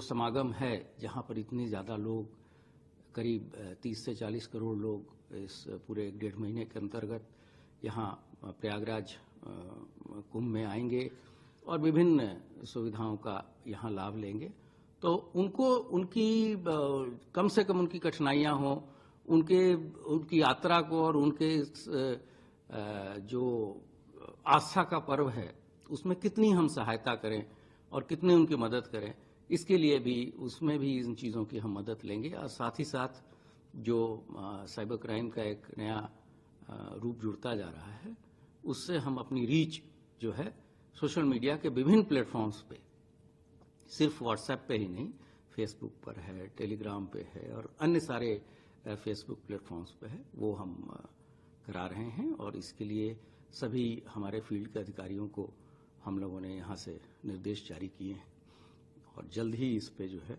एक युद्ध स्तर पे कार्रवाई अमल में लाई जाए। साइबर ठगी के मामलों की शुरुआत फोन नंबर ब्लॉक किए जाने के साथ शुरू हुई। ये सिलसिला अभी तक नहीं थमा है, लेकिन धमकाने का अंदाज समय के साथ ज्यादा गंभीर हो गया है। ज्यादातर फ्रॉड के मामले में लोगों को इस बात की धमकी दी जा रही है कि उनका फोन नंबर के जरिए अवैध काम हुआ है, तो किसी से कहा जाता है कि नशे के कारोबार में उनकी संलिप्तता पाई गई है, तो किसी को प्रोस्टिट्यूशन के मामले में शामिल होने की बात बताकर मानसिक तौर पर प्रताड़ित किया जाता है। आमतौर पर लोग इसी डर की वजह से अपना आपा खो देते हैं और शातिर साइबर अपराधियों का काम बेहद आसान हो जाता है। साइबर और कानून मामलों के जानकारों का ये भी कहना है कि एआई तकनीक वास्तव में साइबर अपराधियों के लिए वरदान साबित हो रही है, जिसकी पुष्टि डीजीपी उत्तराखंड ने की है। ऐसे में बेहद जरूरी हो जाता है कि प्रधानमंत्री नरेंद्र मोदी की बातों को देश के लोग अपने दिमाग में अच्छे तरीके से बिठा कर रखें। जैसा कि उन्होंने बताया कि पुलिस, आरबीआई, ईडी, आयकर या फिर देश के अन्य सरकारी संस्थान इस तरह से फोन पर ना तो पैसों की मांग करते हैं और ना ही किसी तरह की धमकी दे सकते हैं। ऐसे में पीएम मोदी के मुताबिक तीनों ही बातों का खास ख्याल रखना होगा, जिसमें रुको, सोचो और फिर एक्शन लो शामिल है। Bureau report, Asian news. Internet आज हर इंसान की दिनचर्या का सबसे अहम हिस्सा है, जिससे खुद को अलग कर पाना किसी के लिए भी आसान नहीं। इसके साथ ही हर इंसान सुविधा भोगी भी हो चुका है। पहले बैंक में जमा रुपयों को निकालने के लिए घंटों लाइन में लगा रहना पड़ता था, लेकिन लोग इस तरह से ना तो पैसे गंवाते थे और ना ही मानसिक प्रताड़ना का शिकार होते थे। इसके बाद एटीएम का दौर आया, जहां से आर्थिक अपराध का दायरा बढ़ना शुरू हो गया और अब ऑनलाइन मनी ट्रांजैक्शन ने लोगों का जीना ही मुहाल कर दिया है।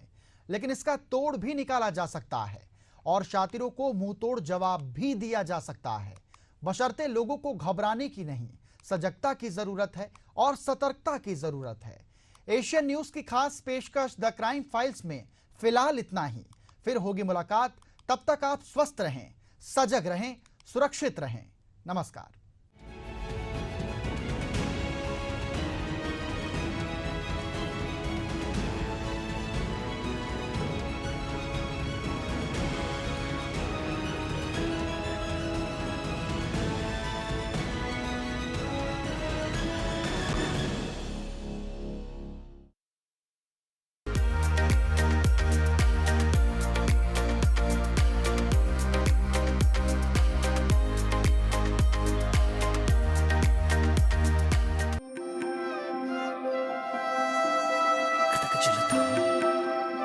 हिंदू धर्म की अपनी एक विशेष मान्यता है।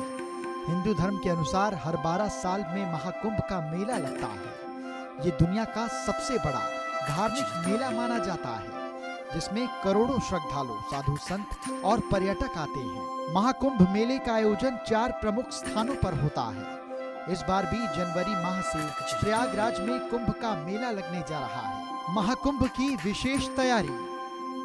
प्रयागराज महाकुंभ 2025 दुनिया का सबसे बड़ा समागम। सुरक्षा में एआई सहायता प्राप्त निगरानी प्रणाली शामिल। शहर के 7 मुख्य मार्गों पर 1 वे रूट प्रणाली होगी लागू। जौनपुर, वाराणसी, मिर्जापुर, रीवा, कानपुर, लखनऊ, अयोध्या 101 बड़े पार्किंग स्थलों पर खड़े हो सकेंगे कुल 5 लाख वाहन। बाइक खड़ा करने के लिए बनेगी अलग पार्किंग। यात्रियों की सुविधा के लिए 550 शटल बसें दिन और रात चलेंगी। 20,000 से ज्यादा ई रिक्शे भी यात्रियों को सेवाएं देंगे। मेला क्षेत्र में लगेंगे 100 डिजिटल साइन बोर्ड और 80 VMD। भारतीय रेलवे और राज्य पर्यटन विभाग देंगे विशेष यात्रा पैकेज।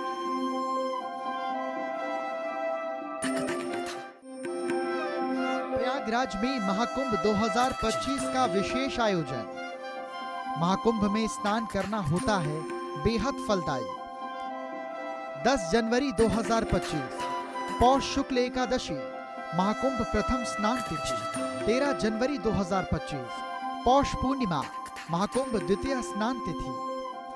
25 जनवरी 2025 मां कृष्ण एकादशी महाकुंभ चतुर्थ स्नान तिथि।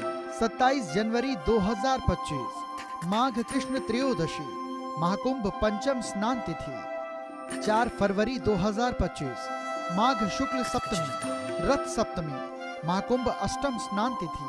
5 फरवरी 2025 माघ शुक्ल अष्टमी महाकुंभ नवम स्नान तिथि। 8 फरवरी 2025 माघ शुक्ल एकादशी महाकुंभ दशम स्नान तिथि। 10 फरवरी 2025 माघ शुक्ल त्रयोदशी महाकुंभ एकादश स्नान तिथि। 12 फरवरी 2025 माघ पूर्णिमा महाकुंभ द्वादश स्नान तिथि। 24 फरवरी 2025 फाल्गुन कृष्ण एकादशी महाकुंभ त्रयोदश स्नान तिथि। 26 फरवरी 2025 महाशिवरात्रि महाकुंभ चतुर्दश स्नान पर्व।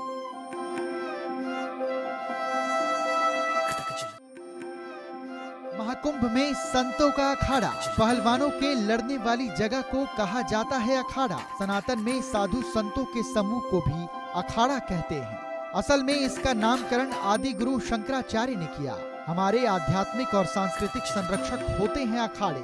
सनातन धर्म में कुल 13 अखाड़े जो इसके ध्वजवाहक हैं। स्वतंत्रता संघर्ष में भी अखाड़ों ने महत्वपूर्ण भूमिका निभाई।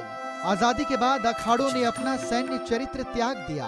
अखाड़े राष्ट्र रक्षा और धर्म रक्षा के लिए करते हैं कार्य। अयोध्या में निर्मोही और दत्तात्रेय दो प्रमुख अखाड़े हैं। सनातनी अखाड़ों का है अपना एक समृद्ध इतिहास।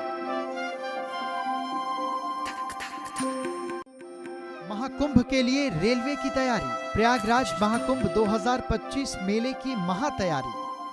भारतीय रेलवे ने 25 से ज्यादा एक्सप्रेस ट्रेन चलाने का किया ऐलान। 10 जनवरी से 28 फरवरी तक चलेंगी सभी एक्सप्रेस ट्रेनें। महाकुंभ के लिए रेल मंत्रालय की स्पेशल ट्रेनों की सूची जारी।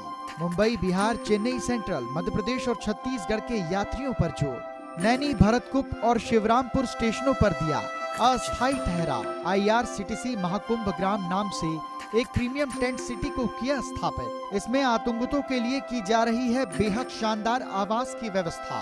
प्रयागराज में तमाम दूसरी रेलगाड़ियों को भी दिया गया है अस्थायी ठहराव। महाकुंभ 2025 में 10 करोड़ से भी ज्यादा यात्रियों के आने का अनुमान।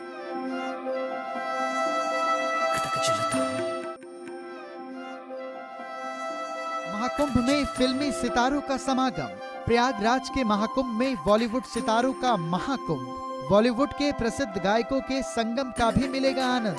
महाकुंभ मेला परिसर के गंगा पंडाल में होगा विशेष आयोजन। 10 जनवरी को प्रसिद्ध गायक संगीतकार शंकर महादेवन की होगी प्रस्तुति। 11 जनवरी को प्रदेश की प्रसिद्ध लोक गायिका मालिनी अवस्थी की प्रस्तुति। 18 जनवरी को सिंगर कैलाश खेर की प्रस्तुति। 19 जनवरी को सोनू निगम अपनी आवाज का बिखेरेंगे जादू। 20 जनवरी को प्रसिद्ध लोक गायिका मैथिली ठाकुर का गायन। 31 जनवरी को कविता पौडवाल अपना कार्यक्रम पेश करेंगी। 1 फरवरी को विशाल भारद्वाज तो 2 फरवरी को ऋचा शर्मा। 8 फरवरी को जुबिन नौटियाल। 10 फरवरी को रसिका शेखर। 14 फरवरी को हंसराज रघुवंशी और 24 फरवरी को श्रेया घोषाल।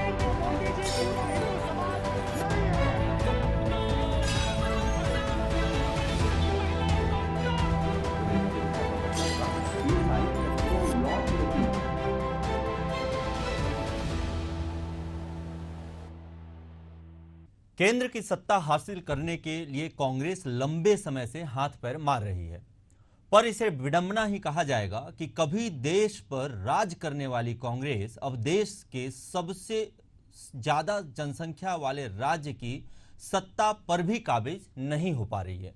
कांग्रेस के धुरंधरों को राहुल गांधी से बड़ी उम्मीद थी और शायद है भी कि भारत जोड़ो यात्रा, मोहब्बत की दुकान जैसी कोई तरकीब फिर आएगी और देश में एक बार फिर कांग्रेस को हुकूमत करने का फिर मौका मिल जाएगा। इनमें से एक तरकीब के तौर पर प्रियंका गांधी वाड्रा को भी देखा जा सकता है, जिन्हें वायनाड की सीट से जीतकर संसद की चौखट चढ़ने का मौका मिल गया है।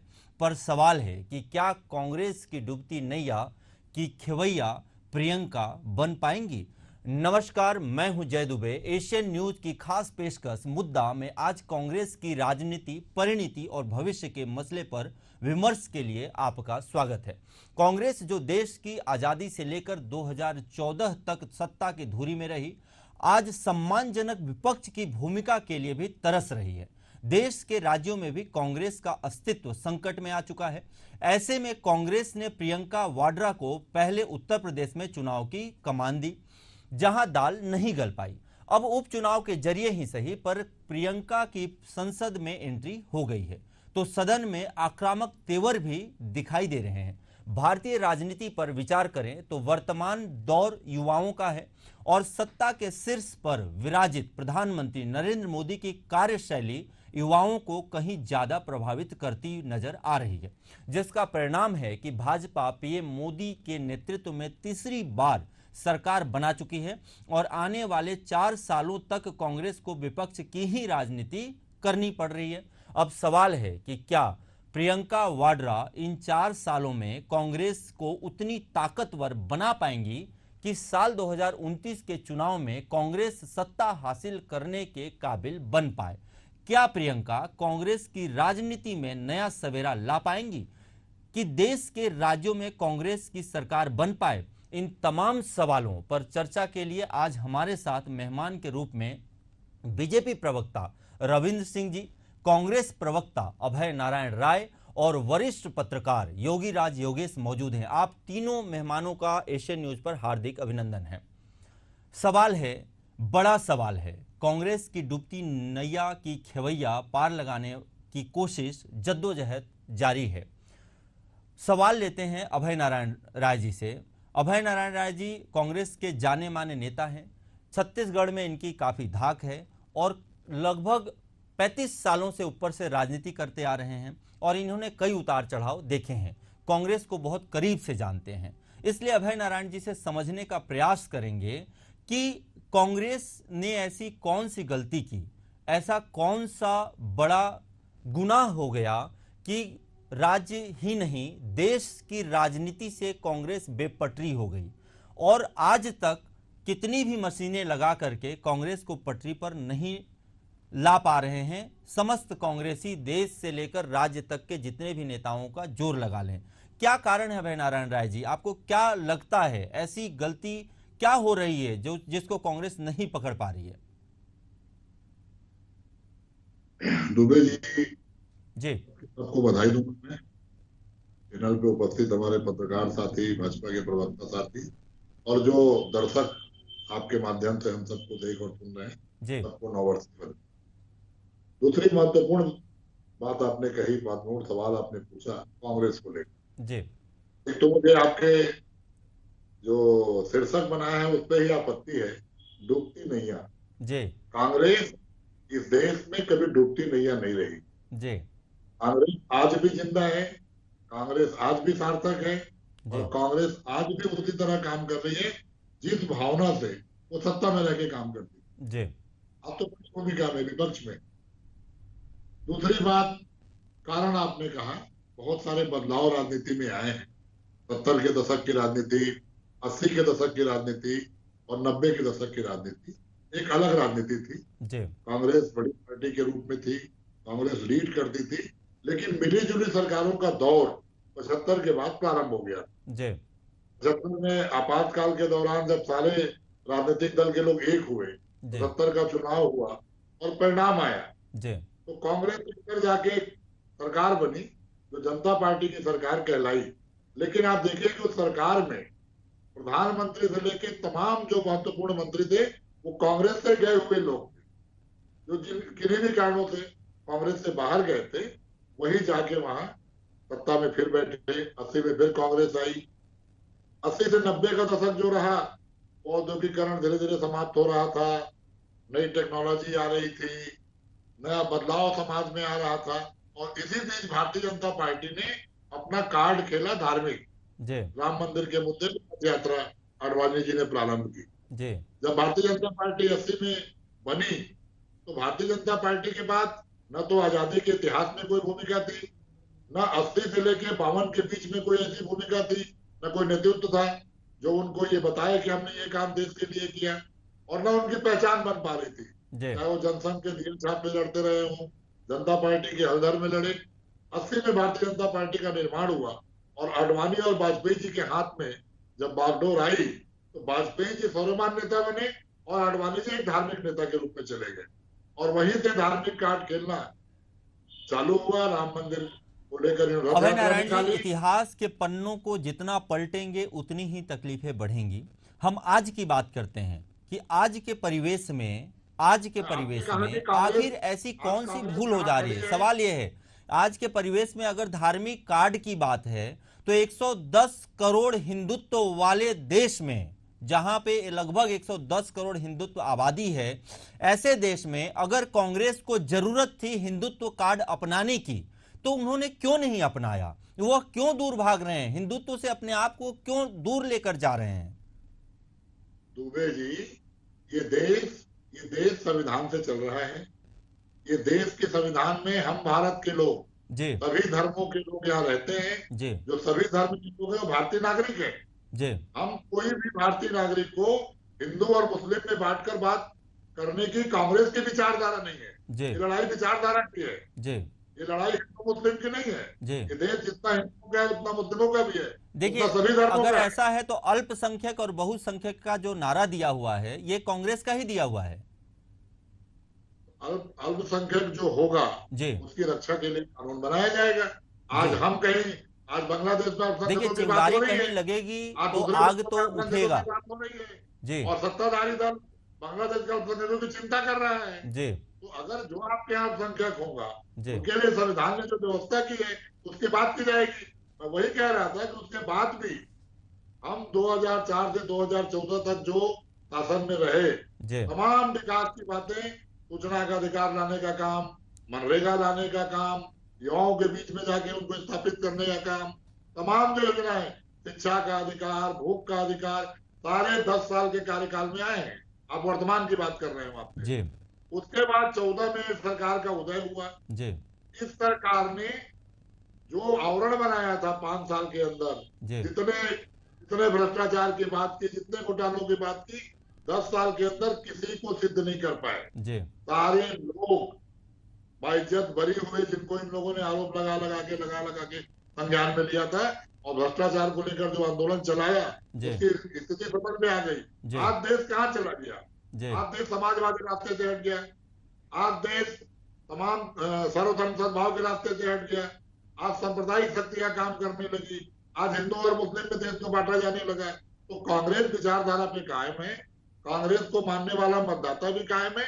सत्ता की बात आप करेंगे तो जरूर हम सत्ता में नहीं आ पा रहे हैं, लेकिन मानसिकता जी, मैं सत्ता की बात नहीं, मैं नेतृत्व की बात कर रहा हूं।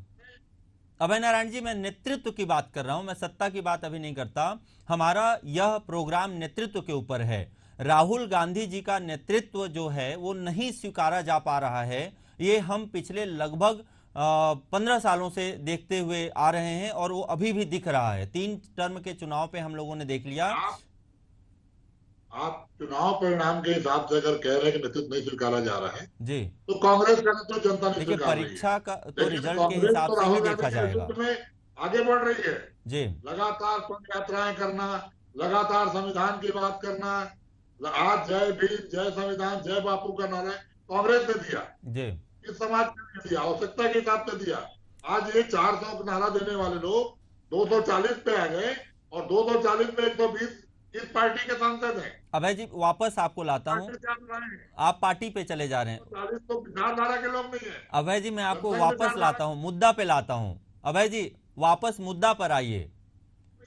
कांग्रेस में जो है वो कांग्रेस के विचारधारा का आदमी है। नहीं, मेरी बात समझिए, के साथ हम लोग वापस मुद्दे पर आते हैं। अभय नारायण जी, मुद्दा है नेतृत्व का कि क्या प्रियंका गांधी राहुल गांधी की जगह ले पाएंगी। और ऐसा लगता है कि जैसे इंदिरा गांधी जी ने कमाल दिखाया था, जैसे इंदिरा गांधी जी ने नेतृत्व संभाला था, वैसे क्या राहुल गांधी जी जो नहीं कर पा रहे हैं वो प्रियंका गांधी जी कर पाएंगी? देखिए, पहली बात तो नेतृत्व का संकट कांग्रेस में नहीं है जी। मल्लिकार्जुन खड़गे जी राष्ट्रीय अध्यक्ष हैं जी, सोनिया जी हमारी चेयरपर्सन हैं जी, और राहुल जी राष्ट्रीय अध्यक्ष रह चुके हैं। उन्होंने जवाबदारी छोड़ी है और वो नेतृत्व कांग्रेस का भी कर रहे हैं। प्रियंका जी भी एक सहयोगी के रूप में आई हैं। जी, आगे चल के कांग्रेस क्या तय करेगा, पार्टी तय करेगी, कार्य समिति बैठेगी, संगठन के चुनाव होंगे, तो जो राष्ट्रीय अध्यक्ष की भूमिका में होगा, जब प्रियंका जी राष्ट्रीय अध्यक्ष की भूमिका में आएंगी तो नेतृत्व करेगी।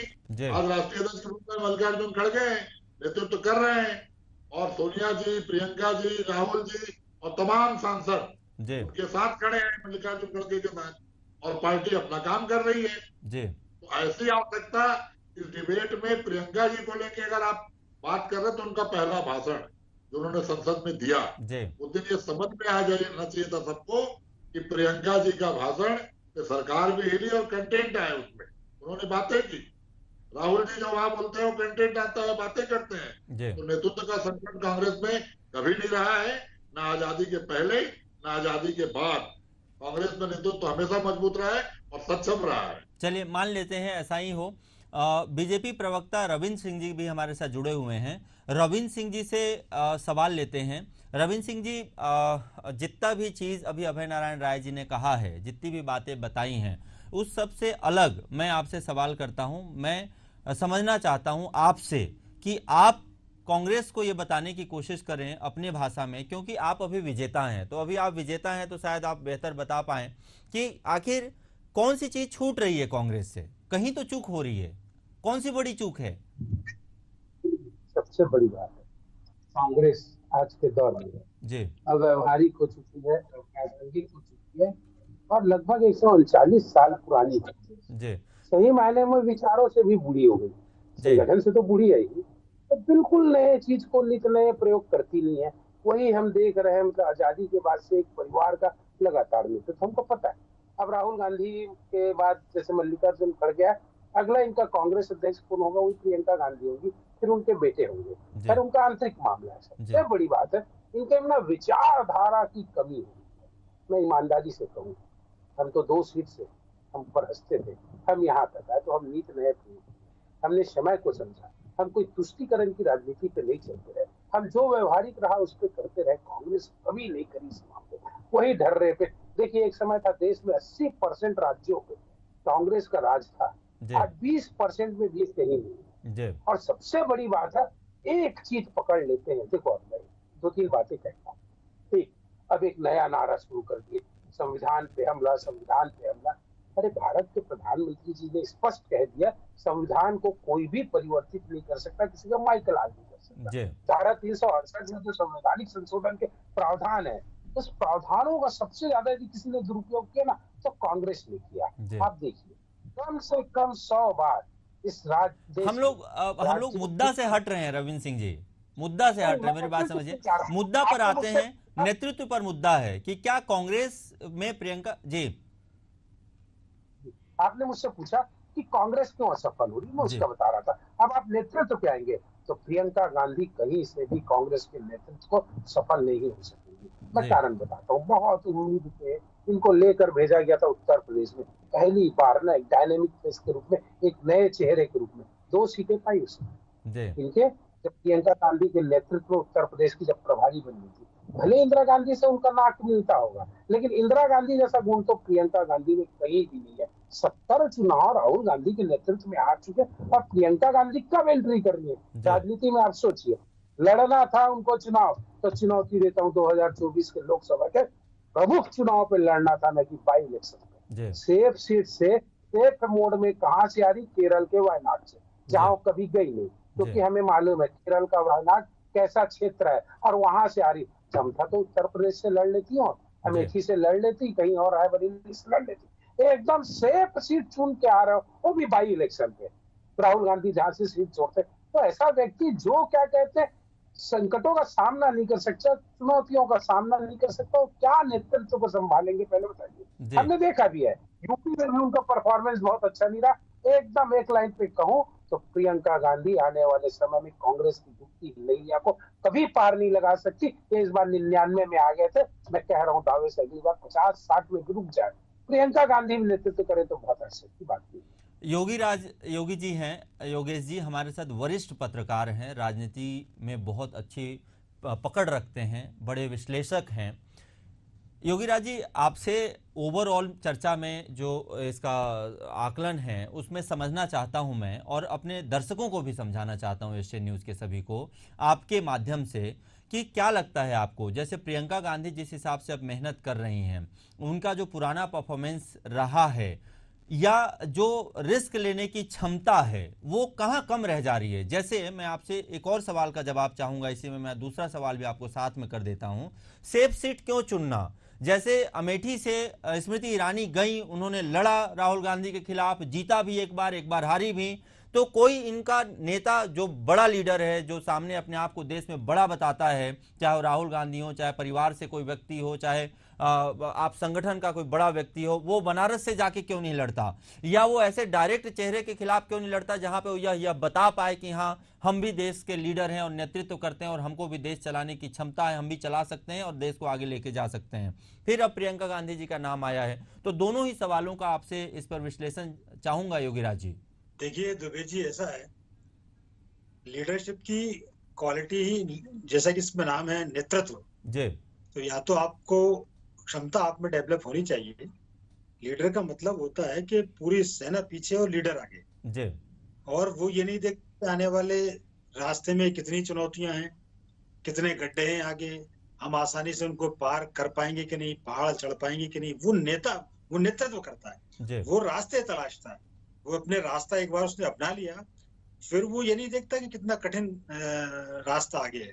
वो उन कठिन रास्तों में अपना नेतृत्व की क्षमता से रास्ता निकालता है जी। और यहाँ वो क्या रहा है, यहाँ आप एक सेफ रास्ता ढूंढ रहे हैं जिसपे कि आप आसानी से पार कर जाए जी। तो यही आपके चैलेंज की असली परीक्षा यही हो जाती है जी। कि आप नेतृत्व करने की बजाय आप उस जगह जाना चाहते हैं जहां आप सेफ हो। मान लो लड़ाई जब हो युद्ध के मैदान में, सेनापति ये कहे कि साहब मुझे तो शेल्टर होम से बाहर मैंने निकलूंगा और वहीं जाके मैं नेतृत्व करना चाहता हूँ, तो बाकी जो सेना है वो क्या आप मरने भेज देंगे क्या, आप वो लड़ने भेज देंगे क्या आप उसको? आपको तो आगे आना ही पड़ेगा। सेनापति उस 125 वर्ष पुरानी पार्टी की सेनापति है और इसलिए आपको पीछे से नेतृत्व करना पड़ेगा। तो एक बात तो ये है कि आप चुनौती स्वीकार नहीं करना चाहते। ये कितनी बड़ी विडंबना है कि जो पार्टी 125 साल पुरानी है, जो गांधी परिवार पूरे जन जन में बसा है, उस गांधी परिवार को एक सीट नहीं मिलती जीतने के लिए। वो ऐसी जगह जाते हैं जहां से कैसे ना कैसे आप जीत पाए और आप अपनी इमेज बचा पाए। तो आप इमेज बचाने की कोशिश में क्यों लगे? यदि आप खुद सेफ सीट तलाशेंगे तो हर कांग्रेस का जो वर्कर है वो सेफ सीट तलाशना चाहेगा। कौन ऐसा नेता है कांग्रेस में अभी तक जिसको 25 साल मौका मिला हो अपने आप को स्थापित करने का? आज एक चुनाव कोई आदमी हार जाता है तो दोबारा से उसकी वापसी कब होगी इसका कोई भरोसा नहीं। और या तो 20-25 मौके आपको मिल रहे हैं। 89 चुनाव राहुल गांधी हारे, तो स्थापित होने के लिए आपको कितने अवसर आपको चाहिए? सेम यही प्रियंका गांधी के साथ हो रहा है। अच्छा, आप ये देखिए, अभी हाल ही में उनकी अपीयरेंस हुई संसद में, वो आई और संसद में आपके पास तमाम मुद्दे, लेकिन आप फिलिस्तीन का बैग टांग के चली गई। तो कम से कम आपको मुद्दे समझने पड़ेंगे कि देश के मुद्दे क्या है, देश का भाव क्या है, देश का विचार क्या है, देश आपसे क्या उम्मीद करता है। आप बार बार बात करते हैं कि हम देश की पार्टी हैं, हम शहीदों की पार्टी हैं। तो ये शहादत केवल ये नहीं कि 1947 में दे दी और आप चादर ओढ़ के सो जाओ। वर्तमान का समय हर दिन शहादत का मांग रहा है। हर दिन देश की डिमांड है कि इस देश पर कुर्बानी की जाए। तो क्या आप उसके लिए तैयार हैं? देश किन कठिन चुनौतियों का सामना कर रहा है, क्या आपको पता है? कितनी इंटरनेशनल कॉन्स्पिरेसी देश के लिए हो रही है। इस देश की तरक्की के लोगों को बर्दाश्त नहीं। कई विकसित देश नहीं चाहते कि देश आगे बढ़े। क्या आप उन चुनौतियों का सामना करने के लिए सक्षम हैं? तो इन सब चीजों से अपने आप को आपको तैयार करना पड़ेगा। केवल बैकअप से राजनीति नहीं हो सकती। ये कुछ समय के लिए संसद में आपको पहुंचा देंगे जैसे राहुल गांधी को पहुंचा दिया, लेकिन अब लीडरशिप की इतनी चुनौती आपके सामने वहां है कि आपका विजन क्या है, आप देश को कहां ले जाना चाहते हैं? कभी आप ये तो बताइए। केवल हिंदू मुस्लिम फिलिस्तीन का बैग टांग लेना, हम अल्पसंख्यकों की बात करते करते कांग्रेस को 60 साल हो गए और आपने अल्पसंख्यकों की बात नहीं की बल्कि बहुसंख्यकों को नाराज करने की कोशिश की। कई कानून आपने ऐसे बना दिए जो अल्पसंख्यकों के हित में तो है लेकिन देश के हित में नहीं है। बिल्कुल। तो आपको बहुत सारी चीज आपको सोचना पड़ेगा, पार्टी को नए सांचे में आपको ढालना पड़ेगा और उन सब के अतिरिक्त आपको वो विचार देना पड़ेगा कि पार्टी आपके पीछे खड़ी रहे। अभी आपने मल्लिकार्जुन खड़गे साहब को अध्यक्ष बनाया हुआ है, लेकिन वो इंडिपेंडेंस ही नहीं दी आपने उनको। हमारे साथ एवी राज योगेश जी थे, जिन्होंने बहुत अच्छे से इस बात को बताने की कोशिश की कि नेतृत्व करने के लिए आपको नए विचारधारा की जरूरत है और आपको नए विचार लेकर के आने होंगे, देश के पटल में ऐसे मुद्दे लेकर के आने होंगे और ऐसे मुद्दों पर बात करनी होगी, देश का सामना करना होगा जिसकी जरूरत है, जो देश चाहता है, जो देश मांगता है, जो यहाँ के जनसंख्या के हिसाब से बहुसंख्यक अल्पसंख्यक सबको पच सके और जिससे जनता को यह लगे कि जनता आपके लिए मर सके और आपको वोट दे सके और जनता को यह विश्वास हो कि अगर मैं इस पार्टी को या इस नेता को चुनता हूं तो मैं आगे चल के अपने देश को बहुत ही सुरक्षित हाथों में और प्रगतिशील हाथों में दे रहा हूं। यह विश्वास बहुत बड़ी चीज है। बहरहाल देश ने पीएम मोदी को उनके विजन, देश की प्रगति और वैश्विक मुकाम हासिल करने के वादे पर मौका दिया था। पीएम मोदी ने वैसा मद्दा था जो उन्होंने देश की जनता का विश्वास हासिल किया और इसलिए ही तीसरी बार सत्तासीन होने का अवसर भी मतदाताओं ने उन्हें दिया।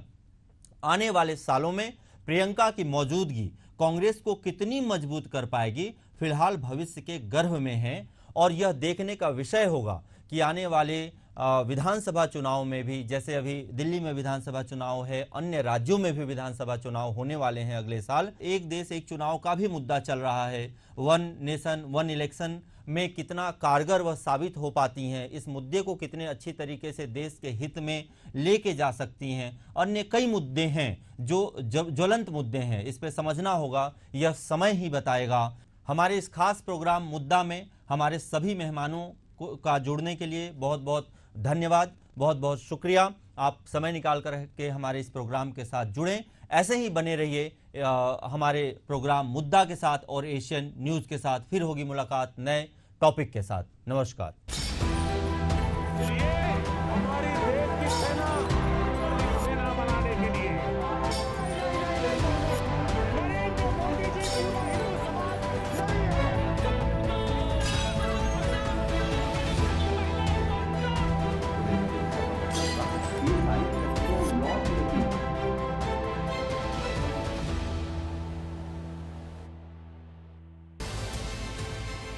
हर खबर के सच और झूठ से कराएंगे आपको रूबरू। खबर के तह तक हर नजरिए से विश्लेषण। कौन सी खबर पर है आपकी नजर? देश और दुनिया के हर हालात पर होगी बात। देखिए विश्लेषण हर शनिवार और रविवार शाम 6:30 बजे सिर्फ एशियन न्यूज पर।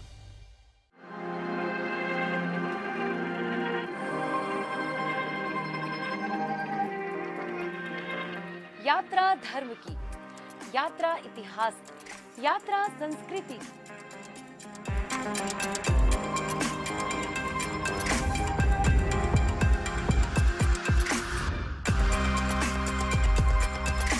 देखिए यात्रा शनिवार और रविवार दोपहर 3:30 बजे सिर्फ एशियन न्यूज पर।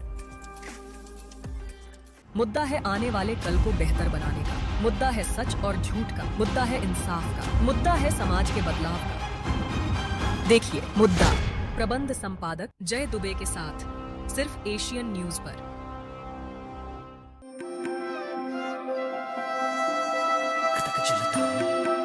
देश में हिंदू धर्म की अपनी एक विशेष मान्यता है। हिंदू धर्म के अनुसार हर 12 साल में महाकुंभ का मेला लगता है। ये